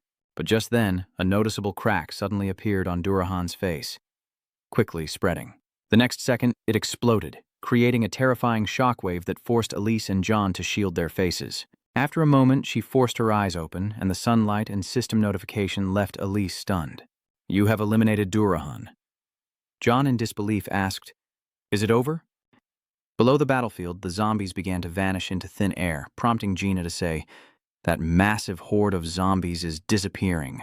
Gujin's expression suddenly turned incredibly bewildered. This is a... While he was still staring at the spear on the ground, Gina called out, hey, Kim-gu, what should we do with this Ajax thing? Gujin didn't answer, instead quietly picking up the ring from the ground. Hercules ring, he realized after a moment. At the same time, a system notification appeared about Hercules ring, a level 1 or higher legendary item. This is the ring of the great hero, Hercules. You can gain power beyond your accumulated achievements. Equipping it grants a 10% bonus to stamina and a 10% bonus to energy. Magic increases by 10% when equipped, and depending on your achievements, additional stats can be unlocked. Gujin's strange silence makes Gina impatient. Ugh, are you even listening to me? I'm asking how to deal with this. He finally speaks. What do you mean, what now? The system immediately appeared. You have summoned the Durhan as a familiar. Days later, the news broke that Isaac Ivanov had conquered the Spirit Forest. Isaac Ivanov had hit the jackpot, and under Ju's astonishment, Lee Se-han cheered with joy. The online news outlets were no exception, reporting that Ellis Han had given Merlin's staff to Isaac to complete his great mission. The Great Ones transferred King Arthur's ring to Mac OS, the world's largest guild, fulfilling their promise, news that enraged Carrie. She stood up abruptly and slammed her hand on the table as if to intimidate Elise. Though unwilling, she had to endure Carrie's wrath. More articles surface, with Isaac Ivanov expressing his gratitude to Pyong-won. Pongwon's skills contributed the most to the Durhan conquest, and Isaac Ivanov only mentioned Pongwon by name. Could the Phoenix Guild walk the same path as the Messiah Guild, now that Park Yong-won has found a savior to save the world? Yong-won smiled with satisfaction as he received the news. He rejoiced, thinking Kim Gwyn was right. Yong-won's investment in Isaac was paying off. Little did he know, some fools thought his guild was on par with the Savior's Guild. The more active Isaac is, the higher the stock prices of Yong-won and the Phoenix Society will climb. The next moment, Secretary Kim spoke up. Director, MacOS Guild is on the line. This quickly piqued his curiosity. The MKOS Guild cuts to the airport, where Woojin has just arrived and is pulling his suitcase. He calmly tells the person on the other end, I've just arrived. Shall we proceed to the next step? Is that thing I asked you to make finished yet? It turns out Gujin is on the phone with Sechan. Of course it's done. Who do you think I am? However, its durability is still weak, so don't overuse it. We've set the bait, so he should be contacting us soon. Hearing this, he slowly replied, I understand. Just as Gujin finished speaking, Gina sighed, asking if he wasn't tired. Barely finished one case, and now we're talking about another. I'm done here. I'm starving. You wouldn't go eat with me anyway, would you? After hanging up, he immediately replied, Yeah, you go on ahead. Thanks for your hard work and be careful. Gujin's attitude only infuriates Gina more. Are you even human? After all the trouble you've caused, you should at least buy me something to eat. Like I'm a child. He calmly says, "All right, I'll treat you to a feast in a few days. Whatever you want, I'll treat you to it." It seems this answer was not what Gina expected. He asked, dumbfounded, "Anything I want? I can eat whatever I want?" Gujin's car had barely left when he realized it and shouted, "But when is a few days? A few days, huh? Just treat me now, in the city sky." Shin H roared in the meeting room. "What do you mean you're not participating now? Don't you know what the situation is? The subjugation of the 7th floor dungeon can't be delayed any longer. And this is a matter that I also cannot postpone." Noda Hajiro's calm voice echoed. "Do you know how many of my disciples have died because of him? Before Kim Gujin breathes his last, I can't cooperate with you on anything." His evasiveness only fueled her anger. Park Yong Wan had joined forces with Isaac and successfully conquered the Forest of Souls. So all public attention is focused there. Are you going to ruin the greater good for something so trivial? Sacrifice is always inevitable. Hearing this, he narrowed his eyes and asked again, his voice strained. "Worrying about a nobody? I think fussing over some kid who just cleared the 3rd floor is ridiculous. Isn't that right? I mean, haven't you overestimated this so-and-so?" Sukahara Ken, sitting next to him, immediately agreed, saying, "I think so too. Worrying about something so trivial is truly pathetic," Shin H thought to himself as he replied. "These fools said this wasn't urgent, but Isaac is already shaking the Savior Guild's position. While the Salvation Association has always been the only one praised by everyone, the real issue is how terrifyingly fast he's growing. Just like Lisa Rune in the past." As she was about to argue, Sojun slowly said, "Stop. If you value your disciples' affairs more, then so be it, but we cannot grant you too much time," Shinhai hastily interjected. But before she could finish saying that postponing the 7th floor raid wouldn't be enough given the current situation, he silenced her with a sharp glare. Jun's coldness immediately changed Shinhai's mind. "I understand. If the chairman has decided, then we'll have to postpone the dungeon conquest for a while." Having gotten the answer he wanted, Noda Hajiro calmly said, "Thank you for your concern." Suka-ken ended the call and bid farewell. "We'll take our leave then." As the two figures faded into the silence, a gleeful voice echoed through the room. "So the Savior Association's reputation has fallen, hasn't it?" Shin H retorted, annoyed by the comment. "What?" "So Johann Jobs is the one who's mocking them. So all the rumors were just exaggerations. The core members who were active in each segment have disappeared, and the remaining members are just doing whatever they want, ignoring the president's opinion." With a smirk, he declares them a disorganized mess, wondering if he was brought here to witness this pathetic display. That argument was quite the spectacle. "So, what can you do?" He exuded a dark aura, as if to threaten Johann. Meanwhile, at Yongwan's base, Gujin calmly asks, "What did you call me here for?" Without hesitation, he asks for a favor. "Thanks to you telling me to invest in IAC, things have been going well lately. So I'm hoping you'll take on one more task for me.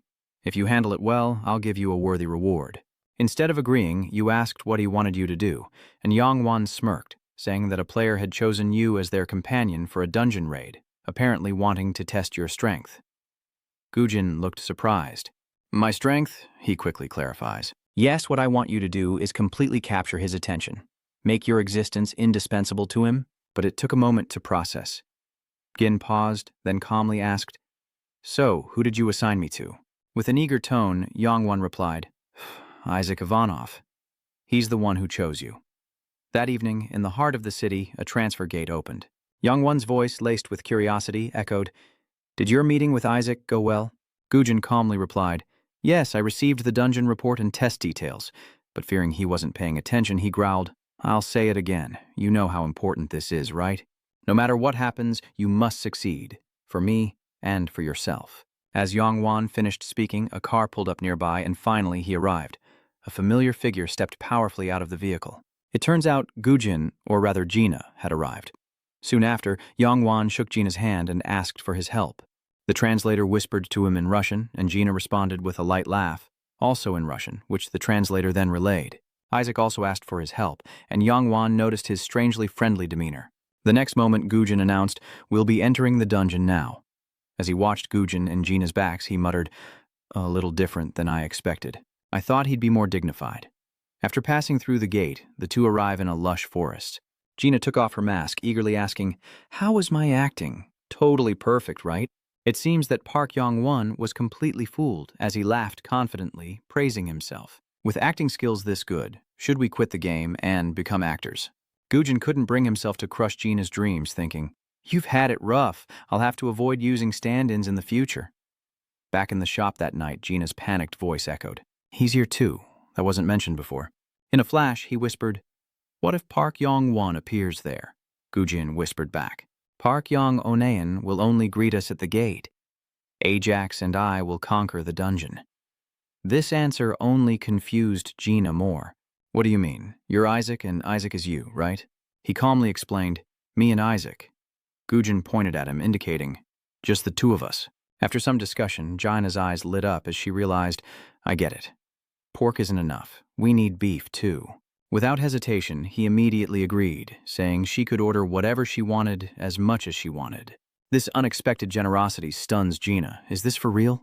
He better keep his word, but I don't think he believes me. Gujin reaffirms his statement, saying he already promised to treat her. "I keep my promises." Gina immediately ordered more food.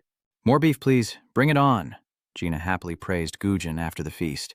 "It's been a long time since I've had such a hearty beef meal. You're a great colleague, unlike that cheapskate, eh? If you need anything in the future, just ask." Before he could finish, he noticed a familiar mark on the bank card Gujin was holding. Gina bristles and shouts, "Wait a minute. Stop. What is this? Where did you get that card?" "All while I'm panicking here." He calmly replies, "Book Yong Wan gave it to me to meet someone beforehand." Gina sweats at Gujin's nonchalant attitude, using the guild's card to buy him a meal, and he's been putting on airs this whole time. Why does Gina see a shadow of someone else when she looks at that jerk Gujin?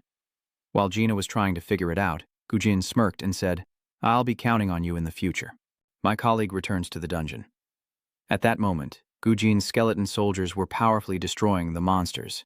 They fought with increasing ferocity. Gujin and Gina didn't have to lift a finger. His skeleton soldiers were enough to clear the dungeon.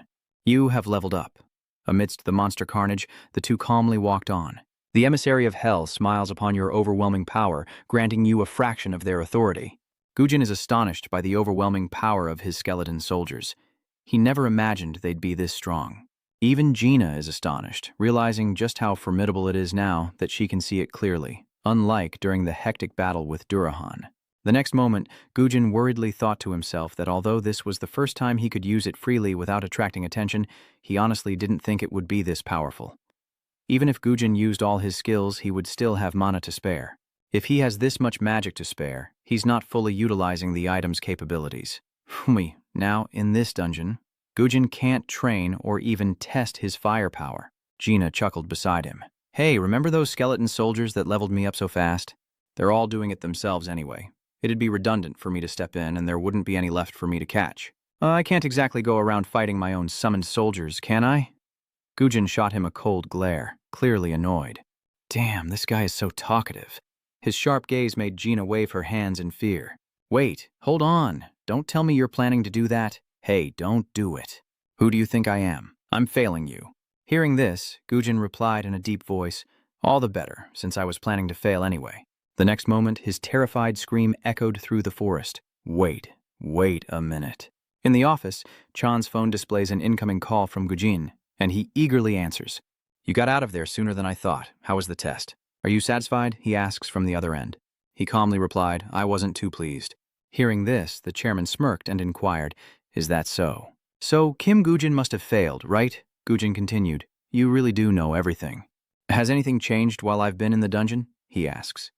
Immediately, the man replies, "The Salvation Society has announced a delay in the 7th floor conquest. They also didn't disclose the exact reason why the subjugation couldn't proceed as planned, which immediately made him thoughtful.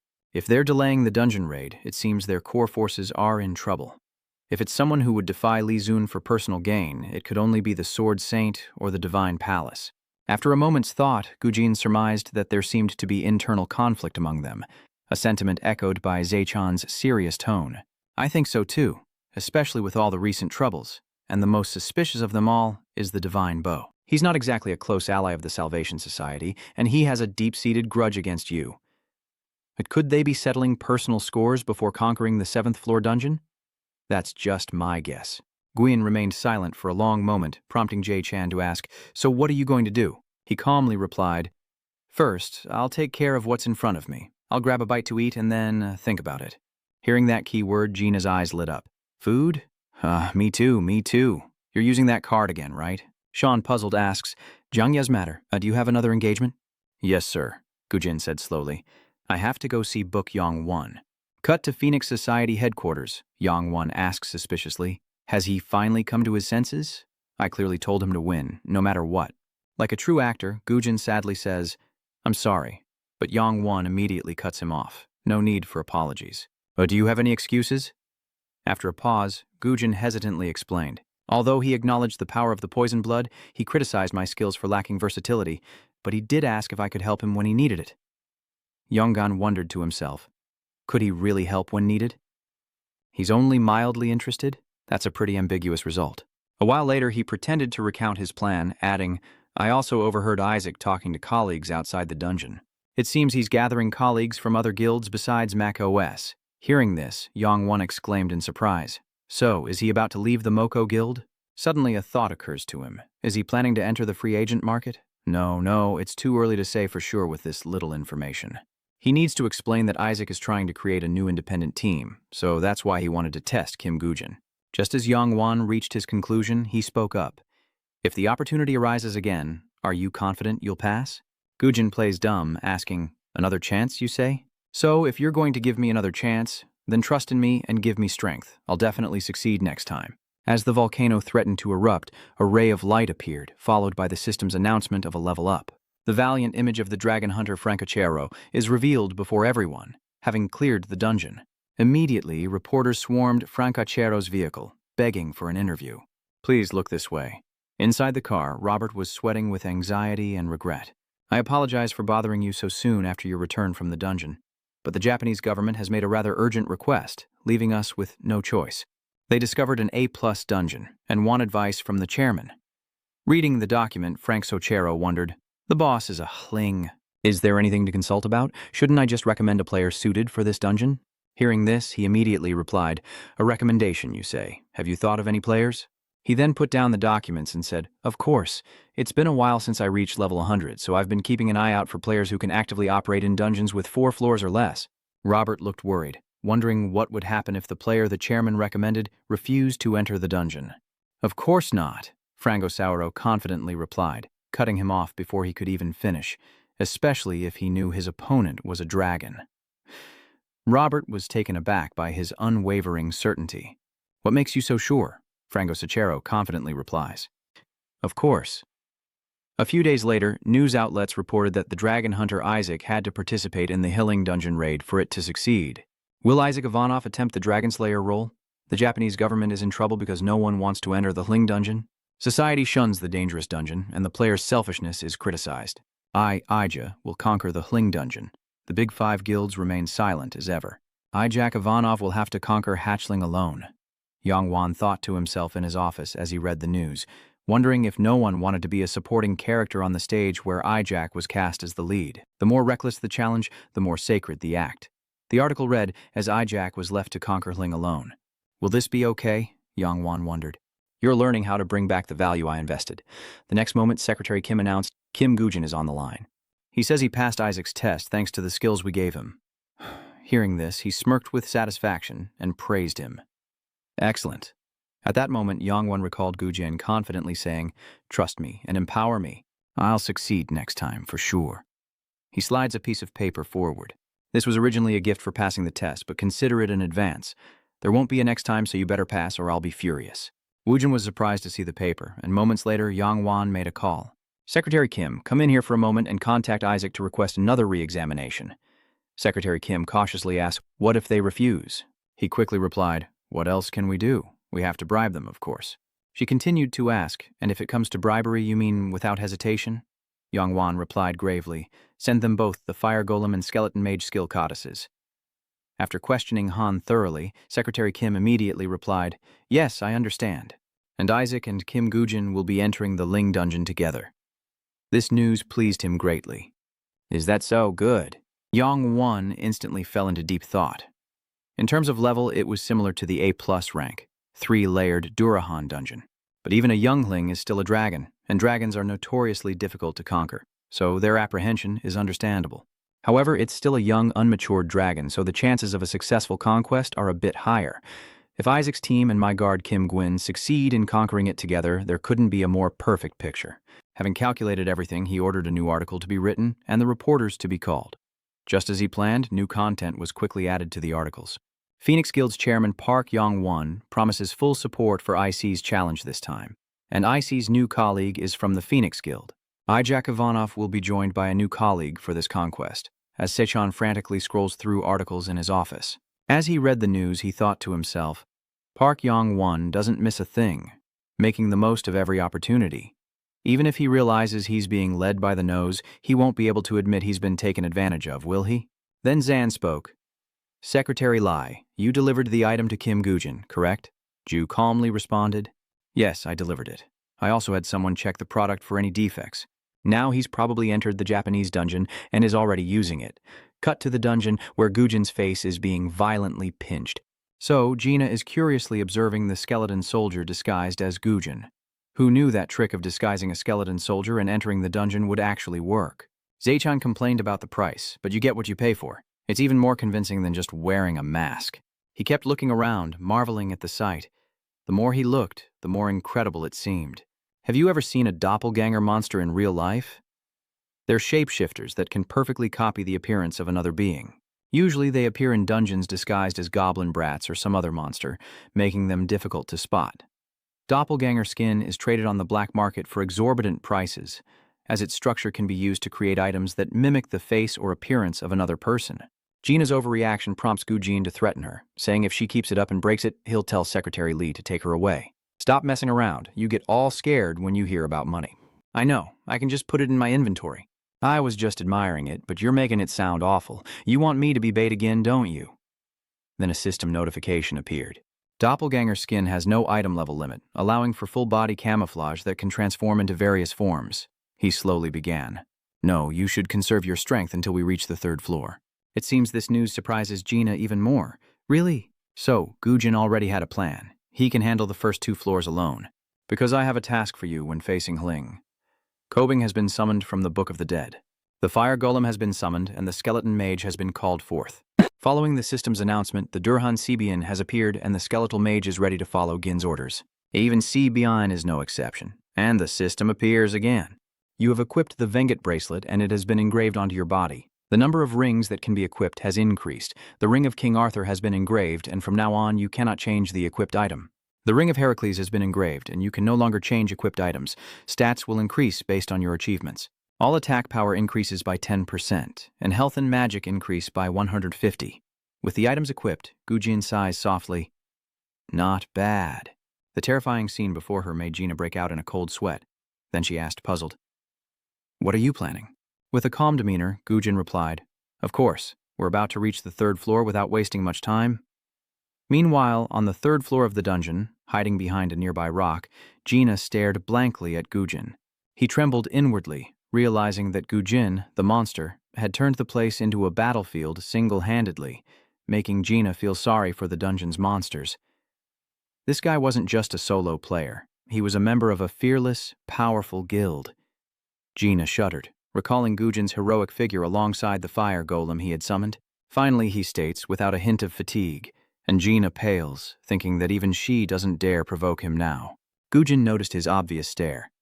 Is there something you want to say to me? Seeing this, Gina immediately denied it.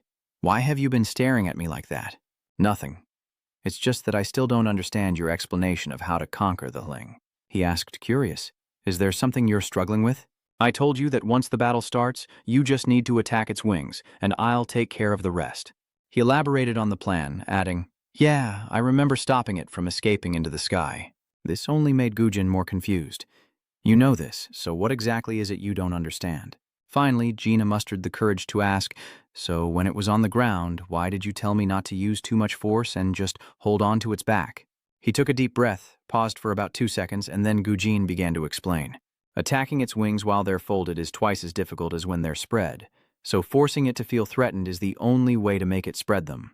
In that situation, they couldn't focus all their firepower on the wings. Hearing this, he roared in frustration. So you're telling me to climb on its back and stay there until the opportunity arises? Before Gina could finish yelling, Gujin signaled him to be quiet. It turns out, Hling appeared nearby and created a massive whirlwind, and with a single flap of its wings, the monster was blown away. This scene caught his eye as Hling suddenly lunged, jaws snapping shut around the monster from before. Seeing this, Gujin and Gina silently continued to observe, when suddenly it glanced over as if it had noticed something. Hling curiously eyed the creature sprawled on the ground, a flicker of doubt in its eyes. Then Hling roared, earning Gujin's silent praise. That thing's smart. It noticed the change in its nest, but it's too late now. As soon as he finished speaking, he used the Hell Messenger's stone eruption skill, causing massive boulders from the nearby mountain to rain down on Hling, who nimbly dodged them. Unfortunately for Hling, a massive boulder slams into him, and despite the plan being set in motion, Gina continues to nag. Yeah, I get your point, but what if it manages to fly? Without hesitation, Gujin confidently declares, I can easily slice through its wings in Psy-Wing mode. It's your duty to bring it back down to Earth. Finally, he understood the key point. Wait, does that mean I'm going down with it? With an incredibly smug look, he entrusted the responsibility to Gina. I'm counting on you, partner.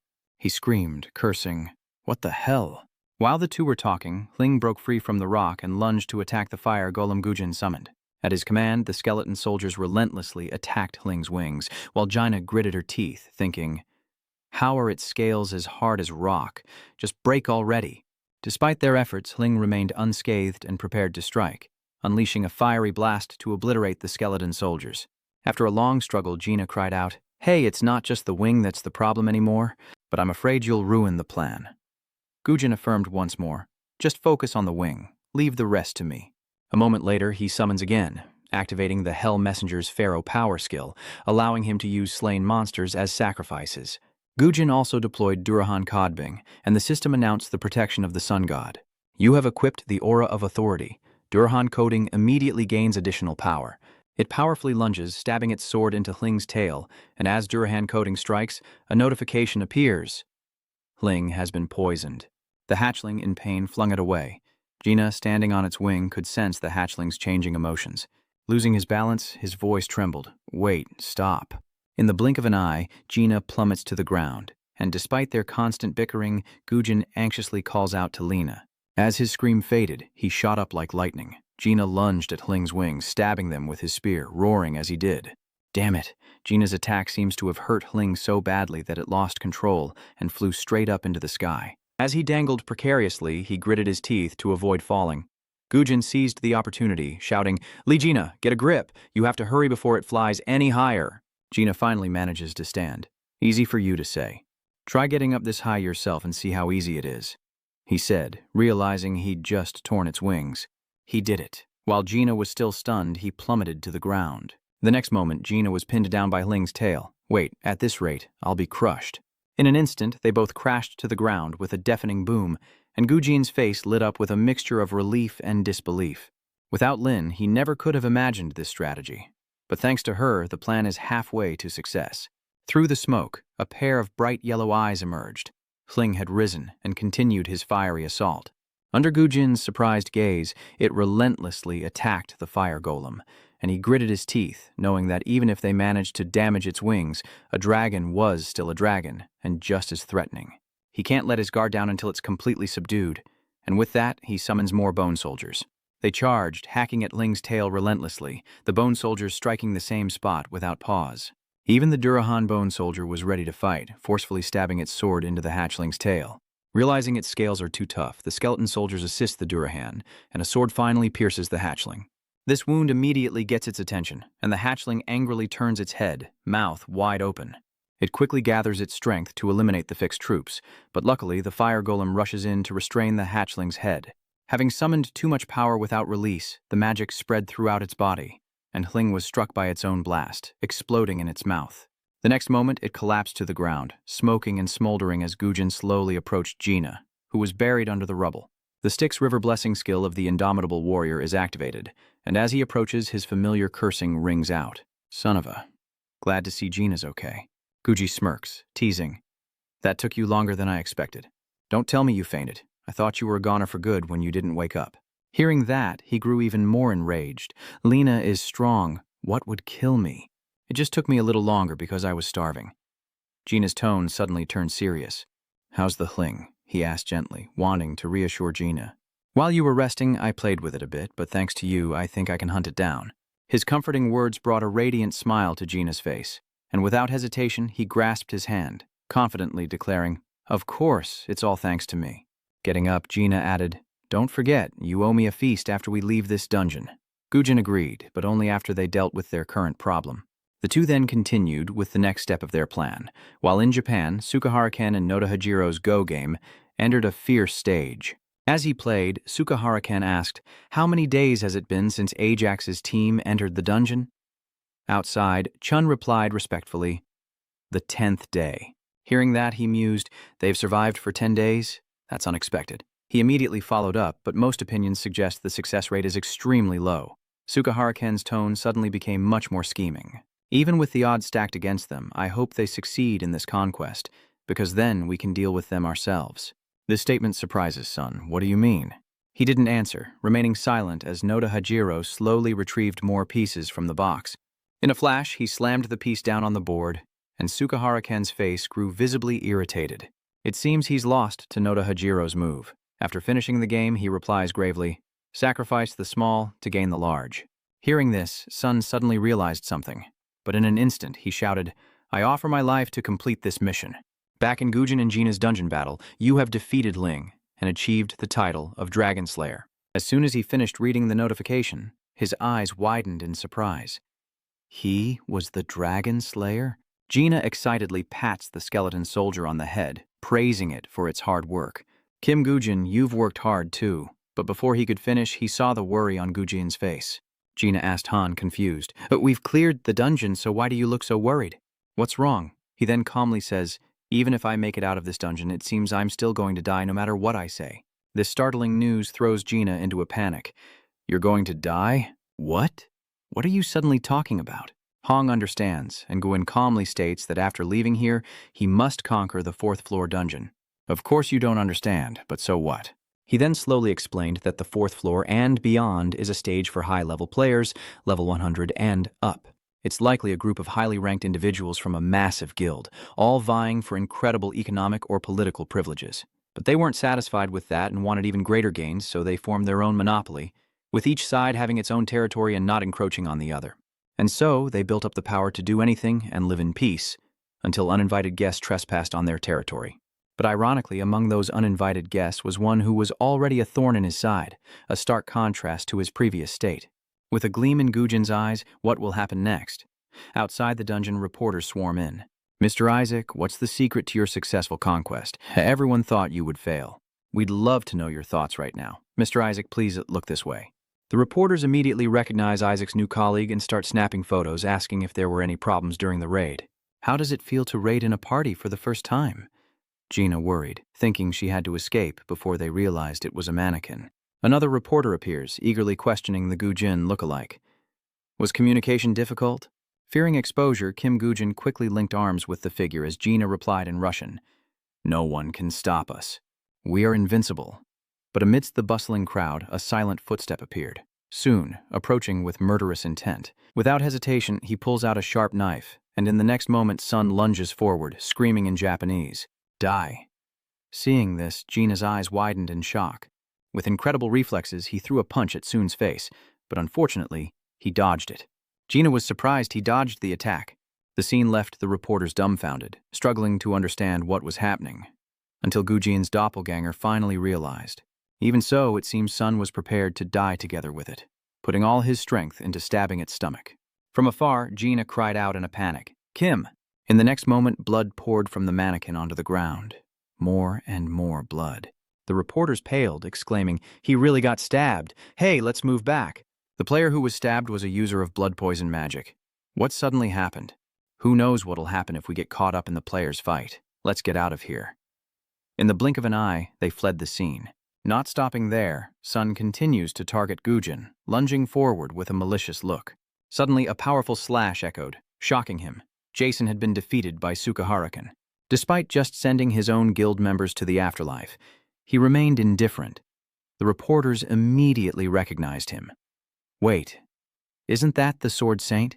Why is the Sword Saint here? Camera, get over here. We have to get this on film." Finally, they remember to call a doctor. Where's the medical team? Someone's about to die. These words suddenly made Sukahara-ken pensive. The image of him talking to Sun appears. "I'm sorry to have to give you this task. He hastily replied, "There's no need to say that. It's my honor to be of service to you. Though that man's life is worthless, I will kill him to appease my comrades' souls." Sukahara-ken was silent for a long moment. Then Sun bowed to him respectfully. "Thank you for taking care of an incompetent man like me all this time." Back in reality, even on his deathbed, he stubbornly says, "The Alliance, the Jamato, long live." Sun's eyes slowly lose focus, and Sukahara-ken falls into thought once more. After examining the Gujin-like puppet, Gina sadly shakes his head, then gently covers its face with a white cloth. Sukahara-ken slowly approached, feigning condolences. "I came on behalf of the nation to congratulate you on your successful conquest, but I never expected to witness such a tragedy." Gujin immediately eyed him suspiciously, but Sukahara-ken continued his act, saying he was truly sorry. Soon after, news outlets reported that after conquering Hling, Kim Gujin of the Phoenix Guild died in a terrorist attack, and the Korean people are criticizing the extremist terrorists in Japan. Is it okay for one player to target another? The terrorist is dead. Investigating the mastermind is proving difficult.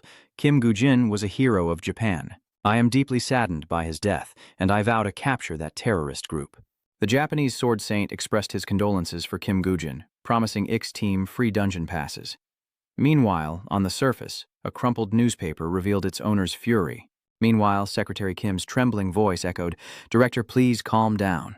Yongwan stood up abruptly and shouted, "Stay calm. How can you ask me to stay calm in this situation?" Realizing his madness, she fell silent, unsure of what to say. He gritted his teeth and said, "Do you know how much I've invested in Kim Gwyn? These bastards dare to touch what's mine."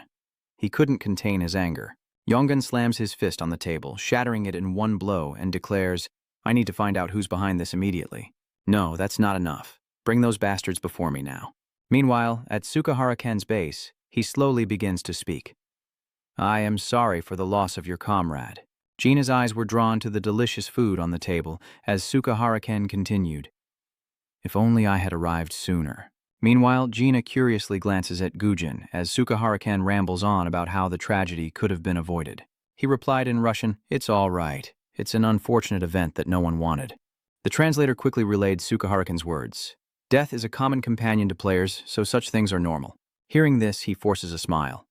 The next moment, Sukahara-ken raises his glass and says, "We understand each other well. You're no different from our teammates. I've prepared the finest wine. Drink to your heart's content," he added, his cruel words infuriating Gina. "It's unfortunate for the dead, but we who are alive have no need to be sad, right?" He slams his fist on the table and curses in Russian. Then Gina stands up saying, "I'm disgusted. I can't listen to this anymore." To speak like that after fighting alongside him to the death? He stormed off, cursing their lack of loyalty and calling them filthy. "I can't possibly eat with you people. If Kim Gwyn could see you now, he wouldn't be able to rest in peace." With that, Gina's voice dropped, "Jack, I can't believe you're like this. I misjudged you. I'm leaving first, take care of yourself." He slammed the door, a clear display of his anger. Sukahara-ken's translator was also frightened into a cold sweat, but she quickly regained her composure and translated Gina's words. Finally, Gujin spoke up. "It seems our meal must end here. Thank you for the dinner. And with the dungeon you proposed, I'll look it over in the most positive light possible." The next second, Sukahara-ken spoke with regret. "I didn't expect our conversation to end like this. What a shame. I suppose this is your first time conquering a fourth-floor dungeon, isn't it? Can you conquer it alone without our help?" He coldly replied, "Of course I can't do it alone, so please prepare a gift to sway my teammate's mind." Moments later, Gujin left Sukan's base with the documents in hand, facing a large screen displaying breaking news. On the news, images of protesters flash across the screen. The Japanese government must apologize immediately. The number of protesters grows daily, demanding compensation for the death of Kim Gujin, a Korean hero. The news anchor is reporting that it's the fourth day of protests in Korea, and it seems everything is going according to Gujin's plan.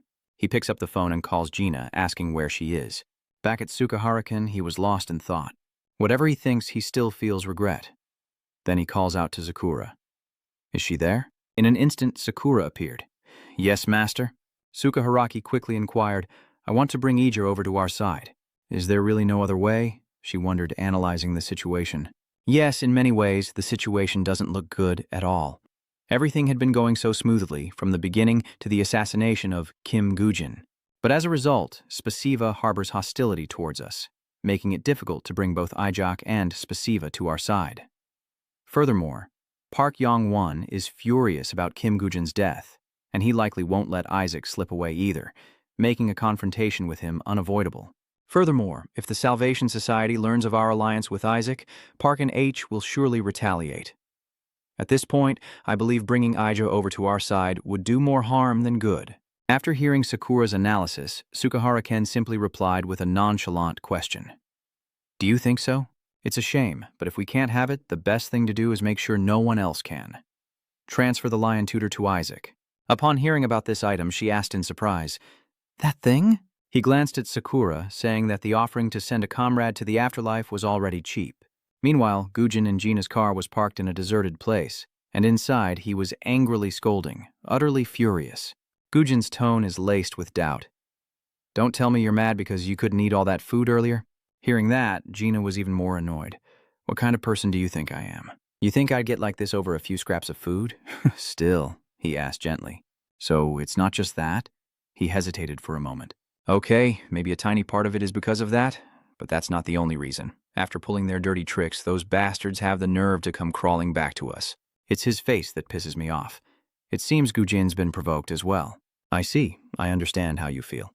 I didn't expect them to approach us right after causing trouble, but your timing for getting angry was perfect. I thought you were too focused on the food to notice the right moment. I even prepared backup plans in case the conversation dragged on. Suddenly, Gina's face paled as she interrupted him, asking if they could have stayed a little longer. I should have eaten more sushi before getting angry. They looked so delicious. Damn it. A few days later, the two continued their charade in the newspapers. Though his teammate has passed, the hero continues his mission, an exclusive interview with Isaac and Spasiva. Despite some issues, they remain the best of teammates, and Isaac's party vows to conquer the A+ rank 4th stratum dungeon on Mount Fuji. This dungeon defeated even the Sword Saint in the past. Can Isaac succeed where he failed? The Sword Saint sponsored Isaac's party with a legendary item. In the office, Zan exclaimed, Luckily we were prepared, or this could have been a disaster. On the table, the headline of the newspaper he was reading appeared. Kim Gujin dead. The Japanese government expresses regret. Gujin's voice echoed on the other end of the line. Yes, I didn't expect them to act so quickly. Seiken bluntly states that he must have made quite a few enemies within the Gamato alliance. But what's the situation over there? You calmly reply that it's not bad. In an instant, he returned to a serious tone.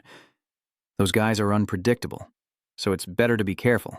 Now that you mention it, I heard that if you successfully conquer it, you'll receive the Iga Shield as an additional reward. Gujin confirms. Yes, that's exactly what he said. Upon hearing this, Zei-chan burst out laughing. These guys are quite the comedians. His laughter only added to the confusion. Why do you say that? After a 2-second pause, Sei-chan casually mentions that Secretary Lee brought him a very interesting document. The document in his hand contained a report on the failed Fuji Mountain Dungeon raid of 2020, written by Yoshimura. Seiken spoke as if he'd just heard something amusing. How can they offer a reward for something they don't even possess? Gujin immediately grasped the key point. He confirmed Igas's suspicions.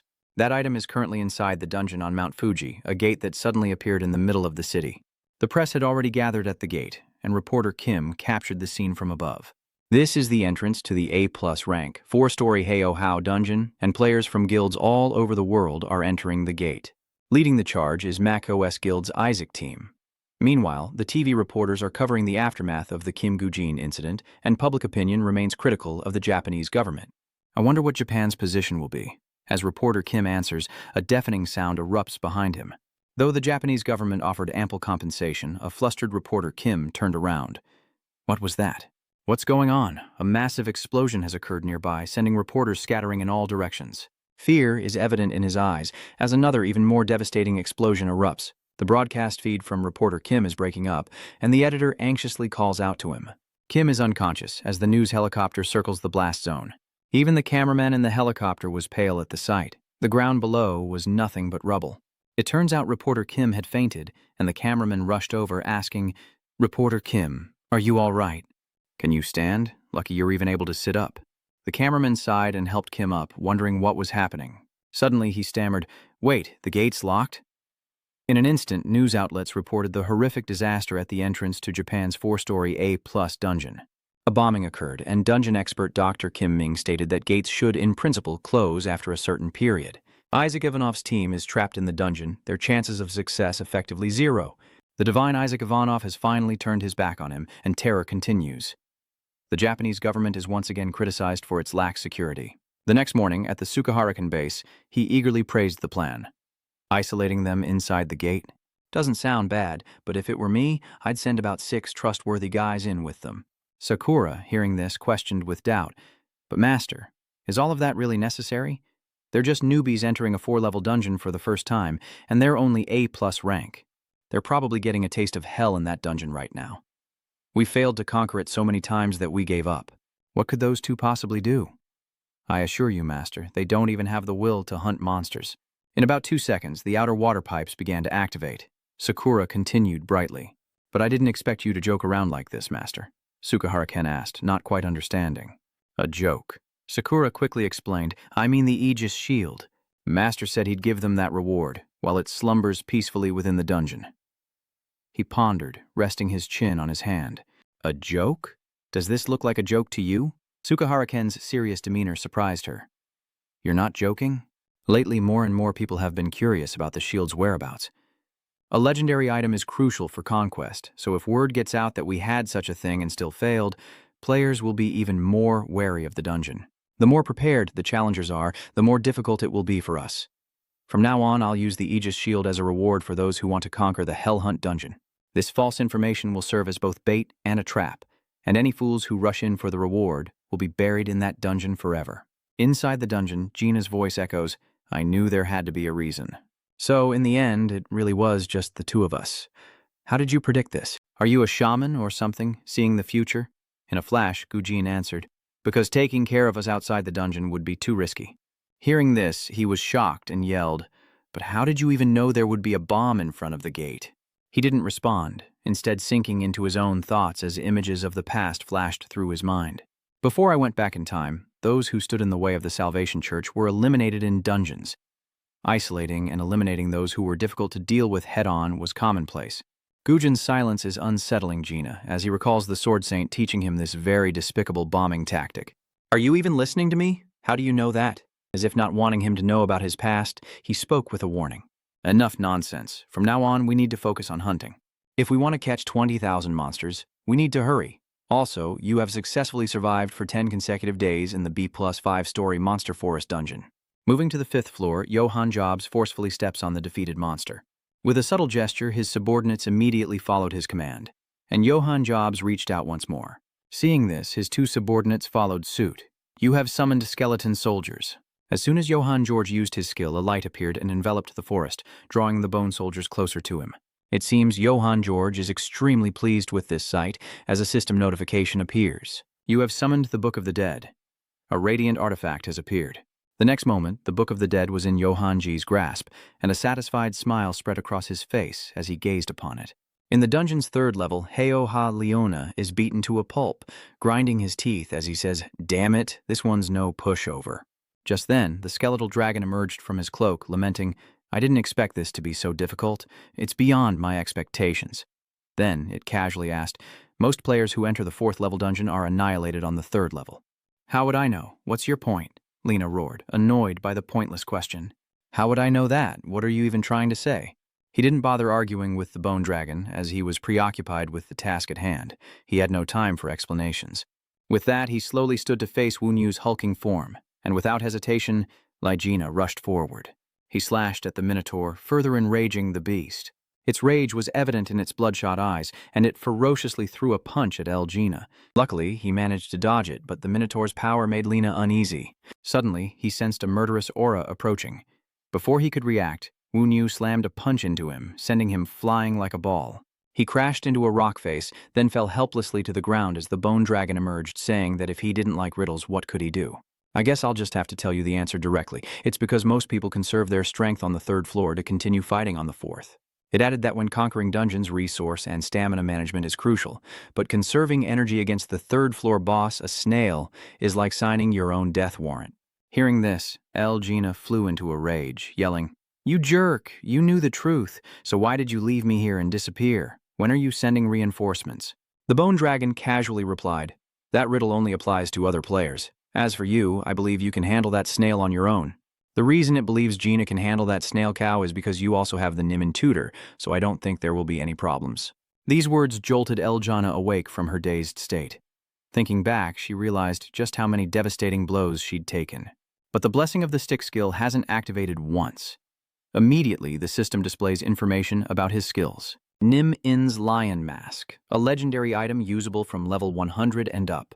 This is the hide worn by the great hero Herculet, making you immune to all attacks. Equipping this increases physical defense by 100% and magical defense by 100%. Activates heroic majesty when equipped. While he's distracted, the skeletal dragon suddenly roars. But judging by how clumsy it is, I think my judgment was wrong. I need to send reinforcements quickly. Lena hurriedly said, No need. I was just waiting, because I thought things would proceed as usual. Skeletons don't need that stuff. Can't I take down this one beast alone? Meanwhile, elsewhere, a young man grins with satisfaction. Meanwhile, Lena tells the bone dragon sternly, Leave everything here to me, and you do your job. The bone dragon quickly leaves to do his task, but says, I understand. If you need help, just let me know. After talking with the bone dragon, Lena's fighting spirit returned, and as soon as he stood up, Wu Niu rushed toward him. He didn't hesitate to charge towards it either, both sides fearless, ready to deliver a blow. A deafening roar echoes as someone steps into a place made entirely of bones. Kim Gwyn exclaimed with satisfaction. It seemed he had finally found it. His eyes gazed into the cave filled with a mountain of bones. He then entered, picked up a skull wearing an iron helmet, and quickly used his ability, opening the eye of Anubis. The skull's memories begin to surface. Yes, the Sword Saint lent you the Aegis shield? With that, hey-oh-how is nothing. Even more terrifying things could be solved. Strange sounds echoed in Kim Gujin's ears. This man and his army fought Wu Niu, but it was like an insect attacking a chariot. Damn it, I should have used my full strength from the start. What was I thinking with all these calculations? Attacked by these men, Wu Niu is enraged, and the captain is left gravely wounded after the battle. This grieved the knights deeply, but the captain didn't blame them, instead blaming himself for holding back. You don't need to apologize. You were only following my orders. I'm the one who was too arrogant. Before breathing his last, he entrusted his precious shield to the one he trusted most. Take this shield, kill Hao, and return it to the Sword Saint as we've always wanted.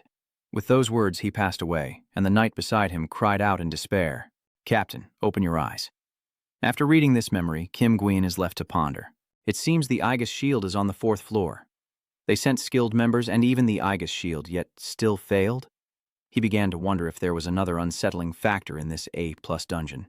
The Aegis shield is one of the strongest defensive items available, and he believes it might block the boar's attacks. But he isn't sure yet. It should be able to withstand some of the boar's attacks. I can figure that out later. More than that, he wanted to know Sukahara Ken's reaction to his actions. But what expression would the Sword Saint have if he brought the Aegis shield out of the dungeon? Just thinking about it excites him. It's something to look forward to. Meanwhile, elsewhere, a system window appears. Someone gazes intently at the board, filled with articles. The 17th since Isaac's party was trapped in the dungeon. An interview with dungeon experts is still impossible, and the chances of success are incredibly slim. Breaking news, who will inherit Isaac's will, and Johann George has successfully conquered the B+UN level dungeon. Will the 10 Necromancers and Johann usher in a new era? A barrage of comments appear, praising the Salvation Society's full support for Johann George. Neckham is an animal, what's going on? Isn't this guy a fake Isaac? Ayak is pointing at the 4th level. Idahan cleared level 5, so how could he be a fake? Either way, the Dark Magician Isaac is finished. Happy wants the Necromancer to receive full support from the Salvation Society. Long live the Salvation Society. Now, we can only trust the Salvation Society. Bin skims through the articles and reports back to someone. Kim Gujin of the Phoenix Society has been dealt with by the Sword Saint, and Isaac's team is isolated in the dungeon, likely to be eliminated. She believes that Johann George's actions are conveniently aligning with our intentions, leading to a positive shift in public opinion, concluding that, whatever the case, we're the ones who benefit in the end. But Lee Seo-jun just scoffed and asked, Don't you find this situation rather amusing? That question prompted Park Shin-hyung to ask, Yes, what's wrong? Lee Seo-jun coldly reminded her of something. It had already been 3 years since the gate appeared in the center of Seoul. She must remember what happened there. He calmly recounts how someone desperately wished for his death, certain he wouldn't escape the dungeon alive. Jinu's stubbornness flashes in his mind, reminding him of her now. The sound of the carriage rumbled on, but as you know, I didn't die in that dungeon. He suddenly felt incredibly grateful to Jinu. Not only did he survive, but his position became even more secure. In a way, I owe who I am today to that bastard. I think about that sometimes. His fingers tapped lightly on the armrest before he spoke, a cryptic statement laced with meaning. Isn't it both funny and touching? He glanced at the screen and said, IGBC is his name. He seemed to have mixed feelings about Kim Gwyn as Ajak. I have a feeling he'll be like I used to be. Bin H remained silent, listening to Li Shun. Baekshin H, you're thinking the same thing, aren't you? Isn't that right? He concluded, if he survives this, I'd like to meet him. A beam of light shot from the ground into the sky as Lena, panting with exhaustion, received a notification. You have defeated Orc. Your level has increased. Next to him lies the corpse of Wu Niu. Just then, Kim Gujin appeared with 2 skeleton soldiers, pleased, saying, that was faster than I thought. He even sneered at Elgina, saying, I was worried something might happen, so I brought the skeleton soldiers along, but you probably didn't need them, did you? Because you looked perfectly fine. Provoked, Lena shot to her feet and cursed loudly. How can you say I'm fine? I just came back from the dead. You bastard, where were you hiding? Did you wait until I was finished to show your face? Kim Gwyn ignored the insults and retorted casually, hiding? What are you talking about? Did you really think I was cowardly enough to do something like that? Besides, I told you I'd send a bone soldier if you couldn't handle it. Without a care for his friend's fatigue, he makes a firm decision. It seems everything is settled. Time to move up to the 4th floor. When Lena was carried away by the core soldiers, she refused to cooperate and started yelling. Wait, I've been too lenient with them. Are they taking advantage of me? Hey, get over here now. Ignoring his loudmouthed friend, Kim Gwyn smirks and commands the system to move to the 4th floor, where someone reading a newspaper declares that everything is going according to plan. Hearing this, Yao realized the hidden meaning and asked, are you talking about the Heyo Hao dungeon? The man sitting across from her confirmed, that's right. Sean, no longer reading the paper, smirks, saying, everyone thinks he's dead and the public is in an uproar. This made Ju wonder, was Heyo Ha really that strong? Stronger than Hing? Sichan paused, then said that Heyo Hund wasn't necessarily strong, but more accurately, dangerous. From what he knows of Heyo Hund, its hellfire breath never extinguishes until its target is burned to ash. Thus, players need high-level items, including rare, legendary-grade armor with absolute defense, to defeat it. Without such items, no one would dare try to conquer it. Besides that, he has more information about Heyo Hund. Furthermore, its regenerative abilities are overwhelming, making its offense and defense nearly perfect. At this, Seo Trang fell silent for a long moment, before Ju asked with a choked voice, will Lena be okay? Zaichan replied seriously. Don't worry, she may only care about food on a normal day, but she'll fight with all her might when the time comes. He was extremely confident in Lena, stating that no dungeon is ever easy, and that we should trust that they will succeed this time as well. He concludes that Gina isn't alone in this conquest, as Kim Gujin is with her, so there's no need to worry. They'll return safely as always. Back in the dungeon, a hand suddenly grips a rock face, and Kim Gujin, with the Aegis shield on his back, struggles to climb. Reaching the top, he collapsed, exhausted, complaining that finding this place was no easy task. He suddenly felt grateful for his ability to read other people's memories, otherwise he'd be lost for sure. Without the Eye of Anubis, even if they cleared the dungeon, the shield would have been lost forever in that chasm. Just then, Lena's voice snapped him out of his daze. Kim Gujin, you must get up and help me. At that moment, a wolf leaped out from behind him, but of course, he knew it was coming, turning to punch the wolf while casually cursing his friend. I'm working my tail off here, and you're just lying around? And while we're at it, why do you always use me as a shield and a vanguard?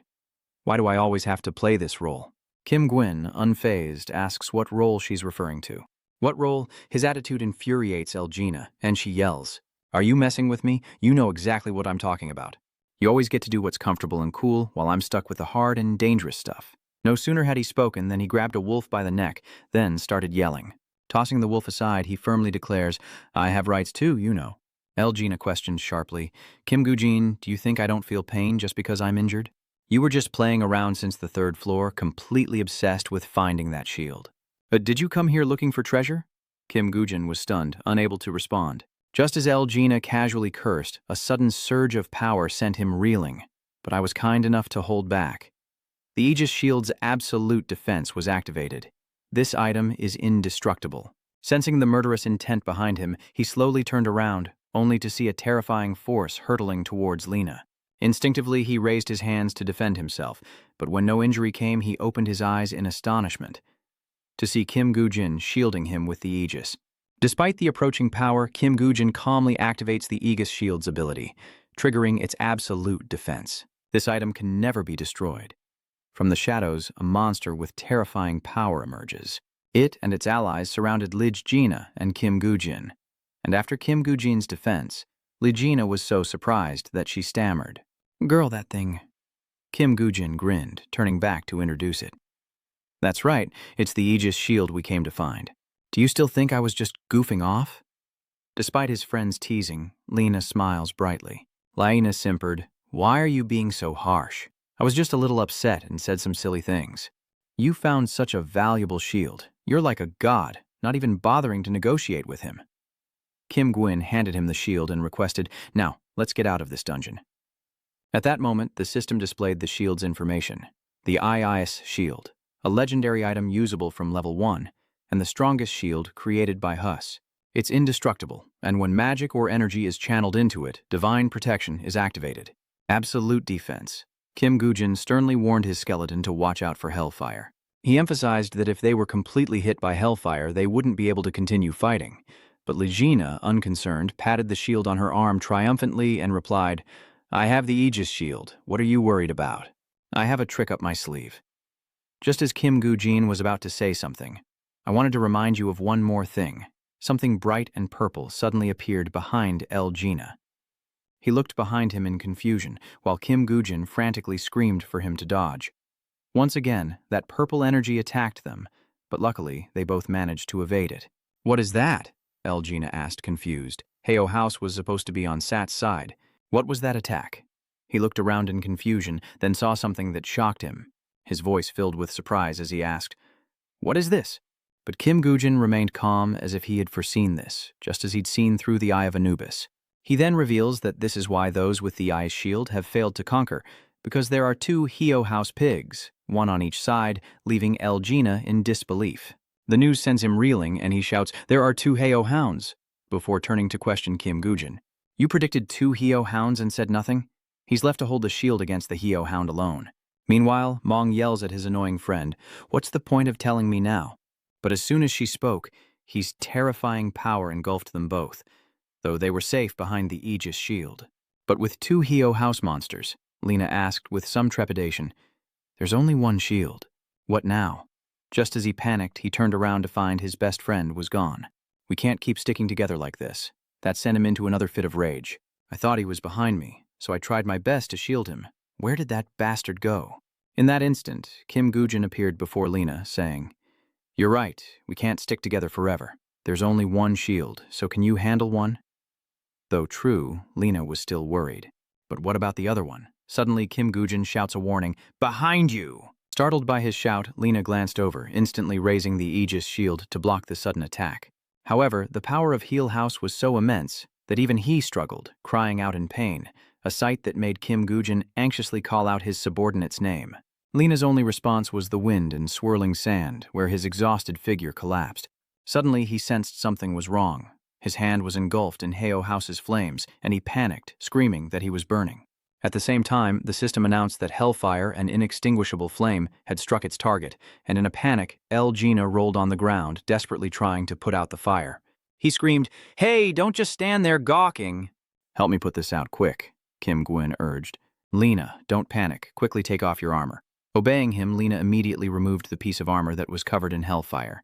Seeing his gauntlet consumed by hellfire, he exclaimed in fear, "The problem isn't the heat, is it?" Heo Hao, unable to eliminate either of them, growled in anger. Suddenly, it let out a deafening roar, and the other hellhounds, receiving its command, charged towards Lena and Kim Gujin.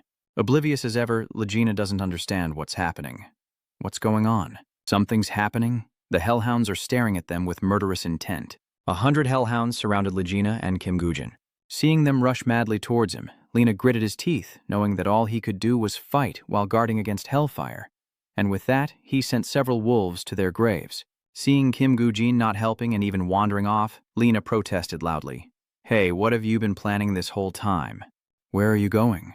Kim Gujin didn't answer, calmly eliminating the wolves in his path. Suddenly, an old memory flashes through his mind as the goblin pigs remind him of the past. He recalls when he and his teammates were conquering the 8th floor dungeon, the boss used goblin pigs as its minions. No matter how strong that Conus was, it ultimately fell to him, though he didn't pay attention to the hellhounds' corpses he dealt with. Come to think of it, after clearing that dungeon, their corpses were strewn about like straw. And I took care of so many of those goblins. As Kim Gujin focused on the battle, he smugly recalled slaying 23 hellhounds in his past life. Meanwhile, back in the real world, news reached Yong Wan, who coldly asked, "Kim Gujin is alive?" Secretary Kim quickly presented him with a letter saying, "Yes, he sent you this letter." Yong Wan immediately read its contents without hesitation. His eyes hardened with each word. The letter read as follows: "As I was constantly receiving death threats from Japanese terrorists, I had no choice but to fake my death. As soon as the time is right, I will return to the association and report everything. P.S. I need laundered money now to cross the border safely." Reading the account number 30, Yong Wan realized why Kim Gujin faked his death, and after finishing the letter, he smirked, saying, "So, the bastard's still alive. I guess he could be resurrected even if he was thrown into the East Sea?" He then turned to Secretary Kim and instructed, "Be careful not to leak any information. Transfer the funds to him for now." This order left Secretary Kim slightly puzzled. "Yes," she replied, her worry still evident. "This man's actions are too suspicious. Even with his life threatened, isn't it strange he's still keeping secrets from us? Do you really still trust him?" Yong Wan didn't answer right away, only smiled and finally, crushing the letter in his hand, affirmed, "I never trusted him. He's just a useful tool to help me achieve my ambitions." His face is full of calculation towards Kim Gujin. "Isn't it lucky for us that that bastard is still alive? This is our chance to recoup our investment. And once I achieve my goal, he'll learn the price for daring to deceive me." Back to the battle, where the Heo Hao is howling orders to its underlings. Lena is amazed by Kim Gujin's fighting ability. That bastard is full of surprises. Kim Gujin's reckless move is unbelievable. Fighting the Boer clan without any defense, I thought he was trying to die. Watching Kim Gujin's movements, he was amazed, but it wasn't quite what he thought. It was as if he knew how the Heo Hao would attack. This also made El Gina wonder, wasn't this his first time facing the Heo Hao? He was extremely curious about Kim Gujin's abilities. Where did his ability come from? Unable to figure it out, he refocuses on the battle. But no matter how powerful Hellfire is, it's harmless as long as you don't get hit, right? As for Kim Gujin, after toying with the Hellhounds, his target is now the leader, the only one left. Heo Hao now faces Kim Gujin's group, and he suddenly drops his weapon, lamenting, "A weapon made from melted root bones." Though he says that, a triumphant smile creeps across his face. But no matter, suddenly long, sharp spears emerge from the ground, sprouting like grass. Kim Gujin grabs a spear and declares, "I've prepared everything." At that moment, the system provides information about the spears. Legendary bone spears, item rank, legendary, usage requirement, level 50, physical attack, plus 110. This is a spear made from Hing's bones. Though its attack power isn't high, its durability is truly astonishing. Heo Hao eyed his opponent warily, but Kim Gujin scoffed, "How boring. I've already prepared everything I need." He then pointed his spear at it and arrogantly declared, "Now, let's savor the ending." Just then, Legina rushed towards him, yelling, "Stop!" For some reason, his subordinate suddenly stood in front of him, and with a cold expression, Kim Gujin asked, "What the hell are you doing?" "No, I can't just stand by and watch," El Gina gasped. "A man's gotta have pride." He confidently declares, "Leave the rest to me." This made Kim Gwyn see Lena in a new light, and he chuckled, "Are you sure you can handle it?" Lena grinned and replied, "Of course." Suddenly he returns the shield to Kim Gwyn, who asks, "Why aren't you taking the shield?" Holding a bone spear, he declares, "Because I can't stand the feeling that I'm a burden to others. It ignites my fighting spirit." Speaking of which, Lena suddenly remembers something. The Daeju returned, gravely injured.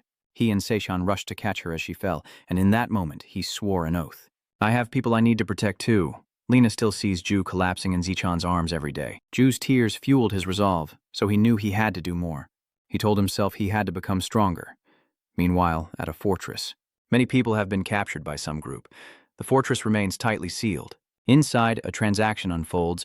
"I'll pay with this." The mysterious woman in this deal is Sakira of the Phoenix Society. Looking at the briefcase on the table, Sakira asks, "What's this?" Her contact smirks and reveals what it is. It's a commission fee. What else could it be? Outside, guns are firing. Shell casings litter the ground, and blood stains the earth as the natives around the gate are dealt with. The unscrupulous merchant happily opened the suitcase, saying, "Thanks to you, my business has become much more profitable." Sakira said nothing and simply began counting the money. After counting one stack, she angrily threw it into the case and shouted, "What nonsense are you spouting?" Her fury made the merchant flinch. "Do you think we do this for pocket change?" Sakura asked, annoyed. The merchant quickly retorted that they had agreed on payment with items or skill equipment. "I'm well aware of the Phoenix Guild's transaction terms, but I've been having trouble procuring the items lately." Wiping his brow, he stammered that even with money, he'd have to buy goods on the black market. Not to mention the dungeons were too dangerous to enter. As he mentioned how difficult it was to directly acquire items, Sakura slammed the table in anger, declaring that in Amazon's illegal territory their leader's word is law. Realizing his life was in danger, the merchant blurted out, "Wait!" But she didn't care, grabbing his collar and snarling, "Since when have you insects dared to lie before us?" Sakura leaned in close, threatening, "Say one more word, and I'll cut out your tongue and feed it to the dogs." Terrified, the merchant covered his mouth, pleading, "No, please." But Sakura casually reached out, shoving her hand into the merchant's mouth, prompting his desperate, muffled pleas. "Spare me. I won't do it again, please." Just when he thought he was done for, a bolt of lightning struck the merchant. His fate? To be reduced to a charred mess on the ground. At that moment, Sakura turned to see Hui standing in the doorway, sternly reprimanding her. "Sakura, I told you not to waste time on such trivialities." Sakura, startled by his presence, exclaimed, "Chief!" Frey was the one who sent the merchant to his grave, showing no remorse for taking a life, and disgusted that he had to waste words on vermin. Seeing what he placed on the table, Sakura was so surprised that she stuttered. A glowing card placed on the wooden table. Hilfrey, the man known as the Thunder Emperor, leader of the Phoenix Guild. He sternly reminded Sakura, "Keep it simple, got it?" Meanwhile, Kim Gujin's group had been battling the Heel House from dusk till dawn. Heel House itself is looking rather battered, and Laina lies exhausted on the ground before it. Suddenly, a system notification startled him awake. Steve's blessing had been activated. With lightning reflexes, he swiftly rose, staff in hand. Suddenly, a hand blocked his spear, yet he did nothing, instead standing there, panting. It was Kim Gujin, who had stopped Lena's attack, reminding him, "Legina, it's me, get a grip." Realizing it's her bone spear, Lena sighs in relief and collapses to the ground, asking, "Heyo, what happened? Did you take care of everything while I was unconscious?" Kim Gwyn said nothing, simply pointing behind her, and Lena followed his gesture. What he saw was the corpse of the boar lying prone on the ground, as Kim Gwyn's voice slowly echoed. "I was just observing. You completely annihilated his familiar. Your recognition makes Lena smile proudly with your power. Someone is getting impatient, tapping their fingers on the table." Yong'an scoffs, impressed. "You've surprised me more than once." He angrily questions Kim Gujin, furious that he was deceived. His bullet-like gaze remained fixed on Kim Gujin. "And here I was, thinking you were really dead." After a moment of silence, Kim Gujin sincerely replies, "I apologize. But to deceive the enemy, you must first deceive those around you." He conceded the point, but still held a grudge. Yong Wan warned him never to deceive him again. His murderous aura and pressure filled the room, intimidating Kim Gujin. "This game doesn't amuse me in the slightest." But Kim Gujin remained calm, then seriously replied, "Understood." Receiving his confirmation, Yong Wan seemed satisfied and suddenly pulled open a drawer. "And one more thing." He throws a stack of papers on the table, a newspaper with the headline, "Johann and Isaac, who will conquer the Dark House Dungeon's 4th and 5th floors." Yongwan then pointed to the person pictured next to Kim Gujin's alias, "That Johann Jobs I mentioned before." He pointed to the name Johann Jobs, expressing his displeasure. "He's been annoying me lately." The press creates a rival and then they start chattering, he ordered Kim Gujin in a low voice. "I don't want things to turn out that way. I just want Isaac to be the only star shining in building his reputation." "I don't need to explain further, do I?" Yong Won, suddenly enraged, crumpled the newspaper and roared, "Find a way to provoke Isaac and make him more aggressive." Kim Gujin immediately asks if he means to make Isaac stand out even more. Yongan confirmed without hesitation, stating that they needed a return on their investment. Kim Gujin had no objections to his plan, but he did have a condition. "Am I making myself clear? Then please release the Thunder Emperor."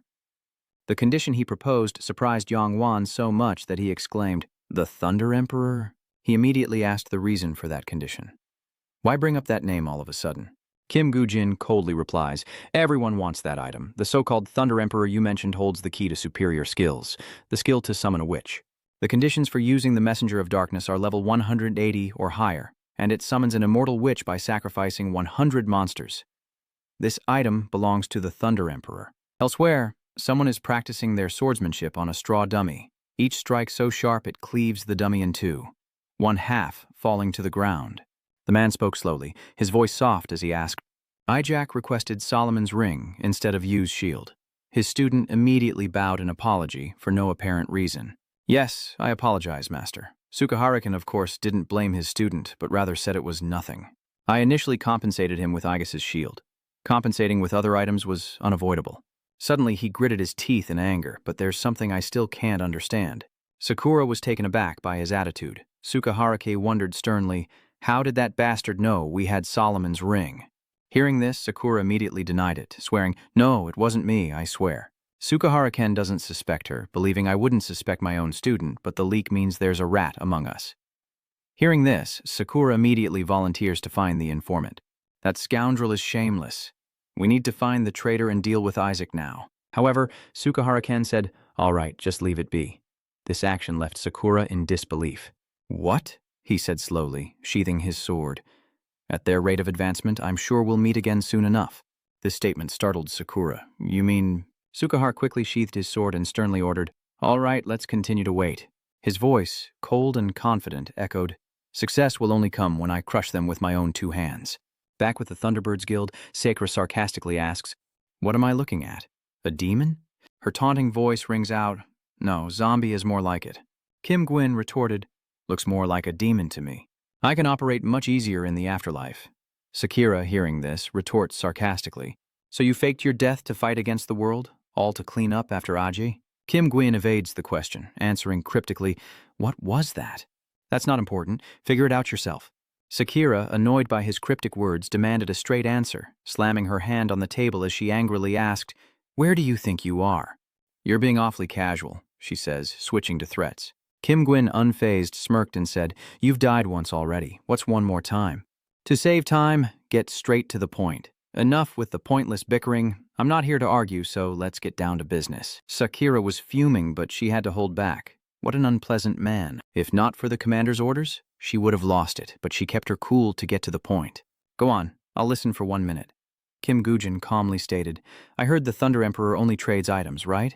Sakura coldly replied with 2 words, is that so? Kim Gujin calmly spoke each word. So, of course people are also commodities to be traded, right? He asked with a smile. Sakura was bewildered by his question. What was this bastard saying? He nonchalantly suggests, if I were to sell Isaac to the Phoenix Guild, I wonder what I'd get in return.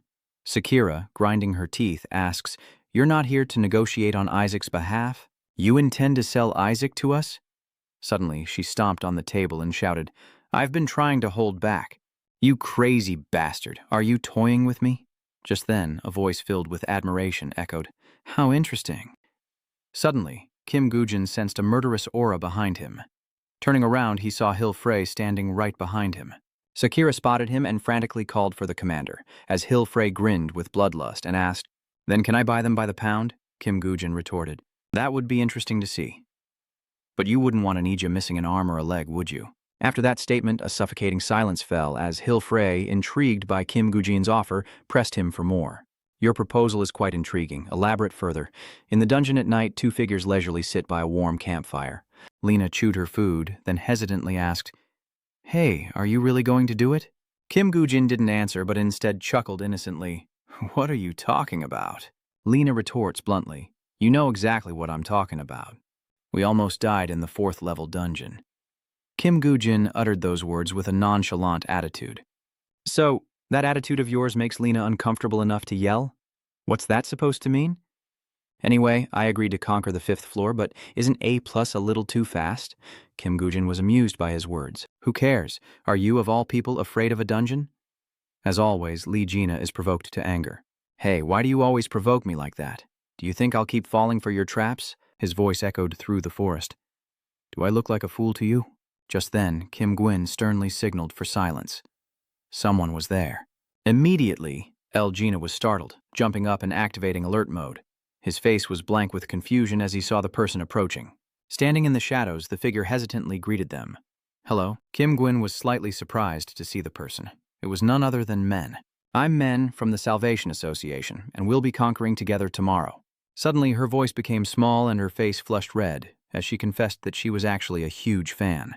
We'll be raiding together, so I wanted to say hello beforehand. Her appearance slightly confused Kim Gujin, but then he recognized Men. Why was that bastard here? In this dungeon, he recalled the day in his past life when men passed away, and Jordan desperately wept, cradling her lifeless body. At that moment, Kay and Kim Gujin were silent, speechless, as the tragic scene from the past resurfaced. With a confident grin, Lena greeted men. "It's a pleasure to meet you," to which he replied with an arrogant expression. "Should I sign to increase my fan base?" Does men realize his misunderstanding and want to explain? Of course, he overheard and thought, "Don't make me look rude." Just as Gina was about to take out a pen to sign, he wondered where he should sign. Suddenly, Min shouts and runs forward, apologizing. She shoved the book in Kim Gujin's face and loudly demanded, "Isaac, can I get your autograph?" Without hesitation, Kim Gujin actually signed it for Min. Seeing this, Lena was so embarrassed she snapped her pen in half. The next morning, the dungeon gates opened once again. The Salvation Squad has arrived, followed by the Thunderbird clan, with Kim Gujin as Isaac and his disgruntled companion. Back at Phoenix Guild headquarters, Hilfrey toyed with 2 walnuts in his hands and spoke slowly. I'll say it again. Contrary to what everyone knows. He bluntly asks if he's the one really controlling Isaac, Kim Gujin. Kim Gujin didn't even try to hide it, admitting, "Yes, that's right." Sakira was furious and yelled, "This is insane!" "Are we supposed to believe such nonsense?" Hilfrey interjected, stopping her. "Is that so?" Kim Gujin got straight to the point. "I heard you have a vast collection of items and skills, but there are issues providing them due to usage requirements." He offered a tempting deal with a sly grin. "I'll conquer any dungeon you desire. With Isaac, even the most impossible dungeons become trivial, right?" And he gives Hilfrey time to consider. "If you find the terms agreeable, consider it." His arrogance infuriated Sakira. What a jerk. But Hilfrey remained calm, asking with a hint of interest, "Conditions? So there's something you want from me?" He chuckled, emphasizing, "That may be so, but I don't do losing deals." He then gets up to leave, but not without a parting shot. "Though I can't guess what you want, your terms are unconvincing. If you want something from me, make a more enticing offer next time." With that, he turned and left. "Although I'm interested in trading Isaac, it's not that exciting." Hilfrey's blunt refusal delighted Sakira. And just like that, she flew into a rage and wanted to take out Kim Gwyn. So much for a successful negotiation. You pretended to have something valuable, but it turned out to be trash. "Chief, should I just take care of this guy here?" With glee, she said he was worthless now anyway. But after a moment of silence, Kim Gwyn asked directly, "I heard you're forming a team for a conquest. The Great One-Eyed Dungeon appeared in the Amazon, correct?" These words stopped Hilfrey in his tracks. Then he uttered 2 words, "So what?" Kim Gwyn calmly replied that he was planning to send Isaac to conquer it, a notion Hilfrey dismissed as the most ridiculous joke he'd ever heard. He didn't believe Isaac could conquer the 5th-level dungeon, asking if he would really help him conquer it. Isaac, fresh from the 4th floor, tackling the 5th, maybe even an A-rank dungeon? Hilfrey's scornful laughter echoed. "Even though I did a lot of crazy things at that level, aren't you being a little too confident?" Kim Gujin responded to his contempt with an angry glare. Hilfrey then gives him a chance to prove himself, saying that if he succeeds, they'll talk further. This prompted Sakira to protest, but Kim Gujin cut in, asking, "Then what is Isaac's body worth?" Hilfrey casually corrected him, saying, "It's not Isaac I'm trying to buy." "Wouldn't it be wiser to just buy you, based on what you're saying?" He offered to make Kim Gujin his subordinate. "So, what do you say? Work for me if you accept." "This is just an offer, of course. I'll have to test you, since I'm a suspicious person." Hilfrey pulls something out, saying, "The ransom negotiations begin here. It's a scroll detailing a vampire, the conditions for using a messenger of the shadow world, a legendary skill rank, and the effect that you can turn into a vampire when using this skill." Back in reality, Kim Gujin, as Isaac, grimly tells himself to proceed as planned. And when the call comes, he will enter the dungeon. On their first day in the Cyclops dungeon, the skeleton soldiers and Lena swarm Wu Nu. Dodging the attack, he asked, "Hey, what are you going to tell Park Yong Wan?" Kim Gujin, in his skeleton soldier form, turned to ask. "What do you mean?" Lena shouts. "Anyone can see we're siding with the Thunder Emperor. Do you think Park Yong Wan will just sit still if he finds out?" "You'll choose your words carefully, won't you?" Kim Gwyn said. "Not at all. I'll just tell Pongwanian the truth." He froze at the answer. "What did you say?" In that moment of distraction, Ogyu lands a powerful blow. Lena swiftly dodges the attack, and he retaliates. "Looks like I'll have to knock some sense into you, right?" Bam. Gina's slash brought it down, the high-speed impact creating a massive cone-shaped dust explosion in the barren desert. Before Kim Gujin, the smoke and dust obscured his vision. But from within the dissipating cloud, a pair of legs slowly emerged. Kim Gujin was shocked by what he saw. as Lena approached and smacked him on the head, scolding him. "You're going to tell him you accepted the Thunder Emperor's offer? Have you lost your mind?" Kim Gujin replies that Park Yong-onion wouldn't be fooled anyway, so it's best to just tell the truth. He flicked him on the head again and yelled, "Tell the truth? You think Park Yong-wan would just let it slide? And then hand us over to the Thunder Emperor? Stop talking nonsense. Don't you know what that bastard's like?" A figure approached, breaking the tension. "I think you're misunderstanding something." Kim Gujin continued, "If Park Yong finds out about our deal with the Thunder Emperor, will he think we're betraying him, or will he think we're betraying the Thunder Emperor?" On the 23rd, deep within the 4th level of the Minotaur Labyrinth, Jordan fiercely struck a goblin with his sword, gritting his teeth as he thought, "It dodged? Damn it, this is insane." Jordan turned to Kay and asked how things were on their end. Kay calmly replied that it was the same on her side, as Jordan glanced behind him. "How far away is Min?" She remained silent, continuing to summon a fireball in her hand, unleashing a blinding surge of power. The goblins are distracted by the light from men, and Jordan reminds everyone, "Ko.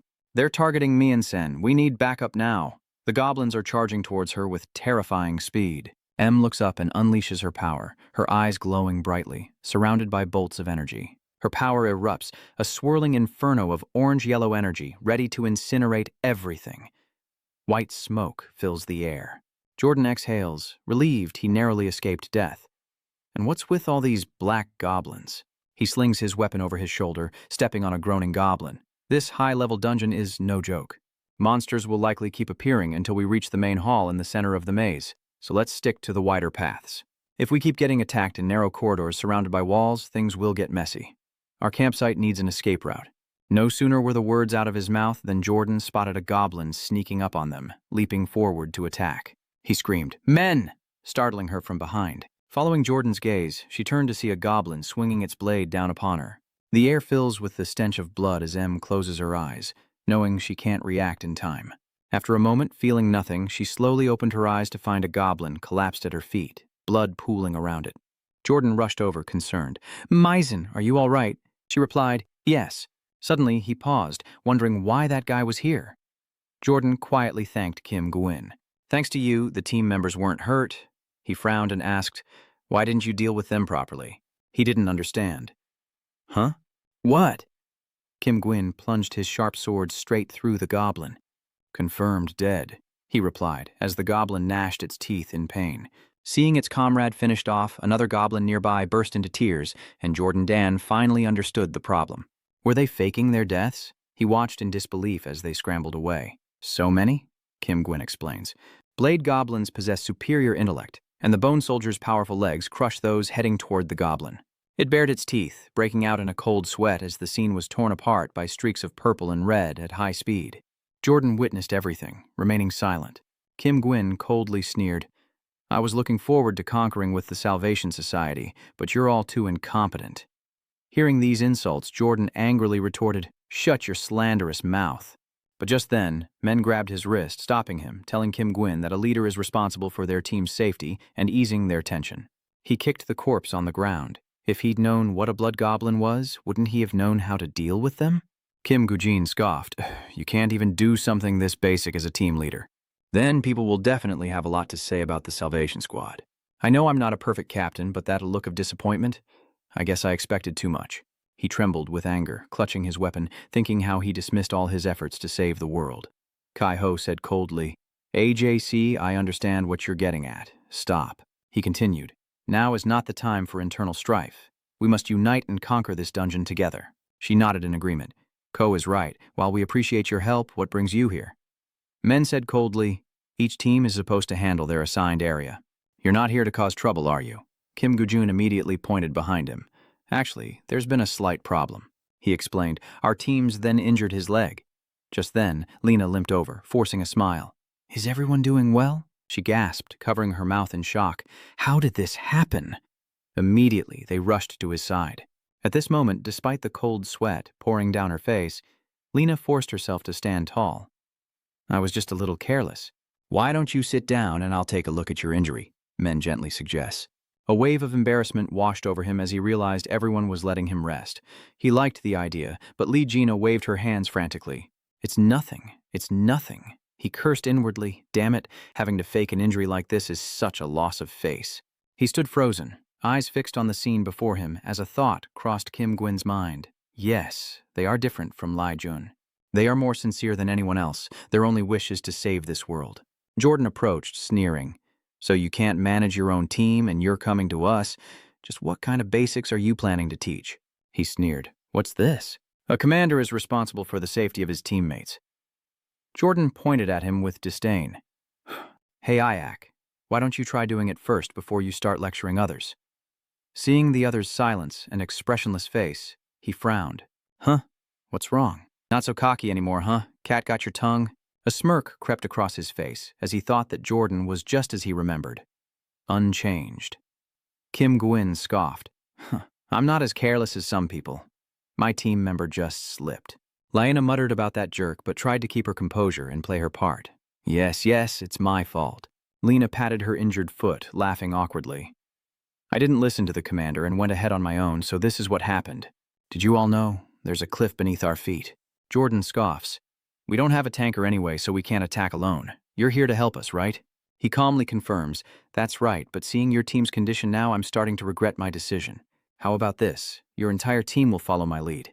Kim Gujin continued, just do as I say and you'll escape this dungeon safely. His eyes turned bloodshot, flashing with a cold, sharp glint. What did you say, you bastard? The axe dragged across the ground, its grating screech echoing Jordan Dan's every angry step. After all, they had to go on an expedition. If you want to shine, I'll give you the chance. Jordan's face was inches from his, eyes blazing, voice full of challenge.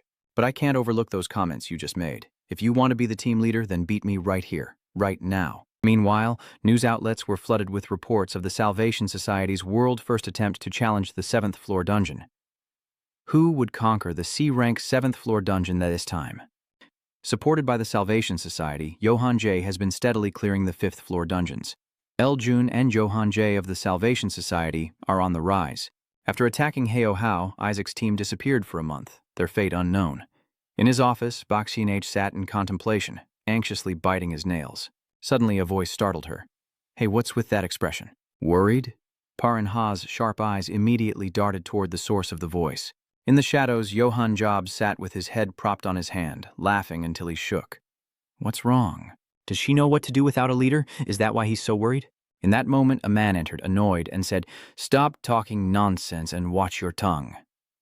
Johan Job's face darkened, and he glared at him. The man angrily snapped, Punk, she's not someone you can look down on. He gestured.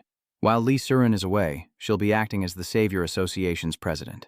That man is Cho Jung-gu of the Salvation Society, he threatened. If you break the rules again, I won't stand for it. Johan Job smirks. What will you do if this brat doesn't stop?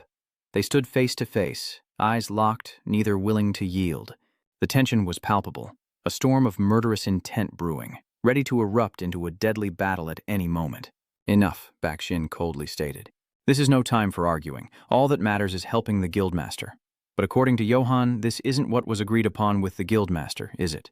Sukahara Ken glared, his voice laced with annoyance. I know Jun wants to fight Isaac one day, but we're here to kill Isaac, so cut the crap and focus on the main issue. He wonders if it's true that Isaac entered the A+ rank 5-story dungeon. I thought it was just a rumor, but it's true. This information comes from a member operating within Amazon.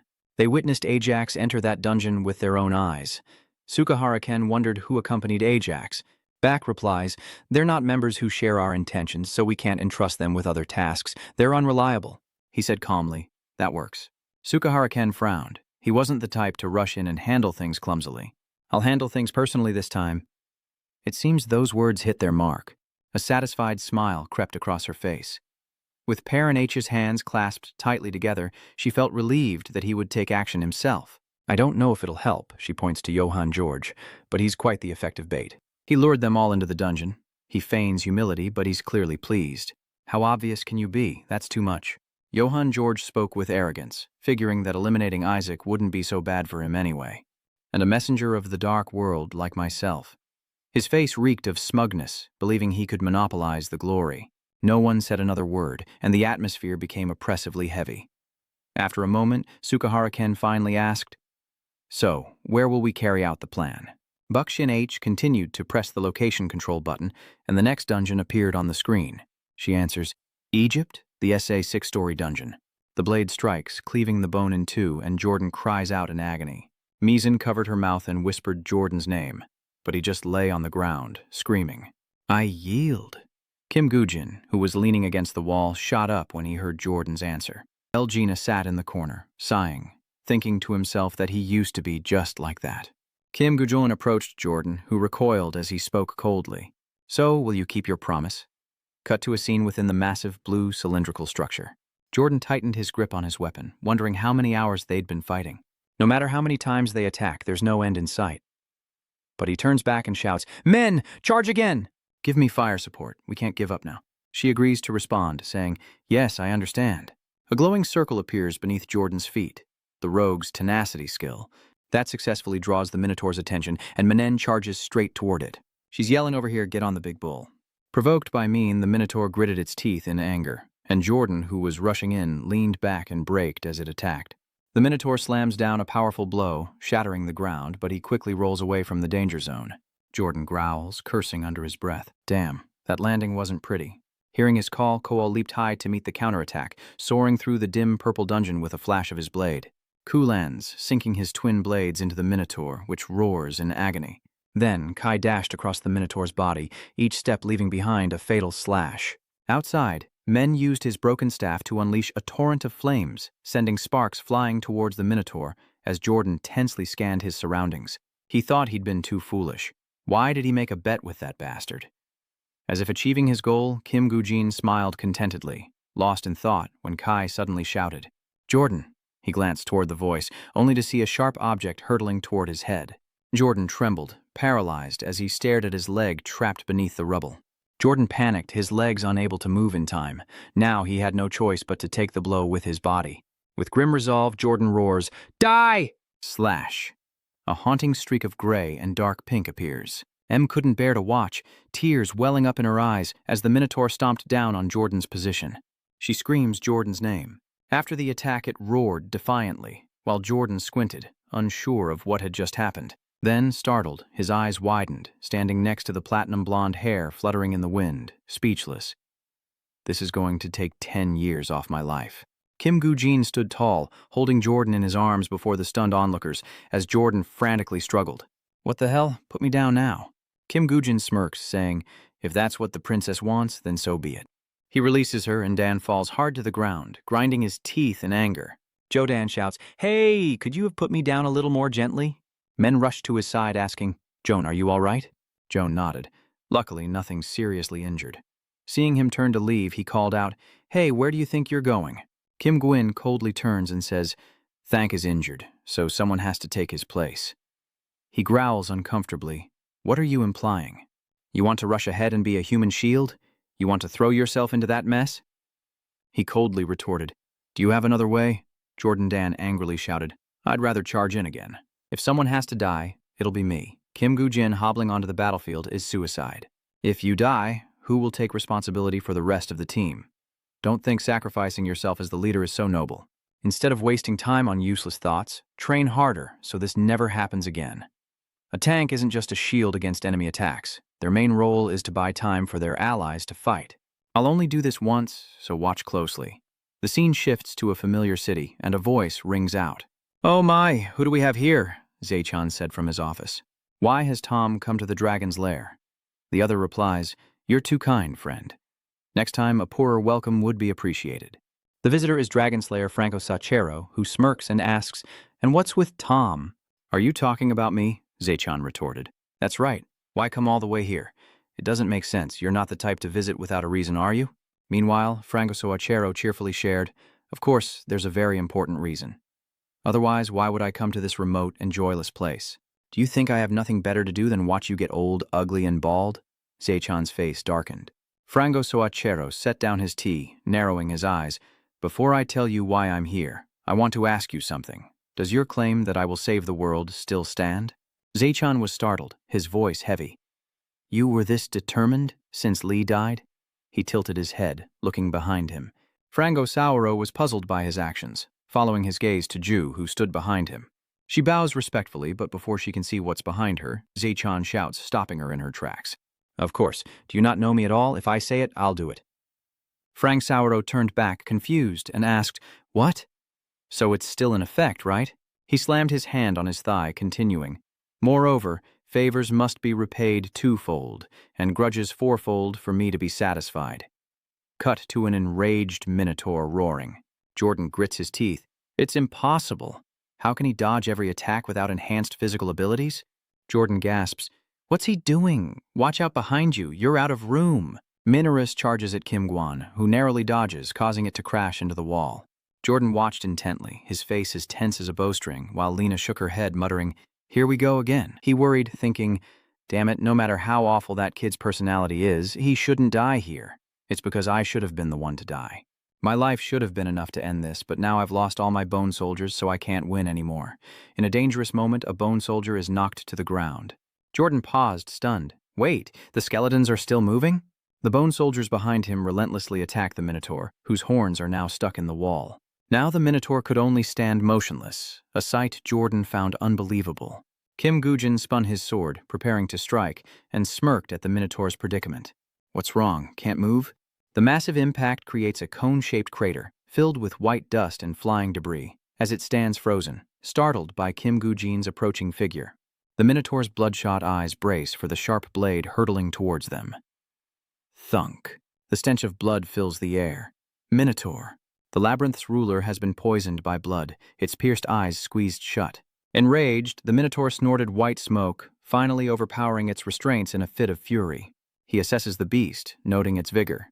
He'd hoped to stall for a little more time. It's too smart to lure into a wall again. Kim Gujin quietly assesses the Minotaur as it grows larger. Berserk mode, huh? Perfect timing. An enraged beast only sees what's in front of it. The Minotaur charges forward, and he anticipates its next move, a desperate, all-out attack. Just as he predicted, a goblin flew out of nowhere and headbutted the Minotaur as the skeleton soldiers dragged the goblin corpses and hurled them at the giant beast. The skeleton soldiers grabbed the goblins, launching them like cannonballs, their bodies glowing as they slammed into the Minotaur, causing it to wince in pain. Kim Gujin couldn't help but laugh at the sight before him. The Necromancer's envoy of the Dark Skill had been unleashed. The killing blow lands, a blinding golden energy erupting in a cataclysmic explosion. As the Jordans below watch with bated breath. The Minotaur's body collapses, sending dust billowing into the air. Its massive form sprawled across the ground. The skeleton soldiers didn't stop. They continued to hack away at the Minotaur, each targeting a different part. The relentless strikes continued as Kim Gujin turned and walked away, unconcerned. Everything was now bathed in a gruesome, bloody red. The scene was utter chaos as armored skeletons wielding blue energy scythes struck relentlessly. And in the dim light, a carefree youth smirked, asking, "Why did you guys tell me to stay behind?" Johann Jobs smirks at Shin-hee. "Are you asking me out on a date?" She narrowed her eyes, annoyed, trying to hide her irritation. "And what about that favor I asked of you?" he asked, with a hand behind his head. "You mean the Dawn Sword?" He replied flippantly. "Someone already beat me to it. I'm sorry." "Is that right?" Shin was so stunned she forgot to reply. She was lost in thought. "Ban Meng, huh? Who is it? Does he mean someone else is after the sword besides us?" Sungu speaks up, saying he can't accept that. He immediately retrieved a dagger from his inventory and moved with lightning speed from Xin-hai's side to behind Yuan-jae, who tilted his head slightly to evade. But in reality, Sungu had no intention of harming him, only to threaten him with the knife. "If I put a hole in that pretty face, you'll learn some manners." Johann George laughs, asking, "Why so scary?" He says, "I'm your precious bait," unafraid as he pokes the knife with his finger. "Are you trying to threaten me with these toys?" Sungu was a bit surprised by Johann Jae's resilience and fearlessness. He gritted his teeth in annoyance. Meanwhile, Johann Jobs mocked them with a smile. "You don't think you can catch the big fish, Isaac, without my help, do you?" Unable to contain his anger, Sungu scoffed, "I'll take care of you here and go to Egypt in your place." But Shin Hao immediately snapped at him. "Stop it." Her command halted him for a mere 2 seconds. Shin Hao was right. As much as she hated to admit it, Johann George's words would create a reputation that would attract Ajax and stir up public opinion. Clearly, there's no one quite like Johann. Sungu, forbidden from acting, could only grit his teeth and swallow his anger. Johann Jobs laughs triumphantly. As expected, Master Bo knows the family well. Shin H sighs and clutches his head. "All right, just do your job as bait." Meanwhile, on the 5th floor of the Giant's Forest, a light flashed as several people emerged from a dungeon portal. The leader spoke up, "Hey, you there?" Gujin, as Ajax, glanced over as the captain approached, showering him with flattery. Your strength is as fearsome as they say. Thanks to you, we saved a lot of effort. Let's part ways here. May your journey be safe. Realizing he had an ulterior motive, Gujin asked, "What is it?" The captain approached him, whispering, "Nothing important, just checking if you haven't forgotten your promise to the commander." Gujin lowered his voice. "You mean handing over the dungeon's reward to you guys?" Gina, standing nearby, glanced at the two whispering, her face clearly jealous. The captain nodded with a smile. "That's right, you have a good memory." And so the two exchanged words. With Gina watching, Gujin didn't care who else was staring. Jordan frowned, his heart filled with resentment. Suddenly, a hand reached out and took his. It was Menon, asking if he was all right. "Jordan, are you all right?" He forces a smile, trying to appear fine. "Ha ha ha ha, I'm fine, of course I'm fine." Ko pats his shoulder, telling him not to dwell on what happened in the previous battle. "Jordan?" Men claps and laughs, agreeing with Ko. "That's right." Miss Nish's words pierced Jordan's fragile heart. Isaac is amazing, so this definitely isn't Jordan's fault. He felt incredibly ashamed. Why does it hurt even more? Finally, Jordan lets go of his obsession with the last match. "Thank you, everyone." After speaking with the captain, Gujin looks at them. He recalled the time he spent fighting alongside the three of them, remembering how difficult it was to overcome the previous life's challenge. The regret from his past life. The survival rate had once been 50%. This time, however, everyone was safe, because he had prepared a plan to take them down with minimal losses. The flashback ends, but Gujin's brow remains furrowed. Just then, a massive explosion echoed through the forest, sending birds scattering into the sky. The captain was startled, looking around warily as Jordan's group also became alert, but Gina didn't seem too surprised. Gujin seemed to be expecting this.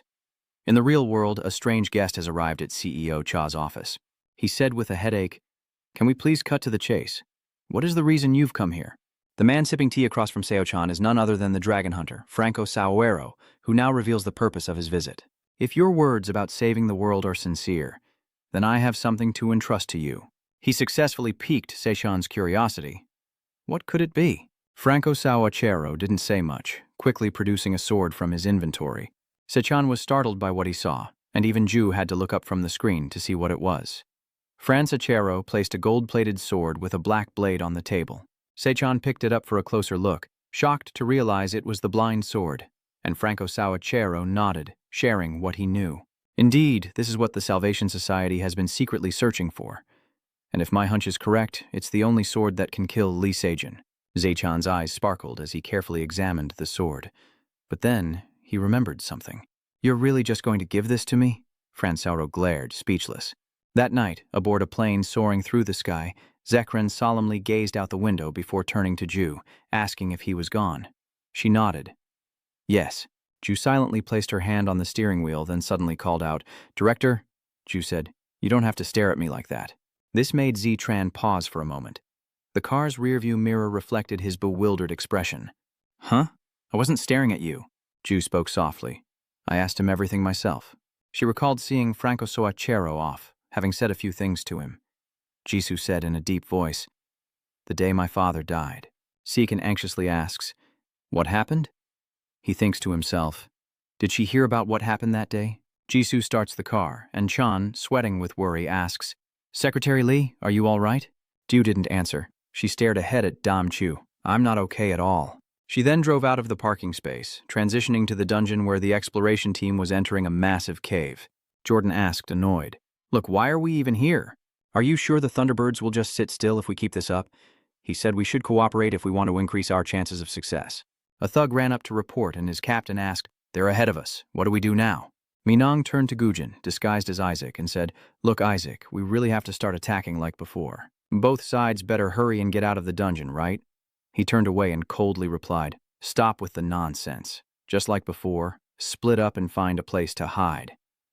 Minong retorted, "When did I run away? What nonsense are you spouting?"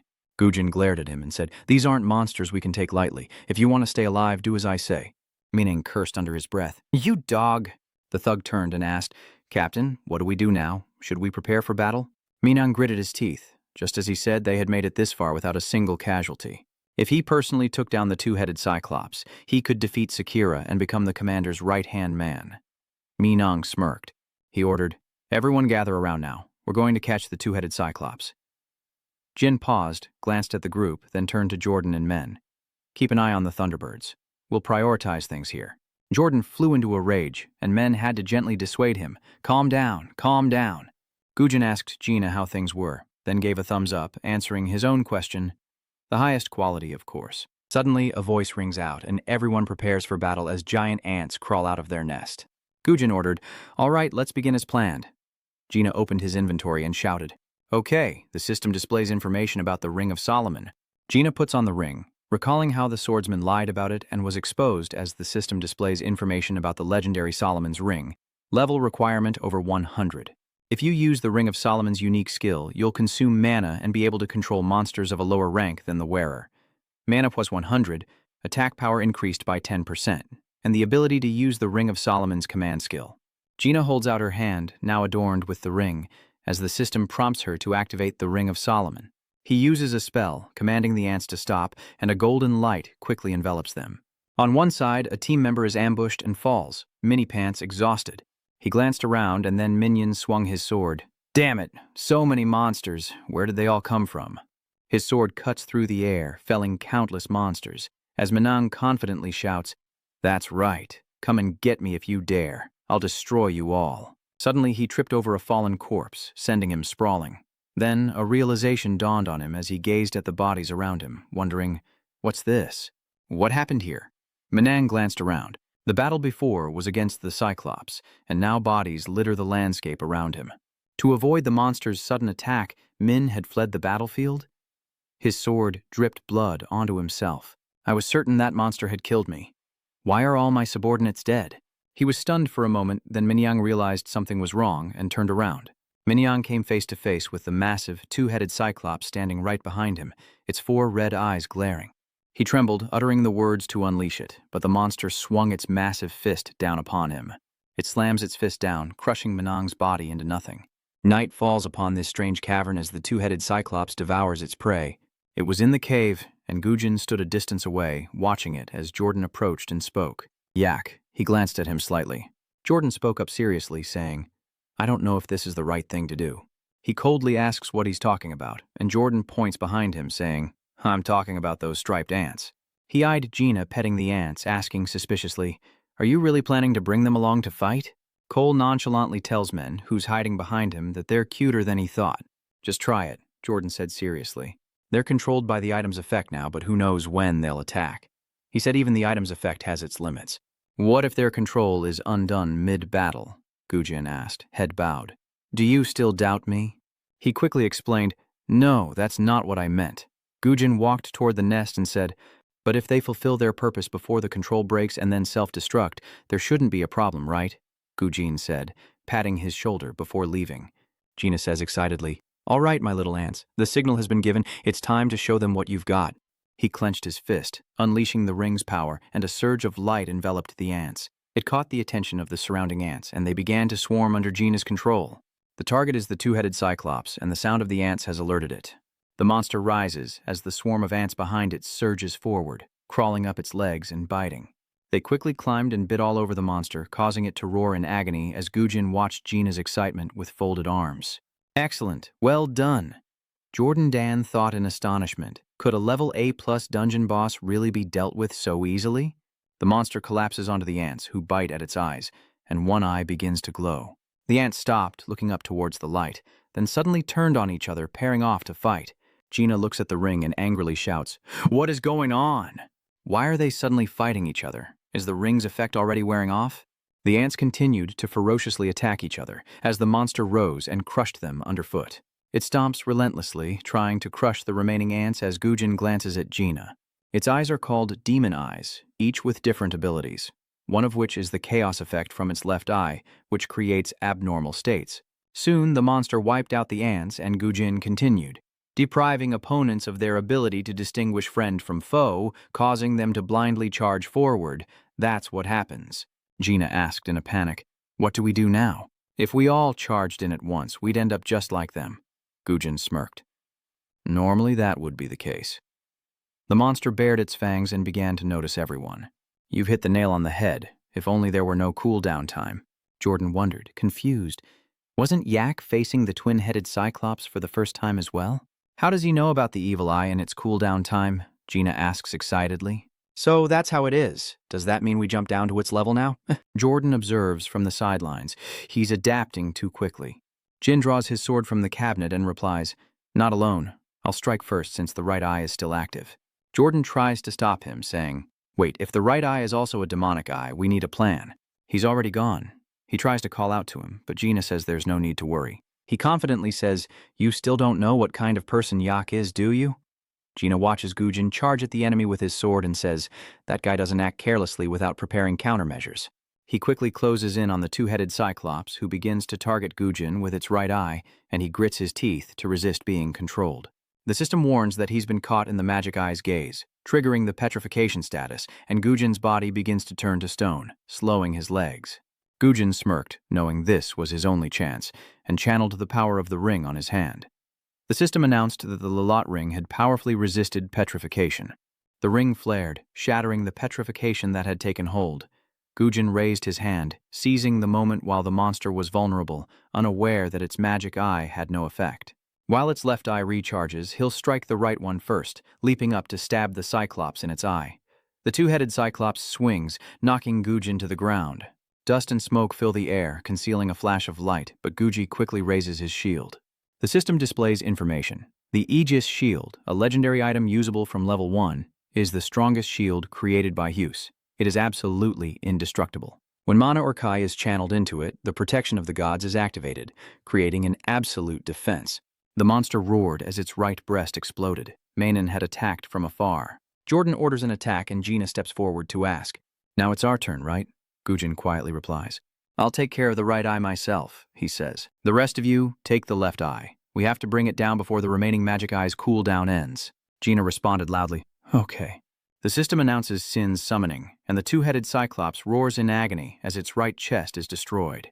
Gujin and his skeleton soldiers quickly charge forward as he notices men attacking the monster with his staff from behind. Seeing her puts Gujin at ease, bringing a satisfied smile to his face as he pauses, then leaps forward with a burst of speed.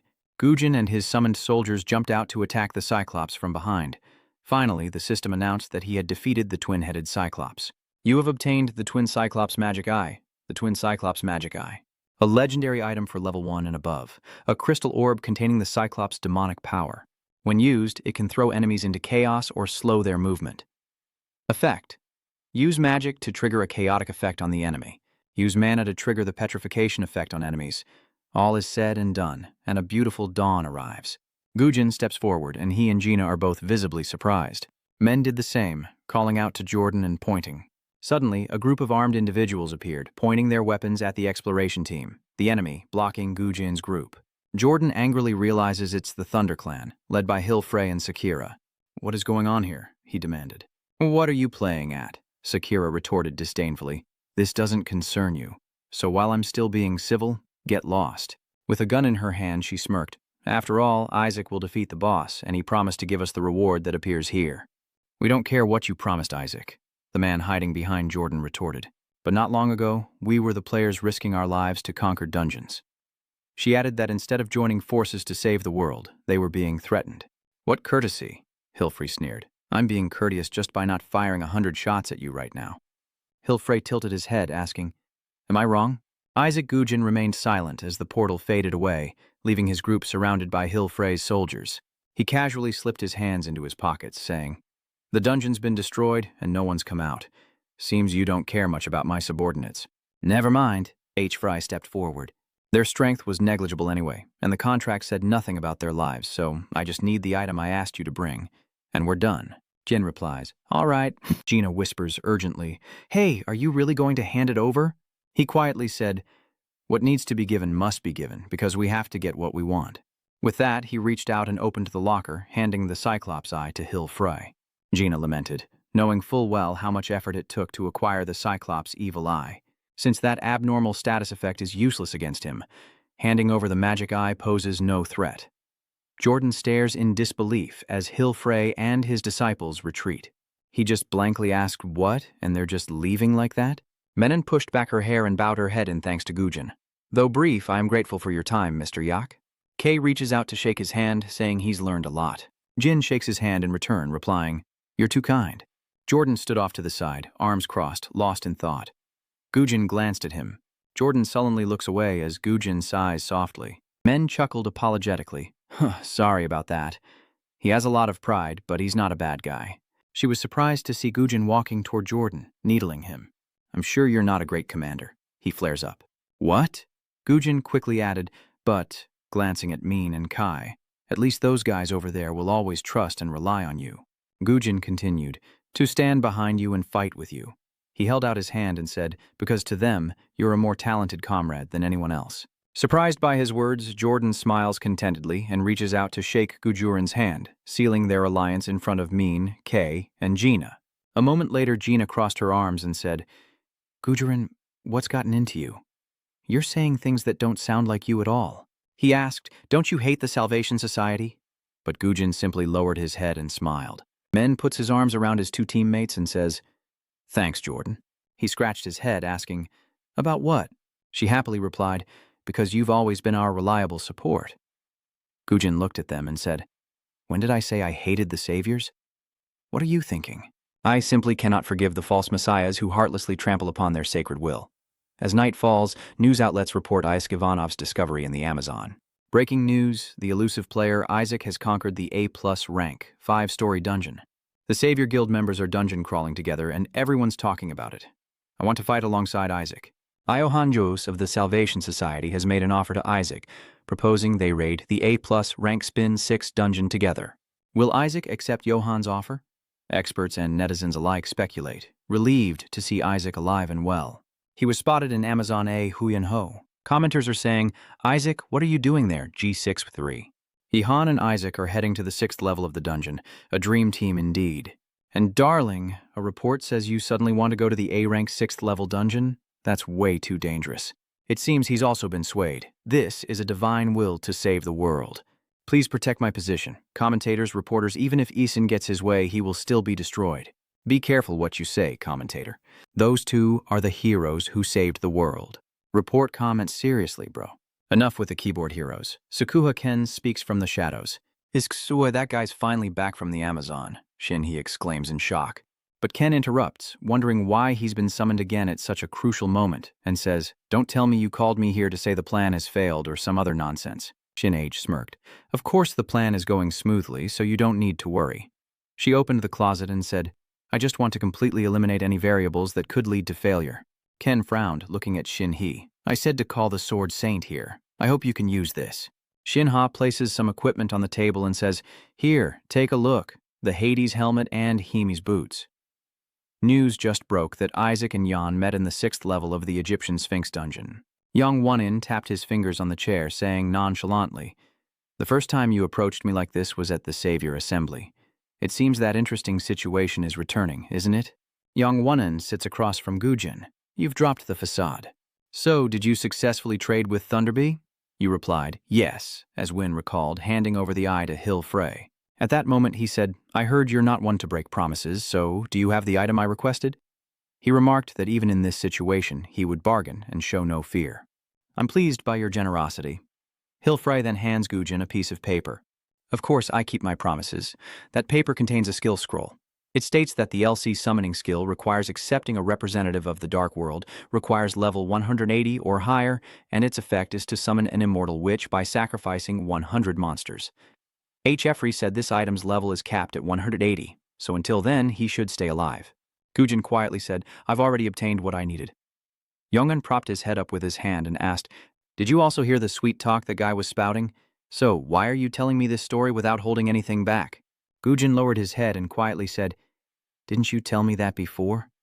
He suddenly smiled. Gujin added that I shouldn't even think about deceiving you again.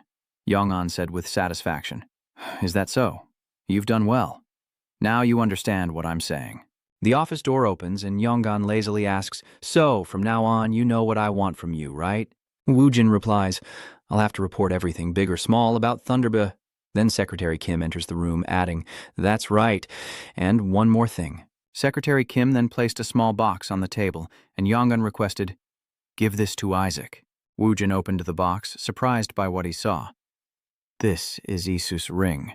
Yong'an scratched his chin, saying, As I said before, what I want isn't the painting that Isaac and he are competing over.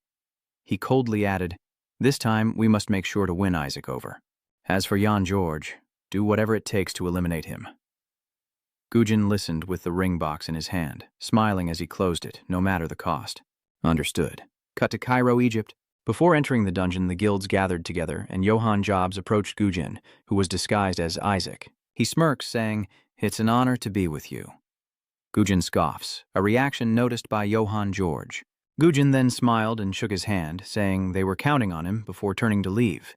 What was Johann Jobs thinking? That he could look down on him. He turned back with a slight smirk. "Okay, laugh now, in this dungeon of deserts and mountains." A member strikes, blowing the orc's head clean off, and Gujin's skeletal soldiers charge forward as one. Suddenly, he noticed someone approaching. Johann George appeared and remarked, "They're as amazing as the rumors say." He tilted his head, saying, "My bone legion has been lacking, so I learned a trick." Gujin glanced over and replied, "Those guys are amazing in a different way." "What do you mean?" Johann George asks. Guji replies with his eyes closed, "Not your side." He looked at Johann George's soldiers and said sarcastically, "Overwhelming us with numbers, are we?" Johann George looked back at his massed troops and asked, "Are you talking about this?" He holds out a finger with a ring on it. "It's all thanks to this ring," he says, as it glows on his finger. "The Ring of Hades?" Gujin thought in surprise. "The Ring of Hades?" Johann Jobs said triumphantly. "If I use the power of this ring, I can turn another's mercenary group into my own." Jin was a little surprised. An item like that exists? Seems this is one of the things the Salvation Society is hiding. Johann Jobs speaks up, telling him not to worry so much. He grinned, saying, "I would never lay a hand on Iaku's bone soldiers. The bone soldiers I choose." He looked at his subordinates behind him and said, "Only the bone soldiers summoned by the subordinates standing behind me." Guo realizes he has nothing to gain by ordering his bone soldiers to attack Yan. His eyes are drawn to the ring, the source of their power. Gujin frowned, thinking that contempt was a threat to power. He looked at the person before him, contemplating that sometimes revealing power is more effective than concealing it. Johann Jobs, then and now, remains frighteningly audacious, as night falls and the others gather around the campfire. Johann Jobs sits by the fire, roasting meat, and remarks, "What a pity that those who belong to the underworld can neither eat nor drink, isn't it?" "Isn't that right?" Then Johann George took a bite of the meat. He looked at the ghosts floating in the air. "I don't know exactly where you are, but you're clearly still waiting around me, aren't you? He speaks to us in my mind, but you can't see or answer. What a shame. Now perhaps you're all hungry and thirsty." Johann Jobs chuckled, covering his face. "But what would happen if I wanted to catch the sixth-floor boss monster? I need Isaac's power, but I can't kill him just yet, can I? If that's the case, then little by little." But half the meat fell to the ground. He glanced over. "Still here?" A faint ghostly figure appears before him. Day 21 of the dungeon raid. Before a volcanic eruption, the expedition arrives at the 5th level of the Egyptian dungeon. Johann Jobs smirked. "Now, only the final floor remains. We've cleared the first 5 without a hitch." He added, "I imagine the difficulty of this 6th floor will be the most brutal yet." Gujin thought to himself that Jan was right. He glanced around. This was an A+ rank dungeon, but if there were no casualties so far, and Johann George's soldiers were still safe, then everything was as threatening as the 6th floor's boss monster. Then, Gujin looked at his group and thought that his team had also been exposed. In that case, there's no way they'd only send those guys to get him. Gujin surmises that their enemies are blind, thinking of Shin Hai and how Park Shin Hai likely retrieved her treasure. Gujin then headed to the front gate, placing his hand on the door and slowly opened it. Johann Jobs reveals a sinister smile, thinking he'll take his time. He stood menacingly behind Gujin, but was already discovered. Gujin decisively opened the door, delivering his judgment. Gina steps onto the desert sand, but sinks right in, much to his surprise.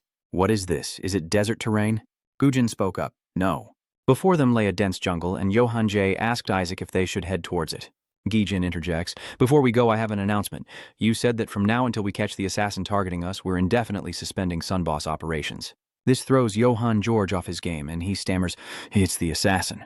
He vaguely asks, "What exactly did you mean by that?"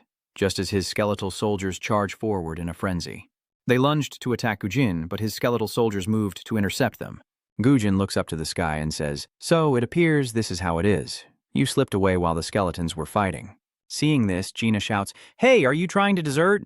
With no other choice, Gina chased after Gujin, yelling, "He's escaping! Get him!" Johann J. orders them to ignore Isaac and focus on capturing the golem, Durahan, and skeletal mages, determined to suppress these special targets. Gujin thinks Iohanjos is truly clever. One of his skeleton soldiers just decimated an enemy skeleton soldier, but his can be reborn endlessly within the dungeon. But the enemy's bone soldiers are also attacking the giant golem, while special targets like the golem, Durahan, Bone Knight, and Mage are another matter entirely. The skeletal knight is ambushed due to complicated summoning conditions, while his mage explodes the enemy with a spell. If it's destroyed here, or stolen by the Ring of Hades, Gujin's losses will be incalculable. He retrieves the book, and as the system announces the summoning of the Book of the Dead, the magician's body suddenly dissolves into smoke. Johann Jobs sensed something was wrong, and upon seeing Gujin's soldiers vanishing, he cried out, "That bastard is reverse summoning. He's furious. That bastard!" Meanwhile, Gujin and Gina are running for their lives into the forest. A subordinate stepped forward, asking if they should give chase. But Johann J. turned and barked, "Are you crazy? Ike has most of his forces right now.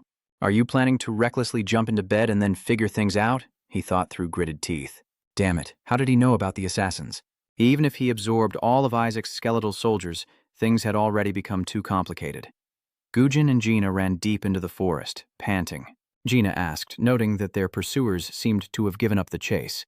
Gujin quietly says, "He's unlike anyone I've ever faced before. Jan is no fool." Gina spoke up, asking, "What are you planning to do now? Do you have a plan?" Gujin smugly replies, "Of course, I have a plan." He places a ring on his finger, and the system announces that he has equipped Ori's ring. The system continued, "It will be engraved on Bango's bracelet, and you won't be able to unequip this item later." The ring is then engraved into one slot, leaving two remaining as the system reveals the Ring of Ori's, a legendary item for level 1, and above, imbued with the power of Ori's. It holds the power to resurrect the dead, increasing all attack power by 15%, ability stats by 15%, and allows the use of resurrection skills. Gina stared, pointing at the ring. "No way." "Where did you get that?" Gujin replied, rolling his eyes. "A generous benefactor." Then, looking up at the sky, he asks, "Lin, do you call something like that meaningful? The thing that unsettles humans." Gujin says, "You must be used to what's called a drop by now, right?" Hearing this, Gina also looked up at the sky and asked, "Falling?" Above them, a flock of hlings flew by. Gujin said, "I've experienced it before when encountering hlings." Gina fearfully points to her face, asking, I messed up again, didn't I?" Gujin paused, then fearfully asked, "It's not that, is it?" He stared at the sky as Gina burst into tears. In the distance, a towering mountain stood as a sphinx's claw descended upon it, its eyes gazing down below. The lings whiz through the sky as Gujin approaches the downed W. What is Gina thinking? Is he going to ride the W? Is he planning to summon skeleton soldiers now? But he thinks, wouldn't skeletons be unable to fly? Gina watches with her arms crossed as Gwyn places the ringed hand on Vienven, unleashing a purple light. Is this the ring's power? The system announces the use of the Ring of Osiris's resurrection skill, and then he and Gina ride the Vienven up the high mountain. Gujin throws his spear, narrowly missing the Sphinx's head, catching it by surprise. Then the Sphinx gritted its teeth, turned around, and glared at him, as Gina cried out in surprise from W's back. "It has an eye on the back of its neck," Gujin shouts. The Sphinx, still with power in its maw, tried to blow them away, unleashing a gust that staggered Wee, and Gina screamed in surprise. Y braced for impact as Gina glared at their enemy. The Sphinx took flight, poised to strike them down. "Damn it, how is it so fast? Its foot is right behind us. It's about to hit us," Gina exclaimed. Gujin glanced back and shouted, "Hold on tight, because this is where it begins." Then he dove W towards the ground, dodging the Sphinx's attack and flying away. Gina shouts, "You didn't make me get used to free-falling for this, did you?" The Sphinx immediately gives chase. Gujin glanced back, then to the left, spotting something. Johann George's distant campfire. The fire crackled as he looked up and noticed something. Johann Job stood and approached the anomaly. Suddenly, his eyes widened as he saw a dragon being chased by a Sphinx, heading straight for him. What in the world is that? The Sphinx is still hot on Gujin's tail. Gina looks back and sees the Sphinx with its mouth wide open. "Behind you, behind you." Suddenly, Gujin leaps back, grabs Johann by the collar, and drags him into a freefall from the sky. The Sphinx lunges, biting the Wiv's neck, and Gina curses Gujin in a panic. That bastard. Johann J. was furious. This is a damn mess. And then the W and the Sphinx crashed right into his campsite. Dust fills the air as Johann J. coughs. He glanced to the side, only to see the Sphinx devouring the Ween, staring intently at them. He frowned, realizing he had no chance against the boss monster without preparation, while Gina face-planted into the ground. Seeing this, Gujin tells Elgin to get up, but is met with a barrage of complaints. Hey, you jerk. If I'm going to fall like that, the least you could do is warn me. Let me know what's going on, Gina rages. You were all right, weren't you, with your shield ready to go? He recalls the moment of freefall when Gujin managed to shield them just in time. Gina whined, saying she was crazy to go with him. Gujin says that he only went along with it because he trusted her abilities. He then said, all right, let's go. Gina got up, thinking, if you can't speak properly. Gina noticed Gujin leaving first and called out, hey, where are you going? Gina shouts, wait for me! Meanwhile, Johann Jobs' Sphinx quickly dispatches most of his skeleton soldiers. Johann Jobs hid behind a tree, watching the Sphinx outclass his subordinates, until it finally flapped its wings and flew away. Johann Jobs grits his teeth, realizing he's just been saved. He arrives at the battlefield to find not only his summoned skeletons, but also some of his own men have been lost. He then summoned his remaining subordinates, realizing they had no other choice. Johann Jobs commanded that IAC must be dealt with now, as a silent specter appeared behind him. The specter then began carving letters into the ground, which Johann Jobs turned to see. The specter asked what that meant, and Johann Jobs answered, as long as AC is on strike, we'll never conquer this dungeon with our own strength. In other words, we're all going to die here. He gritted his teeth, saying that's how it had to be. Let's go and kill that bastard first, Johann Jobs declared to everyone. I'll act as bait to lure Isaac out, because only by eliminating me will Isaac feel relieved enough to return to his conquest. He won't hesitate for long. As he finished speaking, a line of text appeared below. Very well, I'll entrust it to you. Seeing this, Johann George sneered and continued. First, I should tidy myself up a bit. Haven't you been obsessing over the Hades helmet for the past 20 days, not eating or drinking?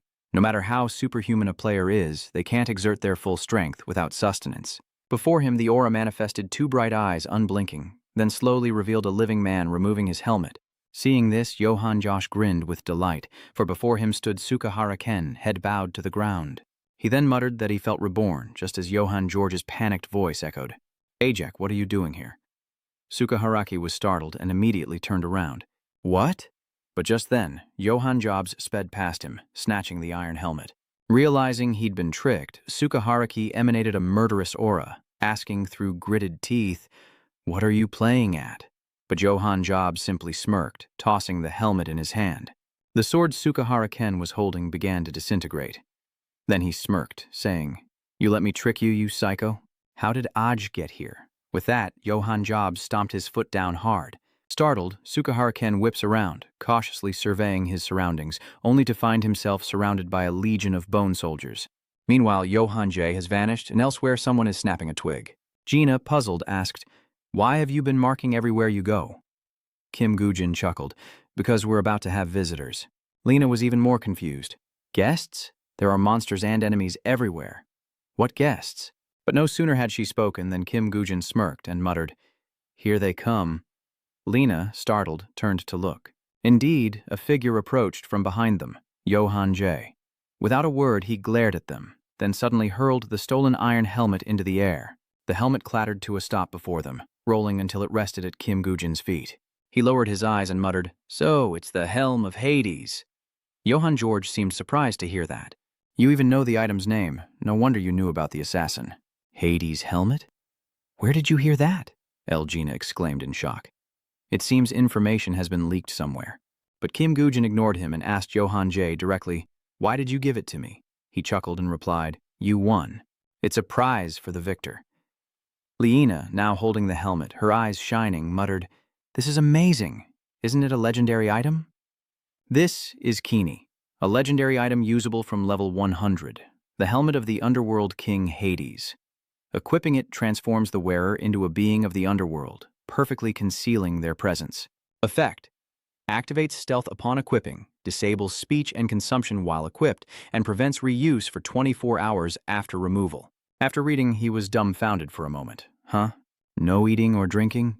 Johann George grinned slyly at Kim Gujin. I surrender. I hope you can spare my life. Not just here, but outside the dungeon as well. He didn't answer right away, but pondered silently. To think he realized he couldn't win after just one fight with Spin? This kid's quick on the uptake.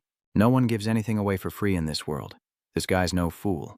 Lena, not thinking clearly, continued to ask, even if we save you, what about your subordinates? Johann George's eyes flashed with cold bloodlust as he slowly replied, those guys? They're worthless now, so I took care of them before coming here. He was referring to his core troops. Not a single one was spared. Lena was shocked, her eyes wide with disbelief. He was about to lash out, "Are you crazy?" But Kim Goo-jin stopped him, telling Johann George, "Okay, but there's one more condition." "Hand over the Hades ring," he said with unwavering resolve. Johann George, as expected, fell silent. He stood frozen, staring at the two of them before finally sighing and removing a ring from his finger. He chuckled savagely, muttering, "I can't win against you after all." Kim Goo-jin silently stared at Johann, saying nothing. The scene shifts to another forest during the day, where someone's curses echo through the trees. Damn it. Sukahara Ken raced through the forest, thinking how he'd barely avoided Johann's bone soldiers, only to face a wave of monsters. Things have really gotten out of hand. I knew that guy was trouble from the start. The one he's referring to is Johann Choi. Suddenly, Sukahara Ken pauses. He just saw something. Two very aggressive guerrillas are now charging toward Sukahara Ken. Seeing this, he thought, they've already caught up? They charged quickly, slashing through the air. But Sukahara Ken quickly dashed forward, felling two apes with a few swift strikes of his sword. After the strike, Sukahara Ken looked up, gritting his teeth, thinking that this was, after all, the A-plus 6th floor dungeon. Surviving here alone was hard enough. How could he dream of killing the boss and escaping? But more apes jumped down to him, their mouths open in savage snarls. Sukahara Ken braced himself, ready to meet the gorilla, then channeled his strength into his heels and leaped forward. Sukahara Ken thought to himself, if that's the case, how could he accept dying alone after leaping up and slicing another ape in two? He gritted his teeth. Absolutely not. He resolved to take someone down with him no matter what. Elsewhere in the forest, a golden light began to emanate. Suddenly, a stream of artificial water flowed down a tree. It was Lena relieving herself. He wondered if among the countless items in the world, there wasn't one that could allow people to live normally without needing to refine themselves. Just then, Lena suddenly looked up, sensing something. Out of nowhere, Sukahara Ken leaps down, and before Lena can react, he unleashes two swift strikes. Gina stared ahead in stunned disbelief as something suddenly dropped to the ground. Sukahara Ken stood silently, sword in hand, glaring ahead, while in another clearing, Kim Goo-jin and Johann George sat facing each other by a fire. Suddenly sensing something, he jolts awake and glances in one direction. Then Isaac leaps up and sprints that way. Seeing this, Johann George cried out in alarm, "Sir Isaac!" He stood there, sword in hand, staring at the object he had just struck. Just then, Isaac and Johann Josh arrived. Seeing the scene before him, he remained silent until Sukahara Ken spoke first. "You're late." From behind, Ija Johann J exclaimed, "It's Lord Space." He gritted his teeth, thinking that he must have been relentlessly pursued by the monster wave. He's a tough one. Sukahara Ken spoke, slowly and deliberately. "I foresaw this the moment you betrayed me. It seems you've gotten involved with Isaac, you wretch." Johann George didn't reply, only glared back. Sukahara frowned, veins popping as he growled, "I can't just let you two die so easily. Since Tank is gone, there's no way you're leaving this dungeon alone. Let my blade send the remaining few to their final destination." With that, Sukahara Ken raised his sword, ready for battle. Seeing this, Kim Goo-jin smirked and muttered, "Sword dance, huh? Fine by me, suits you well." Liana, standing nearby, had no idea what he was planning, when suddenly a notification appeared. He summons an army of skeletons, and the sounds of clashing swords echo through the forest. Kim Goo-jin and Sukahara Ken clash swords fiercely as he realizes his recovery is faltering. A swordsman indeed. Just then, Sukahara Ken glanced to the side and saw a giant skeleton soldier charging toward them, ready to strike. Sukahara Ken's right eye suddenly flashed, and he turned to see Johann Ji behind the skeleton soldier, seemingly the one controlling it. Seeing this, Sukahara Ken gripped his sword, charged forward, and roared, "Don't you dare interfere!" He swung his sword, cleaving the skeletal soldier in two. It split in two, collapsing into the horde of bone soldiers in the distance, causing Johann Ji to grit his teeth in shock. He couldn't believe Sukahara Ken was this strong, that one strike of his sword created a massive shock wave. It split the forest path in two. The dust swirled, but the earth-shattering sound was gone. Johann slowly opened his eyes, staring ahead in disbelief. He hasn't eaten or drank in days. He should be at his weakest. But just as he stood frozen, Sukahara Ken's figure flashed behind Johann J. He whipped around, startled, only for another skeleton soldier to rush in and take two blows for him. He gritted his teeth, fear creeping in as Sukahara Ken, having slain the bone soldier, slowly said, You cowards cling to life so desperately. Just then, he paused, glanced down, and Sukahara Ken spat. He spat out a wad of saliva. The spittle landed on the face of the skeleton soldier below, before hitting the ground. And just then, Yohanch and the other soldiers discovered what Sukahara Ken had cut. It's the core of the human-faced turtle, a rare item usable by level 1 and above. This is the inner core of a man-faced turtle that has lived for over 1,000 years. If held in the mouth, one can survive without food or water for a long time. However, it doesn't effectively reduce hunger and thirst, only nullifying the stamina decrease from fasting.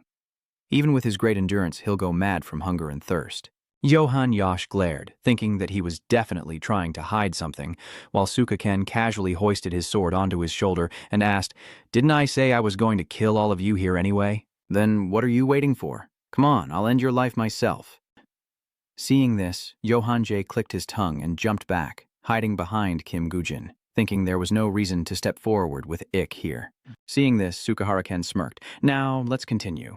You're not going to end this so anticlimactically, are you? Let's fight like men." Just then, Kim Gujin's voice echoed, "Are you raising your voice now? I'm sorry, but you're the only one who's going to end here. I never thought I'd die in a place like this." Sukahara Ken replied with a laugh, not angry at all. "You look insane as you face your death." Before he could finish, a flash of light severed Sukahara Ken's arms. He froze in shock, staring wide-eyed at his hands, now severed and on the ground, still clutching his sword. Sukahara Ken stood frozen, staring at his severed arm as Kim Gujin slowly said, "You're all alone." Suka Ken, losing his balance, cried out as he staggered backward, listening to Gujin's words. "You don't have any other teammates here, do you?" Lena was also gradually recovering at this point. "No, it can't be," Sukahara Ken roared, losing his mind. Lee Jina cuts him off. "You attacked us while we were dealing with something despicable? Do you know how painful that attack was? You have no sense of decorum at all." As soon as he said that, Sukahara Ken lowered his eyes, his voice lost.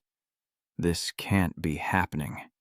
Then, unable to stay standing, Sukahara Ken knelt on the ground, unable to believe it, and screamed, "I clearly cut off your head." Just then, Johann George chuckled from behind, clapping as he muttered, "This cruelty is wonderful. I can't imagine what the human-faced turtle's core is like." "But what are you doing? We've never been so sincere with you, have we?" Sukahara gritted his teeth, glaring back in silence as Johann Jobs turned to Kim Gujin, saying, "Quite the double play. Ajak, go capture Spaviba now." Suddenly, he turns to look at Sukahara Ken. "How pathetic, how cowardly," Johann Jobs chuckled. "What's this? Are you begging for your life with your head bowed like that?" Unbeknownst to them, Sukahara Ken lowered his head and bit down on his sword, focusing his strength into his left leg. Seeing this, Johann Josh whips around, and Legina and Kim Gujin quickly follow suit. They weren't prepared, and Sukahara Ken sliced right through. He stopped on the other side, and the three of them were still standing. Except Johann J was swaying slightly. Kim Gujin, shield in hand, glanced back, while a stunned Legina stared in disbelief. Johann Jobs, still staggering, turned back and asked a question. But before he could finish, he collapsed, his body split in two. Meanwhile, Sukahara Ken wondered how Ajak got his hands on Igas's shield. That bastard tricked me. He gritted his teeth and charged forward, but soon Sukahara Ken's vision blurred, leaving only Isaac's indifferent figure. He only made it a short distance before collapsing like Johann Job. Johann Jobs, lying on the ground, coughed up blood as he cursed Ija, begging for help. But Kim Gwyn coldly apologized for his carelessness, while El Gina declared that he shouldn't act so innocent, considering the subordinates he'd killed. Their feelings were the same as his now. Then both of them were drawn to a noise from the other side. That's where Sukahara Ken fell. Now he's lying flat on his back. Sukahara Ken scoffed. "Spare me the sanctimonious drivel. It's disgusting.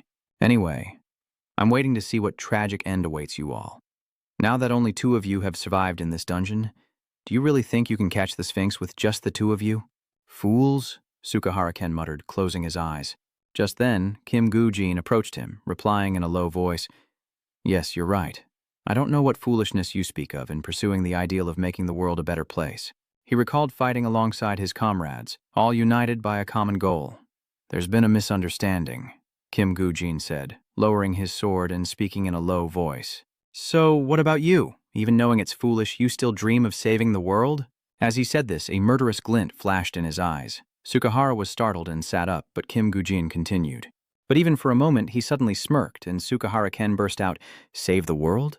What nauseating nonsense are you spouting? Even if we clear every dungeon and finish the game, can we really save this rotten world? Those who have overcome will laugh, while a great chaos will ensue. Aja, you know how this world is now. It's ruled under the tight control of players who have achieved great wealth and power. If we become the rulers after this battle, what do you think this world will be like? There will be great chaos. Now that we rule, it's the world's salvation. On the contrary. Kim Gujin suddenly cuts him off. Wait. He raised his sword and said, I don't want to hear anymore, but this blade is too long. If he had a chance to start over. Kim Gujin gripped his sword and struck, blood splattering into the air. Sukaken gasped his last breath. After killing him, he slowly continued. At that time, I hoped you would become a swordsman, worthy of the name. Meanwhile, Lena observed from the sidelines, wondering what grudge he held against the Savior Assembly. Suddenly, someone called out Lena's name, and when he turned to look, he was shocked. A notification suddenly appears. The vampire skill of the Shadow Realm's representative has been activated within Kim Gujin.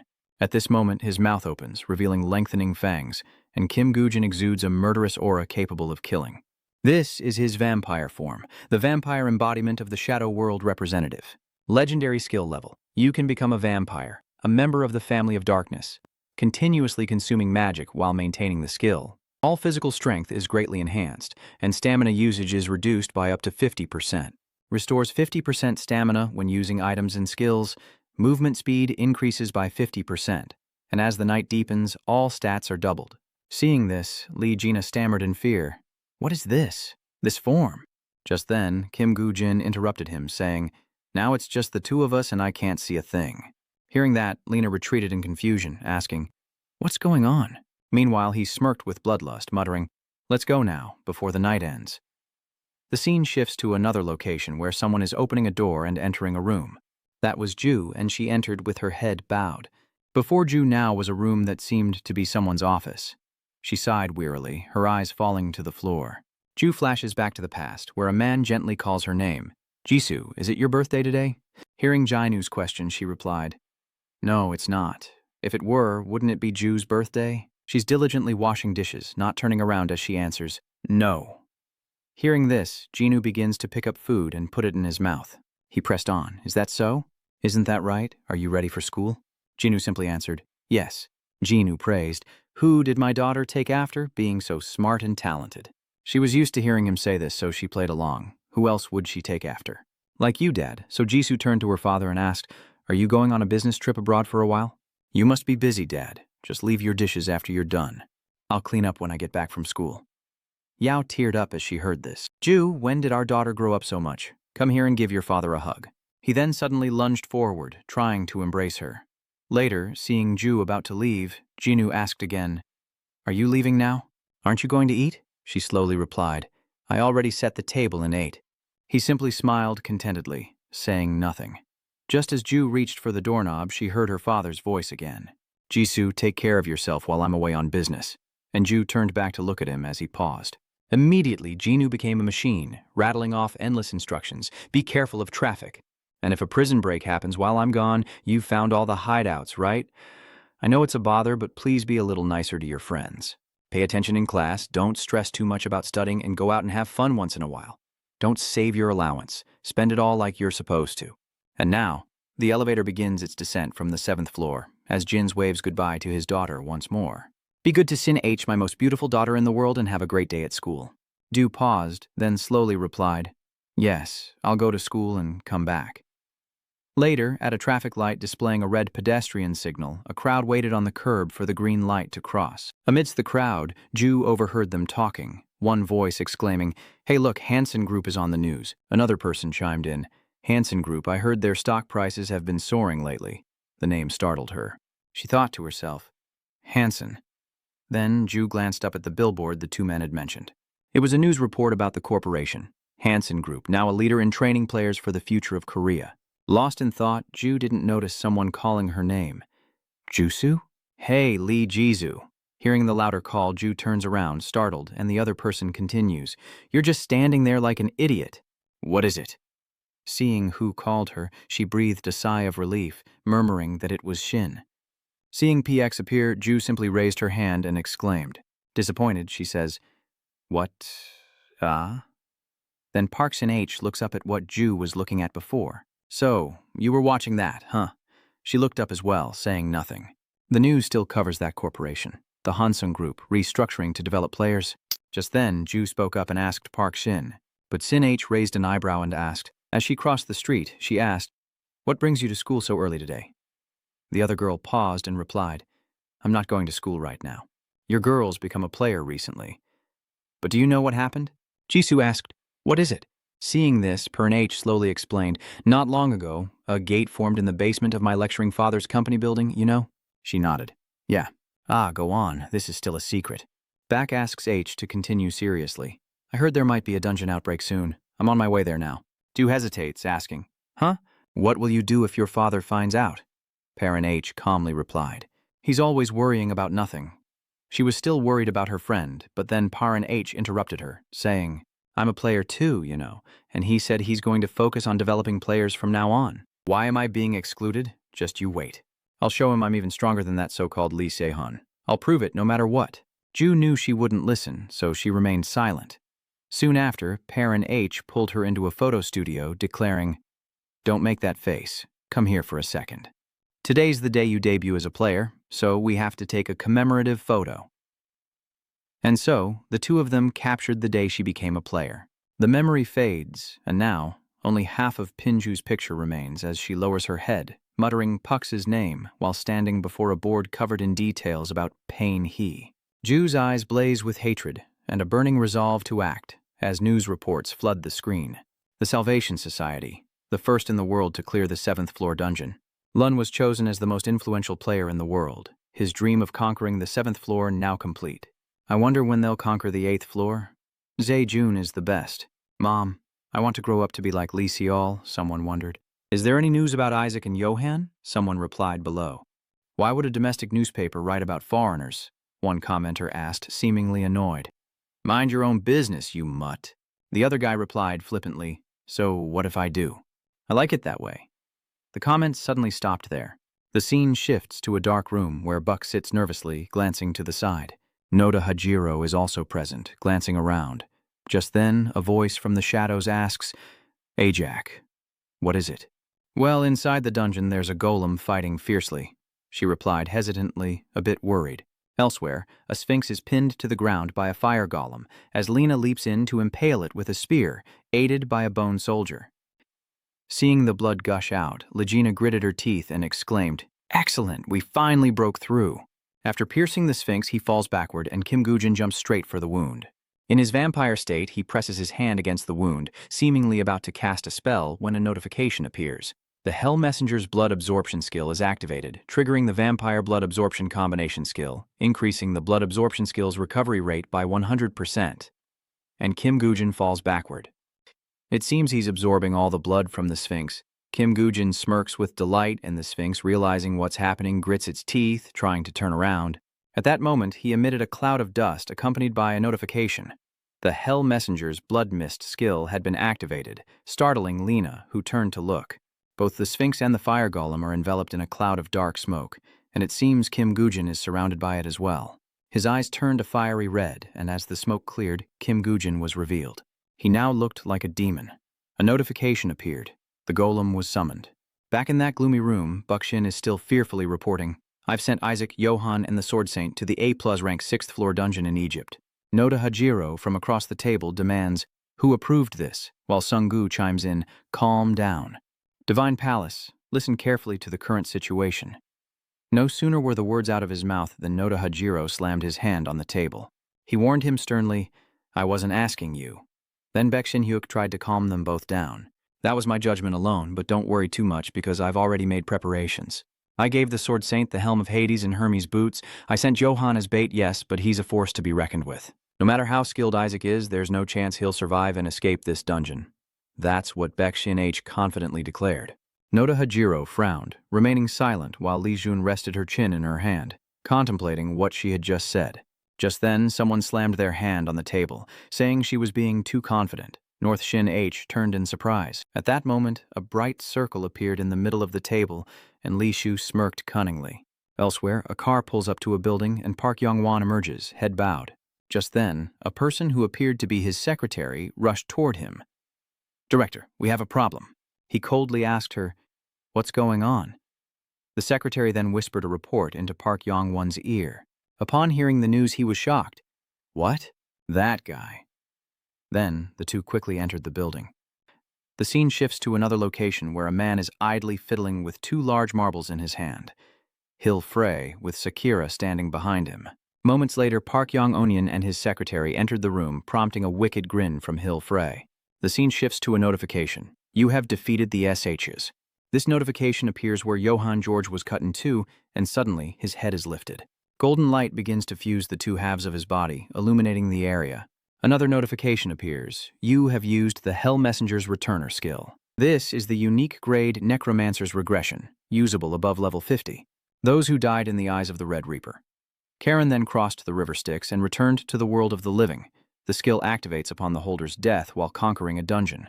It restores all abnormal effects on the body, and both blood and mana are restored to their maximum values, but no rewards can be received for clearing the dungeon.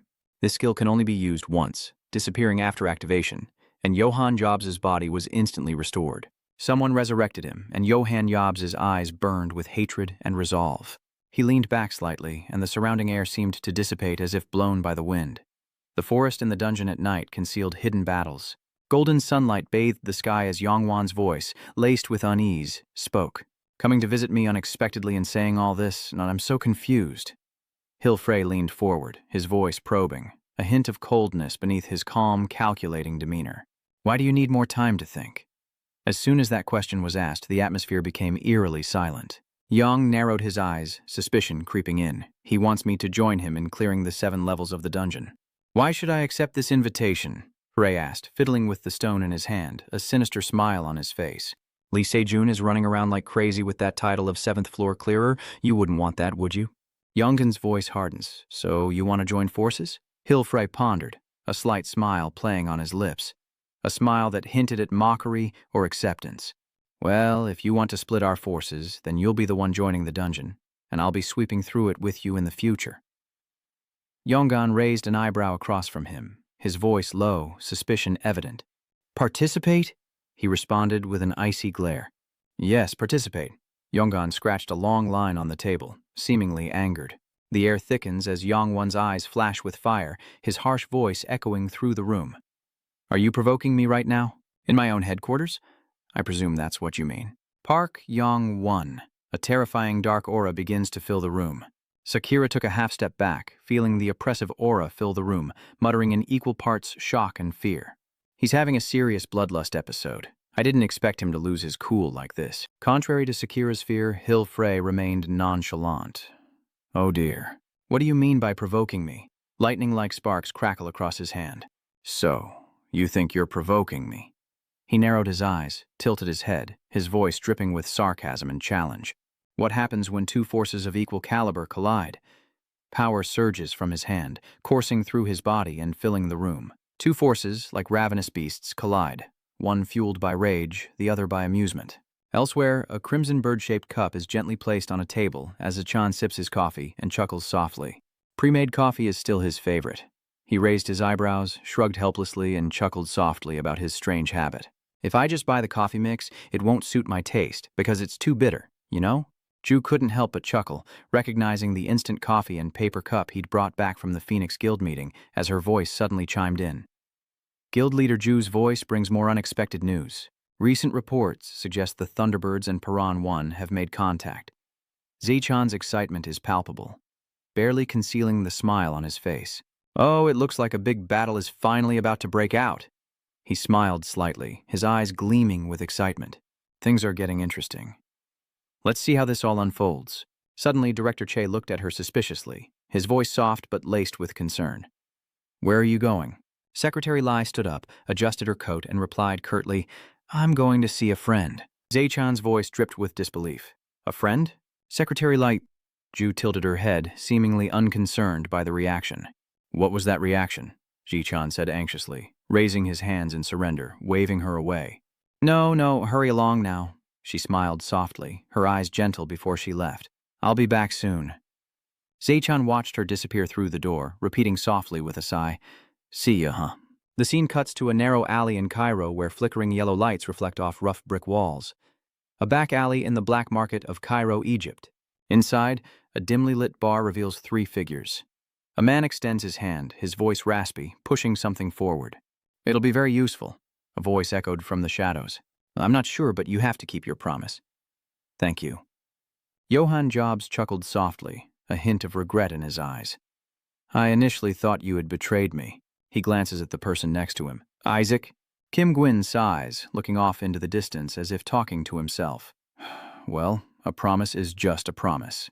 An image of someone's revival appears as Johann George gasps for breath in a panic. His eyes suddenly caught sight of a hat falling to the ground, with a note left beneath it. "Remember to return it when you're done." Johann George picked up the hat, a sinister smile spreading across his face. "If he left this behind," he says softly, brow furrowed, "does that mean he knew I had the skill to return from death? To be honest, I can't beat you, Isaac." Johann J. was suspicious. How could he possibly know that? Kim Gujin smiled faintly, a hint of bitterness in his voice as he recalled the skill that forced him to kill Johann twice. Even before, a mix of anger and regret flashed in Johann's eyes, and Kim Gujin continued, regretting that he should have just let him die there. "How I know isn't your concern." His eyes gleamed with a mix of admiration and madness. "So cool." Hearing Johann say that, Kim Gwyn spat out what he was drinking. He leaned in, his voice full of emotion, as if admitting what he'd always hidden from the judging eyes around him. No matter what, Isaac was still cool. "That's the man you love, hidden from me." Kim Gwyn frowned slightly, helpless. None of these people are normal. Then, his voice turned cold as he mentioned something. "However, because of this, you are officially dead." The coldness was evident in his continuing voice. "So from now on, don't do anything foolish. Live in deadly silence." Kim Gujin glanced over his shoulder, his eyes gleaming like a blade. "Otherwise, the Messiah Assembly will come for you." At that moment, Johann George was silent, unsure of what to say, as Kim Gujin turned to leave. "Then, I'll be going now. Unexpected." Johann Jobs jumps up shouting, "Please wait, Isaac!" Hearing his shout, Minich turned back in suspicion, as Johann George's voice was desperate, clinging to a last hope. "Please, let me come with you, I'm begging you." Elgina's face contorted in anger, then shifted to utter shock, while Kim Gujin glanced at Johann J. with a thoughtful expression. Elsewhere, Buckshin Wu stands by the window, sunlight illuminating his quiet office. A mysterious smile plays on his lips as he touches them lightly, confidence and calculation in his eyes. In a dimly lit office, the glow of a computer screen illuminates the space, displaying trending news, politics, economics, society, world events. Isaac's group swept through 6 levels of the Indian prison, finding no other survivors. The unanswered question remains, why couldn't Isaac save Johann? Johann's death has the people lining up to pay their respects, and as a knock sounds at the door, Bukshin Hai nods, barely glancing up, and speaks calmly. "Come in," the gatekeeper's voice echoed as the door creaked open. "Please, this way," the guard said politely as Ju followed him towards Perin H. Her gaze held no warmth. Long time no see. Something seems to have happened between them, as Ju's gaze is as cold as Baek-Shin-ha's towards Jisoo. Through the blurred glass, 2 figures sit facing each other in a heavy silence. Putting down her coffee, Jin H began, "I was worried when you disappeared without a word. Where have you been and what have you been doing? Your sudden contact took me by surprise." Jisoo placed her hands on her thighs, head bowed in silence. After a moment, Ju quietly said, "There's something I want to ask you." Ah was taken aback, not expecting that response. "You want to ask me something? I'm sure you have a lot of questions. It's been so long, and I'm a little sad you haven't asked how I've been." "Aren't you being a little cold to your friend? Even after 3 years, you haven't changed a bit." Jisoo suddenly cut her off. "My father?" Hearing those words, she trembled as Ju continued in a chilling tone. "Did you kill him?" Park Shin-hai recalls the sight of a man lying in a pool of blood. Her body slumped, trembling with fear, her face pale and slick with cold sweat, and tears welled in her eyes. A figure approached, catching Park Shin-h's attention. He looked down at her with cold eyes, then the mysterious figure reached out a hand, and Park Shin-h's pupils widened as she was paralyzed with terror. Snapping back to reality, Park Shin-hai faces Ju, glances away, and replies, "What the hell are you talking about? You suddenly appear and ask me that? Your father died in a dungeon accident. I don't know what you heard that made you ask me this, but Ju, I swear that's not true. The information you received is wrong." She clenched her fist, then Ju blurted out that she hadn't changed at all, that she could never lie, but she calmly replied. "What?" Binaj asked, looking at the object on the table. Before her lies a neat stack of documents, the Hansung Group Dungeon Accident Victim List. Buck asked Bin H to pick it up and read it silently as Ju continued the story of his father's death. "I know it wasn't just monsters or a dungeon explosion. I believe you have something to tell me." Seeing no results, she gets up to leave, and Ju says disappointedly, "Perhaps I was mistaken." Bakshin H bit her lip as if struggling with herself. Her footsteps faded away, and she jumped up and shouted, "Wait. So what are you trying to say? You disappeared for 3 years, only to ask if I killed him. What's wrong with you? Are these papers more credible than your friend's words? Because if you really think I killed your father, are you planning to take revenge? What can you even do to me at this point? Know your place. Do you even know who I am or the position I'm in?" Jisoo doesn't turn around, replying, "I know very well. Bin Hu of Hansung and the vice president of the Messiah Association." Ju turns, her eyes filled with murderous intent. "You'll soon find out what I'm capable of." The scene shifts to a cold, high-rise building at night, with the silhouette of a lone figure on a balcony, gazing into the void. The mysterious figure clenched their fist, thinking, "A will?" Inside a room, two opposing forces, one blinding white like thunder, the other crimson like a blood prison, suddenly collided, creating a terrifying shockwave. The energy clash sends shockwaves through the building as an explosion rips through the sky. In the meeting room, Hill Frey raises his hands in defense. "Don't fight meaninglessly. We don't need to waste each other's time. I just want us to reach an agreement before we proceed." Yonggun remained silent, then continued. "Write a will right here, right now." Yonggun scoffed in response. "A will? Oh, what nonsense are you spouting all of a sudden?" Hill Frey smirks confidently, reminding them, "Don't misunderstand. It's just a simple will. You see, in a 7th-floor dungeon, we can't guarantee our survival, so let's make arrangements for our guild members in advance. Those who would panic if one of us were killed in the dungeon merge into one guild if the other is killed." Hearing this, Secretary Kim exclaimed in a fluster, "Sir, you mean—" He explained that since this was the first time the Messiah Guild had cleared a 7th-floor dungeon, the world would be focused on them. The problem was that neither of them could just sit back and watch. But trying to conquer a 7th-floor dungeon with our current strength is basically suicide. Whether you like it or not, shouldn't we try to clear it by joining forces with others? Now let's drop the pretenses and be honest with each other. You see, I'm a very greedy person, so I have no intention of sharing the fame and rewards with anyone else after conquering the 7th-floor dungeon. Aren't you and I the same kind of people? I came to you knowing you're the type to stab me in the back once we reach the 7th floor. Was I wrong? So, what I'm saying is we should write our wills before entering the dungeon." With that thought, Yong Wan sighed and stepped inside. A red aura appeared behind him, and a voice startled Yong Wan. "You seem to have a lot on your mind." Power flared around his legs as he slowly approached. He looked at Kim Gujin, thinking. Yong Wan didn't even sense his presence? Yong Wan asked coldly. "How long have you been here?" He smirked. "I just arrived." Kim Gujin remarked, "I was wondering why you've been so quiet lately." Baek Yong Wan replied, "Looks like you just came from Egypt with Isaac." He replied, "Yes, it was a special mission you sent me on, wasn't it?" Park Yong Wan growled, "Take this opportunity to persuade Ajak and make sure he takes care of that bastard Johan Yo." Kim Gwyn chuckled, saying it was difficult to sit next to Isaac and try to convince him to kill Johan. He's stubborn, and even entering the dungeon didn't make him any easier to persuade. Hearing this, he turned to the railing and said, "Very well, it's good that you eliminated Johan." Park Yong Wan thought to himself, did he not only persuade Ajak, but also sweep through the 6 levels of the dungeon with him? Park Yong Wan squeezed his fingers against the railing as he spoke, glancing at him. "Didn't I tell you to keep it quiet so things wouldn't spread?" Park Yong Wan questioned, "Why didn't you clarify Johan's death to the press?" Kim Gujin chuckled, "I wonder. I don't know what Isaac is thinking either. Who can understand a genius like him?" He became a media darling by clearing a 6th-floor dungeon in record time after awakening. And above all, Isaac isn't my subordinate. I can't tell him what to do, especially outside the dungeon. Buck Young Wan considered this. Well, he wasn't wrong. He said coldly, "Yes, that's right. Johan has been eliminated, just as I wanted. Let's forget about it." "I say this because it's been a while since I've seen your face," he says, glancing at him. "If possible, I'd like to clarify our relationship a bit." "Do you understand?" Kim Gwyn pondered to himself. In reality, his defeat of the Thunderlord on the 7th floor is connected to him. Leaning against the railing, North Yong Wan crossed his arms and said, "Even if you're not his subordinate, it can't be denied that your influence is effective on him." He continued, If Isaac, the Thunder King, and I were to raid the 7th floor dungeon together, your presence would be crucial. He put his hand in his pocket and said, "Ah, but if it's you, I understand." With a laugh, Yong Wan asked, "You only move for a reward, don't you?"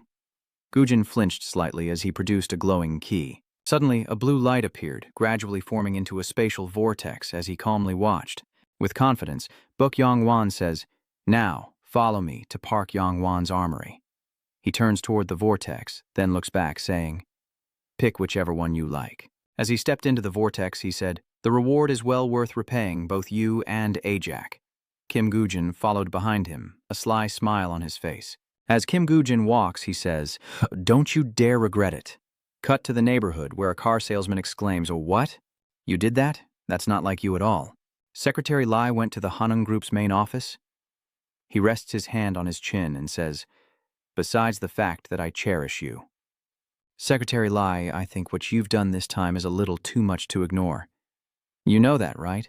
Seekin asked her, "What do we gain by provoking Bakan H?" Ju hesitated before speaking. "I wonder," she said softly. "We don't know what consequences provoking Bin will bring." She just gazes into her tea, pondering, what can help us escape this? She recalls Paran Hong's terrified face as arrows rained down on him. In the distance stood Noda Hajiro, his eyes filled with fury as he gazed upon her. Behind Noda Hajiro was a sharp sword, and Bakshin was too afraid to look. Back in the present, Ju stands up and says her choice will decide everything, leaving Zai-chan stunned.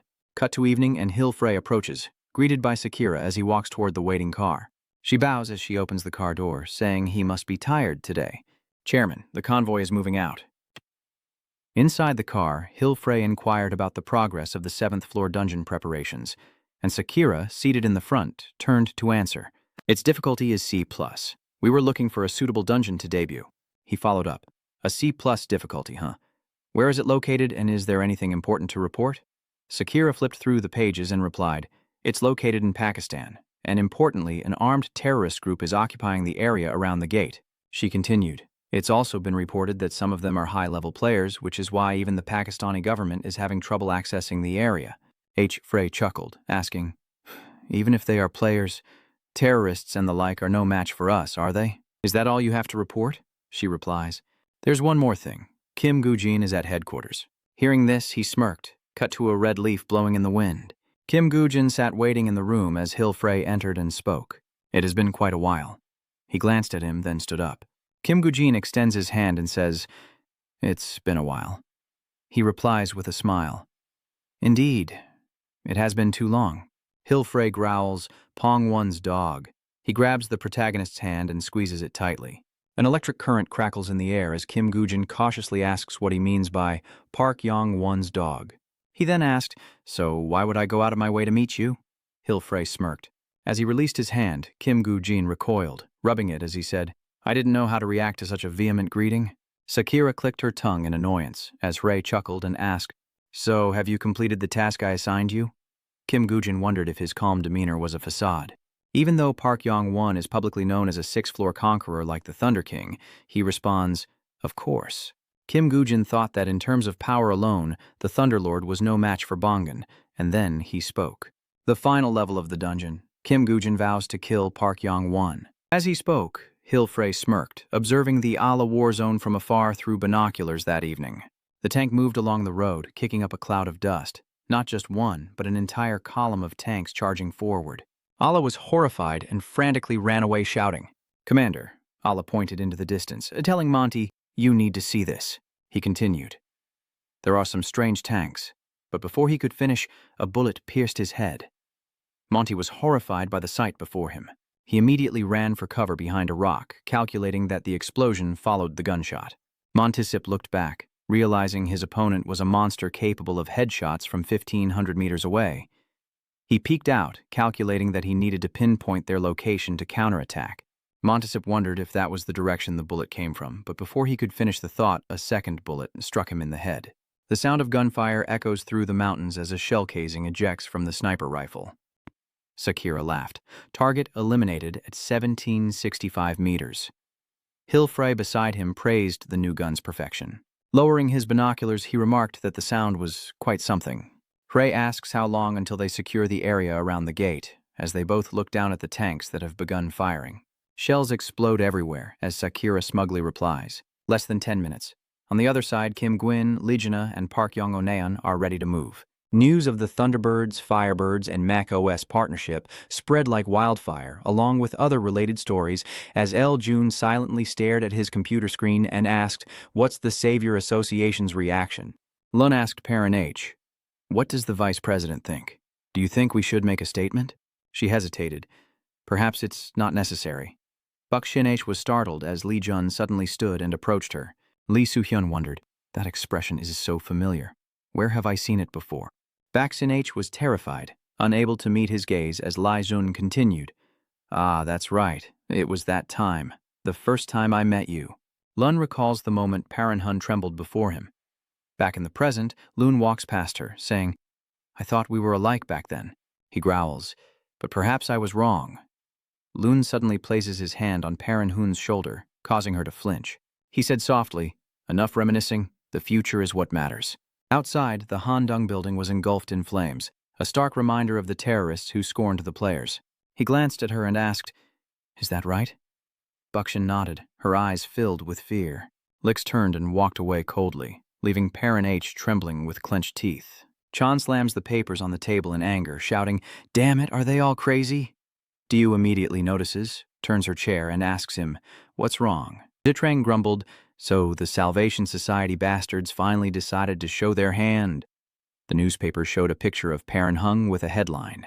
Other newspapers echoed the story, and Z-Tran slammed his hand on the table, exclaiming, "This can't continue. How did they get government approval?" "So, you're saying that if you want to, you can use the military against the people at any time, is that right?" he said helplessly, as no one truly knew what the Salvation Society was thinking. Seicha turned to Ju and said, "If this continues, their power will only grow." He then clasped his hands together, pleading, "Liseola, please save this world." Ju was speechless, thinking she'd heard this speech one too many times. Suddenly, Se-ha exclaimed, "I'm right, aren't I, Secretary Lee?" But suddenly a phone rang, drawing Osei-chan's attention, and he rushed to answer it. "Hello?" a voice said from the other end of the line. "Long time no see." Upon hearing the familiar voice, Chan exclaimed, "Oh, who is this? Could it be—" He continued, "The renowned Hunter Yan, is it?" Francois Achero responds, "I'm busy, so I'll keep this brief. I just read the report." He asked if Kim Long's stomach fluid, recently imported into Pakistan, had been researched for its uses. Se-chong chuckled in response. "Oh, that." He chuckled. "I didn't know anything. I just ordered it how he asked." Francois Achero froze, at a loss for words. He roared, daring to gift something so precious without knowing its purpose. "You're crazy," Zichan said, rubbing his ear. "The customer said he imagines his throat is like a toilet." He said he'd kill... Francois Achero shuddered slightly, asking, "Who's killing who?" Suddenly, the call disconnected, displaying a message. "Call cannot be connected from this location." Franco Saoro stared at the screen and exclaimed, "Damn it! What the hell was that?" Cut to the space gate, where Kim Gujin, Lena, and Johan Josh in Ajax form were observing intently. Standing before the gate are Pong Won and Hill Frey, and Park Yong Wan casts a cold glare at Hill Frey. He smiled back, everyone with their own circumstances. Suddenly, a young man approached and asked if he was Isaac, prompting Lena and Johan Jobs to turn around in surprise. The young man spoke. "There's a package for you." Lena was suspicious. "A package?" Kim Gwyn quickly waved his hand. "AC, let me get it." Hearing this, he said that I couldn't do it, and that the recipient had to personally receive and sign for the package. Kim Gwyn suddenly frowned, his voice strained.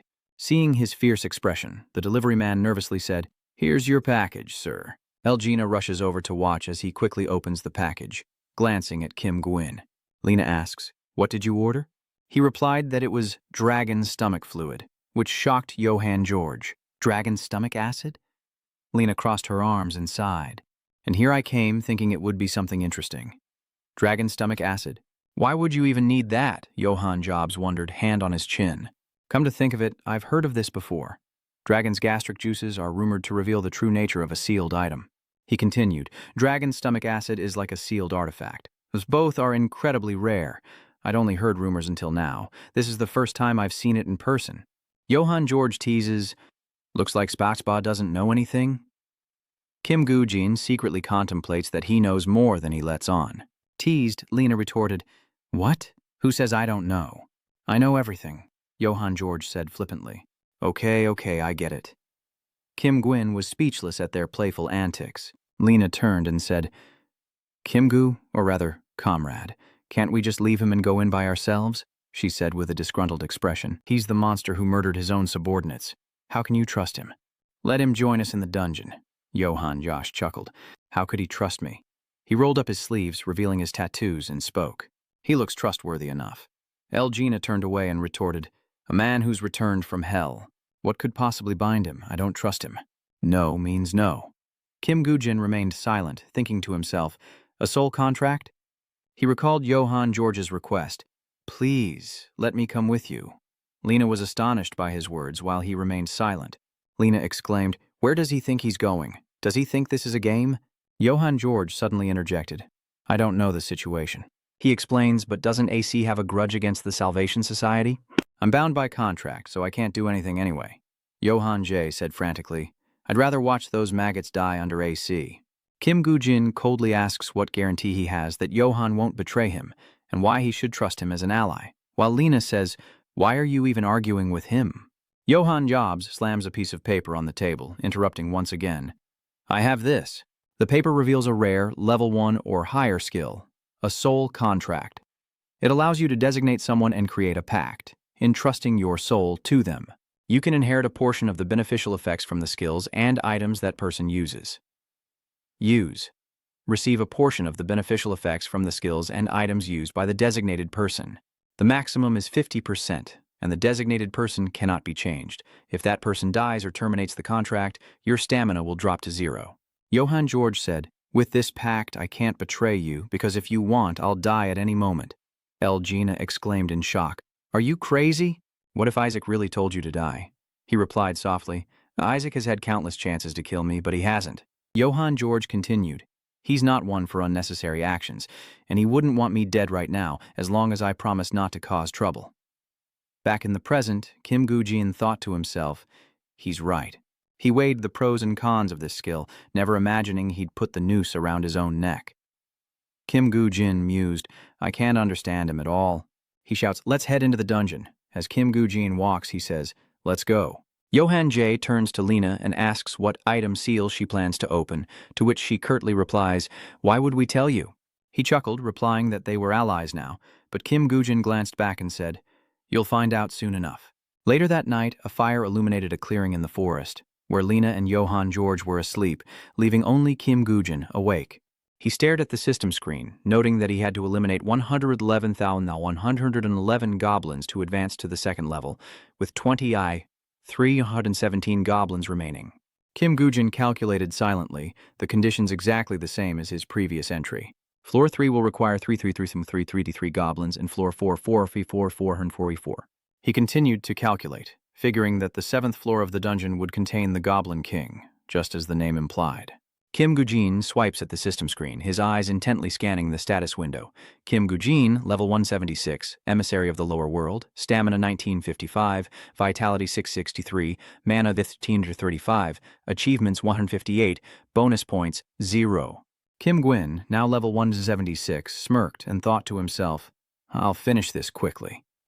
Dungeon level 1, Dungeon level 2, Dungeon level 3. The system announces 333 goblins have been eliminated. The 4th level dungeon gate opens, the gate and dungeon glowing brightly. Putting his hand on the gate, Yong Wan turns back to face Kim Gujin, Johann George, and Lena. Gujin smiles at him, and Yong Wan returns the gesture. He pushes the gate open with both hands, and a gust of air rushes out from the space beyond. Suddenly, footsteps approach, and Kim Gujin glances back. Hilfrey speaks to Isaac, asking if everything is all right. Kim Gujin replied, It's fine. I've sent him the message. When does the new plan begin? He chuckled.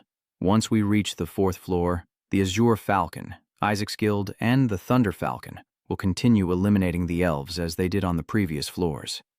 He continued, Amidst the chaos, gather Ajax and the Azure Falcon. Retreat and signal me. Hilfrey, eyeing his spear, declared, I'll be the one to end Yon. The Goblin Kingdom, 4th floor, a monster is struck hard in the head. Gang Di and his comrades fought hard against the monsters. He exhaled, turned, and spoke. May I ask you something? North Yong Onan tells him to go ahead. Gangdo asks suspiciously, Do you trust Kim Ujin? Casting a glance at him, Book Yong Wan dismisses Gang Tai's theory, saying he'll make Isaac his puppet, but is he the only one thinking that way? He continues, I have a feeling Ajak is plotting something too. Gongdi asks, if we start a war with N, what if Aja sides with them? He casually replies, then we'll be in trouble, leaving Gangdi surprised. Are you willing to bet your life on him? Do you really trust Kim Gwyn that much? But Yongwanean retorted, he's never trusted anyone enough to entrust them with his life. He coldly turned away, saying he only trusts himself, his own intuition. Gangda hurriedly spoke, but, however, Park Yong-onian immediately cut him off. Here in this dungeon, Nu will die by my hand. He laughed, saying, and then, the Thunder Clan will be ours. That's what matters most. A pillar of light then shoots into the sky. The system displays that you have reached level 180 as Leena glances at Kim Gujin, who is focused on the pillar of light. The system announces that the envoy from hell is impressed with your skills, granting you a catalog. A glowing piece of paper suddenly appears before Kim Gujin. He gently caught it as Leena rushed over, calling out, Hey, what did you get? His eyes widened as he asked, Is it any good? The paper bore the words, Goddess of Death, a summoning condition bestowed by the envoy from hell. Collection level 150 or higher, effective for summoning the Death Goddess. Kim Gujin pushes Legina away and says he doesn't know. He waved the paper, saying how would he know if it was good if he'd never used it? Elgina was skeptical. Really? He thought to himself, wondering why he always acted like a know-it-all. Then, Johan J., disguised as Isaac, arrives saying, among the top players, Isaac must be the devil's favorite. He asked jokingly, So, will you be granted unknown powers and skills again later on? Lena gritted her teeth, saying, That bastard. Suddenly struck by an idea, he says, Listen, it seems you don't know. Johan Yash looks doubtful. Know what? Elgina confidently stated, What's so strong about Isaac? He's surprised. What the hell is he talking about? You have acquired the Death Goddess skill from the envoy from hell. Elgina points at Kim Gujin and says, The strong one is Kim Gujin. So he points at Johan J. and asks, You're Isaac, aren't you? What the hell is he spacing out for? Johan J. shouts.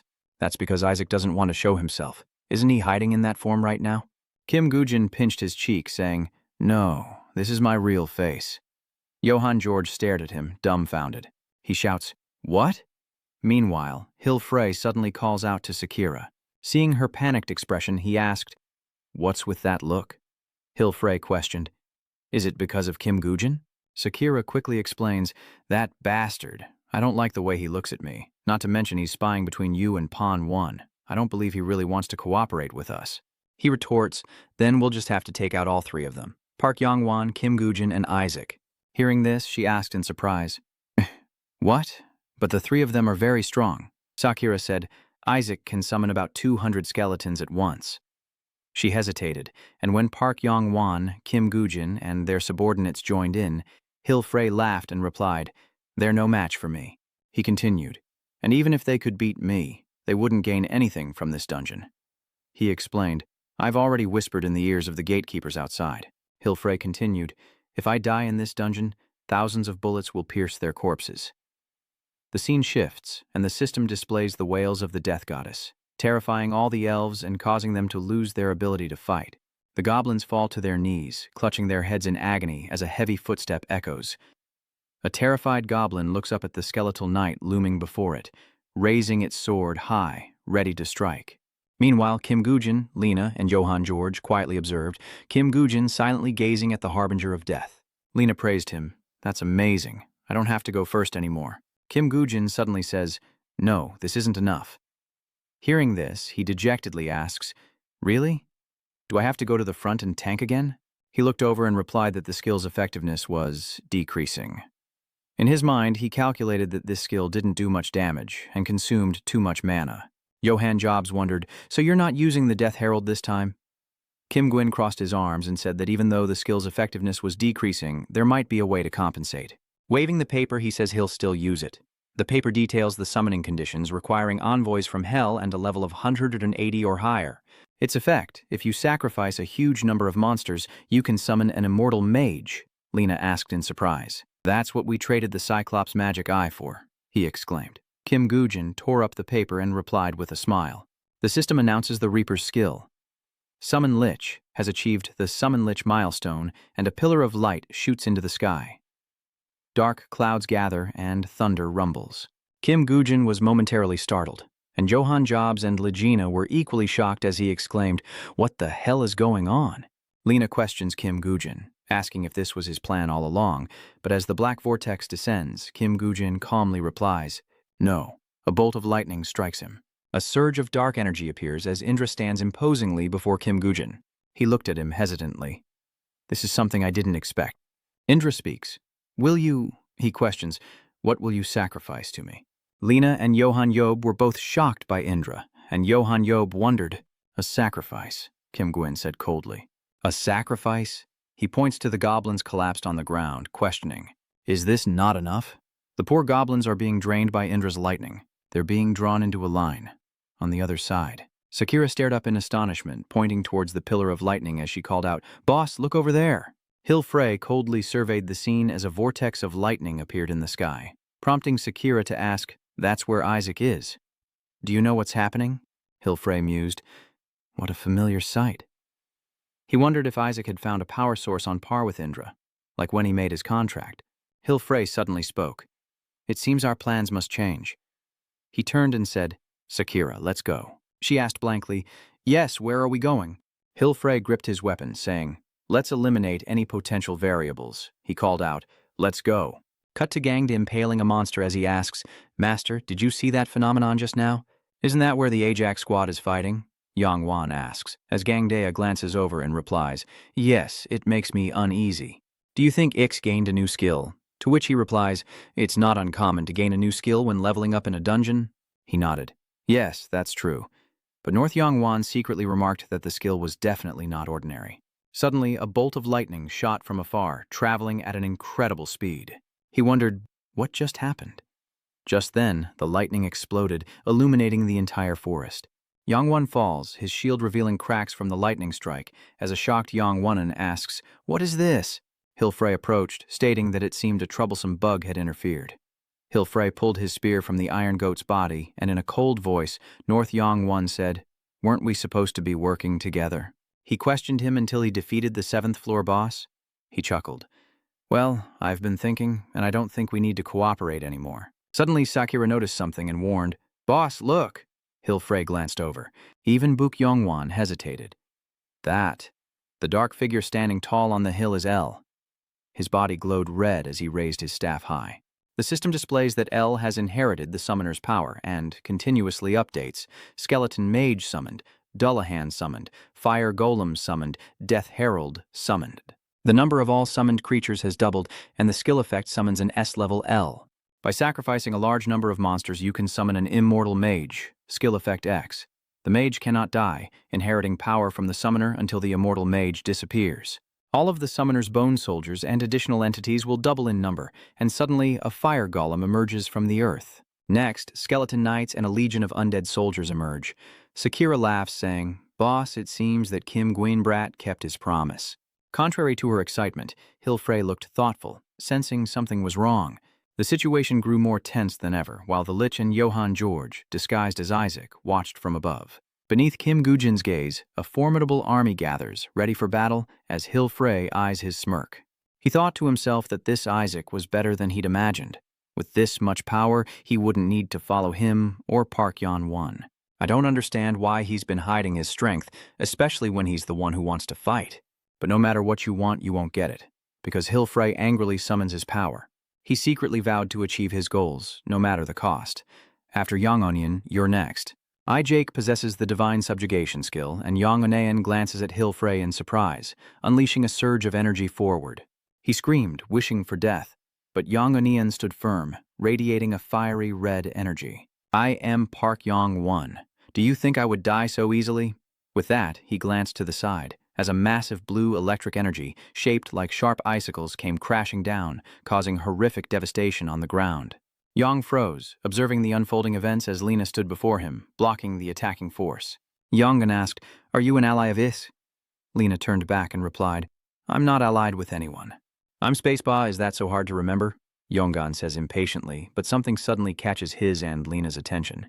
The system announces the activation of Jur's Divine Conquest skill, a blinding aurora of blue lightning, an unbelievable intensity tearing through the darkness. Lena is stunned for a moment as the lightning, surrounded by icy blue energy and incredible speed streaks, descends with a cataclysmic impact. The impact explodes, sending sharp debris flying, and as the dust settles, a deep crater is revealed. Frey grips his weapon, saying, "Another obstacle, is it?" Meanwhile, Yong Wan braced himself, his familiar shield lying still before him in the crater, as he thought to himself that the Light King was stronger than he'd imagined. Suddenly, the shield trembled, triggering the grace of the underworld as Lena angrily arose from the rubble. Sakura, seeing his silhouette, cried out in alarm. What? He survived that attack? Nearby, Hooray wondered why Isaac's teammate was shielding Pong 1. Perhaps he planned to team up with Park Yong-won to take him out first. If that's the case, where is Kim Gwin now? Just as that thought crossed his mind, a brilliant surge of power suddenly erupted. Everyone present was stunned by its power, and he turned back to the source of the sound in shock. Frey swiftly dodged a surge of power. The sharp scythe fell to the ground with a loud thud, drawing Sakura's attention. She anxiously asked, "What's wrong, Captain?" Another solid object flew toward Hill Frey. Thud. Blood splatters from his head, and Sakura cries out, "The captain's been blindsided." Hill Frey was stunned and trembling. Amidst the bright energy, the man smirked. Kim Win removes his mask, revealing himself, and Frey thinks how naive he was. Enraged, Frey glares at Sakura, who grits her teeth, unable to stay calm. Kim Gujin Yong Wan followed his gaze, quietly assessing the situation. What in the world is going on? Lena looked at him, smiled, and replied, "Oh, what do you mean, what's going on?" "The Light King is dead, what else could it be?" Frey frowned, as if about to explode. Yonggan points at him and shouts, "Not yet!" Lena turned in shock. What? The system displays a message. You've sustained a critical hit and revived, leaving you with 1 HP. Indra is descending at a high level. It enhances lightning control through a pact with the thunder god Indra and activates at a high level when the host suffers a life-threatening attack. Indra's fury manifests, possessing the host and unleashing destruction as an endless vortex descends, striking with a cataclysmic bolt of lightning. Below, a figure is thrown back by its power as Sakura cries out in shock, "Captain!" A dazzling blue vortex crackles with lightning before her. Hilfrey's body is completely enveloped in a blinding blue-white electrical energy, unleashing fierce lightning bolts that demonstrate the ultimate release of speed, power, and magical damage as he roars, "Stupid humans, await your deaths." Kim Gwin gritted his teeth, realizing a quick resolution was impossible, while Lena trembled in fear, whispering, "What is that monster?" Hill Frey sneers, calling them mongrels as he unleashes a torrent of lightning, declaring death to all as chaos erupts. Seeing the urgency, Yong Wan calculated, annoyed. He'd never faced anything like this before. He made a decision and shouted, "Everyone, retreat! Keep your distance from that monster." Hill Frey's men cheered. "The Phoenix dares to wage war against us, Captain. Take them all down." As soon as he finished speaking, he hurled lightning bolts at him. Sakura, witnessing this, quickly thought, "Heavens, can't he tell friend from foe anymore?" Hill Frey stood in the center, attacking everything in sight, sparing no one. Johan J. worried. Is he all right? Probably somewhere in the crowd, or in the pure blue energy form, surrounded by lightning and sharp bolts ready to pierce any defense. Magical energy coalesced into a grotesque head with a terrifying, jagged grin, as Kim Gujin smirked mockingly. "Why do you seem so angry?" He pointed without hesitation. Kim Gujin's voice echoed, low and indifferent. "I'm not your real enemy." Hill Frey was stunned, his eyes momentarily blank, unsure of what the other was implying, and calmly stated the obvious. "Standing over there?" Kim Gujin continued. "I'm just doing what Aj told me to do." From above, Johann Jobs in disguise paused, a flicker of confusion in his eyes. "Master, why is he pointing at me?" He said coldly, "Don't take your anger out on the innocent. Go deal with Isaac yourself." He roared in fury. "What the hell?" Hill Frey jumped up, spewing sharp magic towards Kim Gujin. Nonsense. The light streaked toward him like lightning, but Kim Gujin didn't even flinch. In that moment, a triumphant smile crept across his lips, as everything seemed to be going according to plan. In an instant, Kim Gujin took the full brunt of the attack. A deafening explosion tore through the air, sending debris flying and smoke billowing. Legiona was stunned, her heart pounding, cursing inwardly. That idiot, why would he take that hit head-on? He didn't even try to counter. He froze, unable to believe what was happening before his eyes. "Master, he's gaining momentum." He relentlessly unleashed magic, illuminating the world with its power as Hilfrey laughed maniacally, a chilling sound. Die. Blow after blow rained down relentlessly, his voice lost in the thunderous explosions. Die. A wave of magic sweeps through, tearing apart stone like a raging storm. Hilfrey seemed to have gone mad, constantly screaming, "Die!" Defenseless, he allowed the storm to engulf him. Kim Gujin offered no resistance, swallowed whole by the chaotic magical onslaught. Before such terrifying power, Sakira's face showed clear surprise as she called out inwardly, "Master!" Finally, the battle subsides. Hilfrey slowly closes his mouth, halting the surging magic as the dust settles, revealing countless craters scarring the earth. He taunts that it seems quieter now. Before, Hilfrey was a sight that shocked him, leaving him speechless in astonishment. At that moment, the system announced that lightning energy had reached its maximum threshold. The system displays a message. The power of the Thunder God is awakening. Amidst the swirling dust, Kim Gujin stands tall, holding aloft an object that emanates a space-shattering power, his face filled with excitement as he acted according to plan. Elgina realized he was recalling their previous conversation. At that moment, Lena angrily hissed, "Hey, Kim Gujin, talk to me for a second." In a flash, he lunged, grabbing Kim Gujin, as Lena demanded to know why he would act on his own without a word. "We're teammates. You can't treat me like this." "Are you even listening?" he coldly replies. "So, what are you still wondering about?" He raised his hand to cover his mouth, whispering so Johann George couldn't read his lips. "The yellow dragon's gastric juices or whatever. Where are you planning to use that? Can't you tell me in advance?" Kim Gujin wondered, looking at him. "Lena, he seems a little too disturbed by Johann.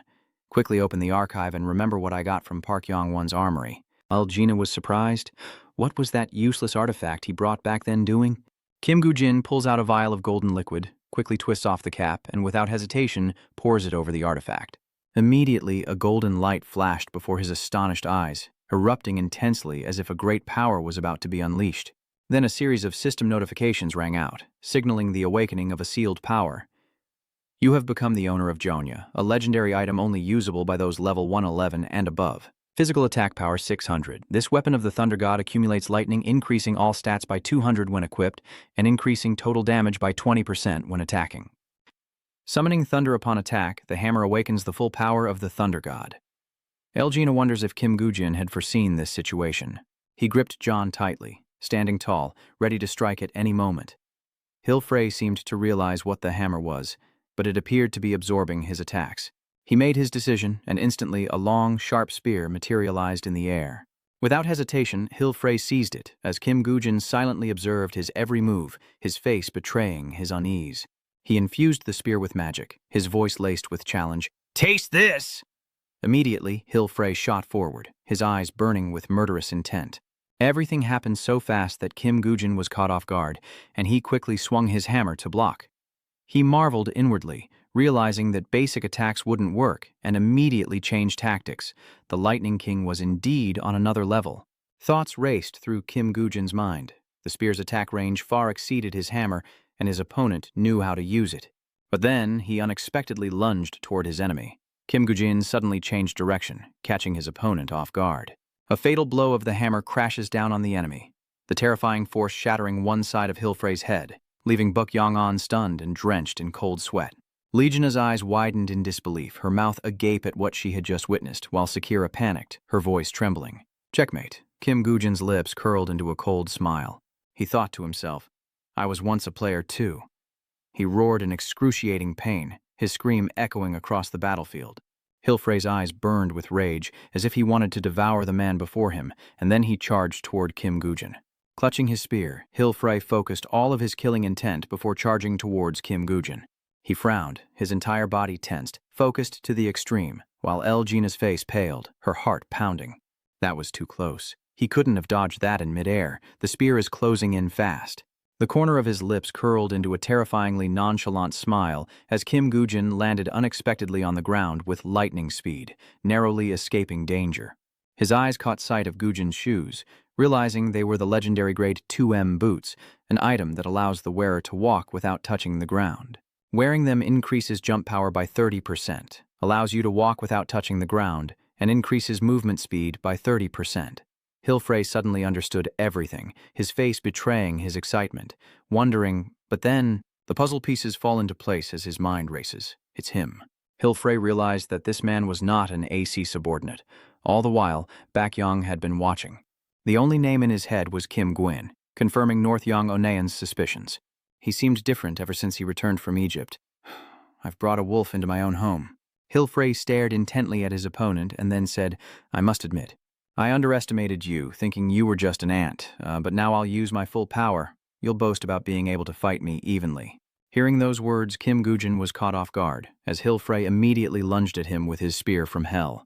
Gritting his teeth, Kim Gujin focused on the battle, a thought flashing through his mind. Here it comes. He repeatedly slams his hammer against the spear, parrying and retreating, trying to keep his distance. Suddenly, Kim Gujin's foot hit something. He glanced back, wondering when he'd been surrounded. He laughed triumphantly. Where do you think you're looking? The sharp spear, carrying incredible power, lunged toward Kim Gujin once more. A deafening explosion followed, sending rocks flying and a cloud of dust billowing. Luckily, he jumped away just in time, avoiding the brutal attack. At that moment, the system announced that Gunjia's holy punishment skill was being activated, and Kim Gujin suddenly noticed something was wrong. Seeing countless giant rocks falling from above, he wondered if his opponent had brought down the cliff with lightning. Kim Gujin quickly leapt into the air to dodge, when suddenly a blinding light flashed before his eyes, causing him to react instantly. Kim Gujin dodged to the side, narrowly avoiding the giant spear hurtling toward him with incredible force, but his arm still grazed the blade, and blood splattered. Johann George cried out in alarm, Master! Kim Gujin clutched his wounded arm, trying to stem the flow of blood, as the system reported that the envoy of Hell's skill, Dragon Transformation, had been activated. In the blink of an eye, Kim Gwyn's fangs grew, and his body radiated a fierce crimson aura. He activated the envoy of Hell's skill, Bloodbone. Seeing the crimson bloodbone about to strike, Hilfrey sneered, You think these cheap tricks will work? He immediately extended his hand, his magical power erupting, and a blinding light shot straight into the crimson bones. Hilfrey scoffed, You think that will work on me? From within the bones, Kim Gujin landed, leaping forward with terrifying speed. He was sure he'd dodged it all, but Kim Gujin appeared before him in an instant. Gujin retaliates with a swift, powerful blow, declaring, I'm counting on you. It was then he sensed the danger approaching, his opponent's voice filled with rage. Now it's my turn. Kim Gujin takes the enemy's punch, all because of a moment of carelessness. The force of the blow sends him flying, crashing to the ground like lightning, creating a deafening boom as dust engulfs Kim Gujin, obscuring him from view. As the dust settles, Kim Gujin is revealed, battered and bleeding. Hilfrey mocks, Do you feel the difference between us now? He said excitedly. Thanks to you, it's been a long time since I've had this much fun. But it's time to end this, right? Kim Gujin gripped his hammer tightly, using all his strength to stand. I'm having fun too, it's been a long time. His next words shocked Hilfrey. I don't know how long it's been. Kim Gujin's eyes flashed with a cold light. I mean fight on my own, he added, without any help. Kim Gujin smirked, relishing the fight against such a powerful foe, while Ray turned and roared in fury. Too much talk. Just then, the skeleton soldiers charged in unison. But with a single strike, he sends them scattering, following up with a devastating blow that decimates countless skeletal soldiers below. A skull in the form of Isaac is launched at Johann Josh, and Hilfrey glares down at his feet, looking at him from below, and says, Jack. Meanwhile, someone else is fiddling with something. Kim Gwyn smirked, saying, That's why I told you. Hearing that, Sakura cried out urgently, Boss, the tension here is palpable. The skeletal soldiers surrounded Hilfrey, but he simply smiled and said, Another one?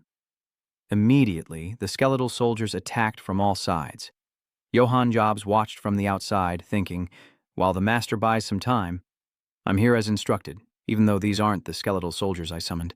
Then he raised a hand, poised to act, and Johann Jobs waved his hand forward, ordering the many eyes behind him to advance, thinking this would be enough to end it. Following Johann's command, numerous skeletal soldiers surged past him, all charging towards Hilfrey. Seeing this, he roared in anger, You fools, I told you it was useless. With that, he swung his sword back, unleashing a powerful lightning strike towards Kim Gujin's approaching bone soldiers. Seeing this, the lead skeleton soldier fearlessly glared ahead as Hilfrey's attack struck the horde. Hilfrey stared wide-eyed after his attack, unaware that Kim Gujin was empowering all of his skeletal soldiers. Hilfrey was shocked. Since when did Kim Gujin's empowered skeletons become even more ferocious? Frey roars in frustration. Kim Gujin, you bastard! He charged straight towards him, striking with full force. But Kim Gujin, unfazed, glared right back at Hilfrey. One charged forward, the other stood still, and in an instant, all hell broke loose. But someone had already stepped in front of Kim Gujin. This person blocked the lightning with a shield and said grimly, "Not before you get through me." His eyes widened in shock as he looked ahead. "Shouldn't you take down the tank me first?" Lena giggles. Seeing this, Kim Gwyn smirked with delight while Hilfrey swung his scythe, cutting down the skeletal soldiers. They were torn to shreds, bones scattering everywhere as they advanced. What is he doing raising his staff like that? He's using Merlin's staff. Soon after, with the Lich's mana full, he raised his staff high, summoning more skeletal soldiers. Another notification appears, and from the shattered remains of the bone soldiers, more rise to attack. Notifications pop up one after another as L summons more skeletal soldiers. The Lich summons more skeletal soldiers. Watching this unfold, Yong Wan frowned, realizing that even the seemingly invincible Hilfrey was now on the defensive. He'd assumed Isaac and his team were there to aid Kim Gujin, who was in dire straits. Unbeknownst to them, Kim Gujin was smirking as he charged forward. North Yong Wan gritted his teeth. It's all Kim Gujin's doing. We're being played for fools. Hilfrey battles the Bone Soldier Legion charging from all sides, swarming him like ants. Moments later, blood splatters the ground and the scene clears. But another notification appears, warning of insufficient mana. The bloodline of the Thunder King is extinguished, its legacy erased, and with it, Hilfrey's power wanes as he gasps for air. Hilfrey staggered backward, surrounded by a pile of Bone Soldier corpses. Exhausted, Hilfrey collapses against a skeletal soldier, his eyes devoid of life. After a moment, Hilfrey glared at the figure before him, just as another approached. Kim Gujin smirked, slowly saying with a sigh, "Impressive power, but nothing in this world is limitless." As if on cue, Hilfrey chuckled, "I find it amusing. Such nonsense coming from someone with an endless legion of bone soldiers." Indeed, behind Kim Gujin was an endless army of skeletal soldiers. Frey, not wanting to waste words, simply bowed his head and said, "If you'll excuse me." Immediately, the skeleton soldiers following his command charged at Hilfrey, their mournful cries echoing amidst the rising dust. Just then, someone nearby collapsed. Sakira stared in disbelief, thinking, "Boss? Killed? How dare he betray us?" she thought, furiously glaring at Kim Gujin in the distance. Sakira vowed revenge on Kim Gujin with her own two hands, no matter what it took. Just then, Johann George, in Ajax form, declared, "Now we need to choose the next Lightning King." But Sakira was shocked, her mouth agape. The next one? Sakira wondered if he planned to kill them all and hesitantly called out to the group above. "Hey," Sakira said slowly as she stood up. "The leader hasn't appointed a successor to manage the guild, so Isaac has decided to go. Who will be the next representative of the Thunderbird Guild?" Johann George, in Isaac's form, pondered for a moment, resting his hand on his chin. Sakira smirked inwardly, thinking, surely no one is foolish enough not to know she's the leader's right hand. First, she must survive and escape this damned dungeon. Then Kim Gujin, I'm going to deal with you. She shot a hostile glare in his direction. Just then, Kim Gujin spoke up, "I am the heir." Sakira was shocked and couldn't believe it. Hearing this, Johann Jobs turned and said, "Must know you." Sakira glared at him through gritted teeth. "Kim Gujin, what makes you think you can be the heir? Impossible." Kim Gujin smiles, slowly stepping forward to explain. "That's right. Before leaving for Egypt, I made a deal with the Thunder Emperor. They offered me a high-ranking position in the guild if I could assassinate someone." Johann Jobs was taken aback, wondering if he was the target. Kim Gujin continued, "I agreed to the deal and completed it, so I'm qualified to be the heir, am I not?" Sakira, you were there when the Thunder Emperor made the deal with me, weren't you? How could you not remember? Sakira, enraged, shouts back, "What? That's not what happened. When did we ever make a deal with you?" Seeing this, Kim Gujin glared and asked again, "Don't you remember anything?" She hesitated, gritting her teeth, thinking that with the leader dead, she had no proof that the manipulation of the blank check was false. If she can't get everyone on the same page, a bloody war is inevitable, and the Thunderbirds Guild, along with everyone around Sakira, will be destroyed by Isaac. Sakira then slowly replied, "Yes, that transaction did happen."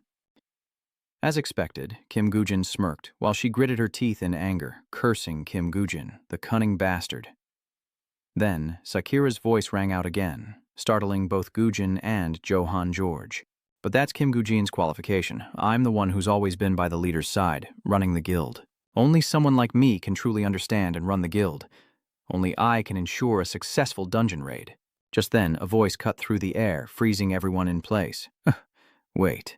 Startled, Gujin turned towards the voice, spotting the tall figure of Park Yong Wan in a wide robe approaching the group. He frowned and declared, "Who dares to unilaterally decide the successor of the Thunderbird Guild? With the Thunder Emperor gone, according to his will, the Thunderbird Guild will be reorganized under the Phoenix Guild. Listen, Ajak, I appreciate your goodwill, but please understand that Lady and I had an agreement beforehand." Johann Job simply smiled in response. Just then, Kim Gujin approached Park Yong Wan, saying he'd arrived just in time. Seeing him approach, Park Yong Wan warily asked, "What are you doing? Was raiding my armory not enough for you? You dare covet what is mine?" Kim Gujin replies to Park Yong Wan in a low voice, "It seems you've misunderstood. I didn't expect things to turn out this way either. More importantly, even though the Thunder Emperor is dead, I fulfilled his command. Things only got worse because of your stubbornness. Isaac, that wasn't my intention. Isaac simply wanted to attack this dungeon as soon as possible. And even with the Thunder Emperor gone, he wanted to maintain the status quo. Of course, I regret missing such a rare opportunity, but I have no choice. From the bottom of my heart, I thank everyone for supporting me as much as you have, both physically and mentally. I'll give you all some advice. Stop standing around stubbornly and calm down. Otherwise, Isaac will kill you," he said slowly, pressing his forehead against Park Yong Wan's. "If you want to keep attacking this dungeon, then act like men." The air instantly grew heavy as everyone held their breath, awaiting their next move. The scene shifts to the 7th floor of the Goblin Kingdom, where a fierce battle seems imminent. Here, 2 massive factions are forming, and in the center sits a grand throne, the Goblin King's. He sits on his throne, glaring down. Before the Goblin King, another goblin hobbles forward with a staff, then suddenly scrapes a line in the ground with his foot, turning back. Raising his staff, he roared, a signal to all. Immediately, the goblins on one side echoed his cry. At the signal, both sides charged into a chaotic battle. On one side, the ferocious goblins with their razor-sharp fangs. Just then, a spear was thrust into the ground with a thud as Kim Gujin planted his staff firmly. A notification appears. Odin's spear, Gungnir, and Thor's hammer, Mjolnir, begin to resonate. Skill damage and the power of the Thunder God increase by 200%, along with the mana consumed to maintain the skill. The power of the Thunder God is halved, and he immediately raises his staff, commanding his skeleton soldiers forward. Receiving Kim Gujin's orders, they ferociously charged to confront the goblins, and a brutal melee erupted with neither side willing to yield.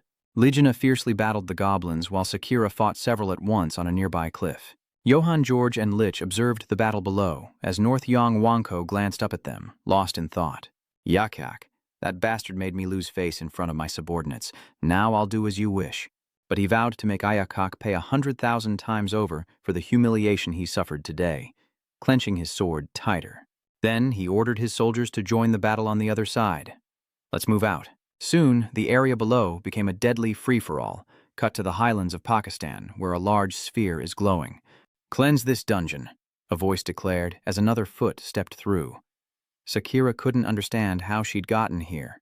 She emerges from the glowing orb, eyes scanning her surroundings. Sakura frowns, staring ahead in silence. The battle raged on, and another arm and leg emerged from the gate within the circle of light. Then, not just one, but many others emerged from that gate. While below, a streak of light shot straight up from the ground into the sky. Elsewhere, a lone figure observes the battle from afar, wondering where the commander is. So that's the captain. He raises his radio, ready to speak. "All soldiers, prepare." Instantly, a multitude of gun barrels were raised, aimed directly at the chaotic fray, just as the captain noticed a figure approaching him. Sakura frowned, signaling him to halt all operations, prompting the bewildered captain to ask, "Zakira, why would you—" Just then, Sakura announced to all the soldiers, "Listen up, everyone. By order of the commander, the Thunderbirds will now be under a new leader." She spoke with obvious displeasure, prompting the captain to rush over and ask, "Who is the new commander?" Sakura gritted her teeth, clearly displeased, and reluctantly ignored him, turning instead to look at the person behind her. It's Kim Gujin, who returns the look with a sly grin. The air hung heavy with tension, a silent standoff, until Kim Gujin finally broke the quiet. "This is unfortunate for you, but AC has chosen me." Kim Gujin continued, revealing himself as the Thunder Emperor's successor. Sakura and Pongonean could only click their tongues in response, as Kim Gujin added one more request. "Furthermore, before leaving this dungeon, I want you to do something. Keep my succession a secret. In other words, keep your mouth shut." He smirked, issuing his orders, and a skeptical Buk Yong Onion replied, "Do we look like fools who would blab about that? But why? If I were you, I'd want to announce to the whole world that I was going to be the master." Sakura couldn't stand it anymore and asked, "You bastard, what are you plotting this time?" But Kim Gujin just smiled, eyes flashing, and said, "It's not my intention. It's someone else's. He's been planning this for the rest of the year. Whether I'm the Thunderbird Guildmaster or the Thunder King's successor, those titles are meaningless." Hearing that, North Yong Onion seemed quite surprised and confused. Sakura was no exception. She didn't quite understand what he meant. Sakura then strode toward Kim Gujin and ordered the captain to summon everyone for an emergency meeting back at headquarters, because a whole load of announcements were coming. She gritted her teeth and the scene shifts to reality, where news outlets are reporting breaking news. World News. A new guild has conquered the 7th floor of the dungeon for the first time since the Savior appeared. The leader of the Thunderbolts is dead, and Ijax and his raid team are in mourning over the loss on the 7th floor. The new Thunderbird Guild leader remains anonymous, the Phoenix and Thunderbird Guilds have merged, and Isaac has announced the formation of the Salvation Guild. In a studio, Johann Job stands before the camera, declaring, "Hello, I am Isaac Ivanov. I owe everything to your encouragement, and I want to take this opportunity to express my sincere gratitude. Therefore, the Phoenix Guild and the Thunderbird Guild, after internal discussions, have made a decision, and your speech is being broadcast on the city's big screens. Today, the Phoenix Guild and the Lightning Bird Guild will merge. Furthermore, the newly merged guild will not require any support from any government in the future.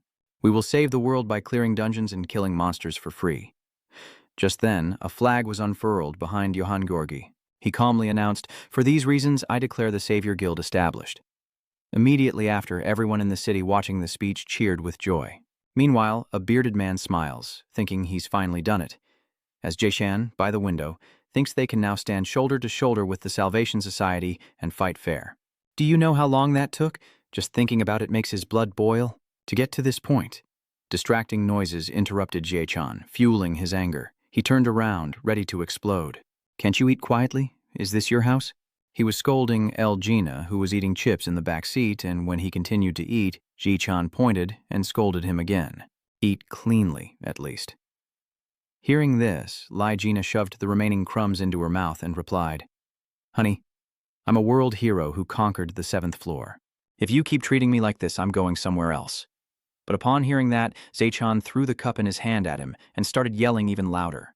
"Just get lost. Go tell everyone you conquered the 7th floor if you're so tough." Unbelievable. He waves his hand in frustration, asking why he wouldn't believe her. "I'm Lena, the one on par with Isaac, the one who conquered the 7th floor." Upon hearing this, Zaichan gritted his teeth and cursed him. "You idiot. I should be thanking you. Let me know when you're transferring." As he finished speaking, Legina stared blankly in fear. Then, Zichan turned to another person, saying, "Secretary Lai, this man will be transferring to another office. If someone identical shows up, deal with him." Elgina froze, stiffly turning to look at the person Zaichan had addressed.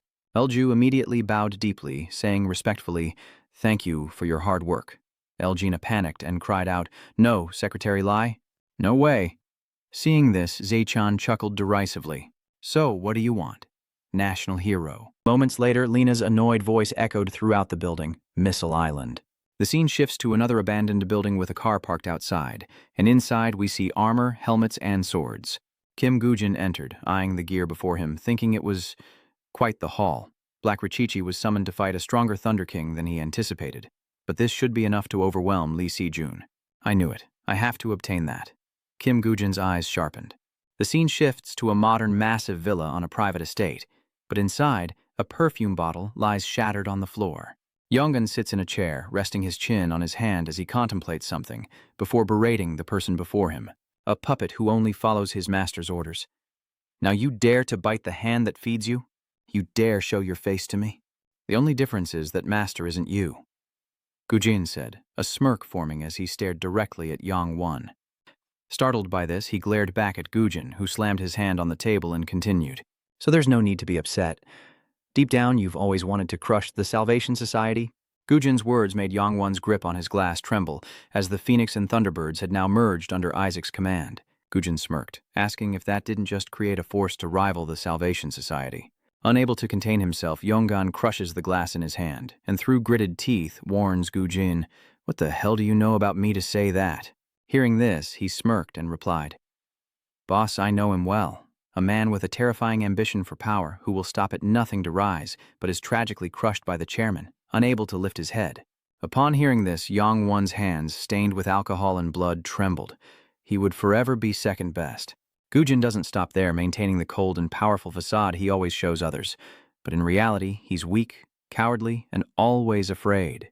Now that fate is sealed, he has only two choices: fight to the end like Nuss and meet his tragic end, or surrender to Isaac, bask in glory, and be hailed as a hero. With that, Gujin turned and left without waiting for a response. As he reached the door, he turned back to remind him, "Think it over carefully." Now, only Yong Wan remained in the room, sitting with his head bowed. Then he leaned back, cursing under his breath. Yong Wan's grip tightened on the armrest. Yong Wan's face darkened as he looked around the room, thinking he couldn't believe he had lost everything. As he spoke, he recalled the headline of that article. "Where did I go wrong to end up like this? I'm so tired." Yong'un stares blankly at the ceiling as the scene cuts to a massive explosion in another city. The sky is filled with aircraft, all of them helicopters. They begin to scatter in the air, but just then, a strike launches from below, hitting a helicopter. Below, the city is being ravaged by ferocious lings, and its citizens flee in terror. Just then, a hling opened its eyes wide and stared in one direction. The next moment, a figure leapt from nowhere, sword in hand, and plunged it straight into the creature's eye. He then dragged the sword down from its eye all the way to its neck. The scene shifts to another location where the news is broadcasting the incident in the city. Around 8 p.m. last night, many civilians lost their lives due to a dungeon outbreak in Paris. Though the monster was defeated, there were many casualties, and hunters have been urgently summoned by the government to prepare for future incidents. The very next day, numerous articles surfaced with headlines about the 7th-floor monster's first appearance in Bisu, and how hunters were fighting to protect civilians in North Disu. The immense pressure is exhausting the hunters as they face powerful and cunning dragons, and they're beginning to falter. Protests are erupting in major cities worldwide. They're protesting the government's inaction in the face of this crisis, Franco Sacchero grumbled, clenching his teeth at his desk. "I'm so tired," his butler Robert sighed beside him. "Indeed, things are dire." Franco Sacchero gritted his teeth, his voice strained. "Everything's a mess, and there's so much we don't understand. Outside, the people are protesting. We need to attack and eliminate all the monsters in North Do." Someone even snapped, "Where are the hunters in France? Don't hide and let the people suffer the consequences." Sitting in his car, Franco Sacchero stared blankly outside, saying, "Do they think we're doing nothing about this? No one wanted things to turn out this way, and the government is in a bind." Robert responds, "Well, the time just isn't ripe yet. In a few days, you'll be exploring that 7th-level dungeon." In the meantime, Franco Sacchero slowly turned his head and said, "We'll just have to wait. But if we don't do anything, the people's dissatisfaction will be unimaginable." Robert, confused, asked, "Isn't this the moment for you to step up and solve the problem? It will be difficult, but you're not giving up so soon, are you?" Moments later, the car pulls up to a building and Robert steps out, saying, "Please go inside and talk. I'll wait here." Franco Sacchero replies without pretense, "Thank you." Just then, he glanced to the side, noticing something. In the distance, Secretary El Jisoo was bowing deeply in greeting. Franco Sacchero smirked, thinking she seemed as diligent as ever. As he approached, she greeted him. "It's been a while, sir." "How have you been?" Franco Sacchero politely replied, "I'm well, thank you." "It must have been difficult for you to travel so far to get here." But Liege coldly lowered her head and said, "Yes." He then stepped forward to lead her this way, and after sitting down, Jisoo realized something. "Are we the only customers here?" she wondered, but Franco Sacchero answered nonchalantly, "Yes, I've rented out the entire restaurant for our privacy." She was quite flustered to hear this. "Yes, you're too kind," Franco Sacchero chuckled. "It's nothing, really." Just then, they both heard a noise and turned to see Gina at a nearby table, eating messily and alarming the staff. Seeing him, Franco Sacchero subtly adjusted his glasses and looked again, in silence. Then, Gina pointed a chicken leg at Franco Sacchero and loudly said, "What are you looking at, old man? Have you never seen someone eat like this before?" Hearing this, veins popped in his forehead as he gritted his teeth and asked, "Uncle?" Franco Sacchero leaned on the chair, slowly stood up, crossed his arms, and asked, "Gina, who are you? Why are you eating in the restaurant I reserved?" He had finished his drumstick, and upon hearing Franco Sacchero's question, he loudly replied, "Allow me to introduce myself. I'm the one who conquered the 7th level of the dungeon." But before he could finish, El Jisoo interrupted. "He's with me. It's his first time meeting you." He turns and asks, "Is she a colleague of yours?" Before El Jisoo could answer, Gina frantically shouted, "That's not it." Frango Sawero, already in the know, smirked and said, "You did well bringing a newbie like this. It's good that you brought him along to gain experience?" Gina thought, stunned. "A rookie, huh?" Just then, El Ju glared back at Gina and spoke in a low voice. Jin is asked to keep quiet so they can talk. He's stunned, wondering what's going on with Secretary Lee. Francochero then adjusted his glasses, glancing at Gina in silence. El Ju, clenching his fist, cleared his throat to get their attention. Then she said seriously, "I want to discuss something with you. We've reviewed the data and proposals you sent us. We've added some clauses on our end. Please, take a look." Franco Sachero took the documents Li Ju handed him and silently read through them.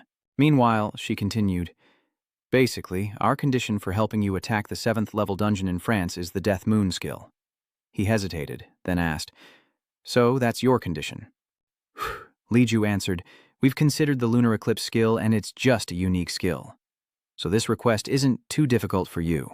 "We've been searching for this skill for quite some time," Franco Sauro replied, frowning. "Yes, it's a low-ranking skill, but..." Before he could finish, El Jisoo interrupted, "Please, hear him out." "I wasn't finished. The last time we met in Korea, you gave me something." Then she recalled Ztran holding up a long object in surprise. "This," she said slowly, her face darkening. "Our director said that we will give you a discount equivalent to the item I received back then." Frank Soachero understood and replied, "Yes, I understand." He pushed up his glasses and smirked, admitting he still had some conscience. Just then, someone in high heels entered the restaurant. As she entered, she said loudly, "How diligent you two are, discussing business so early in the morning?" Both of them were startled and turned to look. "That's Perrin H. and my subordinate." Gina stopped eating and looked up. Perrin H. also lowered her eyes with disdain, while Li Ju, sitting below, glanced up at me, her eyes filled with unwavering hostility. They were standing and sitting in the dining hall, the atmosphere thick with tension, when Buckshin H. suddenly chuckled and slowly spoke. "So, are you saying the Salvation Society will temporarily halt their attack on the 7th level dungeon in France? Are we really competing for this job with those pathetic amateurs? They must mean that newly formed Salvation Assembly, right? I'm speechless. The Dragon Hunter, you say? You must be joking. The French government is asking for our help." Frangosauro silently listened to Atta's nagging, simply humming in response. Beck is now speaking again, saying that changing things on his own is wrong. Gina, sitting at the table behind them, gritted her teeth, seemingly unable to take it anymore. He knew the state of France. Gina jumps up in protest. "Hey, you're saying too much." "A ragtag bunch? How dare you say that? If you have a problem with it, then back out. We'll handle this 7th floor dungeon break." Taken aback by the bluntness, Beck asks who this kid is, daring to cut in. Gina cuts her off, saying, "As far as I know, the Savior Guild has never attacked a B-rank 7th floor dungeon, have they? This new 7th floor dungeon in France is A-rank, and neither our guild nor yours has experience attacking A-rank dungeons. But if our Salvation Association can successfully raid it..." Gina points directly at Park and H, saying she'll be watching to see what they have to say then. She frowned and retorted, "What nonsense are you spouting?" Just then, Ju suddenly stood up and called out in a low voice, "Shin H." Seeing this, she looked up at her. Ju said coldly, "I already told your side." As she finished, a murderous glint flashed in Ju's eyes. "Everything will become clear soon enough." Just then, Jesus' eyes returned to normal, as if nothing had happened. She tells her to wait for their next encounter, then politely bows to everyone, intending to leave. As the others left, H sat grinding her teeth, trembling with rage, all of which was witnessed by Frangozoachero across from her. He narrowed his eyes, staring intently at the woman before him. The very next day, an article was published. After forming the Savior Guild, Isaac joins the competition for the 7th floor dungeon raid in France. On the weekend, the two guilds and the Dragon Hunter met at a restaurant in Paris. Could this be the start of the competition? Then another article offered a different opinion. But Spaxba was already making the first move for the Savior Guild. Could this be the Savior Guild's move to seize the right to conquer the 7th floor dungeon in France? He single-handedly fought the monsters in the city's subway station. This action garnered considerable support from the people of Paris, and Perrin H. announced the establishment of a Savior Guild branch in France. She also pledged to share the burdens of the French government at this time, adding that the French branch would include experienced and high-ranking hunters. Initially, the French branch will have around 50 members, with plans to expand beyond 100 in the future. As for the Dragon Hunters, they declined to answer why they gave up their rights to conquer the 7th floor dungeon, or if it was because they weren't strong enough. While it's good that two powerful guilds, Savior and Salvation, are competing for the right to conquer the 7th floor dungeon, there are also concerns about whether something might happen beyond their control. The French government will announce who will conquer this dungeon tonight. The scene shifts to a large villa, where a crowd has gathered in the outdoor area. Bak Shin-H is shaking hands with a man who appears to be of high rank. Then they both turn to face the crowd of reporters in front of the hall. Flashbulbs pop incessantly as a silent observer watches from afar. It was François Chero, concealing his identity behind a mask, when two figures approached him, asking, "Are you here, sir? We won't get caught by the reporters, will we?" Frank Sauro, masked and hidden in the shadows, spoke. "Let's see. If there's no commotion, then I guess so. It's been almost a month, hasn't it?" He asked the person before him, "How was Paris?" Jisoo replied emotionlessly. "I'm fine." François hands her a mysterious bag. "Take this." El Gina, standing nearby, kept looking around to observe the situation. Jisoo eyed the bag she'd just received, tilting her head in question. "What's this?" François lowered his mask, revealing his face. "It's all thanks to you that everything is progressing so smoothly." He recalled Ju's earlier words, the condition for our Savior Association to conquer the 7th floor dungeon in France. Jisoo listened silently to his analysis. The entire Savior team would be participating. "It's also thanks to you for provoking Shin's Salvation Association." Franco Sachero turned his gaze to the distant crowd and continued. "So, the French government had to meet some demands for the negotiation. The Savior Association has also declared they won't give up." He smiled, pushing up his glasses. "Therefore, the clearing of the 7th floor dungeon is only a matter of time." Jisoo then bowed to Franco Chero with utmost sincerity. "It's just a plan. The conquest hasn't even happened yet, but thank you for the gift." Lena, on the other hand, was secretly annoyed, not understanding how he could be so happy when the right to conquer already belonged to the Salvation Society. He recalls having to disguise himself as Spasiva and struggling to help Makos defeat monsters, all while being filmed by countless cameras. Lina clutches her head, silently screaming in anguish. If that's their goal, then what? Is it all just a ploy to make it seem like the two guilds are fighting for dungeon rights? Am I just their puppet? Meanwhile, Ju opens the bag Frank Sachero gave her, pulling out a white envelope. As she opened the envelope, she found a Deck Knight card emitting a sparkling golden light. Ju reached out to the person in front of her, saying, "Thank you for the gift. We've been looking for it for quite some time." Frank Sachero didn't say a word, only shaking her hand in response before turning and walking away into the dark alley behind him. But after only a few steps, Frank Sachero suddenly stopped, the light glinting off his glasses as he turned to face the two figures behind him. "There's something I still don't understand," Frank Sachero mused, narrowing his eyes. He stroked his chin thoughtfully, musing that it would be good if her side won the rights to conquer this dungeon. Frank Sachero's questioning words reached Lena and Jisoo's ears. "Why do you seem so unconcerned?" He adjusted his glasses, a smirk on his face. "Surely you're not afraid of failing to conquer the A-rank 7th floor dungeon." Ju remained calm, replying cryptically, "You'll understand in about an hour." Lena looked on in bewilderment as elsewhere a man with a black umbrella walked in the pouring rain in the kingdom of Not JM. A voice echoed, "We have an important announcement." Kim Gu-jin, holding a black umbrella, smiled as he listened. "The guild will conquer the level 7 A+ dungeon in England." Back in Korea, Franco Sachero exclaimed in disbelief, "What?" "Level 7, A+, Ju confirmed, standing beside him. "That's right, about 3 months ago a giant glowing gate appeared in a forest, a level 7 C+ dungeon." Sakira silently glanced in one direction, hesitating for a long moment as if wanting to say something, but unable to. Finally, she turned and entered the gate's blinding light to exit the dungeon, leaving behind Legina, Ajak, Kim Gu-jin, and Hill Frey's corpse. Time passed, and Kim Gu-jin nodded to the remaining two members. Johan Jae and Lena, receiving his signal, turned and entered the white light. Now alone, Kim Gu-jin's gaze shifts from within the hazy black aura, his fingers gently touching the back of Hill Frey's lifeless head. Activating his skill, a notification appears before Kim Gu-jin. The Eye of Anubis has opened. Immediately, his eyes turned blank white, emitting a black aura. Back in the present, Kim Gu-jin thought to himself, "I didn't think En's influence would be this great."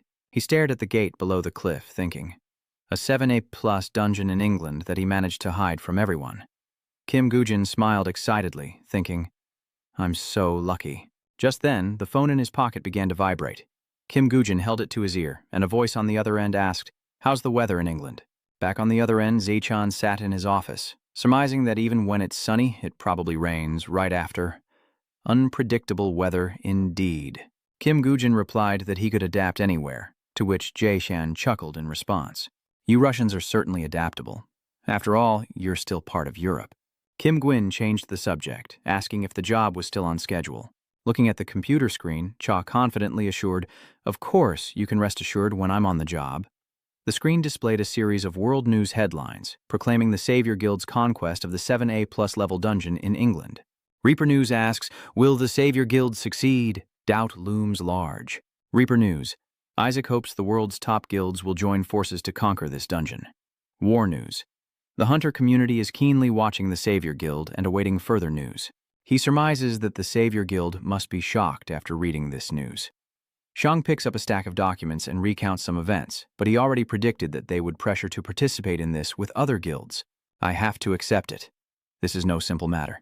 He looks at the 2 golden dragons on the paper, explaining that the Kunlun sect of China has sent martial arts hunters of level 80 or higher. Zai-chan listed some names, including Great One's Master Rowana and Elis Highton, an old acquaintance. Janj Jackson from the leading guild couldn't pass up this dungeon raid either. As for the royals, his cousin sent the highest-ranking knights from the Victory Guild to participate in this major event. An umbrella shielded his eyes, revealing only a slight upturn of Kim Gujin's lips. Hearing about all these top players, I'm not surprised in the least. Across from him, sweat beaded on Zai-chan's face as he frowned and said, "There's more." He flipped to a page marked with a cross and wings. Even with a large number of hunters stuck in the 7A dungeon in France, the Salvation Society isn't just giving up. They're requesting to participate. Kim Gunjin frowned at Sechen's words, realizing that participating in the dungeon in England would drain their manpower, and asked who the leader of their group was. Sechan tells Kim Gujin that he must have heard of him. Besides being a key member close to Z, he also belongs to the Knights of the Round Table. Countless raindrops fell on the black umbrella as Kim Gujin muttered, "That's good." Seo Trang, confused, asked loudly, "What do you mean, good?" Kim Gujin smiled and explained, "If they're dividing their forces to attack these 2 7th-floor dungeons, we'll make them regret it." "It would be great if that were possible," Ji-chan mused, as Kim Gujin stood alone on the cliff, gazing towards the dungeon gate. The rain intensified, and after a moment he turned and walked away. His robes fluttered in the wind, rain soaking through the fabric as the sun rose from the foot of the mountain, revealing a clear blue sky after yesterday's storm. The day of the 7A+ dungeon conquest in England. Gathered before the gate are many factions, including Yong Wan and Sakura, standing together. From Great One, Carrie and Elis are ready and waiting, while the Colon Guild has brought all 80 level 80+ martial artist hunters. Finally, the Salvation Society arrives, led by Sungu, with Eljun and Carrie approaching the dungeon gate first. They simultaneously looked up, staring intently at the massive gate before them. In a land surrounded by towering rocky mountains, with an incredibly tall tower at its center. From within, a blinding light shoots straight into the sky. In Dungeon A, Floor B, the gigantic horned monster has just been defeated, collapsing to the ground as dust fills the air. A notification appears, announcing the defeat of the Minotaur and the Master of the Maze moving to the next level, as Lee Si-jun and Carrie stand in a darkened corner of the hall.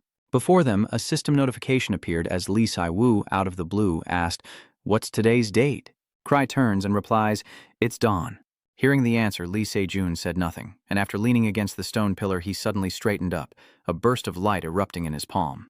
Suddenly, a sword materialized in Lee Se-jun's hand. His eyes gleaming, he stepped forward, declaring, "From the next floor onward, I'll be taking the lead." Cry dazedly utters, "Huh?" as Arda stares, asking again with a slightly hesitant tone. As for the other guild members, Lee Si-jun coldly replied as he brushed past Carrie. "The growth of the guild members is important, but it's too slow." He tilted his head and declared that from now on, the Savior Guild would face A+ rank dungeons on the 7th floor. Carrie was stunned by this news, as Lai Zhe-jun glanced in her direction. "We must seize this dungeon before they do. We must prepare for the next dungeon immediately." Perhaps on the 8th floor, he thought, we will meet again. Meanwhile, Kim Gujin, in his IAC form, was also staring at the glowing information board, which displayed Dragon Territory, Dungeon Floor 7, Dungeon Difficulty A+, maximum participants 500. The entry requirements, level 240 or below, completion condition, eliminate the land's master. The board then added, survive for 10 days to advance. Gujin propped his chin, pondering the survival mission from floor 1. A satisfied smile crept across his face as he thought, "Lucky me." A voice from the other side caught Kim Gujin's attention. "Who is that?" Cho Sung-gu emerges from the shadows with two others, introducing himself to Kim Gu-jin. I'm Cho Sung-gu from the Messiah Guild. Cho Sung-gu extended a hand as if to greet him, hoping for help, but Kim Gu-jin remained motionless, staring at the outstretched hand. After what felt like an eternity, he finally reached out and took his hand, replying, I'm Isaac. A dangerous aura emanated from Cho Sung-gu, his eyes flashing with a probing red light. Kim Gwyn merely smirked, maintaining his composure as he directly faced him. Elsewhere, a pair of high heels appeared. Oh my! Cry Rowana, leader of the Great One Guild, appeared with two others, her eyes closed, arms crossed as she reproached, Why are we the only ones being left out? Next, Carrie gestures towards Elis and Jay, who are standing behind him, and asks, Fancy seeing familiar faces here, isn't it? She gives a strange smile and continues, This is a bit much, but you all saw it in the Lahan dungeon, right? Long time no see, Jack? Kim Gwyn glanced at her, the name Ellis Hain echoing in his mind. Remembering their past confrontation, he notes how much calmer they seem now, as Kim Gwyn speaks indifferently. Now I remember why you looked so familiar. Seeing Ellis and Jay's unhappy expressions, he sarcastically said, Nice to see you again. Just as Kim Gwyn finished speaking, two more people appeared. The man in front spoke up. So, this is where everyone's gathered. Ogong and a burly figure approached. For now, we'll be comrades in arms, risking our lives together, right? Shouldn't we introduce ourselves first? He said, clasping his hands together in a greeting. Pleased to meet you all. On behalf of the Gonin Guild, I extend my greetings. Peter followed suit, introducing himself and extending greetings on behalf of the Victoria Guild, hoping for everyone's support as Yang Oneon gritted his teeth in the distance, convinced they were just lucky. He lowered his head, face contorted, wondering how things had come to this. Kim Gwyn stood at the center of the crowd, raising his arms to make an announcement. Now that the representatives of each guild are gathered, I propose a wager to raise our spirits. What do you all think? Ogong looked bewildered. He repeats the words he just heard. A bet. Kim Gu-jin raises a finger to the sky to illustrate. Yes, the monster on the highest floor, the master of this dungeon. He begins to explain. Because of the dragon, all monsters on the path to the highest floor are considered guardians. Kim Gu-jin explains that unlike common monsters, guardians often gather in groups. He shifts his gaze and continues. Monsters of different races will band together to attack players, as you all know. But the first floor has a survival mission. Cho crossed his arms, brow furrowed, listening to Kim Gwyn. So, there will be many guardians. He asked impatiently, What is this gamble you speak of? Kim Gu-jin replied cryptically, Simple. I've done something similar before. His next words made Elis and G turn their heads in shock. Since those who participated in the bet with me back then are all here today, I'll keep it brief. I looked at Kim Gwyn standing in front of me, silently repeating the word bet in my head. As Kim Gu-jin spoke, he conjured something in his hand, the guild that exterminated the most monsters. Ellis's eyes widened in disbelief. Could it be? Kim Gu-jin raises the staff in his hand and declares he will obtain Merlin's scepter. Alice gritted her teeth and cursed under her breath. That Jack. Kim Gu-jin then added another condition with a sly glance, because of course, nothing is free. If they want to join this bet, each guild representative must put up a legendary item equivalent to Merlin's staff as collateral. Everyone stood motionless. Silence fell over the entire space after he spoke. And Ogong thought to himself, as expected of Isk. But as he looked at Sungu, he thought, including his own Messiah Guild, that makes 5 guilds in total. Ogong then glanced at Ellis, who had signed a secret pact to conserve their strength until they reached the highest floor. A smug grin spread across his face as he calculated that, barring any unforeseen circumstances, the alliance of 5 guilds. But before he could finish the thought, a voice cut him off. How interesting. He looked up and quietly called out a name. Rana. Cry is enveloped in a dark power, and he advances. The staff Isaac holds originally belonged to our Great One Guild. Terrified by the dark power, Elise recoils, calling out in her mind for the guildmaster. Carrie's face twisted, his eyes gleaming as he continued. So you're doing this now. He glared at Kim Gwyn, asking, He's definitely trying to provoke us, right? He turned away, his face still calm as he denied it. Of course not. Yongwan, watching the sudden tension from afar, wondered, how did things turn out like this? Even Ogong was affected by Carrie's angry aura, sweat beading on his face, thinking that anyone could see this was clearly a provocation. But soon after, the corners of Carrie's lips curled into an enigmatic smile. She retracted her aura, turned around, closed her eyes, and said, "You want to return Merlin's staff to us? We won't refuse." Carrie declares, "Fine, we'll take the bet." Elise's eyes widen as she thinks to herself. "Guildmaster," Carrie said, looking at Kim Goo-jin, "we have a request in return." Curious, he met my gaze and asked for my terms. Carrie waved his hand, stating his conditions. "You currently possess Merlin's staff and the Ring of the King, and we ask that you refrain from using them during this wager." Kim Gwyn, disguised as Isaac, doesn't immediately agree, but provocatively asks, "Why? So I can't use my equipment in front of you? Does that bother you?" Lena, disguised as Spasiva, stood behind him, slightly startled by his attitude, while Cry frowned, openly admitting the truth. "Yes, I don't deny it. But more than that, Isaac, you're a player whose strength rivals the guild leader, Lai Si-jun." He stares at the person in front of him and asks loudly, "If you're betting against us, shouldn't there be some restrictions?" Without hesitation, Kim Goo-jin immediately agreed. "Fine, I can do that." Lena was stunned by his answer, realizing that without Merlin's staff and Arthur's ring, he'd be drenched in sweat, and that the guild's equipment effectiveness would be greatly reduced. "Will Kim Goo-jin be all right?" Suddenly, Ogong called out as he approached them. "Hey, who are you to decide that on your own?" Carrie turned his head at lightning speed, hearing someone try to stop him. Her eyes widened, a sharp gaze fixed on him, radiating a palpable threat. Faced with that dangerous look, Ogong froze, mouth agape, silently calling out to Roanow in her mind. Carrie lowered her head, offering an assessment. He seemed confident, so adding another condition wouldn't hurt. Kim Goo-jin responded, "Let's hear him out first." Carrie looked up and said, "Compare the number of guardians handled by the remaining guilds with the Savior Guild. That's my condition." Lena, standing nearby, protested, "The Savior Guild against all the others? How can that be? Don't force each other like that." Before he could argue further, a voice cut in. "Lady Rowana makes a valid point." Sung-gu, who had been silent until now, finally spoke up. "Wasn't Isaac's initial intention to encourage us to ascend the tower as quickly as possible?" He concluded that if that was the intention, Lady Rowana's proposal was correct, even if it was disadvantageous to him. Lena gritted her teeth, cursing inwardly. "Is this the alliance you were talking about? You think we're stupid enough to accept that?" Kim Goo-jin smiled from the front. "Then I have one question to ask." Lena looked at him, bewildered. Carrie frowned as Kim Goo-jin spoke, his words also reaching Sung-gu and the others. "Even if I monopolize your legendary gear?" Ellis and Jay look on with tense anticipation. Kim Gwyn continued, and Elgina's body stiffened, silently uttering two words, "What?" Just like him, Ung and Peter, who were standing nearby, were stunned. Kim Gwyn put a finger to his lips, asking if they had anything to say, right? Meanwhile, elsewhere, news outlets reported that the Hansung building had collapsed due to terrorism. From the North Gate, the Hansung Group has convened a board of directors without representatives.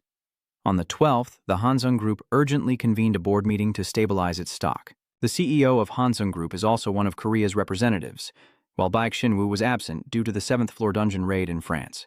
The clash of the century ignites discussion among saviors and salvationists worldwide.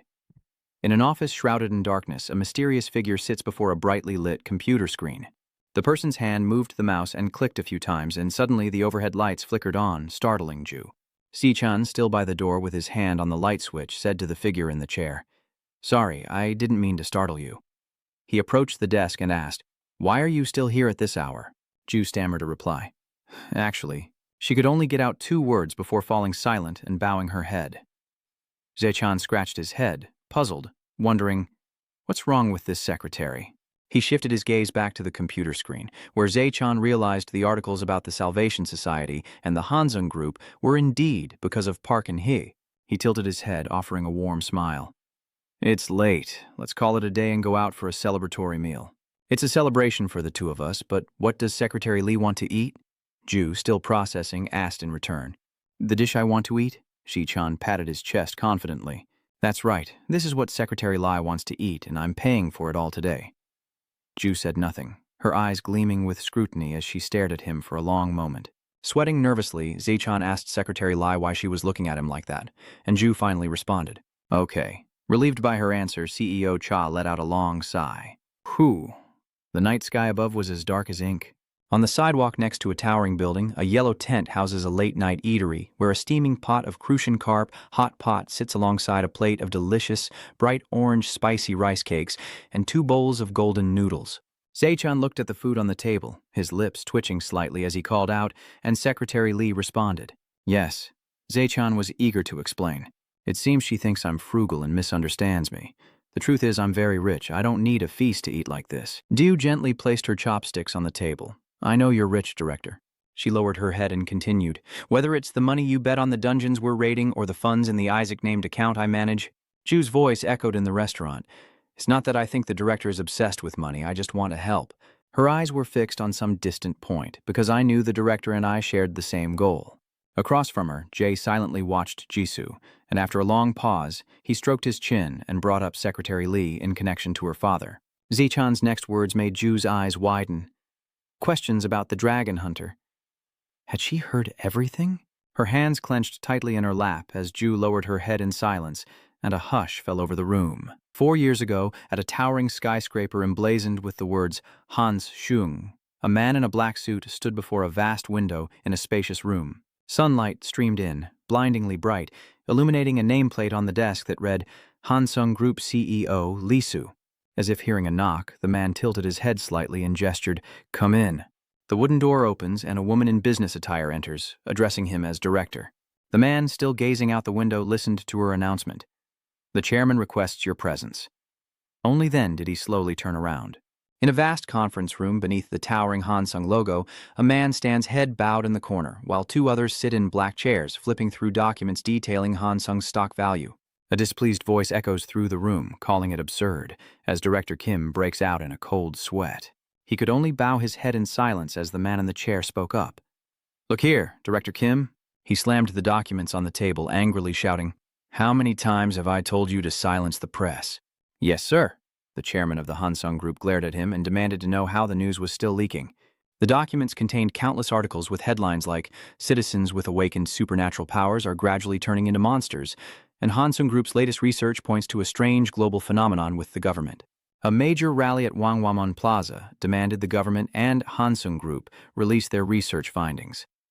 After days of protests, Hansung Group's stock plummeted, putting immense pressure on the Kospi. Rumors swirl that a gate has appeared beneath the Hansung Group. Meanwhile, Lee Sungmin sits on the other side, reading the document's contents. Meanwhile, Parang Ho continued to berate. Why is the government office, which promised to cooperate with us, so silent? He continued to shout, There was already a riot down there early this morning. Looking down from the window, a crowd has gathered, raising signs. The conglomerates care more about profit than the safety of citizens. Why wasn't the information blocked? Buk Yang Ho asks. The signs of the protesters below say Hansung Group is hiding something, and to reflect on their research. Hansung Group out. Is it true they're experimenting on live players? Vote for a government investigation. With that, Buk Yang stood, documents in hand. With this mess, do you think he deserves to be in that position after throwing the documents in Director Kim's face? The documents fluttered to the ground as blood trickled from Director Kim's nose, and he fearfully replied, I sincerely apologize. Please give me another chance. I will also mobilize all available personnel to resolve this situation. Lee Jungman, who had been sitting, stood up and advised, Chairman, please calm down. It doesn't seem like Director Kim intentionally caused this. After all, he's been a core member of the corporation for a long time. Kim's face was drenched with sweat as he bowed, and I knew this news must have hit him like a bolt from the blue. Lee Jungman reached out, pulling the man before him upright. Director Kim, please hold your head high. Then he offered a comforting smile. Work has been stressful lately, hasn't it? You've done well, Lee Jungman added.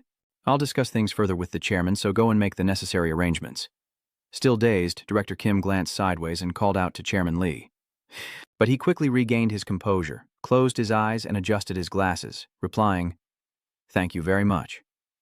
Lee Chung-ma tilted his head, asking the person in the chair, May I dismiss Director Kim now? Indeed. Pang Ho closed his eyes slightly, agreeing with his arms crossed. Yes. Let him go.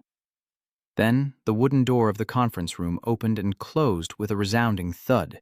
With just the 2 of them left, Baek Yang Ho frowned unhappily, turning to complain. Look here, Chairman Lee, you're too lenient. He watched Lee Sung-man pick up documents, reminding him, I've told you before, you're too kind to your subordinates. With his hand on his forehead, Baek Yang Ho began to analyze, saying that constant forgiveness would only breed dependence, knowing that mistakes would always be forgiven. Time passed before he finally looked up and addressed the chairman, who responded with, What is it? Lai Zhongman's face turned serious. As your trusted confidant of many years, allow me to offer some sincere advice. Covering his mouth with a fist, Baek Yihu asks, advice? Why the sudden seriousness? Are you about to nag me again? Lee Seung-man concludes that this crisis could be seen as an opportunity. Repeating the words, Buk Yaho asks, opportunity? Do you mean a blessing in disguise? Lee Seung-man flatly denies it. Of course not. Chairman, do you realize what the biggest problem is? He glanced at the Messiah Project sign across the room, asking what the hidden purpose of their government partnership was. The biggest problem? Pondered Bak Yang-ho, stroking his chin. His lips slightly moved as he began to consider and then speculate. Perhaps it's the players. North Yang-ho dismissively stated that they were simply lucky enough to awaken. His fist clenched, slamming down on the table as he asked if they were too arrogant to listen. Am I wrong? Park Yo's hand trembled on the table, strained from too much force. If players weren't so rare and valuable, we wouldn't have to deal with their arrogance. Chairman, you're right. His eyes narrowed dangerously. However, among them, Lee Sung-man mentions Lee Jae-hoon, whose presence is the biggest problem. Elsewhere, a large cracked stone pillar bears the marking B4. Below ground, the earth is littered with the corpses of countless monsters, and Lee Jae-kyun is covered in their blood. He exhaled deeply as a crowd gathered before the dungeon gate in a corner of the basement. Lee Zerun's eyes gleam as he steps forward, issuing orders to the others. Before they jump out, scan the gate's level completely. Jordan removed his helmet, revealing his bald head, and with a flash of white light in his eyes, he initiated the Silent Hunter mimicry skill. From his body, another figure emerges, bearing an identical face. Jordan's doppelganger leaps into the dungeon gate ahead. Inside the dungeon, sunlight streamed from above as the clone dashed forward, stopping abruptly to stomp the ground and leap into the air. Jordan's clone stands on a high branch, scanning the surroundings. Outside the gate, Lix Jun stands behind him, arms crossed, and asks, "See anything?" Jordan put a finger to his eye and replied, "The dungeon has one level, B rank. I'm still searching for and analyzing the boss," he added. "Other than that, there's nothing special." Meanwhile, inside the dungeon, Jordan's clone sensed something and turned around. Outside, Jordan suddenly collapses, clutching his head and screaming in agony. A masked teammate approaches, asking, "Hey, what's wrong?" Trembling uncontrollably, he stammered, "I think there's a flying monster beyond the gate. One I've never seen before." In the dungeon, a long-beaked creature swoops down and devours the doppelganger whole as Jordan's teammate shakes him, shouting, "Hey, snap out of it," Lee Jae-jun called out from nearby. "An undiscovered flying monster? There's no doubt about it." He smirks, amused. "I'll have to tell Chairman Lee to postpone the dungeon raid." In the meeting room, Chairman Lai reports the Special Defense Team, including Captain Lai Shun and the members of Project Messiah, failed their mission. His voice echoes as he requests to delay the attack. Hearing this, Baek Yi-ho stroked his chin, lost in thought, as Lai Zhongman's words echoed outside. If they keep delaying, the dungeon break under Hanzung could spiral out of control and affect the outside world. At the same time, a pair of black shoes appeared in the hallway outside the meeting room. Inside the room, Lee Seung-man urged, "You must decide now. I'm flying to France tonight." Black Shoes halted outside the meeting room door. Lee Seung-man's voice echoed, announcing the recruitment of a new player to replace Lee Jae-jun, followed by Park Yang-ho's questioning reply. "A player to replace Lee Se-jun. Have you found someone?" Lee Seung-man replied. Then a boy who had captured everyone's attention, the sole survivor. Lee Jae-hyun stood before the meeting room door, his face a mask of fury. And as Lee Seung-man spoke of the survival test when the dragon appeared, the door that had been tightly shut was suddenly thrown open. Both Park Yo and Lee Seung-man in the room were startled and glanced in his direction, as Lee Zi-run, with an extremely calm expression, entered the room, saying, "I'm here to report something." Frowning unhappily, Lee Seung-man asked loudly, "Team Leader Lee, I'm talking to the chairman. What are you doing?" Lee Soo-hyun smirked, replying, "Because I have something urgent." He continued, "No matter how urgent, do you realize this is incredibly disrespectful to the chairman?" Lai Shun responded indifferently. "Is that so?" Park Yang-ho, sitting across from him, reached for something. In the blink of an eye, something was hurled at Lee Si-woo, but he quickly dodged it. Park Yang-ho stood there, seething with rage, as the object slammed into the wall and fell to the ground. Lee Si-hoon tells the man in front of him that getting angry isn't good for his health, and if Chairman Park continues, he can't listen to him. Fang Ho's face contorted as he ground his teeth, enraged by those words. He snapped, "You bastard! Do you even know where you are, waltzing in like you own the place?" Getting up from his seat, Buk Yang-ho pointed and exclaimed, "Does the likes of you get to decide what's urgent or not?" Seeing the situation escalate, Lee Seung-man stepped in to stop him, urging, "Huh? President, please calm down." Lee Sejun frowned and remained silent. Bae Yo-ho's words echoed in his ears. Is he a player or something that everyone's talking about so he doesn't respect anyone anymore? Yo-ho continues his tirade, "Just you wait, my time will come." Suddenly, he was cut short as a small cut appeared on Park Ye-ho's left cheek, and Lee Yongman panicked as he saw red liquid gushing from the wound. The chairman has blood on his face. He immediately turns to face the person standing a short distance away. Lee Seol-hyun, now wielding a long sword, emanates a deadly aura as Lee Yongman shouts, "Team Leader Lee, what are you doing?" He spread his arms to shield the person behind him. "This is beyond your authority." Lee Jae-hyun responds, "No." A dangerous glint flashed in his eyes. "If I really cross the line..." Lee Jae-run's voice echoed, suggesting the chairman's other half should be on the floor. Buk Yang-ho glared, trembling, afraid to touch the wound on his face. Red droplets fell from the sharp blade as Lee Soo-yuk called out to them. "Chairman Bayek, Director Lee, times have changed. Aren't you the ones who haven't grasped the situation?" He declared, "And all the security personnel in this building are my people, meaning no one's going to be stupid enough to help you too." Lee Jae-run glared at Lee Seung-man, who was protecting Park Yo, and warned, "If you spout that nonsense again, I won't stop here, understand?" He sheathed his sword, smirked, and said, "All right, we're all busy, so I'll get to the point." Lee Seung-man softened his tone, asking, "All right, what urgent business brings you here?" Lee Se-jun sat down, pressed a button on the remote, and explained that a problem had occurred at the fourth-floor gate in the dungeon. Flying monsters had appeared for the first time. The projector lights up as he analyzes. "I can't proceed with the attack until I fully understand the damage. If we let them fly through that gate, there's no telling what danger awaits." Lee Se-jun concludes that the attack will likely be delayed to investigate the monsters, prompting Lee Dong-man to stare in disbelief.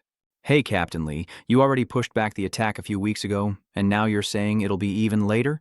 If we don't contain the dungeon, the monsters will keep pouring out."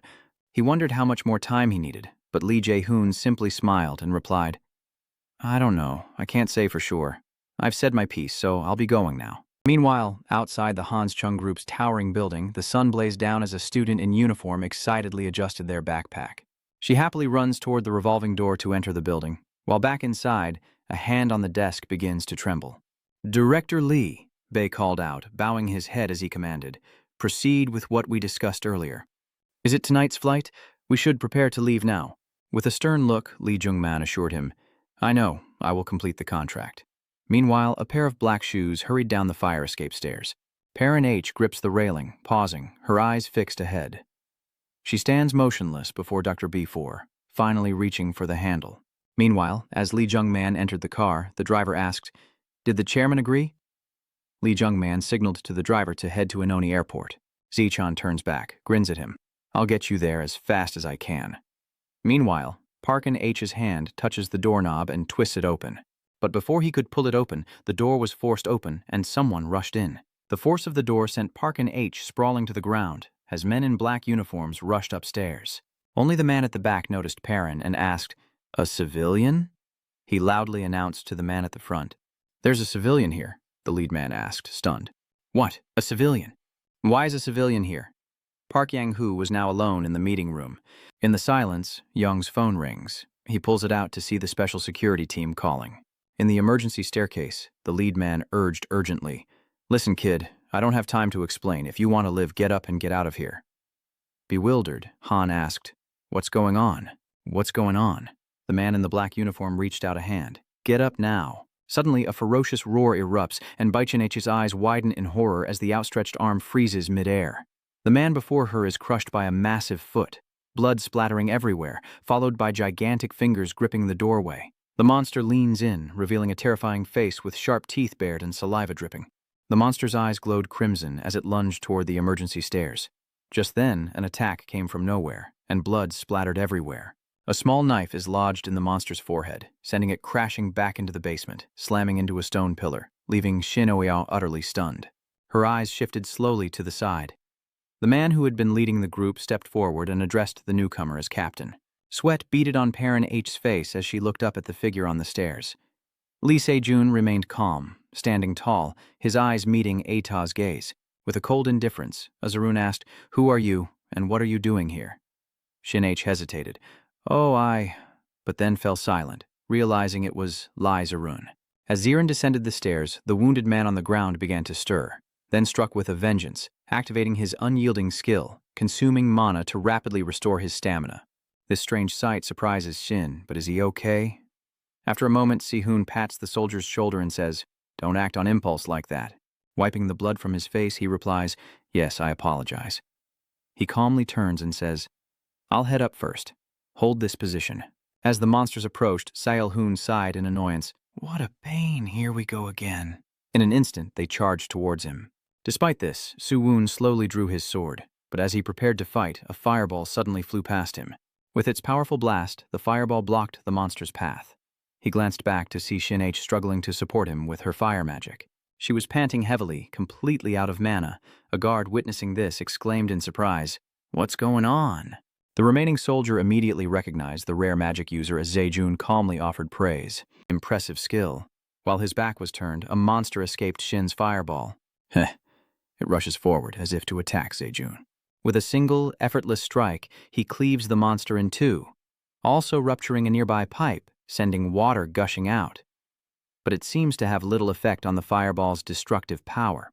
Finally, Seo-jun shows some emotion. This is getting interesting. Meanwhile, at the airport, Se-chan's voice rang out with delight. "He's here." As he sent the message, Jinsu replied, "Okay." Sitting in the car, he said, "It's a long journey, so be careful on the road." Hearing that, Jinsu quickly replied, "Okay, I understand, but if there are any unresolved issues at work, could you check on my daughter when you have time? I'm a little worried about being away, especially since you know her." Saikon immediately agreed. "I understand." The next moment, Jinsu continued. "Also, before I could finish, the car radio announced that a major fire of unknown origin had broken out in the basement parking lot of the Hansung building in Seoul, and the area has been sealed off by authorities. Rumors swirl of a dungeon gate appearing there, trapping those inside the building. Jinsu urgently shouts, "Turn the car around now!" With urgency, Zi-chan replied, "Yes, sir, right away." The gravity of the situation etched worry onto his face. Why did this have to happen now? Back at the Hans Chung building, Yang Ho is rushing towards the helicopter. As he settled in, he received an urgent call, which Yang Ho answered with a frustrated tone. "What is it?" "It's the sound of a car engine on the other end." "You must be very busy, Chairman." He said with amusement, "I just sent you a photo. Take a look. You'll regret running away at a time like this." Hearing this, Yang Ho curiously opens the photo. A picture? His eyes widened with worry as he opened the picture to reveal a familiar figure. It's Shin Hee, powerfully wielding magic to fight Jun's team. His trembling hands zoomed in on the photos as if to confirm what he was seeing. Why was Shin Hee at the scene of the fire? "So his daughter is an awakened too?" Si-jun asked excitedly. "I knew I recognized her from somewhere. It's the chairman's daughter. That girl is a talented mage, unlike ordinary people like you." Yang was furious. "Damn it. Why is my daughter there? Why didn't you get her out of that fire?" He disagreed, only smiling faintly as he said, "The situation here is quite complex, and I have much to do." As he spoke, a ferocious monster emerged from the gate. "You need to see it to understand. I can't leave this place." Without hesitation, Yan Ho rushed out and gave the order. "Wait there, I'm coming," the helicopter pilot shouted in a panic. "Chairman, where are you running?" As he ran, he suddenly spotted an emergency locker. Yang Ho quickly opened it, grabbing the axe. He gritted his teeth, thinking, "That bastard Zai-chan." Meanwhile, Zai-chan's car arrived, and Jinsu was stunned by the scene before him as he stepped out. Zai-chan anxiously added, "This is going to be tough." The next moment, Jinu pulled out a small suitcase. He suddenly hesitated for a moment, and Jin grew worried, hoping he wouldn't have to use this. Realizing what he was about to do, Zai-chan lunged forward. "Wait, are you crazy? You can't just rush in there. We should leave this to Lai Zejun and stay out of it." Even so, Jinsu calmly replied, "Si-chan, I appreciate your concern, but why would I let that happen? Lee Si-jun never intended to control the gate in the first place. If left unchecked, the surrounding damage will only increase." Zi-chan tried to persuade him, but Jinu cut him off, saying, "Besides, my daughter goes to school in this city. I can't entrust her future to someone else. Don't worry about me, just go." Hearing this, the chairman gritted his teeth in anger. Damn it. The next second, he loudly instructed, "I'll go find someone who can help. Don't do anything rash until then. See that?" Jinwoo didn't answer, but simply gestured and quickly entered the building. Meanwhile, on floor B4 of the Hanzong building, Jun's team gathers before the dungeon gate. As Shin H silently observes, "Lee Se-jun, your skills aren't so bad that they'd turn a blind eye. If you learn from that man, you'll only get stronger and more famous." Then, Se-jun's teammate asked, "Captain, are we attacking now?" He flatly replied, "No, let's wait a little longer." These words from Lee Se-jun made Shin Hang shout in alarm. "Wait, what are you saying? If we just wait, the monsters will—" he began casually. "If the monsters escape the dungeon's cracks, how will the situation inside the gate change?" Hearing this, she recognized him. Could it be? Before she could finish, Seon explained that while it was unfortunate people were in danger, their safety had to be ensured before attacking the next dungeon. Players shouldn't be forced to sacrifice themselves unconditionally. The worthless lives of those who bask not in glory should be sacrificed to bring some value. Are the lives of us Awakeners the same as theirs? Meanwhile, at home, Ju heard the news. An emergency explosion near Seon and the dungeon's tear was becoming apparent. She texted Ju asking if her father had boarded the plane and pleaded for a reply. Then she slowly approached the window, and as soon as she looked out, Ju gasped. So the horrific scene at Han's Sung building also caught her eye, making her wonder, will Shin H be okay? Could he already be there? Back at the Han Sung building, Jin questioned him intently. "Say that again. What are you talking about?" Se-jun calmly replies, "I said don't attack now." Hearing this, he roared in disbelief. "What do you mean?" "If we want to exploit the gap, we have to attack immediately," yet he's still probing cautiously. "Are you saying that it's acceptable for those chosen for Project Messiah to die here?" This question made Jinwoo pause and reflect. After a moment of thought, he quickly replied, "That's not what I meant. If necessary, minimize casualties as much as possible. Your strength is meant to protect the people." The car rumbled roughly. "Don't say such reckless things." "So, in the end, it doesn't matter if we die. To protect the people, we have to enter the dungeon, no matter what." His distortion of my words irritates Jinwoo, who knows better than anyone what I truly meant. The Messiah Project was created to protect the people, to aid and nurture players responsible for that protection. Did you think it was for your safety and comfort? Don't get the wrong idea. Head into the dungeon before something big happens. Hearing that, Se-jun smirks deviously. "You will be held accountable for those words." His team members then approached. It seems their arrival has caught Jinsu by surprise. Shin H must have overheard the entire conversation. His son cried out in worry, "Shin H, what's wrong?" It seems Jun has achieved his goal, as he speaks with satisfaction. "Did you hear that? We're sacrificing ourselves for those useless people who can't even protect themselves." That's the true face of this hypocrite. Jinwoo tries hard to dissuade him. "Shin H, don't fall for his sophistry. Why are you in such a dangerous place? Come here now." But unfortunately, Shinny's mind has been poisoned by Saren's fallacies, yet he still tries to run to her, even as she turns her back. "Shinny." Suddenly Jinwoo stopped in his tracks. Before him, a monster soared through the air, piercing through the building's floors. It seems the monster is trying to escape. Jinwoo worried. "No, if the monsters get out." On the stairs, Yo was frantically running down, trying to find Shin Yun. In his towering rage, he suddenly sensed something strange. Could it be? The moment he glanced back, his eyes widened in horror. A monster had somehow escaped the building and was now flying before Yang Ho. Its eyes were filled with bloodlust and his face turned pale. Damn it. The monster viciously rammed into the building where Yo was standing, and Jin turned at the horrifying sound. The next moment, he reached into his pocket and pulled out a remote. Without hesitation, Jinwoo threatened, "Beneath our feet, the basement is rigged with explosives. If you don't attack immediately, I'll blow it up to seal the gate. Everyone get to the basement now." Despite the threat, Zarun smirked faintly and spoke slowly. "You're even more foolish than I thought. Even if you blow it up, the gate won't disappear." It seems Jinwoo is determined, but he can seal off this area. That should buy them enough time. Shin shouts in a panic, "Are you crazy?" "You want us all to die together." He immediately apologized softly. "Shin, I'm sorry. I didn't know you'd be caught up in this, but if I don't, I can't stop a greater disaster." In the next moment, Jun coldly replied, "I understand. Proceed as planned. Everyone, head to the basement and prepare to attack." A nearby soldier immediately acknowledged the order. As everyone scrambled, he announced, "I'll talk to the chairman and catch up." Shin also left, his steps unsteady with worry, while she turned back to watch Se-jun and Ju. He was coldly summoning his power. Seeing this, he gritted his teeth, glaring at Z-Run, trying to appear unafraid as he returned to reality. Having heard the whole story, Ju said somberly that she was glad to be with her father until the end. Vaccination Loon said, remembering, because I have the testimonies of those who joined Project Messiah. I'm sure of it. Before even meeting the Dragon Hunter, I now understand why the director hid all of this from me. Ju's sorrow leaves Sechan at a loss for words. Secretary Lai cuts him off, saying it wasn't the chairman's fault, but rather, about 2 seconds, Ju replied seriously. What should I do from now on? I'm satisfied with finding that answer.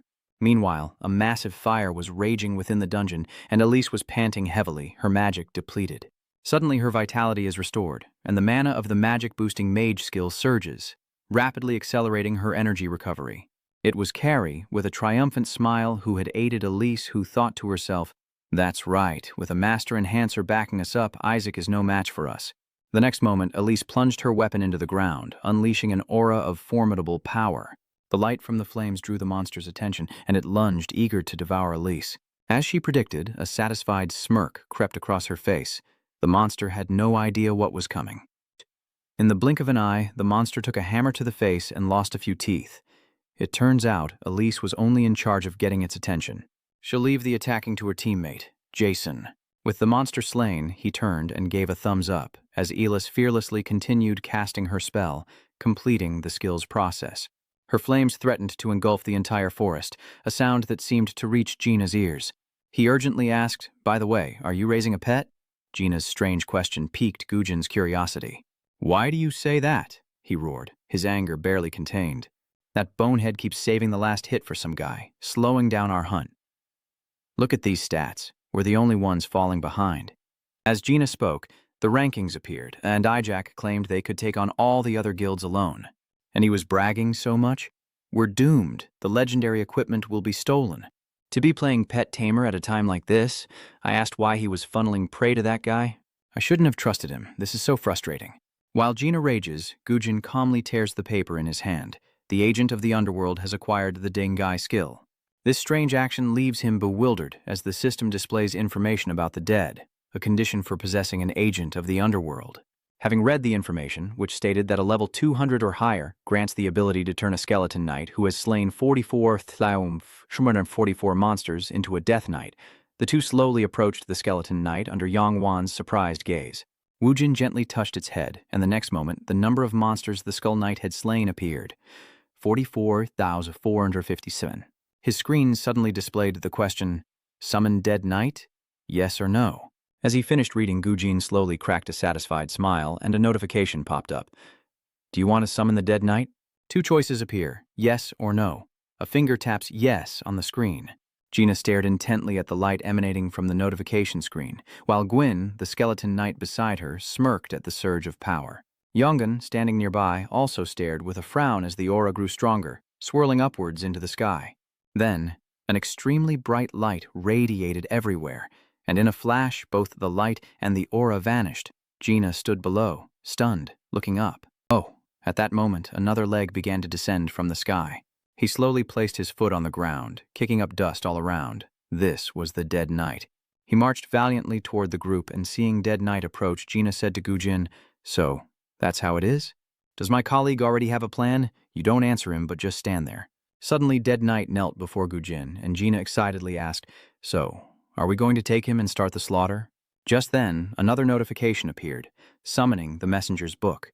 The dead knight remained kneeling, awaiting Gujin's command, but he instead stored it within his armory. Dead knight fades away, leaving Gina confused as she shouts out, "What in the world are you doing? Why are you putting away the new weapon you worked so hard to create? You weren't planning on using that to catch up with the other guilds?" Gujin simply smirked and replied, "I've already taken the summit. Now, focus on the task at hand on this first floor. It's not the dead knight affecting the betting outcome, it's you, Lena." Upon hearing this, he looked dumbfounded and pointed at himself. "Me?" Meanwhile, elsewhere, the goblins and gorillas suddenly sensed something, immediately turning and fleeing. The beasts turned tail and fled back into the forest, prompting Jackson the goat to gloat, "Looks like you finally fear the might of Jackson. Good, you guys try to run."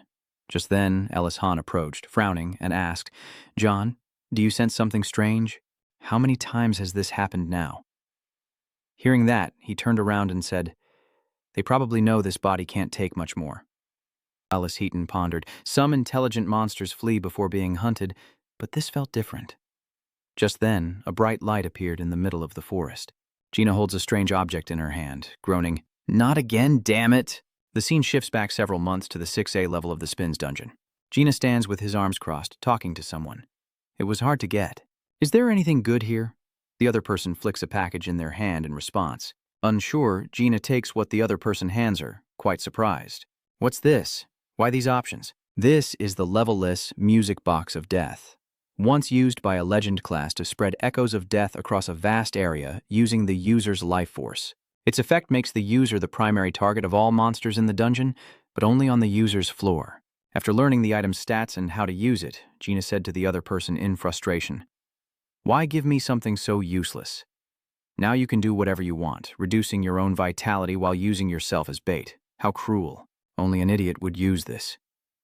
The idiot recalls this scene from the past, and Jana angrily glares at Gujin, who simply shrugs and smiles. Just then, another person approached, speaking slowly. "You're betting on nonsense again, making things difficult for us. No matter how outstanding you are, you can't change the outcome now. Even though I don't know what you're planning, Gujin," he glares intently at Gujin. "I'm out. Don't drag Pongwan into your pointless scheme.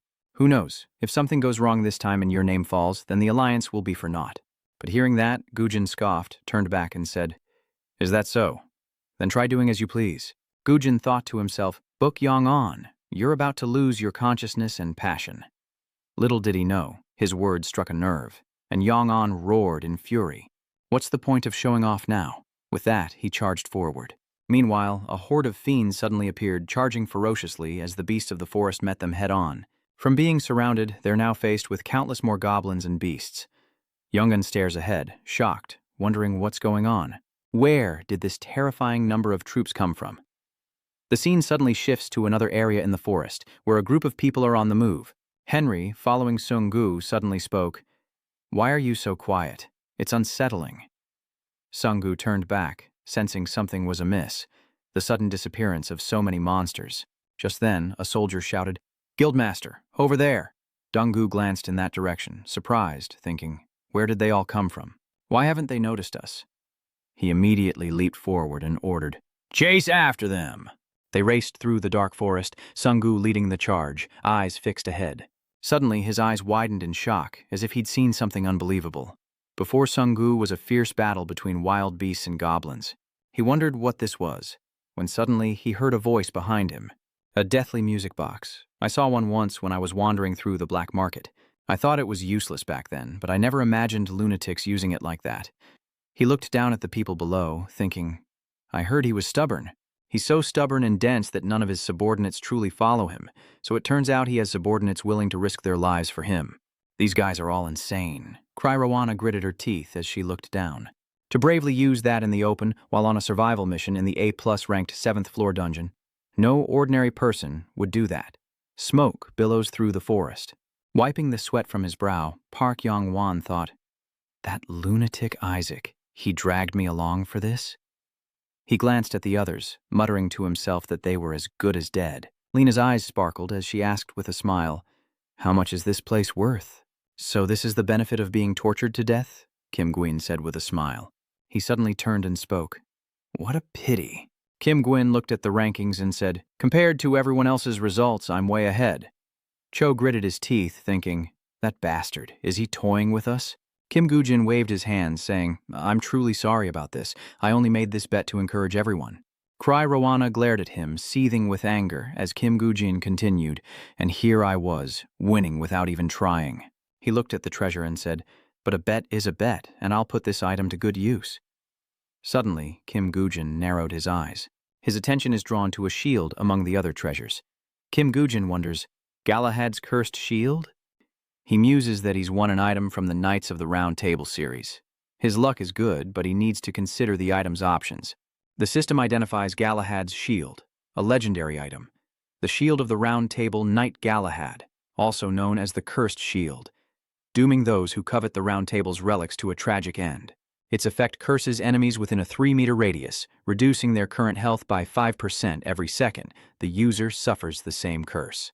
Kim Gujin thought to himself that it seemed more like an offensive weapon than a defensive tool, since the user was also affected. Suddenly, a voice spoke. "Hold on."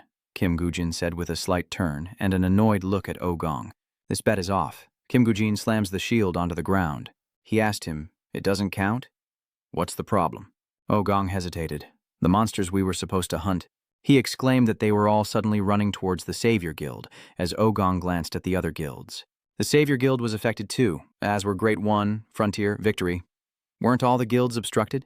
He continued, saying that this couldn't be considered a fair gamble. Kim Gujin calmly retorted, "Hindrance? You mean focusing the monster wave on the tankers? I used an item with a taunt effect. Is that a problem now?" He waved his hand and said, "Okay, a crazy item that affects the entire map should be stopped." Suddenly, Kim Gujin growled, "But let me ask this. The monster wave we created from the item's effect?" He questioned them. "Which of the guilds here could withstand them?" Kim Gujin asked with a smile. "Anyone?" His words left the guild members speechless, and seeing their tension, Kim Gujin clapped his hands. He conjured a screen and said, "So I sincerely apologize. I didn't realize I was pushing you all so hard. Don't hold back." Suddenly, screens appeared before everyone, their eyes widening at the warnings displayed. All Guardians have been eliminated. The 10-day survival mission has been forcibly reduced to 4. Proceeding to the next floor. Everyone wondered, what's going on? Forcibly ending the survival mission? I've never seen that before. They wondered if they were really responsible for this. It seemed impossible unless someone was absolutely certain. There's no way we could have done it alone. In the distance, the towering gate suddenly glowed. Kim Gujin glances at the orc and says, "So we're agreed, the bet stands." He reaches out to the gate. Kim Gujin turned back and said, "Let's move on to the next floor." He smiled and confidently opened the door. A figure flickers behind the light as Franco Achero silently stares at the sand beneath his feet. He reached down, grabbed a handful of sand, and let it slip through his fingers as Frank Achero wondered how, just years ago, this place was the world's largest wine producer. He surveyed the desolate, sandy landscape with a sigh, while Robert approached and asked, "How long do you intend to wait here?" "Until when, you ask?" Franco Achero replied. "Let's see. I'm not sure." He stares into the distance, saying after leaving the gate before that evil man, "Now, I can only stand here and watch." Franco Zacchero asked Robert, "Doesn't it hurt terribly?" Robert replied, "Please don't trouble yourself. You've done all you can." He continued, "Putting the Savior Guild's key players in there, your efforts will eventually bear fruit." Robert hesitated, adding that the people would understand someday. But Franco Achero suddenly cuts him off. "That's not it." He clenches his fist and says, "Even I don't understand my own heart right now." Franco Achero recounts, "Years ago, a Korean man wanted to meet me. If I had resolved everything then and gone to Korea to meet him," he continued, perhaps shedding his dignified facade, as Franco Sao questioned, "What if it's not Lee Sejun? But me, I'm having those ridiculous thoughts myself. I'm just like them, a phony pretending to be good." Robert watched him silently, then spoke with conviction. "That's not true. Absolutely not." He said, "For years, I've been your closest confidant, so I know you're different from them." Robert emphasized that whatever choices he makes and whatever they mean to him, the world will see their worth. Frank Soachero said nothing, only smiled. England, A-rank dungeon, floor 7, floor 2, floor 3, floor 4, floor 5. The gate to the next floor has opened, and everyone gathers around the portal of light with Sung-gu standing before it. He glanced back at Kim Gwyn, who was watching him with his arms crossed and a smile. Sung-gu clicked his tongue in annoyance. Cut to a sand cave where Ogong said, "At this rate, we'll be attacking the entire 5th floor by tomorrow, right?" he asked. "Pretending to work with Isaac for one more floor is over, so what are you all planning to do?" He wondered. "After reaching the 7th floor, we'll rejoin forces and attack according to the plan, right?" Carrie started to say something, but stopped himself, while Sung-gu rested his hand on his chin in thought. Jason and Ellis Hayon were also silent, prompting a worried Ogong to ask, "Why isn't anyone saying anything?" He gritted his teeth, thinking, "Damn it, I knew it would be like this. These cowards." Carrie spoke up. "Considering the Savior's combat power, it'll be difficult to handle with just us." "Go on," Cho added. "Ah, that's right. Even if we succeed, the losses would be enormous," he continued. "And who knows what kind of dragon will appear on the 7th floor to question Sungu. Are we really going to risk our lives just to catch Isaac?" Ogong remained silent. Despite his bold words, Cho Sung-gu was struggling internally, knowing that eliminating Isaac here would be ideal. If not, then finding his weakness will do. Cho Sung-gu thought as he pushed open the gate, His priority was simply to survive. A system notification appeared. Warning. To proceed to the next level, eliminate the boss. Everyone stared intently as a great gust of wind kicked up dust and sand. Everyone shielded their eyes from the dust as Sang-gu thought, "This can't be happening." Cry fearfully wondered why. Before them, a massive red dragon landed, its wings beating, and unleashed a ferocious roar. She wondered, dragons were supposed to be on the 7th floor, so why is it here? While everyone panicked, Kim Gujin stood calmly, staring at the dragon. Oh Gong thought, damn it, I don't need to worry about that Aja thing anymore. A fire dragon has already appeared on the 6th floor. He suddenly turned to look at him, thinking, maybe this isn't so bad after all. He smirked, calculating that the fire dragon could weaken Eek's combat power. Suddenly, Kim Gujin turned to him, asking what he was talking about. With a hesitant wave, Ogong replied, "Nothing, you can start attacking." He looks at him with disdain and asks, "What? What about you?" Ogong replied, "Of course we're prepared too, you go first." Kim Gujin smiled, thinking to himself how easy it was to read their minds. He thought to himself, everyone here has their own ambitions. Kim Gujin pondered that if he only acted on his own desires, it wouldn't be enough to survive. He thought to himself that beyond the 6th floor, something far more terrifying awaited. Kim Gujin advanced toward the dragon. He and Lena were the only ones to step forward, the others watching from behind as he summoned the Book of the Dead. Kim Gujin held the glowing book in his hand as Lena excitedly asked, "Is it finally time to use our new weapon?" He calmly replies that the Book of the Dead can revive the Deadline, and the Book of the Dead can revive the Skeletal Legion. A plume of black smoke gathers around the book, and suddenly, a red robe appears and billows in the wind. Dekan knelt before Kim Gujin, pledging his allegiance and awaiting his master's command. Lena, standing nearby, wondered in astonishment, "What? It can talk? It's sentient?" Kim Gujin chuckled. "Here's your first mission." He pointed at the red dragon and ordered it to consider that lizard its opponent, adding, "Feel free to show me your power, then return." Deck Knight's eyes lit up when suddenly a voice called out, "Wait." Kim Gujin turned to face L, who had appeared before him, and asked, "Summoner, what should I do?" Kim Gujin casually replied, "Just watch for now." He pointed at DN and said, "This is his solo act." Dekan stomps his foot and demands, "Insolent mage, who do you think you are to speak to my master like that?" L angrily headbutts the dead knight and shouts, "What was that?" "How dare a mere sliver of a knight judge me?" Lena wondered. What are those two even doing? Kim Gwyn rested his hand on his chin, pondering. Watching the two argue, he thought to himself that he wanted a bargain, but he didn't expect two defective individuals. Kim Gwyn muses, a bit disappointed. One of them should have been the original form of the dead knight. A knight's remains. Suddenly, Li Jin appointed and shouted, "Jack, how long are you going to let them have it? The other guilds are already fighting." Meanwhile, the red dragon roared fiercely, smoke billowing from beneath its body. Carrie shouts, ordering them to pin the dragon down before it can take flight and to keep attacking. Ice magic is conjured to restrain the beast. Wooden stakes erupt from the ground, binding the dragon as everyone focuses their attacks. Elise joins the attack, pausing to catch her breath, exhausted. Suddenly, a voice cried out in alarm, "Don't let your guard down, Elise." She turned to look at him, unaware that the dragon was thrashing its tail beside her, until it was too late. A loud crash echoes amidst the dust and smoke. Ellis Hahn fearfully closes her eyes, then slowly opens them, surprised by what she sees. A goat appeared, shielding her with its buckler as Eolis spoke. "What's going on?" His response is way too dangerous. She emerges from the ground, surrounded by fallen allies. Cry gritted his teeth, questioning himself. Damn it, it's not working at all. She casts a healing spell, restoring her allies' strength, and they rise again to face the dragon. Its eyes widened as guild members leaped to attack the dragon, their blades flashing. But with a flick of its head, the dragon sent them flying, and Cho Shungu landed swiftly on the ground. He gritted his teeth, realizing that last blow had used all his strength. A worried voice asked, "Are you all right?" Cho frowned and replied, but it was still too early to tell. Suddenly, a fierce burst of flames erupted. His eyes widened as the flames dissipated, leaving only black smoke swirling in the wind. From afar, Ogong shouted, "Hey, saviors, I think we should retreat." Cho Sung-gu replied, trembling, "Retreat? What retreat?" He turned back and said angrily, "What the hell are you talking about at a time like this?" He argued that they couldn't win like this, and should wait to regroup and attack on a smaller scale to find the fire dragon's weakness.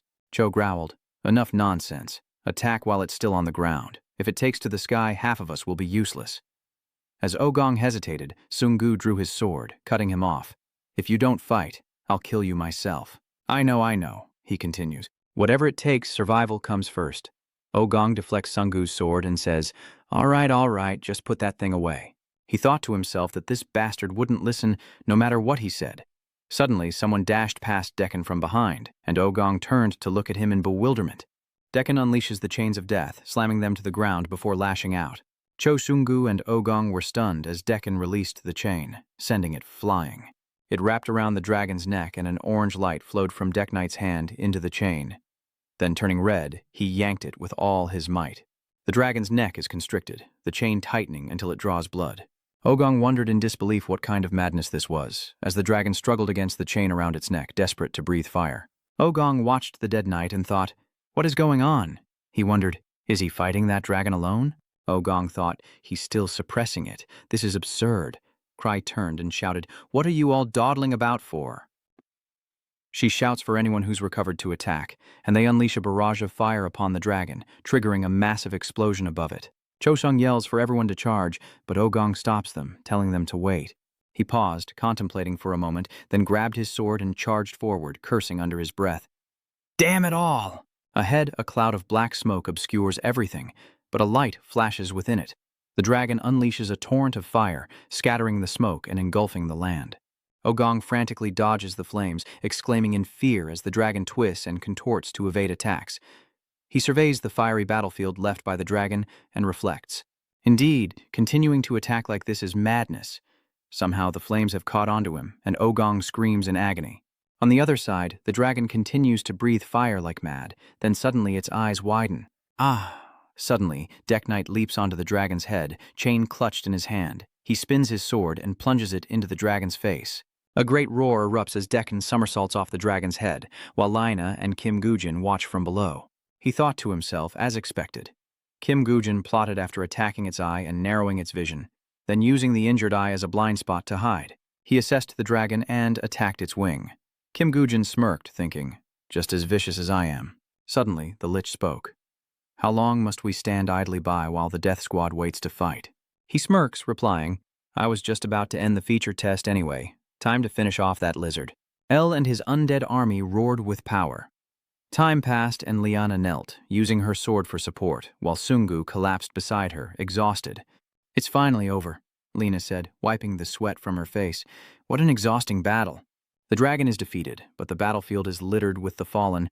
Kim Gwyn touches the dragon, remarking that a fully grown dragon is unlike Hling. Even with all 5 guilds focusing their attacks, this is all the damage they could do. Suddenly, Cho Sung-gu stomped his foot on the ground. Lijina warily wonders what those guys are doing here, and then Cho Sung-gu speaks up. Something's wrong. Kim Gwyn asks what the problem is. He replies that even stronger monsters await on the 7th floor. Cho Sung-gu hesitantly said, but we're suffering heavy losses. Why was he being so serious? He said with concern, I hope the Savior Guild will send more players to other guilds to help reorganize. Since you can summon more skeletal soldiers, you should still have enough forces to fight. Kim Gwyn pondered, realizing they wanted to scatter the Savior Guild's forces before reaching the 7th floor, while Lina wondered, what's gotten into the Savior Guild all of a sudden? Suddenly he smirked, thinking this was interesting, and Kim Gwyn responded. Fine, I'll send someone over, he thought, wondering what was up. Chungu spoke up. How generous, just like your name. But Kim Gujin cut him off, saying he had conditions as well, prompting an anxious question from Chungu. What conditions? Kim Gujin calmly responds that the numbers will be split into 2 groups. Spatsiva and the Saviors Society will be on one team, Kim Gujin continued, leaving Cho Sung-gu speechless. And the others will be on a different team. He pondered this, wondering if he was walking into the lion's den. Cho Sung-gu smirks, thinking, looks like I'll have to change my plans. Cho Sung-gu steps forward, offering his hand and asking if this arrangement is acceptable. He immediately grabs his hand as Kim Gujin smiles confidently, and Sung-gu smiles back, accepting the terms. A large crowd gathers at the glowing gate as Book Yong-un silently surveys the scene. Sakura turned back to him asking what he wanted, and to say it now if he had something to say. He spoke. Do you know what Isaac is planning? She replies, does it even matter anymore? Sakura points forward, saying, we don't even know what's on the next floor, so why ask what he's thinking? With a hint of annoyance, Book Yong-wan retorted, what's it to you? So, you're just going to blindly follow Ajax's orders? Sakura hesitated. That's... Baek Yong Wan continues, revealing Ike's reason for splitting them into two teams. He continued, "If it's not to abandon us when things get rough, then what else could it be?" Hearing this, she was slightly startled. Sakura turned to Kim Gujin, thinking, could it be that guy? She stared directly at Kim Gujin. Everyone gradually moved through the gate of light, but suddenly Cho Sung-gu stopped. He turned back to see Kim Gujin, smirking. Cho turned away and flashed a sly smile of his own. He stepped into the gate, leaving only Kim Gujin and Lena behind. "They've all gone ahead," he said as Lena spoke furtively. "Now it's just us. Let's get going." He smiled and replied, "Not yet. We still have something to take care of here." He wondered what they had to do. Lena watched as Kim Gujin approached the dragon's corpse, gently placing his hand on its body. Lena questioned, "You don't mean to do that, do you?" Kim Gujin didn't answer, but simply turned and smiled at her. He thought to himself, because of its low rank, snake return. Kim failed. I had to give up song return to find materials to craft weapons. Kim Gujin realizes it's finally time, using the skeleton soldier skill as the dragon's body fades, revealing its white skeleton. Legina watches in astonishment. The dragon's bones are shrouded in black smoke, successfully summoning the dragon, a majestic, skeletal figure whose wings stir up a powerful gust of wind. Kim Gujin remarks that it looks good, as a mysterious black smoke emanates from the skeletal dragon. Lena was stunned, stammering, "Is this for real?" A shift to the highest level of the dragon's domain. The raiders have finally arrived, and they prepare for an imminent threat. They remind each other to stay vigilant as a gust of wind kicks up dust and sand. Ellis grips her bow, thinking, "It's finally here." Suddenly, a foot lands on the ground, and she wonders in shock if that shadow could really be a dragon. Fi emerges from the dust and smoke, looking powerful. He plunged his sword into the ground as Elis conjured fire, thinking that even though it was unexpected, there was nothing to fear if it wasn't a dragon. The flames she unleashed surged toward Fi, who stood his ground and took the full force of the attack. Ellis turns and shouts, "Snap out of it! What are you waiting for? Attack!" The system announces that the wielder of Excalibur has confirmed your hostility. With a single swing of his blade, he extinguished the flames engulfing him, his body completely unharmed. Alice wondered in a panic, what is Excalibur? The system then announced that the master of Excalibur would begin to fight her. Everyone's stats have been reduced by 25%. What is going on? Suddenly, Elise's eyes widened in shock.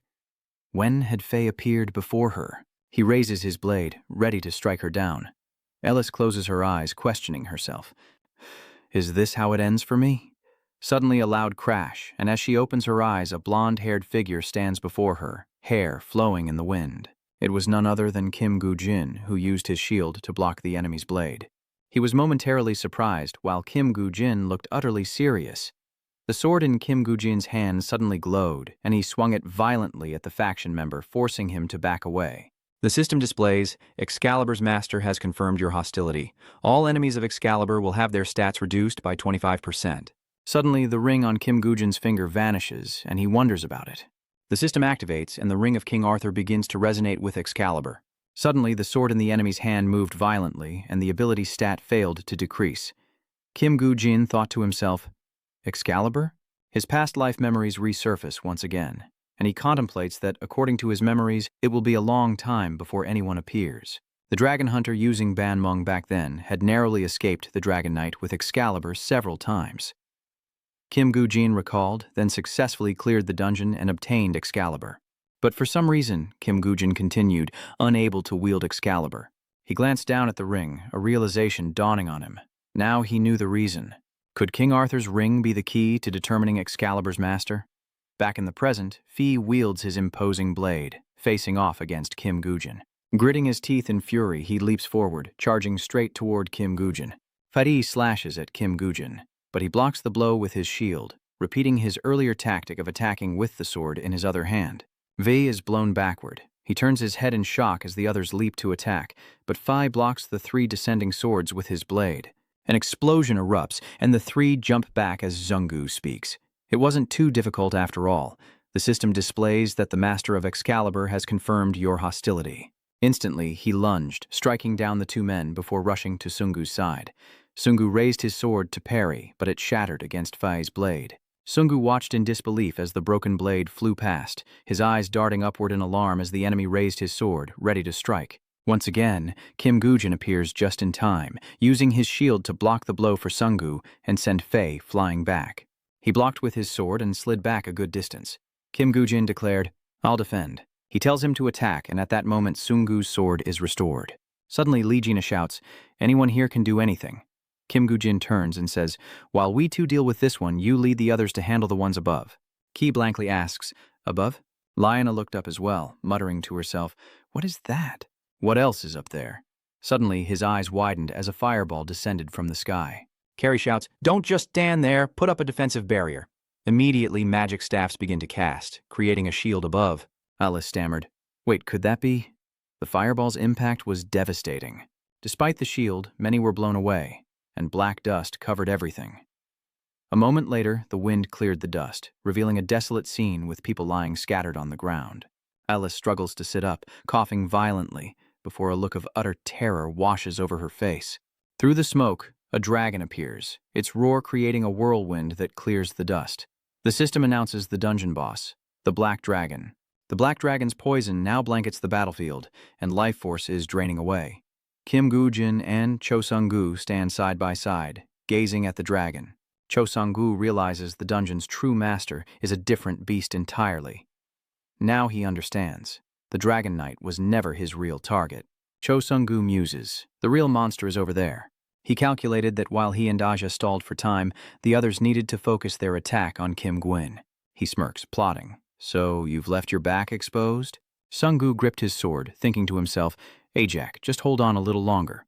He thought to himself that after this attack, he would stab him in the back. Cho Sung-gu stepped forward and slashed at the group. Kim Gujin silently watches him, then suddenly smiles, charging towards the Black Dragon on the opposite side. They all charged forward, attacking as one, but the Black Dragon unleashed a torrent of flames. Lena turned in horror as the Black Dragon's flames engulfed many. Sakura yelled at Park Yong-wan, and together they fled. Meanwhile, Kim Gwyn uses his shield to defend against the enemy's attacks, with Cho Sung-gu fighting alongside him. He leaps in to strike the opposing faction, and the clash of blades echoes. After a time, the Black Dragon roared in agony, before finally collapsing. The Dungeon Lord has been eliminated. That was a quick exclamation. Everyone immediately cheered with joy, but Carrie reminded them, "Before leaving the dungeon, be sure to take the injured with you." Looking around, Park Yong-wan estimates that about half have survived. He turned to Sakura, saying, "Rest up, then we'll figure out how to divide the rewards." She replied, "Of course, a level A+ 7th-floor dungeon should have corresponding high-level items." Park Yong-wan mused that the fewer people left after a dungeon raid, the greater the benefits. Even the dragon's corpse would fetch a fortune. But he wondered where IAC had disappeared to, as the reward distribution would certainly center around them. Meanwhile, Kim Gujin and Cho Sung-gu were still facing Fei. Kim Gujin stood tall while Cho Sung-gu had collapsed. Kim Gujin silently watches Fei, whose body emanates a mysterious black aura, then approaches him, saying that it was a worthwhile fight, albeit a difficult one. Fei stood motionless, fading away. The moment Kim Gujin touched the sword, Fei's body turned to dust. The system displays a message. The ring of the king has resonated with Excalibur, and Kim Gujin's ring glows. The system announces, "Congratulations, you are the new master of Excalibur." He lifts the sword and holds it alongside his shield. Kim Gujin gazed at it, thinking this sword was perfect for a fake messiah like himself, as a system message appeared. "You are the first to complete the hidden quest of the Arthurian legend, activating the master effect of Camelot. The cooldown of Onion's tether skill and the blessing of the sun have been removed. Your party members will share the effects of the Ring of Lot skill. The mana recovery of Merlin's staff is doubled, and the piercing power of Pervo's spear is doubled. The curse damage on the Galahad shield is also doubled, as Cho Sung-gu struggles to stand.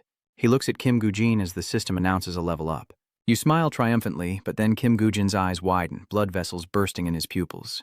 He was stabbed through the back with a sword, blood spilling onto the ground as Sung-gu smirked, yanking the blade free. Kim Gujin collapses to the ground as Sung-gu laughs. "You fool. Didn't you know your greatest enemy is always behind you?" Suddenly, Sung-gu felt a sharp pain as he looked down to see a gash across his stomach, causing him to buckle. His eyes darted around, realizing he and Aj were the only ones there, yet Sung-gu was panicking. What was happening? Suddenly, a dark figure appears and speaks. "What is going on?" "Fooled you," Johan J. says, removing his hat and cloak. "You really think someone like you could kill Ajak?" Surprised, Cho Sung-gu asked, "How are you alive?" He turned back and realized, so the one in front of me was just a skeleton wearing Ajax clothes. The system manifests through the Lee level's eyes, casting a spell on a corpse to create a doppelganger of the target, allowing the substitute and the target to switch places at any time. The skill summons a corpse for 2 hours at a time, enraging Cho Sung-gu, who shouts that the savior couldn't be fooled. So he was playing me? Who knows where that bastard is? Johan J points and laughs, saying, "He's been over there this whole time," which makes Sung-gu exclaim, "What?" Kim Gu-jin stood behind him, eyes filled with murderous intent, causing Sung-gu to turn in fear as Kim Gwyn coldly stated, "As expected, you were exactly as I predicted." He continued sternly, "Now, I suppose I must grant you a title." He frantically asks, "What kind of title?" Johann George leans in close and says, "What else but a title to deal with that person?" Enraged, Cho growls, "You bastard!" He swings his sword at Johann Jobs, who narrowly dodges the blow, but Sung-gu collapses from his stomach wound. Johann Jobs mocks that his strike was too weak, and Sung-gu still has so much energy. Suddenly, a black gate appears behind him. The system displays Hellgate, a portal to hell requiring a representative of the shadow world, and a level above 180 to summon the Hellgate and bind enemies with chains. The gate bursts open, unleashing black chains that wrap around Sung-gu's arms and legs. He struggled to break free as Johann J smirked. "Let's play a fun game from now on." Kim Gu-jin silently watched as Sung-gu was dragged into the gate, thinking that Sung-gu's memories were now worthless.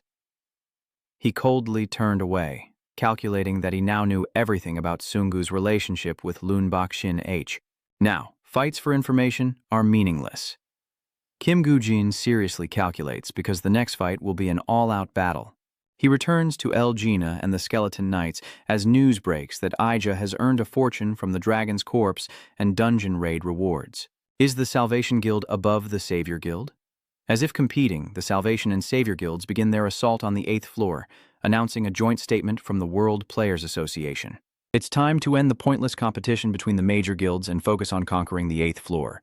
Who will be the first to clear the A+ rank dungeon's 8th floor? Zaechan sat silently in his office, reading the news, thinking that they had finally reached the 8th floor. They've made it this far. He rose from his seat. Zaechan walked to the window, gazing out as he mused that after conquering the 8th floor dungeon, only the 9th remained. The world's only 9-floor dungeon. An image of a door with a cross in the center flashes in his memory. The system displays, "Defeat the final boss and save this world." Zaechan clenched his fist, telling himself, "Once I clear that dungeon, the game will be over." He wondered to himself, asking him to wait just a little longer. Suddenly a voice spoke. "Director," he said, turning to Lisu. "I'm heading out." She started to turn away. Chan hesitated for a moment before calling out, "Secretary Lai," he said with some embarrassment. "Be careful," Sean added, "and if this goes well, then we'll all celebrate together." Ju smiles softly, replying, "Of course." In the B8 dungeon, the system reports that all 222 monsters have been dealt with. Kim Gwyn silently watches the system screen as a dark aura envelops his outstretched hand. Summoning dead knights, a whirlwind emanates from Kim Gwyn's hand. Legina, observing, muses that the skeleton army captured 220,000 monsters, and about 40,000 are needed to create one dead knight. He calculates that he now has 5 more death knights. Suddenly, a pillar of light shoots into the sky. Beneath the swirling dust, the smoke clears to reveal a death knight kneeling. As the dust settles further, more death knights are revealed, all kneeling before Kim Gu-jin. He remarks that it's not bad, while Laena behind him thinks to herself, "What's not bad about this? With this many, you could conquer the world alone." Kim Gu-jin suddenly spoke, "But it's still not enough." From the system screen, he pulls out a weapon, which Kim Gu-jin throws straight to the ground. Deckline looks down as Kim Gu-jin points behind him and orders, "Grab your weapons and line up in the back." He reached out to touch the weapon, and suddenly his body changed, as did the decks behind him. He laughed, and now Kim Gu-jin turned his back, with Lena by his side, and behind him, his powerful legion. Kim Gu-jin growls, "We have to go see the Messiah." That evening, the news reports the death of the Messiah Assembly's Zungu in a dungeon. Standing high above in a building across the way, El-jun watched the news report, then coldly turned away, a lone light illuminating a chair as he questioned the weak images flashing through his mind. As Lee Seo-jun walked, he patted the ghoul's head, thinking it was useless, then slammed his hand on the table, muttering about being inferior. His eyes betrayed a chilling indifference as he thought, "Your peace, your salvation, are merely puppets in my hands." Lai Jun glanced back, thinking to himself, "It's always been this way." Suddenly, the person who had fallen rose, their body dissolving and transforming into Kim Gwyn. Lix Run smirks, questioning himself, then sits silently at a glowing round table. Bak Sin H enters with a woman and another person, who announces that everything is ready. Loon says, "Thank you for coming." Noda Hajiro replies, "I don't want to work with you either, but this needs to end." He responds, "Indeed," Loon continues. "Furthermore, this is the last chance to restructure the world's power." Bak asks H to extend his hand and introduces, "Also, Sword Saint's disciple, Sakura, wants to join us." Loon stands up abruptly and says, "Thank you for joining us. Come on, let's go." As they head to the 8th floor, news reports flash across the screen. The Savior Assembly and the Salvation Society form an alliance as everyone intently watches the news. The decision to attack the world's first A+ rank dungeon's 8th floor. Other news spread as well. The Dragon Hunters had also decided to join forces. The news was everywhere.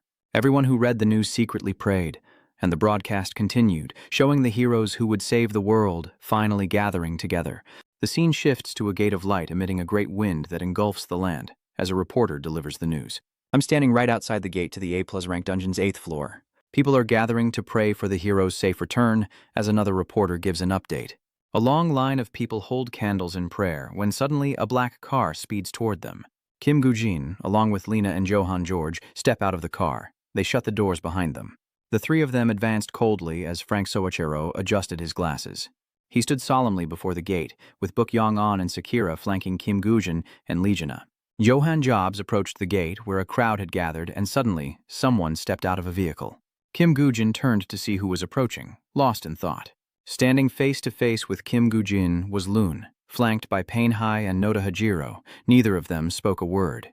Finally, Lai Zejun takes the initiative and reaches out his hand. Kim Gujin glances down, then reaches out to meet him. This scene was broadcast live, and everyone watching was thrown into chaos. Camera flashes illuminate the two figures as Kim Gujin silently observes Lix Jun within the 18+ class dungeon's 8th floor.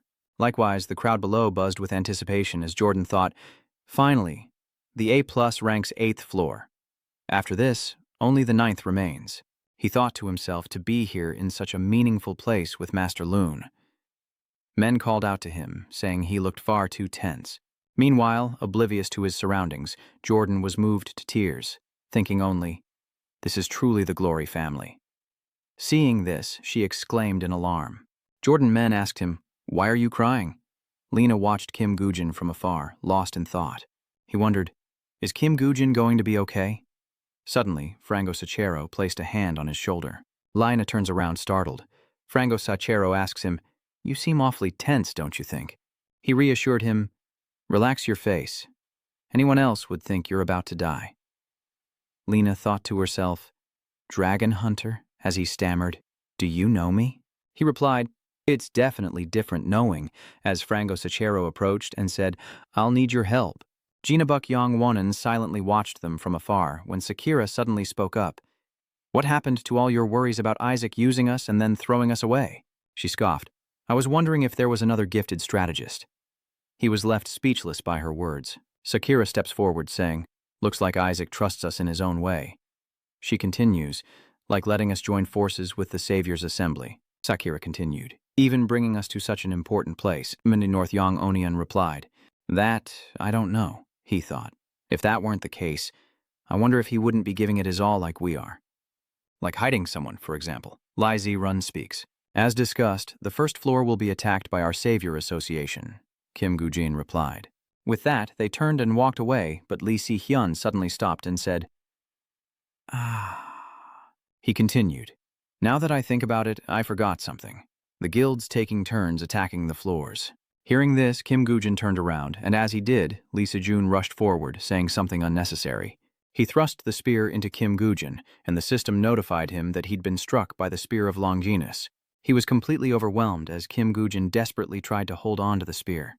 Lun growls about the Savior as the system announces that the Longinus spear's effect has been activated, preventing the use of skills and items.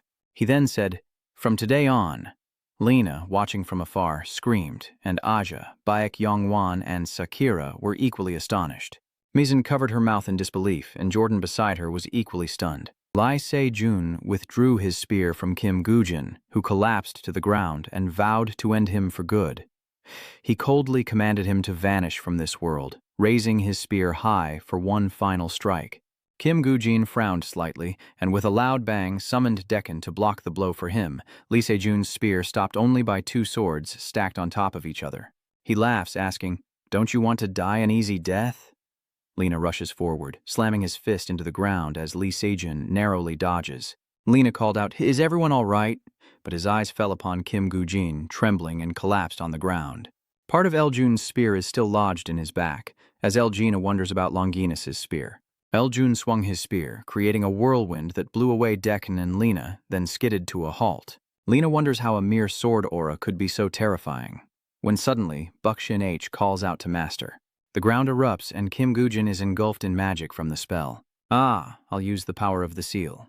Immediately, a pillar of light shoots straight into the sky. Seeing this, Lena worried to herself, while Kim Gujin and Buckshin Heem laughed with glee. The system activates the Bost magic barrier. The system displays the Bost legendary skill. Players level 150 and above can use the path of light connecting the human and divine realms. Unholy beings cannot cross this path. While the skill is active, no one can enter the barrier, and those inside cannot leave. The duration is a maximum of 6 days, and everyone is stunned by the sight before them. Shin-H turns to Wang-A's group, who understand the signal and unleash a barrage of fireballs at Kim Gujin. With a smirk, Bukshinch thought, "Perfect." Suddenly, a pillar of light descended, obliterating the fireballs. She was startled by the sight. A pillar of light struck the ground, creating a cloud of dust. Hiding her face, Buxin H wondered what she had just witnessed with wide eyes. As the dust settles, a long spear is revealed, piercing the earth. Her subordinates are scattered, knocked off their feet by the shockwave. One of them runs up to Parin, asking, "Vice President, are you all right?" Suddenly, footsteps approach. I turn back in fear. Frank Suero pulled his spear from the ground, saying, "I foresaw something like this before coming here." Frank Zero growls, "But you've crossed the line. Have you come to your senses yet?" Bakshin H thinks to herself, "Is the dragon hunter siding with Ayakak?" He says, "Come to your senses?" That's rich coming from someone who betrayed the Savior's assembly. Nox then waved her hand, saying, "We have to." Seeing the signal, her subordinates rushed forward. North muttered to herself that it was all within expectations, as Franquero Zachero stood tall, ready to fight. He gritted his teeth and gripped his spear tightly, thrusting it forward. Parin H's men were blown away, sent flying like kites with severed strings. Another group attacked Franco Sachero from behind, and glancing down, he saw that his feet were frozen solid. Franco Sauro turns to Parin, confused.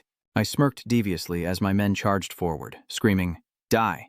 An explosion erupts, sending debris flying, and a soldier is cut down, followed by another and another. Bin H stares in disbelief at the system display. The Eternal Warrior's skill, Dragon Scales, has been activated.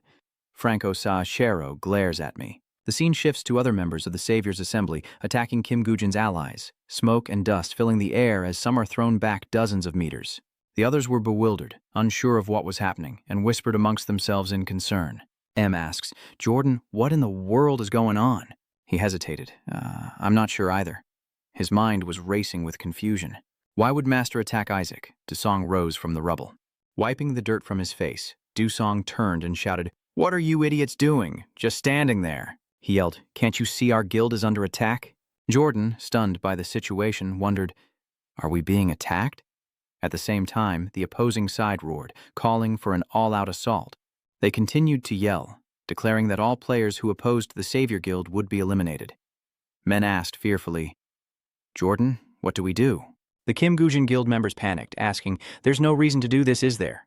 The other man replied, "Damn it, we're in this deep now." Jordan and Mean looked around nervously, helpless as everyone began to charge. Jordan remained silent, contemplating as the battle truly erupted, and the two sides began to attack each other. North Yong Wan plunged his sword into the ground, confused. What the hell was going on? Sakira responded, saying it seemed they were determined to eliminate them. The two are surrounded by the Savior's faction, as Zhang Zemu steps forward, saying, "What makes you think you won't be stabbed in the back? Isn't this the kind of thing you trash do?" Yong Wan was speechless. Sakura was angry, but remained silent. The battle raged on, and after a while, many had fallen, including an exhausted Park Young Onion. He fell hard to the ground, Park Yong-onion completely unconscious. Sakura, exhausted, collapsed as well. Jong Tomu approached, thinking, to last this long against so many? You vile lot. Jung Taimu raised his sword, ready to strike, thinking, I'll be the one to take you out of the game. Suddenly, Jiang Zimu is punched, sending him flying back 10 meters, unconscious on the ground. Lina grits his teeth. You think you can kill my subordinate with just a few people?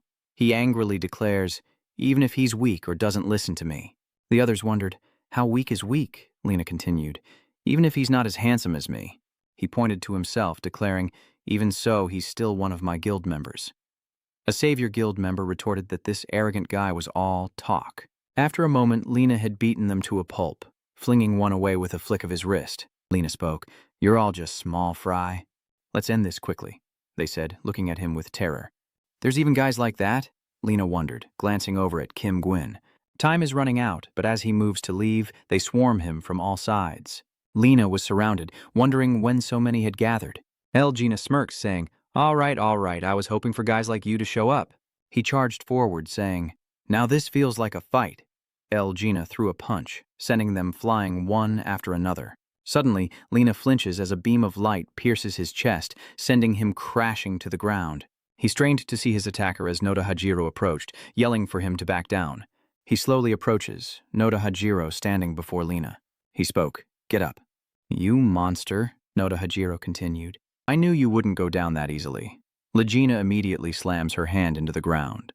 Using that force, he rose and punched Noda Hajiro, who easily dodged it, saying, if it were you.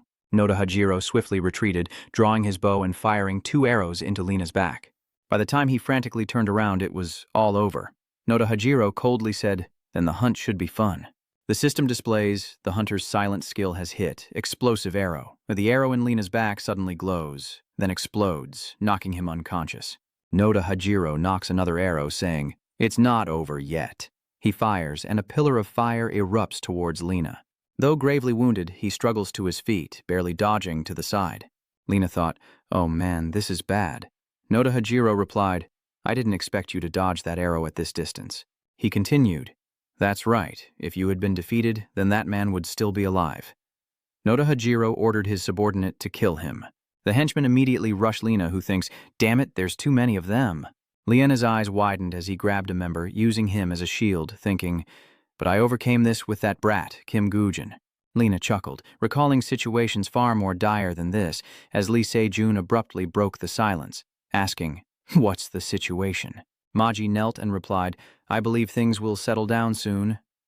He continued, the Vice Guild Master is facing the Dragon Hunter, and the Bogod is dealing with Isaac's subordinates. Maji Jung continued, furthermore, you've dealt with all of Isaac's skeletal soldiers. He chuckled, saying that once the Vice Master's barrier is removed and Isaac's fate is confirmed, it'll all be over. Maji spoke confidently, sure that even if Isaac survived, he wouldn't be a threat. Lee Se-jun hesitated, clearly annoyed, then turned and walked away. Madi Sung urgently calls out, Guildmaster, order Lone to assist the Vice Guildmaster or the Archer God.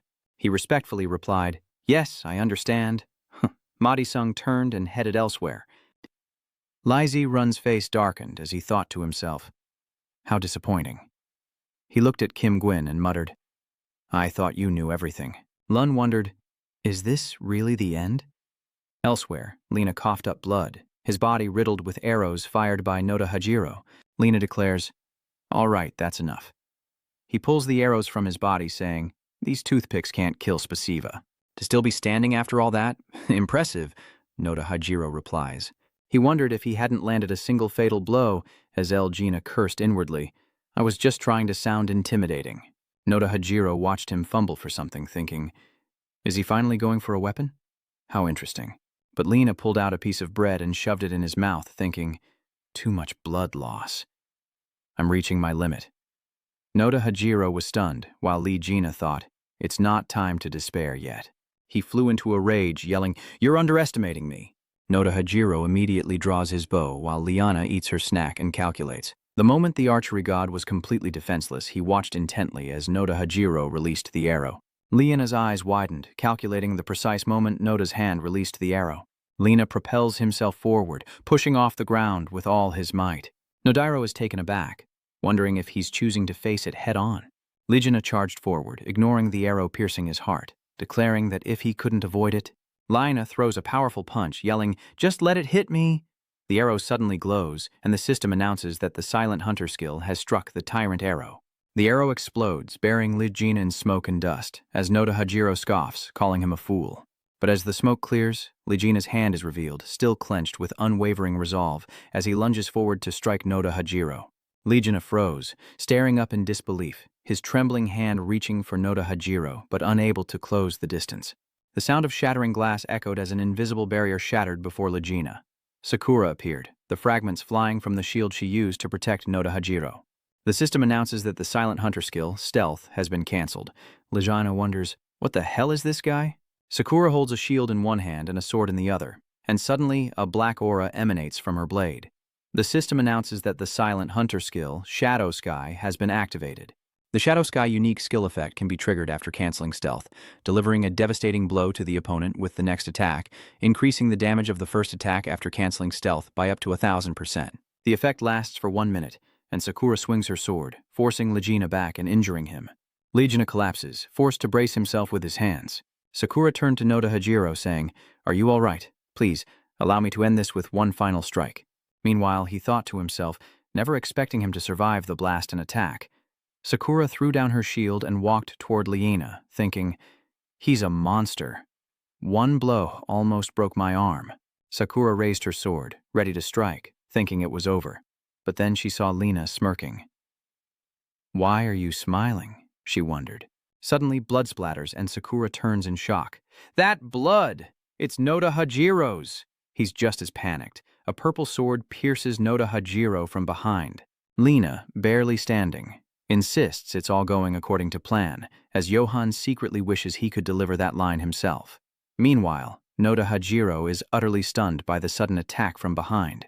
Johan Jobs appears, laughing, as Noda Hajiro collapses forward. He strained to look behind him, seeing Johan Jobs holding a hat. Nodiro thinks to himself, the helmet of Hades. He collapses completely. Noda Hajiro thought to himself that he must be getting old, and this was to be expected. Johan Jobs looked at him and smiled. Meanwhile, Sakura screamed, "Master!" She dropped her sword and rushed to him, embracing Noda Hajiro and wailing. Lina struggled to stand, glancing at Sakura before turning away, thinking that even for an enemy, these feelings were truly unpleasant. A sound made Lina turn back in shock to see a splatter of blood. Sakura collapses next to Noda Hajiro, and Johan Jobs coldly strikes her down.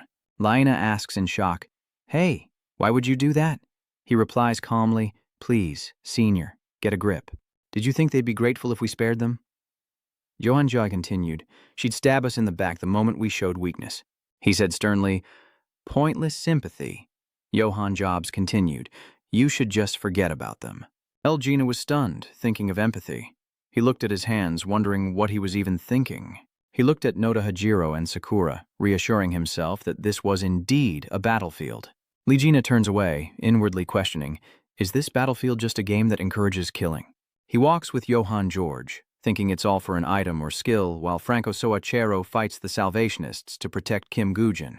He exhales wearily as Parkin H. observes him from afar, acknowledging his well-deserved reputation. He thought to himself, protecting someone is a different story.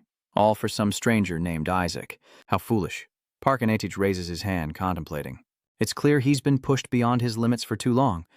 It's time to end this. Franco Soachero's men attacked again, and he gritted his teeth, recalling the evening Jisoo and Lina came to see him. He exclaimed about floor 7A+, and she confirmed. Adjusting his glasses, he remarked that it was indeed outstanding, if true. Jisoo smiled, while Legina adjusted her clothes and looked around as Franco Soachero continued, and it hasn't been long since he cleared the 6th floor. He crossed his arms and said, "To be honest, I'm ashamed. Someone like me is being hailed as a hero of France, when I only delayed the attack on the 7th floor to save my own life. Just who exactly is this Ajax that he could do this?" Lina suddenly asked. "Hey, old-timer," I said. Franco Sauro asked back, annoyed. "Uncle?" he said, pointing to himself. "Kim Gu's purpose." "Ah, no, Isaac is just like us, so you choose." Lijna asks if he'll choose to run away in shame, or become a true hero, leaving Franz Auero dumbfounded. But Legina says with confidence, "It may be redundant to say, but if you're a man, even if you're about to die, you'll choose to be a hero, right?" Back in reality, Francois Chero chuckled to himself, thinking, "You said you were about to die, right?" He roared and unleashed his power. The system activates the Undying Warrior's skill, Warrior's Roar, unleashing a gust of power that forces Maji Disung to shield his face. He thought to himself, an old man on his deathbed, putting on a show. Frango Sachero raised his shield, which emitted a long beam of light. Maji Sung dodges the attack, wondering, "Where are you aiming, you fool?" He and his accomplice then charged towards Frango Sachero. They both thrust their swords into him at once, and Frango Sachero coughed up blood. Maji Sung laughs, asking if that's all the final blow has to offer. Frango Sawero responds with a smile, noting that it seems everything has been resolved. He glanced back in disbelief. The beam of light had struck Pin H, leaving her clothes in tatters. She drops her scepter to the ground as Boxin H collapses, lost in thought. Is she crazy? How could this be happening? Despite erecting an emergency barrier, she recalls using magic to block the attack, but Perrin H collapsed, completely unconscious. The system indicates the BF Frost magic barrier has been dispelled. Boxin H has been defeated, and the barrier imprisoning Kim Gujin has vanished as well. Maji watches helplessly as the barrier fades away, and Frango Sauro smiles with satisfaction. He thought to himself, "Here we go." Meanwhile, Mahjong angrily thought that last attack was aimed at the Vice Master. He growled, daring to be so bold. Mahjong swung his sword at Frango Sauro, yelling, "Die!"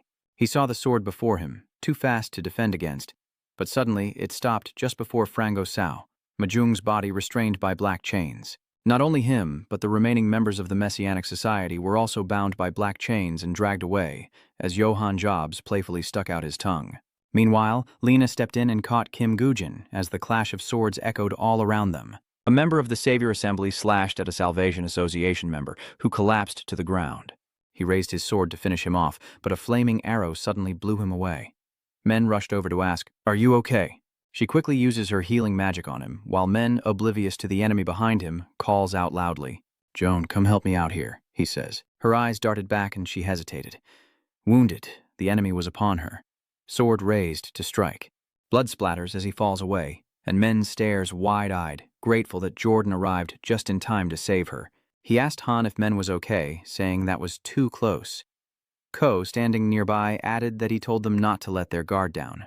"If this continues, you'll be the one getting hit," Men blankly replied, but the injured man struggled to raise his hand and said, "I don't want to die. Please save me." But he immediately lowered his hand and stopped breathing, and Miss Sen couldn't hold back her tears at the sight. She said somberly, "Answer me, Jordan." Through tears, she asks why they must turn their blades against each other, but he remains silent. Neeson continued, "We agreed to join forces." Images of them stabbing each other flashed, and she sadly questioned, "So why worry about destroying each other?" Why is this happening?" Jordan stammered. Suddenly a loud crash echoed, and Jordan instinctively turned toward the sound. He witnessed Parrin H get shot and wondered about Vice Master Parrin as he collapsed. Jordan thought quickly. If that's the case, then the barrier, he realized, must have been removed. Jordan glanced at Kim Gujin, seeing that Liege Gina was supporting him, while Lena worriedly pondered about Kim Gujin. This Kim Gujin. He recalled when the three of them were discussing things in the parking lot, he had blurted out the Spear of Longinus. Kim Gujin replies, "Indeed, of all of Eljun's powerful skills, that spear is the most dangerous." Lena thinks to herself that facing Longinus's spear that Lune possesses is a suicidal act. Johann George says, "Then it's simple." He smirks. "I'll use Hades' helm of invisibility, approach him, and quickly finish him off." He continued, "And if things get tough, I'll throw in a few of my dirty tricks." Lena immediately agreed. Sounds reasonable, he thought, wondering if following this plan would give them a chance. Suddenly, Kim Gwyn cuts them off, saying it won't work. The two of them stared at him in surprise as Kim Gwyn explained, "That dirty trick won't work on him." He pondered this because that man had eyes similar to the eyes of Anubis, a legendary grade skill. The eyes of Ice, mother of all things, controller of all principles, and overseer of all things. They can filter out all defilement and lies, an effect that can help the body stay awake in illusions and distinguish falsehoods. He gritted his teeth, assessing the situation. There was only one way. Kim Gujin spoke, "I'll be the bait." Johann Job asked, stunned, "What?" Ligina exclaimed, "Kim Gujin believes Lune is a perfectionist. If he saw an opening, he'd definitely attack me with the Spear of Longinus." He emphasized that after neutralizing me, North Shin H would immediately activate a magic barrier to trap me. Kim Gujin continued, saying they would destroy the Rose Hunter and the Savior Assembly, now without a leader. He placed his hand on Elgina's shoulder, and as she looked up in surprise, he said, "Elgina, I believe in you." Back to reality, Elgina sees Kim Gujin's injuries and sheds tears. He told himself, imagining Kim Gujin saying, "Elgina, you're a comrade I trust with my life." Elgina secretly fantasizes, does he really think that highly of me? Suddenly, Kim Gujin placed his hand on Lena's shoulder and said wearily, "I'm so sorry." Elgina replied awkwardly, Hey, what's with that?" "It's nothing. We're comrades." Suddenly, Kim Gujin bites down hard on his neck. The system is now using the vampire skill of the Dark World's representative, using the blood-sucking skill of the Dark World's representative. He greedily sucks Lejana's blood, and the system announces his stamina is fully restored. With that, Kim Gujin unleashes his newfound power, restored by blood, while Liege Gina collapses. He wiped the blood from his lips, declaring that he was truly alive now, and ignored Lena collapsing to the ground. The system activates a skill, the blessing of the Undying Warrior's Blood River, restoring Liege Gina as well, but he still screams in anger. Kim Gujin walks away, smiling. "I told you, I believed in you." He approached Frank Sachero, and Kim Gujin reached out his hand, saying, "Thank you for your help." He smiles and takes his hand as Frank Sachero says, "It was nothing. No need to thank me." Kim Gujin turned coldly and said, "Let's go." He then faced Lee Sejun and said, "Shall we begin the game?" Seeing him, Lee Sejun smiled and said, "Yes, that's how it should be." Lee Suyuk thought to himself that he had been waiting a long time to meet his only opponent again. He looked at him and said to himself, "Make me happy." Summoning the Book of the Dead, Kim Gujin held it in his hands, thinking there was no reason to hide his tactics any longer. He smiled, wondering if this first and last time was worth returning to the past. The book suddenly emits a powerful burst of black energy, and Kim Gujin realizes he's putting everything on the line. The dark energy spread, emitting an intense blue light as Lise quietly observed. Everyone present watched in astonishment as a skeletal dragon emerged majestically from the smoke. It roared, and then the Lich appeared, riding the wyvern with a glowing staff held high. More Vienners are summoned, along with fire golems, and a formidable legion of skeleton knights charges forward. Frank Zero was overwhelmed by Kim Gujin's immense power, and everyone was astonished. They thought to themselves, the infantry forces are already uneven, and now there's a dragon too. This is just absurd. Kim Gujin raised his hand to signal, and Lena shouted, "Let's go!" As soon as he spoke, Frango Shoa Chero and his skeleton knights charged forward, followed by the dragons in the sky and the fire golems. The Savior Guild, seeing the strength of the Messiah Guild, were discouraged and thought they couldn't win. A member knelt before Lysun and said, "Guildmaster, please give the order." He coldly glanced back and swung his sword. Instantly, Li Zun's sword energy created a long path of energy, slicing off the fire golem's hand. Seeing this, the member was stunned, and the others whispered, "That's right. As long as we have Master Li Seojin." They gripped their weapons, thinking, "Our Savior Association will not lose." Liza June declared, "Fight with all your might. That is my command." The Order of Salvation members immediately roared, and the two sides clashed in a chaotic melee. Skeleton knights swung their swords as members of the Order of Salvation charged forward, and the battle began. Small explosions erupt across the battlefield. Wyverns soar through the air, and skeletal dragons breathe fire from above as Lee Sejun slowly steps forward, emanating a dark aura and a sinister smile. Suddenly, Loon speeds toward Kim Gujin, calling out to Isaac.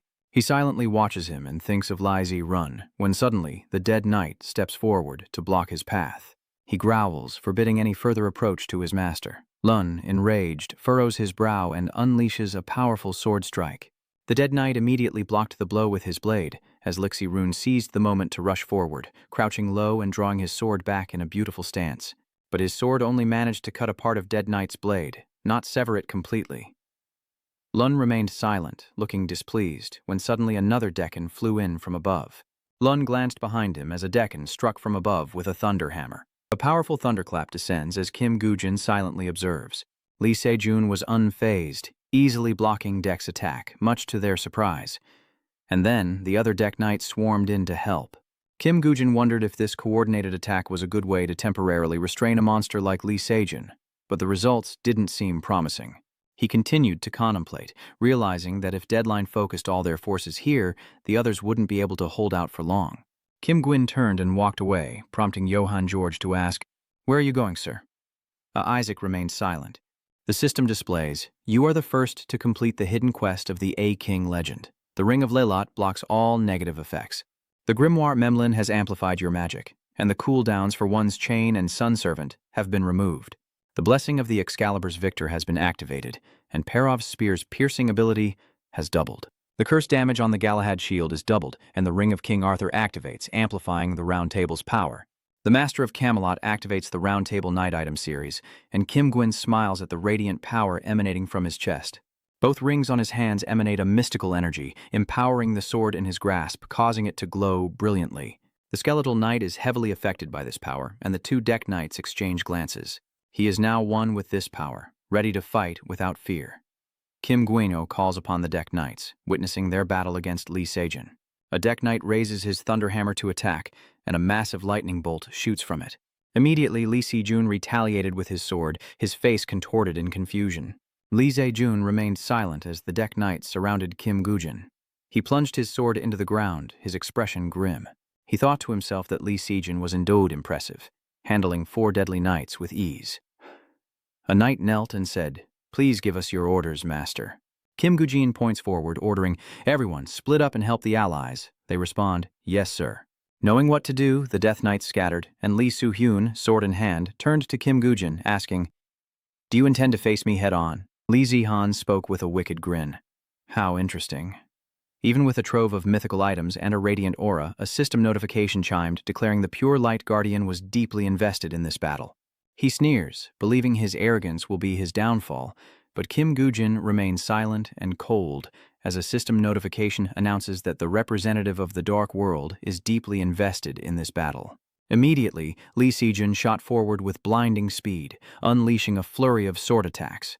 The two blades clashed, creating a cacophony of grating sounds. Lun fought and laughed, believing he could win, while Kim Gujin struggled to defend against his sword. A system notification rings out. Excalibur challenges the hostile, halving their abilities. Suddenly, Lee Sejun senses something, his sword now emitting a strange, dark aura. Lee Sejun was then pushed far away by him, bracing himself with his feet as his body emitted a dark aura. Suddenly, the scene was nothing but dust. A notification rang out. The rescuer of the Pure Light Protector had used the Twin Hands skill. Lee Sejun relentlessly charges forward, immune to all debuffs, recovering all stats lost to Excalibur's challenge. The system announces the use of the Pure Light Guardian's rescuer's blessing. Kim Gujin simply watches, his resistance to all effects increasing by 1,000%. As Lun charges, he evades, his defense increasing by 1,000%, and unleashes the final judgment of the Pure Light Protector. Lun was about to strike, increasing his damage by 10,000% against an opponent using a skill. Kim Gujin seemed doomed, but a shield appeared just in time, unleashing a force that exceeded the armor's limit. A shield appears in his hand, activating complete defense mode, an indestructible item. Lun smirks, relentlessly attacking Kim Gujin, who was forced to constantly evade. He couldn't keep blocking and collapsed. Lun seized the opportunity to finish him, channeling his vampiric power into a massive attack. Suddenly, he felt a sense of disorientation. Kim Gujin was gone, replaced by bats filling the sky. The bats scattered before Lee Sejun's eyes as a sharp strike was delivered. He slashes at the bats in midair, and they swirl into a vortex around Lee Sejun. But as he was surrounded, he turned his attention elsewhere. Kim Gujin, now a vampire, bit him. Lee Sejun quickly throws him off, sending Kim Gujin tumbling to the ground. Watching from afar, Lee Gina was extremely worried. Was Kim Gujin really all right? He couldn't stop thinking. He said he'd face him alone. But the opponent is Lee Seojun, after all. Lee Seojun looked down with cold eyes, serious. "This game is over. I'm bored." Kim Gujin slumped down, exhausted, but smiled brightly, wiping the blood from the corner of his mouth. "Sorry to make you feel that way, but I have to use every trick in the book against you, Kim Gujin." He said nothing more, and then the system rang out again, indicating he'd been poisoned by the toxic blood. He smirked. "It's just poison blood." The system announced the use of the Guardian's Pure Light skill. Lun seems stronger. The immunity boost from his rescuer's blessing has suppressed the venom in his body. Kim Gujin simply stares, offering no reply. Lun sneers, asking if he's used up all his tricks. Kim Gujin stood firm, sword in hand facing him, an ominous aura radiating from his being. Kim Gujin, brimming with danger, answers as the system announces the use of Blood Mist, a skill representing the darkness. Crimson mist spreads through the air. The system alerts him that he's been poisoned by Lee Seo-jun's blood, but he dismisses it as child's play, followed by a notification that the poison has been suppressed thanks to a benefactor's blessing. The blood mist fills the air, and Kim Gujin moves with blinding speed, earning a lazy glance from his opponent. He flickers in and out of sight before Lee Seo-jun, who strikes down only monsters with his sword, never Kim Gujin. He smirks, having successfully used Solomon's ring, as Lee Sung is swarmed by ant monsters. Enraged, Lee Sung says, "This petty trick again?" Then, Lee Si-jun poured all his power into his sword, unleashing the light sword of the pure light guardian, obliterating the area in a massive vortex, destroying all the ant monsters. Their corpses rained down from the sky, and Kim Gujin wore a sinister expression as the ground around him cracked and splintered. Lee Surin glared, thinking that if he was out of tricks, then he could just die. The like rune leaps to close the distance, but Kim Gujin, unfazed, smiles as he unleashes the corpse explosion skill on the agent of the underworld. Immediately after, a massive explosion erupts, leaving only a cloud of dust before him. Kim Gujin suddenly realized something. A massive energy was hurtling toward him through the dust cloud, striking him down. Luckily, he manages to stand again. Kim Gujin looks down with worry, then a giant hand grabs his head, and Li Jun's powerful body slams him into the ground. He clutches him like a frog. Is the difference in stats between job classes truly unavoidable? Then, Li Jun hurls him away. Kim Gujin lay motionless as Li Zun continued his taunts. Was this all he had? How disappointing. A loud shout echoes from afar. Lord Isaac, chains are aimed at Li Sijun's back. He won't ignore that. Li Siwu-jun only needed one strike. Those chains emerged from a bottomless doorway nearby. Johan Jae was about to be struck by the sword, and then he was attacked by it. Lun continued on, not even bothering to look back. He approached Kim Gujin's weakened body, and Lun lamented that he had placed too much hope in him. He was about to kick him a few times when he sensed something. Lun looked at him before realizing a force was about to ambush him from behind. Liaxi Run sensed the ambush and turned to see skeletal soldiers poised above him, their blades aimed directly at him. Li Zejun quickly blocked the attack, their swords grinding against each other, creating sparks. He refuses to accept defeat, thinking he can fight me with the strength of a skeleton soldier. Seizing the opportunity, he delivers a fatal blow.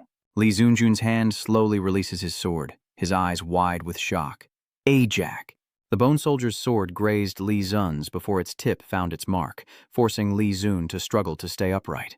He looks down to see the wound inflicted by Longinus. All effects from skills and items have been nullified. Li Zun's armor shatters, and the Savior's twin hand skill is nullified, negating immunity to all ability-reducing effects. The Savior's blessing skill is nullified. Defense and immunity return to 0, and the final judgment skill is cancelled. Excalibur challenges the hostile. The enemy's abilities are halved, and he coughs up blood as the venom spreads, forming a dark pool. He struggles to hold on to his sanity, knowing he must quickly remove the lance of Longinus. Lun grabs the spear, trying to pull it out. Yes, removing it will suppress the poisoned blood. The thing that can kill me doesn't exist in this world yet. A brilliant light shines in his eyes. What appeared was a stat screen. Defense 1684, 842, immunity 1320, 6060. HP regen per second, 1402, 701. Lai Jian smiled contentedly. So, no matter how much the debuff reduces his stats, no weapon can pierce this defense. He collapses before Kim Gujin. Li Sioran chuckled. You must be frustrated. That was a good hit, wasn't it? You want to end me yourself. He reaches for his sword but forgets to use his strength. He picked up the mask and said quietly, I knew a small space would appear next to Kim Gujin's hand, so I prepared for it. He quickly tried to strike him with his sword. The two powers collided, and Lai Sejun's sword fell, plunging into the ground. He glanced at the blade, realizing it was another sharp sword that had appeared. Hit, thunderclap pummel. All immunities reduced by 90%. All defenses reduced by 90%. Li Sejun's eyes widened, and then Kim Gujin delivered a fatal blow. Boom! Kim Gujin coldly gazed at the body collapsing before him. The system announces that the representative of the Dark World is satisfied with the match's outcome, stunning the guilds. Master Li Zejun, Lai Shun is dead. Kim Gujin lowered his eyes, and the system announced that he had used the shout skill on everyone. He said gravely, Everyone, drop your weapons. All players in the Messiah and Savior guilds. I will no longer tolerate anyone treating each other as enemies. We've sacrificed too much already. Our path is now clear. We need to quickly save the injured and prepare our forces. Kim Gujin glanced at Parent H, who was being treated. He continued, "To reach the 8th floor, our only enemies from now on are the monsters in the upper dungeons." Boom! The axe clattered to the ground and Jordan spoke up. "I want to stop too. We're not entering this dungeon to die." Men agreed. "Indeed, I truly don't understand why we have to fight each other anymore." A blade falls, followed by spears, weapons, all discarded. In the vast expanse of the sky, a sharp sound suddenly tore through the air, its faint remnants falling and quickly vanishing, returning the world to absolute stillness under an endless blue. Look, Baekshin is still alive, especially those guards. They were loyal to Lee Sejun. Kim Gu-in smirked, unsure. If they were truly loyal, they would have fought us. But they laid down their arms, so where is this loyalty you speak of? He tries to persuade him that it's true, but whether he can be trusted to fight alongside him is another matter. Kim Gu-in reassured him. "It's okay." He patted the skeleton soldier's head and continued. "I have good colleagues and an army that will never betray me." Lena seemed to have regained his confidence, and he shouted, "All right, let's go." Silence fell, and after 2 months of absolute stillness, the reporters clamored for the dungeon to be cleared, one asking, "Where's Lai Zarun?" "Where's Master Lai Zarun?" Kim Gujin stood on the stage and coldly spoke into the microphone. "The great hero, Lee Zarun, has died inside the dungeon. These were his last words to me." He said he deeply regretted not being able to. Below, reporters were already tearing up with emotion. Kim Gujin's voice echoed, bringing this game to an end. "I told the late Li Jun that I, the Savior Assembly and its members would surely defeat the 9th floor's boss and end this game." Zechang watched the news on a small screen, a smile creeping across his face as he listened. Zechang thought to himself, so, this day has finally come. As Kim Gujin's voice continued to echo in his ears. And so he recalled the happy moments with Jinwoo while the speech continued on the other side. "That's how we'll save this world, and I'll forever remember Lee Jun's noble heart." As it ends, Kim Gujin silently thinks to himself, "Lee Sejun, die with the name of a hero who saved the world." From now on, everything that strayed from its course has been corrected. A figure appeared behind Parent H, calling Shin H. She turned her head and answered Jisoo. Jisoo coldly asks Parent H, "Can you tell me the truth now?" Just like that, maybe we can't. She panicked, trembled, and then collapsed. News is spreading throughout the city. Hijack plans to attack the 9th floor in 1 week. In a restaurant, Lena shouts in anger, upset that they're eating black bean noodles before such a big event. Black bean noodles? At least treat me to some beef. Kim Gwyn frowned, exasperated, and urged her to order quickly. He looked at the menu and asked, "You're paying, right?" Then gestured for him to order. Seeing his expression, Lena thought, I was going to let him off the hook. But today, I'm going to eat until I'm broke. He's going to regret letting me order whatever I want. Suddenly, someone pulled up a chair beside him and spoke. "The order's already been placed." Kim Gwyn looked up and Elgina added, "It was him." Jae-chan casually sat next to him and started a conversation. "That look is making me a little uncomfortable." Lena then explained, "What's wrong with that? Everyone's interested in shiny things."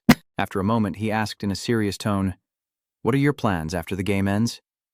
The dish was placed on the table. The waiter said, "Here's your dish." Jae-chan continued, "All players will lose their abilities." The waiter chimed in again, "Here's the assorted cold cuts." He was losing patience, but continued to share. The guilds will lose their function in the future, as the menu introductions continue. "And here's the Yangjang with chili sauce you ordered." Jae-chan snapped irritably. "Oh my." Kim Gwyn on the other side smirked and replied, "I heard you founded a company called Pandora. Did you foresee the problems that would arise after the game ended?" He nods, confirming that most players will be unemployed after the game ends. "So I created a new work environment for them to develop their skills instead of going astray, thus maintaining world peace." Pandora was doing that? I thought he was just raising funds and running away. Thwack! Tran hits him over the head with a cup. He adjusted his expression and continued the story. "I've made all the preparations. I just go and clear the 9th floor and come back safely." Kim Gujin mused, finally seeing the end of this long game. Second agrees, admitting he's been thinking the same thing lately. This must be the work of some unknowable higher being. Maybe someone's still up there in the sky, watching what we're doing down here. But if people see this, they'll think they can't watch the ending like this. If you were playing a game and your character wouldn't listen and didn't want to end it, what would you do? Kim Gujin coldly and honestly replied that he would either quit the game or delete the character and start over. Hearing an answer he liked, he laughed. "That's right. I think so too. Laena ate as she watched him, thinking to herself, what the heck? Suddenly, Zichan's phone rang, and he looked at the screen and exclaimed in a panic, "Oh my God, I have an emergency call." "Hello?" Zichan got up and went to a corner to talk. "Is that so?" Kim Gujin was silent, then stood up and said to Lena, "I'm going to the restroom for a moment." Zichan glanced back, seeing Kim Gujin leave the store, then smirked and walked in the opposite direction. Time slowly passed, and Lena, realizing something, wondered if they had left her behind. "Hey, you cheapskates." From some point on, the human world began to undergo strange changes. The first thing people noticed was the aura, along with the appearance of dungeons and monsters. Being a superpowered person grants one power and helps them awaken as a player. The auras known to humans are mainly divided into two types: the omnipotent god, who gives humans the power to fight monsters and dungeons, or perhaps a calamity to destroy the world. No one knows how the gifted are chosen, only that beams of light descend from above, and a system's screen appears before them. Some who are deeply interested in these strange phenomena speculate that it's all a game for gods or the superpowered. There are 6 commonly known auras in total. First, the listener of all things, an aura that leads to pacts with various spirits. Second, the wielder of knowledge, an aura that allows one to use destructive magic with a wave or incantation. Third, the enduring warrior, an aura granting unmatched strength and resilience. Fourth, the assassin hunter, an aura enhancing sensitivity and expanding the 5 senses to their limits. These are the 4 auras most commonly known, but a select few choose the pure light guardian, wielding omnipotent power in attack and defense, and the bearer of the dark magic curse, the representative of the shadow world. To defeat Li Xiun, Gujin chose the aura of the dark world's representative, beginning his arduous journey, and after a long process he successfully took his revenge. He personally eliminated Li Xian, and now Gujin stands before the massive dungeon gate. He turns and mutters that only one goal remains. Gujin's eyes flash with the determination to end this game in the real world, in CEO Zichan's office. He intently watches the news on his phone about Director Perrin H of the Hanzung Group resigning. Hanzung's every move will be under scrutiny from now on. After seeing the news, Zichan put down his phone, thinking to himself that Secretary Li would be okay. He stood up and looked out the window, hoping she would get through this. As the sun sets, its rays embrace the city's memorial park. Jisoo and Z stand with bowed heads before a portrait in a memorial niche. Shin-H looked like a child being punished, her face full of regret, tears welling up. She gently touched the photo. It was Ju's father, and spoke with remorse in her heart. "Uncle..." Jisoo stood behind her, cold and silent. She recalls their previous encounter, Shin-H squatting down and crying, a tearful regret. "I'm sorry, Jisoo, you were right all along." Tears streamed down her face. She tearfully admitted it was all her fault. Shin-H sat on the ground, saying, "I'm so sorry." Then she crawled over, kneeling and begging Ju for forgiveness. The memory ends, returning to the city cemetery, where Ju speaks softly. "Shin-He," she said, "after that day, I've been thinking a lot." Ju watched the sun sink behind the mountains, wondering if she could ever forgive her. But ultimately, she gave Shin-Hai a cold answer. No. She could only bow her head in acceptance, as it was her fault after all. She couldn't force Ju to forgive her. She took a step forward, adding that she probably wouldn't be able to forgive her. Hearing that, Shin-Hai was surprised, a glimmer of hope arising in her heart. She looked up, tears still lingering in the corners of her eyes. "Huh?" Jisoo coldly offers a business card. "If you're truly reflecting, then show me with your actions." Shin-Hai held the card, hesitant and confused. This was Jisoo's business card, identifying her as the CEO of a company called Pandora, an invitation to Shin-Hai to join Pandora, a place created to prepare for the chaos that will follow the game's end. Years ago, Shiny's father and Ju's father joined hands to create Project Messiah. And now, the newly formed Pandora has deep roots. Jisoo reveals that the company inherited assets from both their fathers and urges her to protect the future of those she holds dear. Thinking of their broken friendship, she whispers, "If you do that, maybe one day we can go back to the way we were." Hearing this, a tear rolls down Shiny's cheek. Ah, knowing this is the last chance my best friend is giving me. Ju turns and leaves, saying, "Think it over and contact me." Leaving Shin hung in the cemetery, clutching the business card, she bit her lip and wept, regretting her actions and feeling unworthy of Ju's forgiveness. Finally, Shin kneels on the ground, sobbing for a long time, as news reports of heroes gathering to attack the final dungeon air on TV. Back at the office, Zaechan anxiously watches the news, as the day to attack the final dungeon has finally arrived. The host is overwhelmed by the scene, as heroes from all over the world have gathered before the dungeon gate. I hope they succeed in attacking the final dungeon, fulfilling the wishes of Li Sung, who bravely sacrificed himself in the 8th level dungeon not long ago.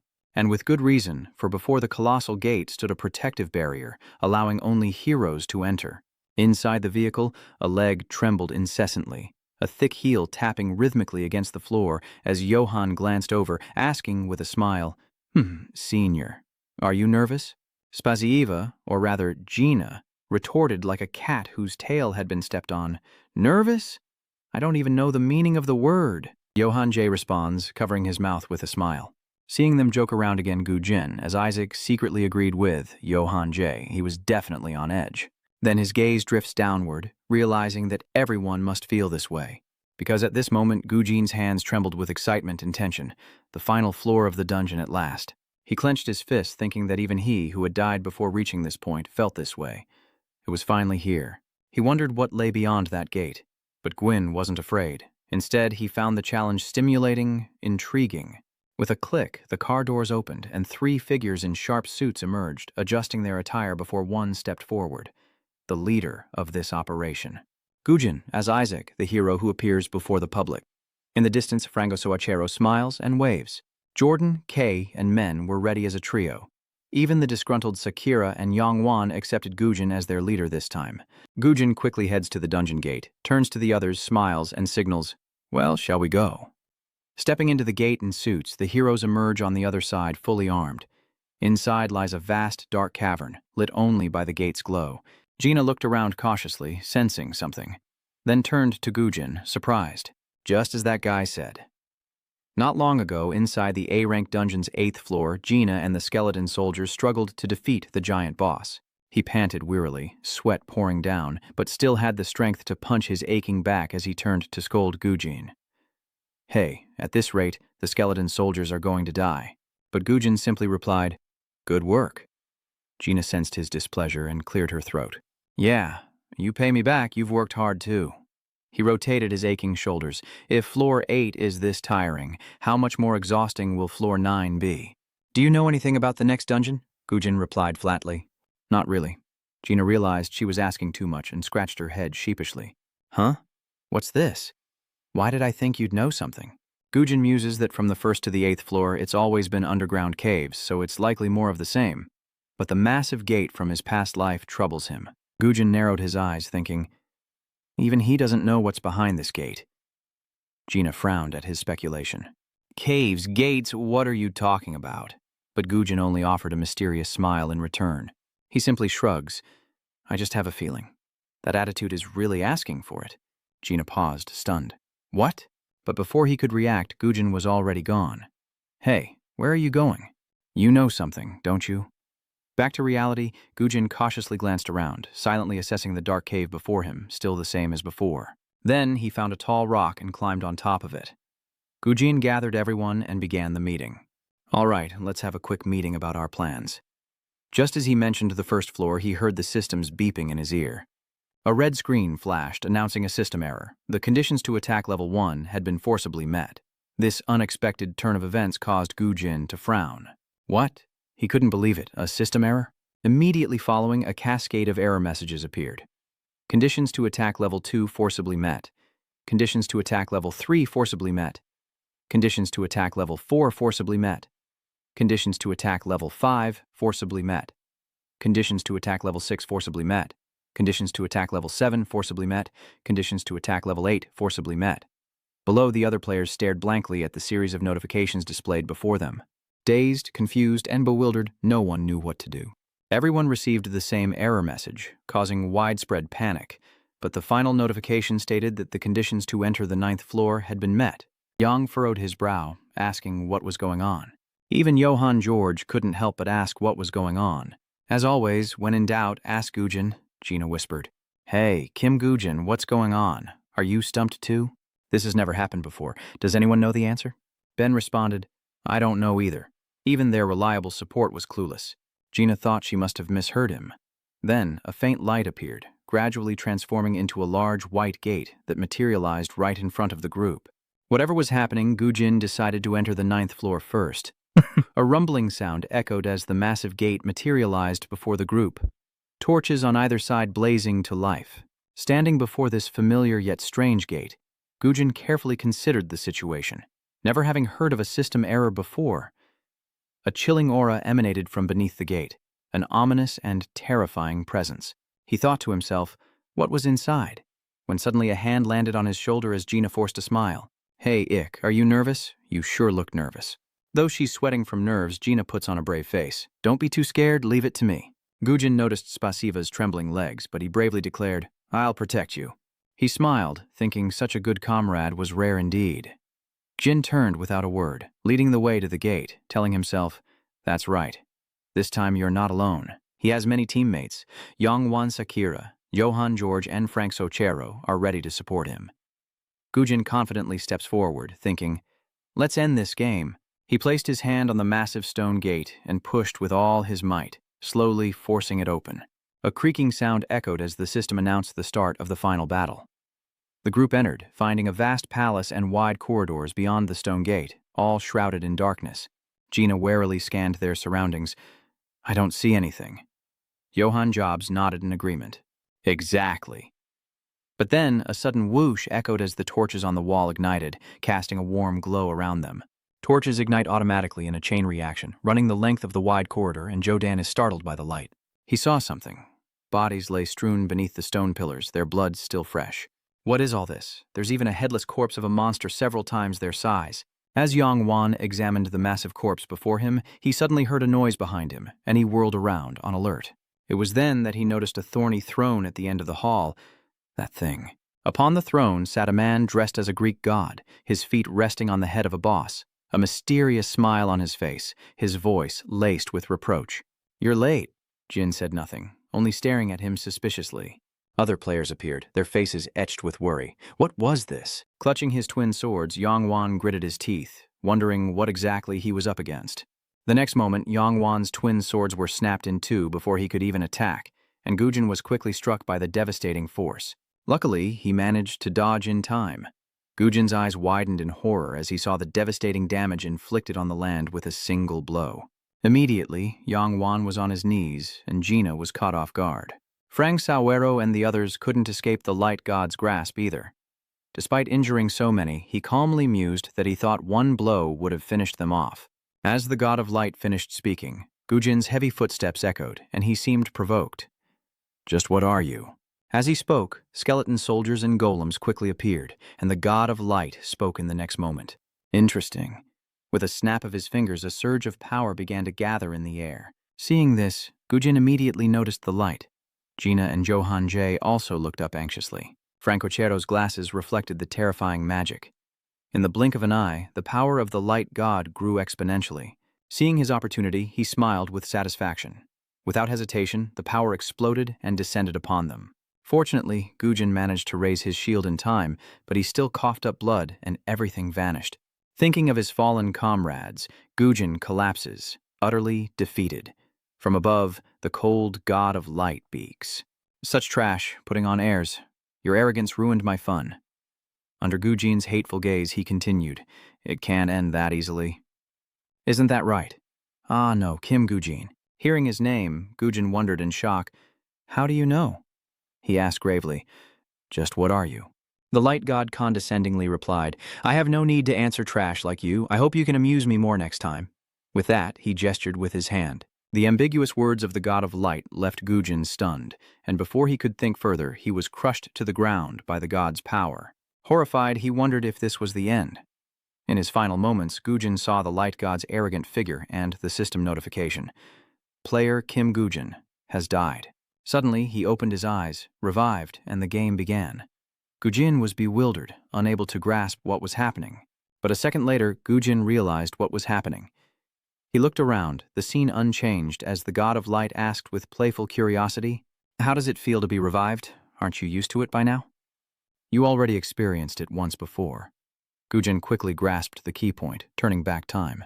Yes, he's getting a feel for it now. Power so immense that even the most elite members are annihilated, and the system error from the beginning?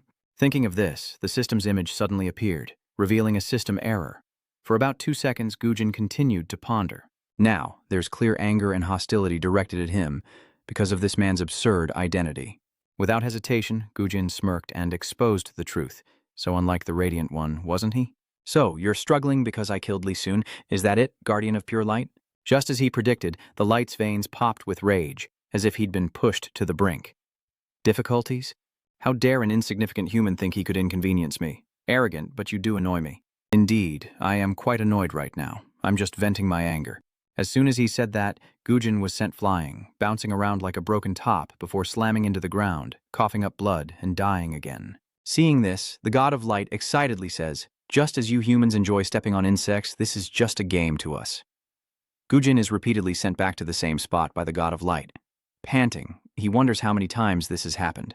As Gujin reflects, his first death flashes before his eyes, followed by the second, and then his demise by the Sword of Light. The scene of his pathetic death kept replaying, Gujin's fresh blood spilling onto the ground. Not stopping there, the God of Light makes him bleed again.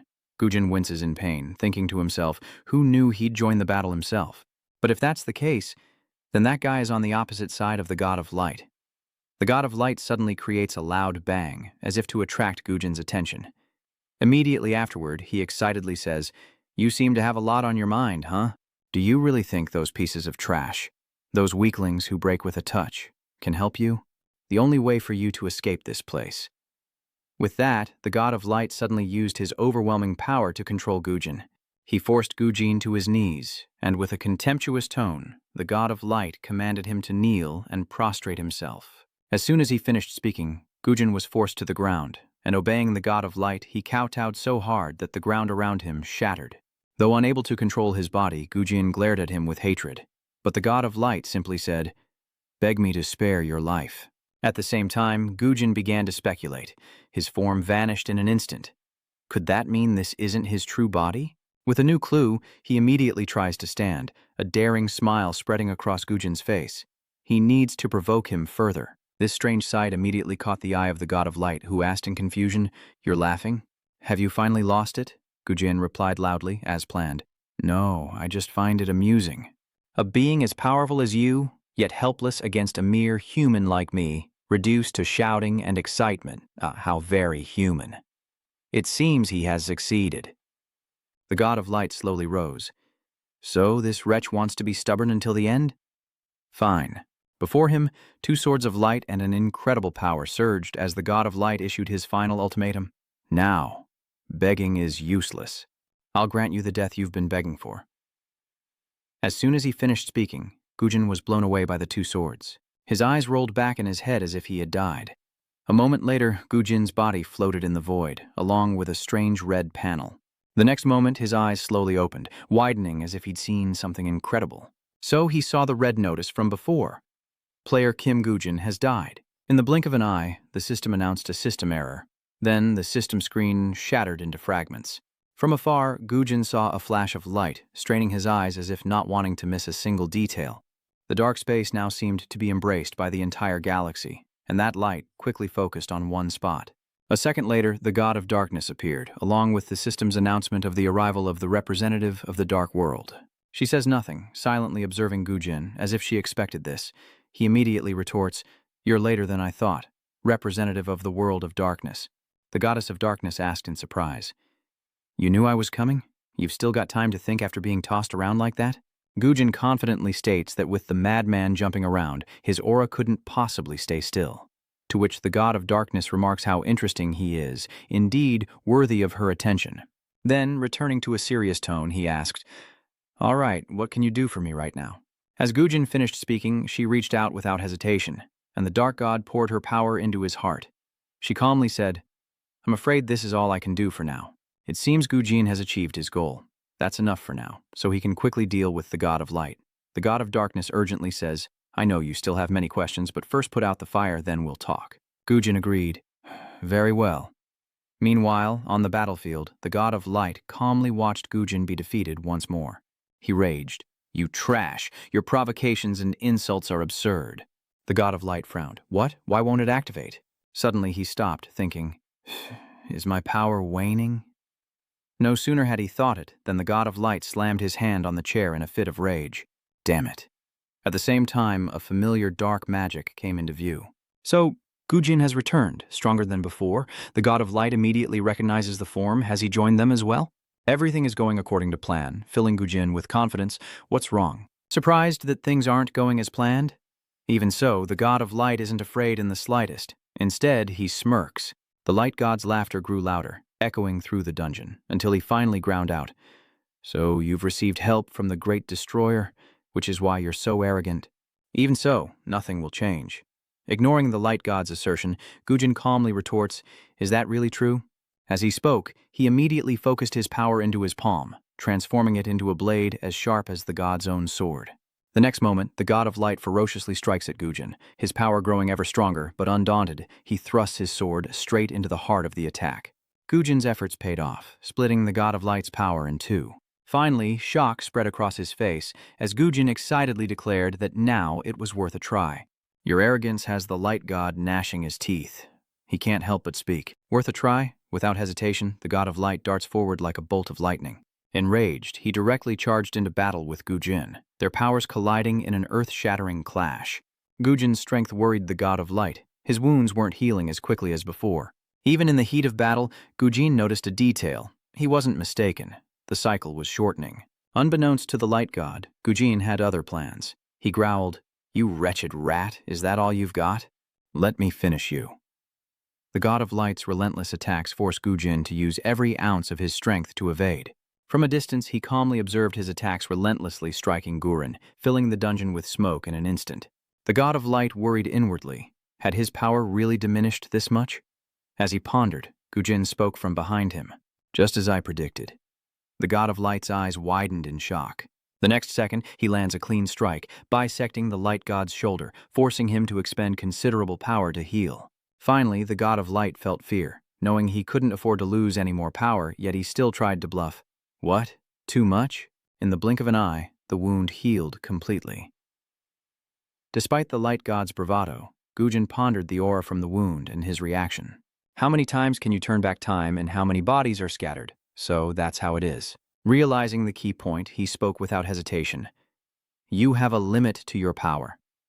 And now that power is dwindling, a secret exposed by Gujin, leaving the god of light in stunned silence. His change in expression did not escape Gujin's notice. He had guessed correctly. As if wanting to drive the god of light mad, Gujin continued to provoke him. That's right, even with your divine aura, manipulating space and time at will can't be easy. If your power has limits, then I'm more than happy. No sooner said than done. Gujin summons a gate made of bone, from which sharp chains burst forth. They aimed straight for the god of light, wrapping tightly around him, and despite his resistance, he couldn't break free.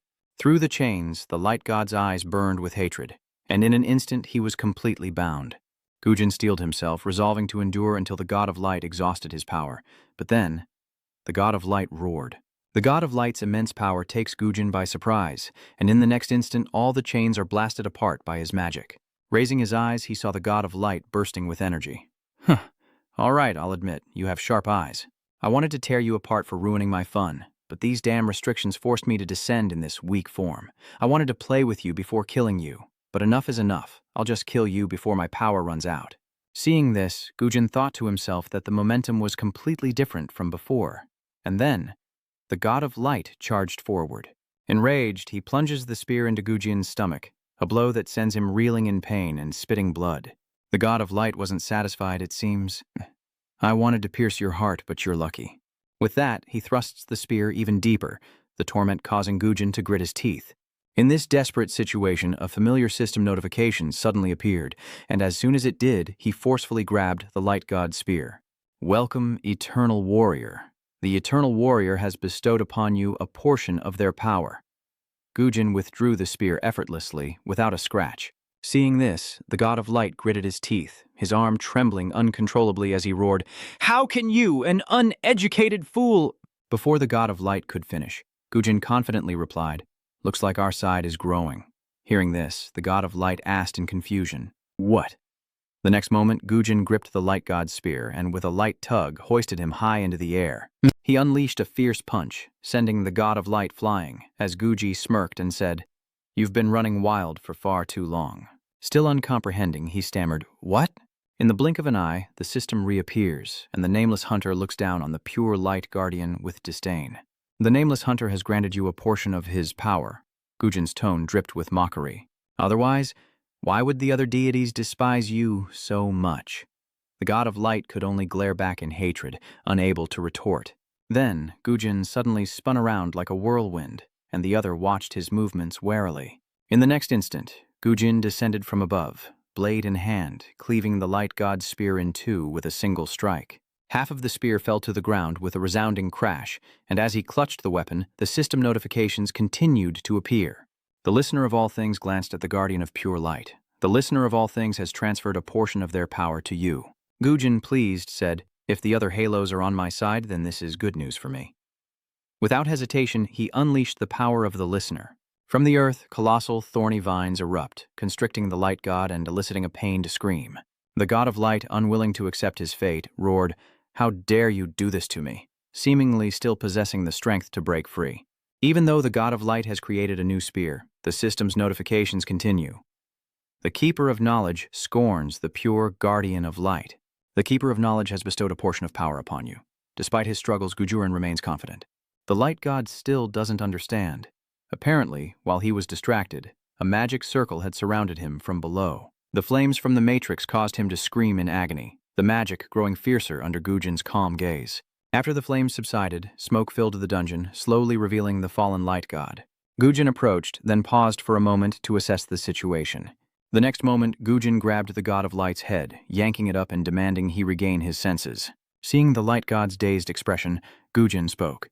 It wasn't enough. Eager to repay him for what he did to him and his comrades, he boldly struck a blow. Gujin's attack caused the god of light to scream, as he coldly remarked, "Is that all it takes to bring you down? This is absurd. What should I do? The feeling of death right before your eyes? This is your first time." Gone was his initial arrogance. Now the light god could only stammer and beg for mercy. "Wait, please forgive me. At this rate, it'll really be over. Can you please show mercy and spare me?" Gujin pondered his shameless plea, but oblivious to his annoyance, the light being clasped his hands in humble supplication. "I promise I'll never set foot in this place again." Despite his pleas, Gujin remained silent.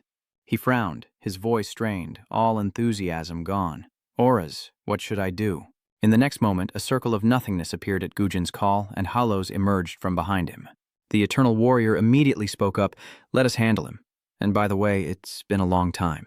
Upon hearing this, Gujin realized, "Could it be that you are the Eternal Warrior?" At that, the aura surrounding him gradually dissipated. The Immortal Warrior exclaimed, "So you recognized me right away. It was a shame in the past, but this time we finally get a proper fight. Thanks to you, I've had a great time," Gujin responded calmly. "All right, I've been helped by you as well." His nonchalant attitude pleases the warrior.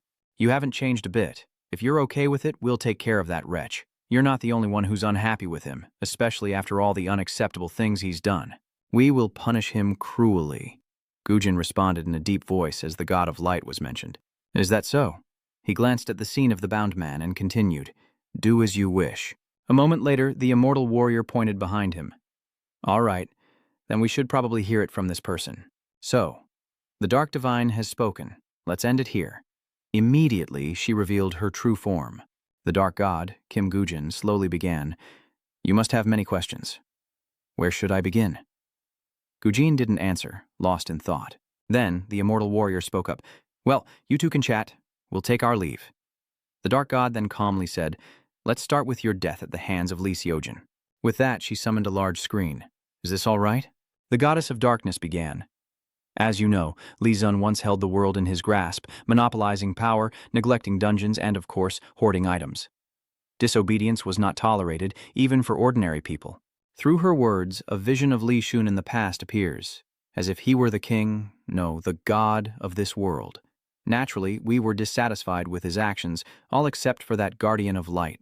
After much deliberation, we decided on two things: to restart this game and to choose a player to face Lee Jae-jun and end it. Hearing this, Gujin is curious as to why they chose him. Your question brings a knowing smile to the god of darkness, she explains. You possess the greatest desire to avenge yourself upon Lee Sejun, and you have the power to end this game. The dark god's firm tone surprised Gujin. It is you. Kim Gujin was indeed struggling, and even for a halo, preserving someone's memories and reversing space-time wasn't easy. Gujin then picked up on a key point. How could that insane halo do it repeatedly? Without hesitation, she snapped her fingers and replied, because his manipulation of space-time is limited to this dungeon. It doesn't affect the outside world, mainly due to the difference in scale. This whole situation is strange to us as well. The halo went on a rampage against the players and even manipulated space-time. But his constant time reversals created an opening, allowing us to lend you some power. And if that's not possible, we'll have to find a way to stop him ourselves. It seems you predicted we'd join the game. Gujin bowed his head politely. It's just one of my hypotheses, and a bit of luck. A moment later, he asked curiously, So what will happen to the Guardian of Light now? After about 2 seconds, the Shadow God replied. After stripping him of his power and revoking his aura status, Gujin widened his eyes at her words and looked down at the ground. So, the Dark God created a bottomless pit beneath this dungeon. And in a flash, she added that they intend to imprison him in this abyss. What do you think? Gujin asked, satisfied. Very well, then the game is over. What do you intend to do with the world? Deal with it. How? The Dark God said humorously. We didn't consider that. Shouldn't things just return to your natural state? Back to how things were before we interfered? Wouldn't that be best? He immediately scratched his head, complaining to the extreme. Gujin's remark didn't anger her. Instead, the Dark God laughed. Radiance has always been like that, playing to the fullest without ever considering the consequences. But don't worry too much. Humans will find the answer, as they always have. He asked back quietly. Really? Suddenly, the Dark God grew serious. Kim Gujin, I ask you this. Will you regret the powers you're about to lose? This sudden question leaves Gujin silent for a moment, but he quickly answers with certainty. How could I? I've achieved my goals, and I've gained trustworthy comrades in this life, so what regrets could I have? As the Dark God expected, she gently praised him. Good, that's more like you. I'll be going now. Is there anything else you want to say? As she turned to leave, Gujin spoke up. Thank you for everything. The Dark Shadow God was visibly surprised by his sudden gratitude, but before she could respond, Gujin continued. Even though I was just a pawn in your game, without your goodwill, I wouldn't have been able to get my revenge so easily. Now that I've said my piece, if you're done here, then get lost.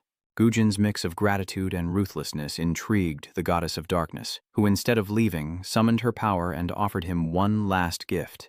The Dark Lord's gentle magic caught his eye, illuminating the dungeon, and as she departed, the magic rained down upon the earth.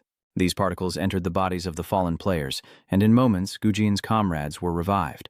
Seeing this, he thought in astonishment, everyone... As he sat up, Yang Onean muttered in confusion, What exactly happened? Before they could understand what was happening, Gina cried out in alarm, and the leader frantically looked around. Hey, Kim Gu, is your AC okay? Where is that guy?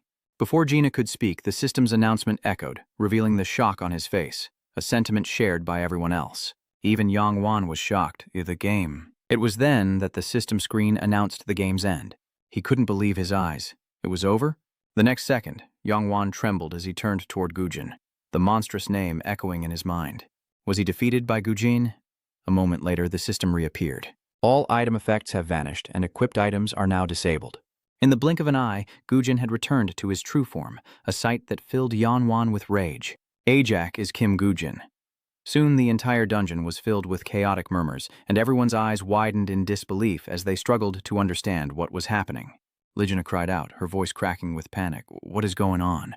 But Kim Gujin continued walking, ignoring his shouts. Hey, I'm talking to you. Frango Seichiro was speechless with anger. You calmly ask me for a favor? His cold gaze fixed on the figure before him, his mind a whirlwind of conflicting thoughts, unsure of the best choice. After a moment of contemplation, Frango Seichiro finally made his decision. He subtly adjusted his glasses, his gaze hardening. Frango Seichiro spoke. If that's what you want, then so be it. Outside, as the spatial gate flared, cheers erupted everywhere. They'd cleared the 9th floor dungeon. Reporters flashed their cameras, trying to capture the precious moment. One person excitedly exclaimed that he was a dragon hunter, while another curiously asked where he was. Back at the arena, he adjusted the microphone and solemnly declared that it had been a long journey, and thanks to the efforts and sacrifices of many, they were able to defeat the Floor 9 boss and end the game. Franco Sacchero somberly stated that Isaac, the one who saved and guided them, and his Spasiva comrades, had perished completing the dungeon. His words stunned the reporters, some swallowing hard, cold sweat beating on their foreheads. Cut to a bustling restaurant, the noise suddenly subsides and all eyes are glued to the large screen on the wall. Fran Sacchero continues, "With his last breath, he told me this. After this game ends, the world will surely descend into chaos, so we must prepare a contingency plan." Back in the dungeon, Franco Sacchero continued his speech, adding that Isaac had someone in mind. Immediately, Seichan stepped onto the platform and announced, "Hello everyone, I'm Director O Seichan, the operator of Pandora." He continued, speaking of preparations for the chaos that would engulf the world after the game's end. Seichan's words resonated, and Lena, watching from afar, was pleased as he declared everything according to the wishes of Director Lin Su of the Hanshu Group, who had tragically passed away. Meanwhile, in a quiet room, Baek Shina was sadly drinking when she heard her father's name on TV. Startled, she stared blankly at the screen, along with Chairman Baek Jung-ho of the Hansung Group. "We have established this business." With a clear voice, Seichan solemnly swore, "We pledge to strive for world peace." At that moment, a satisfied smile crept across Kim Gujin's face, and he quietly turned and left. 6 months later, at Pandora headquarters, the clear sky and warm sunlight bathed the massive glass building in an unusual tranquility.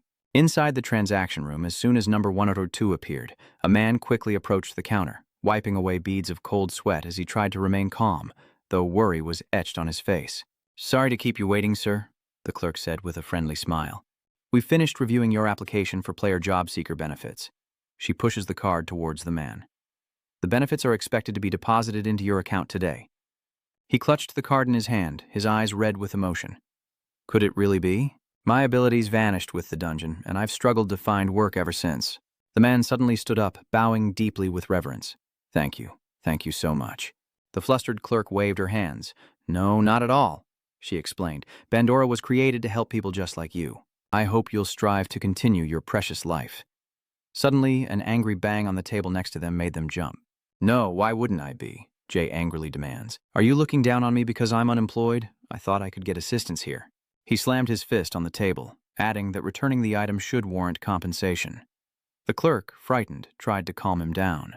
"That's not how it is," he explained. "The process is a little more complicated if you have a criminal record." Dai-ho angrily roars, "Shut up!" He coldly ordered them to shut up and hand over the money, while Lena patted Joe's shoulder, gently saying, "There are a lot of people here. Don't act like this. Let's talk over here." He spun around, yelling, "What now?" Jae-ho immediately raised his hand. "How dare you lay a hand on me?" His attitude seemed to please him. A slight smirk formed on his lips, and then Lena turned and threw Joe violently to the ground. He seethed, veins bulging in his forehead, and growled, "Is this how you treat your customers?" He smiled amiably. "I told you to speak respectfully, didn't I?" Soon, a sinister light fell upon Pandora's headquarters. Lena knocked on the CEO's door, and a voice called out, "Come in." He quickly pushed the door open and entered, asking, "Are you eating while you work?" A mountain of documents lay before her, and Legina's face paled. All right. Take a look at these documents and then deal with it." Ju calmly asks, "Is it time to switch shifts?" She continues to review documents, the scratching of her pen echoing across the pages. "The support team at the front desk is doing okay, right?" He pointed to himself proudly. "There were some issues, but I took care of them. Who knows who would protect the world without me?" Lena gestures wildly. "I'm telling you, the guy was this tall. And yet, with just a tug of the hand, he fell right over. His abilities must be gone. But the feeling in my body is exactly the same as before, making me miss going to dungeons." Ju stopped writing, neatly put down her pen, and said sarcastically, "He's shocked by that little bit? His eyes are wide. Ha, if only Director Lai could see it for himself." She casually suggests relaying the message that Lena also wants to team up for missions, but Lena quickly protests, "No, that's not what I meant." He asked curiously, "By the way, where is that guy right now?" Ju clasped her hands, adding, "He's working harder than you are." Lena frowned. "Was it that hard for me too?" The scene shifts to a desolate junkyard, shrouded in darkness and silence.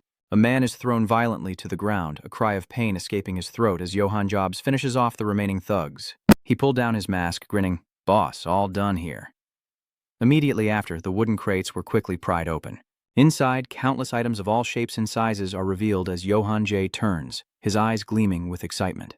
These guys had a lot of items this time. He scoffed, calling both the buyers and sellers of items that had lost their power fools. Johann Josh scratched his head. I've taken care of most of it. Let's head back and I'll have someone finish up. Kim Goo-jin immediately agreed. All right, let's go. The next day, at Pandora headquarters, sunlight streamed through the glass, glittering like brilliant jewels as everyone gathered in the meeting room. Sechan said in a deep voice, "Thank you for your hard work, everyone." He points to the report photos, noting that these guys really do have a lot of items lately. Sechan wondered where they were getting all these artifacts. Lena lazily pops a snack into her mouth, replying that it's probably because of rumors that some artifacts are still effective. Jisoo explains that some members of the organization are after Pandora's subsidies, which is why they're searching for artifacts. He sighs, rubbing his forehead. As if I didn't have enough headaches already with these troublemakers. The company's finances are strained, and there are so many expenses. It's exhausting. Kim Goo-jin coldly asks how much money he needs. He glances at him, surprised, and exclaims, "Huh?" "The more capital, the better," he says, as Kim Goo-jin's chair slides back from his sudden movement. Kim Goo-jin eagerly offers, "Then let me make money for you." In Park Yong-wan's office, certificates and trophies are displayed on the shelves, not a speck of dust on them, as he sits silently at his desk, deep in thought. Suddenly, Secretary Kim's panicked voice cut through the air, immediately drawing Park Yong-wan's attention. "I told you, you can't just barge in like that." Suddenly, the door bursts open with a creak, and Kim Goo-jin strides in, cheerfully greeting him. "Long time no see." Seeing him, Park Yong-wan was shocked, his voice filled with horror. "Kim Goo-jin, how did you get here?" she stammered, trying to explain. "Director, I'm so sorry." Suddenly, Park Yong-onan said in a deep voice, "All right, you can leave." Secretary Kim Lai whispers, "Yes, I understand." He glared at the group before him, his face dark, jaw clenched as if to grind down the rising anger. Kim Goo-jin said smugly, "It's nothing much. I just need some money." Park Yong-wan is stunned. What? He just brings a crowd and demands money? He picks up the commemorative photo of the Phoenix Fund charity agreement, using his reputation as one of the heroes who cleared the 9th floor to establish the Phoenix Fund. He continued, saying that with such a hero, organizations never hesitated to provide support, but this hero falsified the books and embezzled the funds. Kim Gwyn's next words immediately unsettled him, his already tense face contorted further, all to line his own pockets. What would the organizations think when they learned the truth? An enraged Park Yong-wan shouts, "What is this bastard saying? Do you have any proof?" He glanced back, his voice full of confidence. "What if I do?" A flicker of doubt ignited within him at that moment. He had vanished, only to suddenly reappear like this. He couldn't possibly know about my secret double, Park Yong-wan thought. Yes, he must just be bluffing. Regaining his courage, he retorted, "This bastard really says whatever he wants. I'll give you this, Kim Goo. You're good at running your mouth." Park Yong-wan slyly pressed the emergency button under the table, his voice laced with sarcasm. "But once we lose our abilities, we're just ordinary people." He roared in frustration. "You think bringing 2 accomplices will make me afraid?" Hearing this, Lena and Johann George were furious, shouting in unison, "Accomplices, what?" Suddenly, hurried footsteps echoed outside the door as many of Park Yong-wan's subordinates rushed to respond to the emergency alarm. Before long, they were surrounded. Kim Goo-jin sighed. "You never change." He immediately ordered, "Use them." But a moment later, the scene before Pong-oneon left him stunned, his face ashen. In short order, his men were beaten and lay scattered on the floor. Soon, his secret safe was discovered. Johann cheered, "Boss, there's a safe here." Seeing the piles of money inside, Lena muttered, "How much has this guy been eating?" He waved the ledger. "Hey, Kim Goo-jin, I found the books." Kim Goo-jin immediately ordered, "Good work. Take the money and photograph all the documents." Helpless as he watched his assets being seized, Park Yong-wan could only offer futile resistance. "No, my money." In an instant, everything was swept away without a trace. In the days that followed, news spread that Parang-won, director of the Phoenix Fund, had donated funds to Pandora, hoping to share his charitable spirit. Seeing the message on his phone, Kim Goo smiled contentedly as Johann Jobs appeared before him, saying softly, "Boss, the location for the next mission has been decided. The departure time is midnight, but it seems it's been pushed back. Looks like I'm about to get busy again." Kim Goo then quickly left, saying he had things to do and would see him at the rendezvous point later. Cut to the next scene. As evening approached, the setting sun cast a golden hue over everything, and Lena's voice echoed from a building, welcoming him once again to Pandora. Inside, a press conference unfolds, the flashing of cameras and the bustling of reporters creating an atmosphere of both urgency and tension. Finally, the press conference came to an end, and as he stepped off the stage, he spotted a familiar figure. Kim Gwyn Lee-jina asked curiously, "What did you want to see me about?" He replied, "Are you done? Now that it's over, let's go eat." He smoothed his hair, his voice laced with doubt. "What? Are you going to make me pay for everything again like last time?" Kim Goo-jin's face darkens as he turns to leave, thinking that if she doesn't believe him, he'll just take back the invitation. Gina frantically tries to explain. "Oh, okay, I'll go." But at that moment, his eyes suddenly stopped. Under the stands, Maizen was happily talking and laughing with a man, her eyes sparkling with joy. Kim Goo-jin smirked, a look of relief washing over him, then turned to leave as the other man hurried after him. "So, what are you planning to treat me to?" Soon, the two of them were settled in at a fancy beef restaurant, and he couldn't help but glance at the person across from him. "Hey, don't you think you're going too far?" Kim Goo-jin said generously while grilling meat. "Just order whatever you want. Don't worry about the price." Lena asked again, cautiously. "Really? Really?" He nodded. "That's right." In an instant, the mountain of meat was devoured. Kim Gwyn answered his phone and stood up. "I'll be right back after I take this call." Lena didn't respond, still chewing meat, his chopsticks moving quickly. Then suddenly, his eyes widened. It was then that Lena realized something was wrong, a sense of unease causing his heart to race. Lena angrily stood up. "Wait, is that bastard trying to ditch me after taking that call?" He rushed to the cashier, asking if they'd seen a menacing man leave. The cashier replied, confused. "Ah, I did see someone step outside to take a call," he hissed in anger. "Kim Goo-jin, that bastard is using me again." Suddenly, the cashier reached out. "Oh, but that person left a note." Lena was stunned. He quickly opened the note, his eyes falling on the words. "I had to leave urgently. I've paid for all the meat in the shop today. You can pack the rest to go, or do whatever you want with it." Lina was moved to tears. Kim Goo-jin.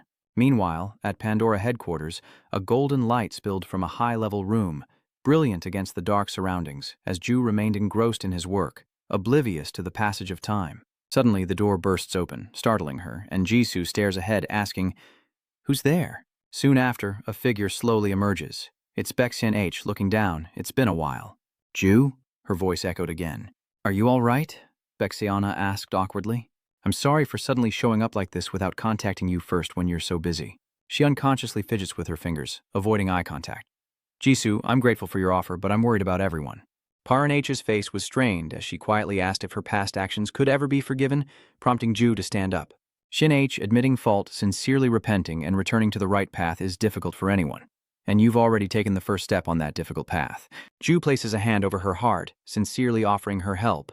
"With that sincerity, I'm willing to help you. Just show me that you're helping others and truly repenting." She slowly moves forward. "One day, others will understand your heart as well." Jisoo takes her hand. "Just as I understand you." Book's eyes were fixed on the hand holding hers. In that moment, tears of joy streamed down her face. "Thank you, Jisoo."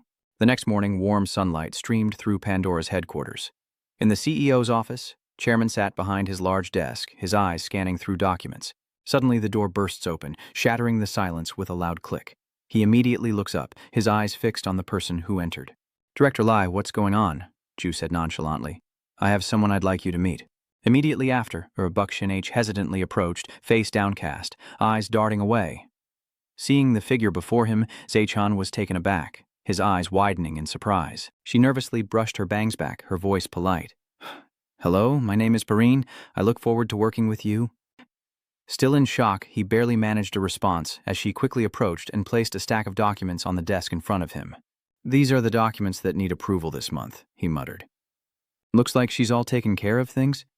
Director Lai Ju immediately turned and left. "Please check it quickly and approve it for me this afternoon." Zaechan was shocked. "Ignoring me?" Seeing Ju pull Perrin along, he hurriedly called out, "Wait, Director Lai?" Zaechan quickly opened the file and sighed in frustration. She was as cold as ever. As the reports appeared before him, he was stunned. Zaechan immediately pressed the phone button, his voice full of anger. "Elgina, get this person on the phone now." A moment later, Lena arrived at the office, still munching on some sausages. "What's going on?" Instantly, a stack of documents slams mercilessly into his face. He roared in fury. "Hey, who said they'd work hard to earn money? What kind of food expenses are these?" "Is that you?" Zaechan asked, annoyed. Is 20 million won a reasonable amount for monthly food expenses? He rubbed his face and casually replied, "So what? It's all going to waste." Lena picked up the paper from the ground, knowing that hard work naturally leads to hunger. He roared, "Do you even have the ability to do that? How can you eat more and more?" He placed the documents back on the table and said dejectedly, "I know, I'll try to cut it in half." But Zetra's next words were like a knife to Gina's heart. "Half of what? Make it a quarter." He angrily pointed towards the door, but the tense atmosphere was broken by a sudden phone call. The call is answered, and his attitude instantly shifts to friendly. "How long has it been? You must have been busy lately?" Franco Soero chuckled. "Compared to you, I have plenty of free time. How are things over there?" He replied cheerfully, "Thanks to Pandora's manpower and financial support, things in France are relatively stable." Franco Soero added that Gujin's information had been very helpful to them as well. "Thanks to him, I was able to recover all the items traded on the border, which I'll send to you. This information seems solid, too." Sichan chuckled. "Kim Gujin has been a great help to us, too, but I have to say, sometimes it feels like magic. Are you surprised?" "What's wrong?" Seekin expressed his doubts, wondering how to put it. Was the information that guy brought too accurate? It's like he was watching from the scene. Francois Chero was puzzled. "What is it?" "Isn't that a good thing?" he mused. I didn't think he was a bad person at first, so I wasn't worried, but I feel like he's hiding something from us. Old man Ochan is worrying about nothing. Let Gujin handle it. Let's have dinner together next time." Hearing this, his eyes lit up. "You're paying, of course, right?" Frank Zichiro angrily shouts, "Fine, I'll treat, okay?" "That cheapskate. Give Gujin my regards." Zeichan turned off the engine, muttering, "Yeah, he'll know what to do." Meanwhile, a helicopter sliced through the night sky above the forest, its rotors beating the still air into a frenzy. Inside, Johann George asked curiously, "Boss, what did these guys do to need our help?" Kim Gwyn explained, "Underground item trading, kidnapping, imprisonment, torture, and illegal human experimentation." Suddenly, his eyes turned cold, a truly vile group of people that needed to be eradicated. Soon, the two arrived at the exchange point. From behind a large tree, Kim Gwyn quietly commands, "Cover me, Johann," who is already locked and loaded. "Yes, boss." Immediately, the two of them sprang into action. Johann Jobs immediately opened fire, unleashing a relentless barrage of bullets. Caught off guard, the men in front had no time to react and were instantly hit, collapsing to the ground in a panic. The remaining men quickly took cover behind wooden crates, returning fire and cursing, creating a chaotic and dangerous atmosphere as one, sensing danger from behind, turned around, eyes wide with fear.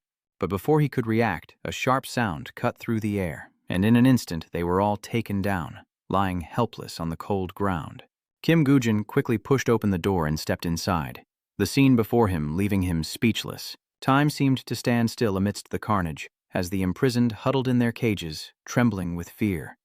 On the other side, a group was being brutally tortured, their bodies piled high like mountains, blood flowing like rivers, staining the ground crimson. Kim Gujin's gun falls to the ground as he draws his knife, gritting his teeth in anger. This won't be clean. Kim Gujin moved like lightning, a blur through the enemy ranks, leaving behind only shock and helplessness. In an instant, they fell, their blood painting gruesome streaks across the sky. He approached one of the bodies, his long shadow falling over it. Kim Gujin grabbed the corpse, his eyes cold and devoid of emotion. Johann Jobs glanced around, clicking his tongue in admiration. Quite a haul. He pulled out a walkie-talkie. Johann called in, "I've taken care of it." Requesting backup, seeing the dying hostages in the iron cage, he changed his request. "Actually, we need medical support more urgently." Suddenly his eyes darted back. At that moment, Kim Gujin was enveloped in streams of dark energy, and he tossed a corpse to the ground. Kim Gujin says, "Johann, looks like we're about to get busy again. We found their base. Are you ready?" Johann Jobs replies seriously, "Yes, sir, always ready," he said with satisfaction. "Good." Kim Gujin's eyes flashed, a dark aura rising from their depths, filled with murderous intent. "Then let's go." He was momentarily stunned, swaying as he saw the familiar sign. Johann Geob's face lit up, his heart filled with joy, knowing he'd made the right choice in following his leader.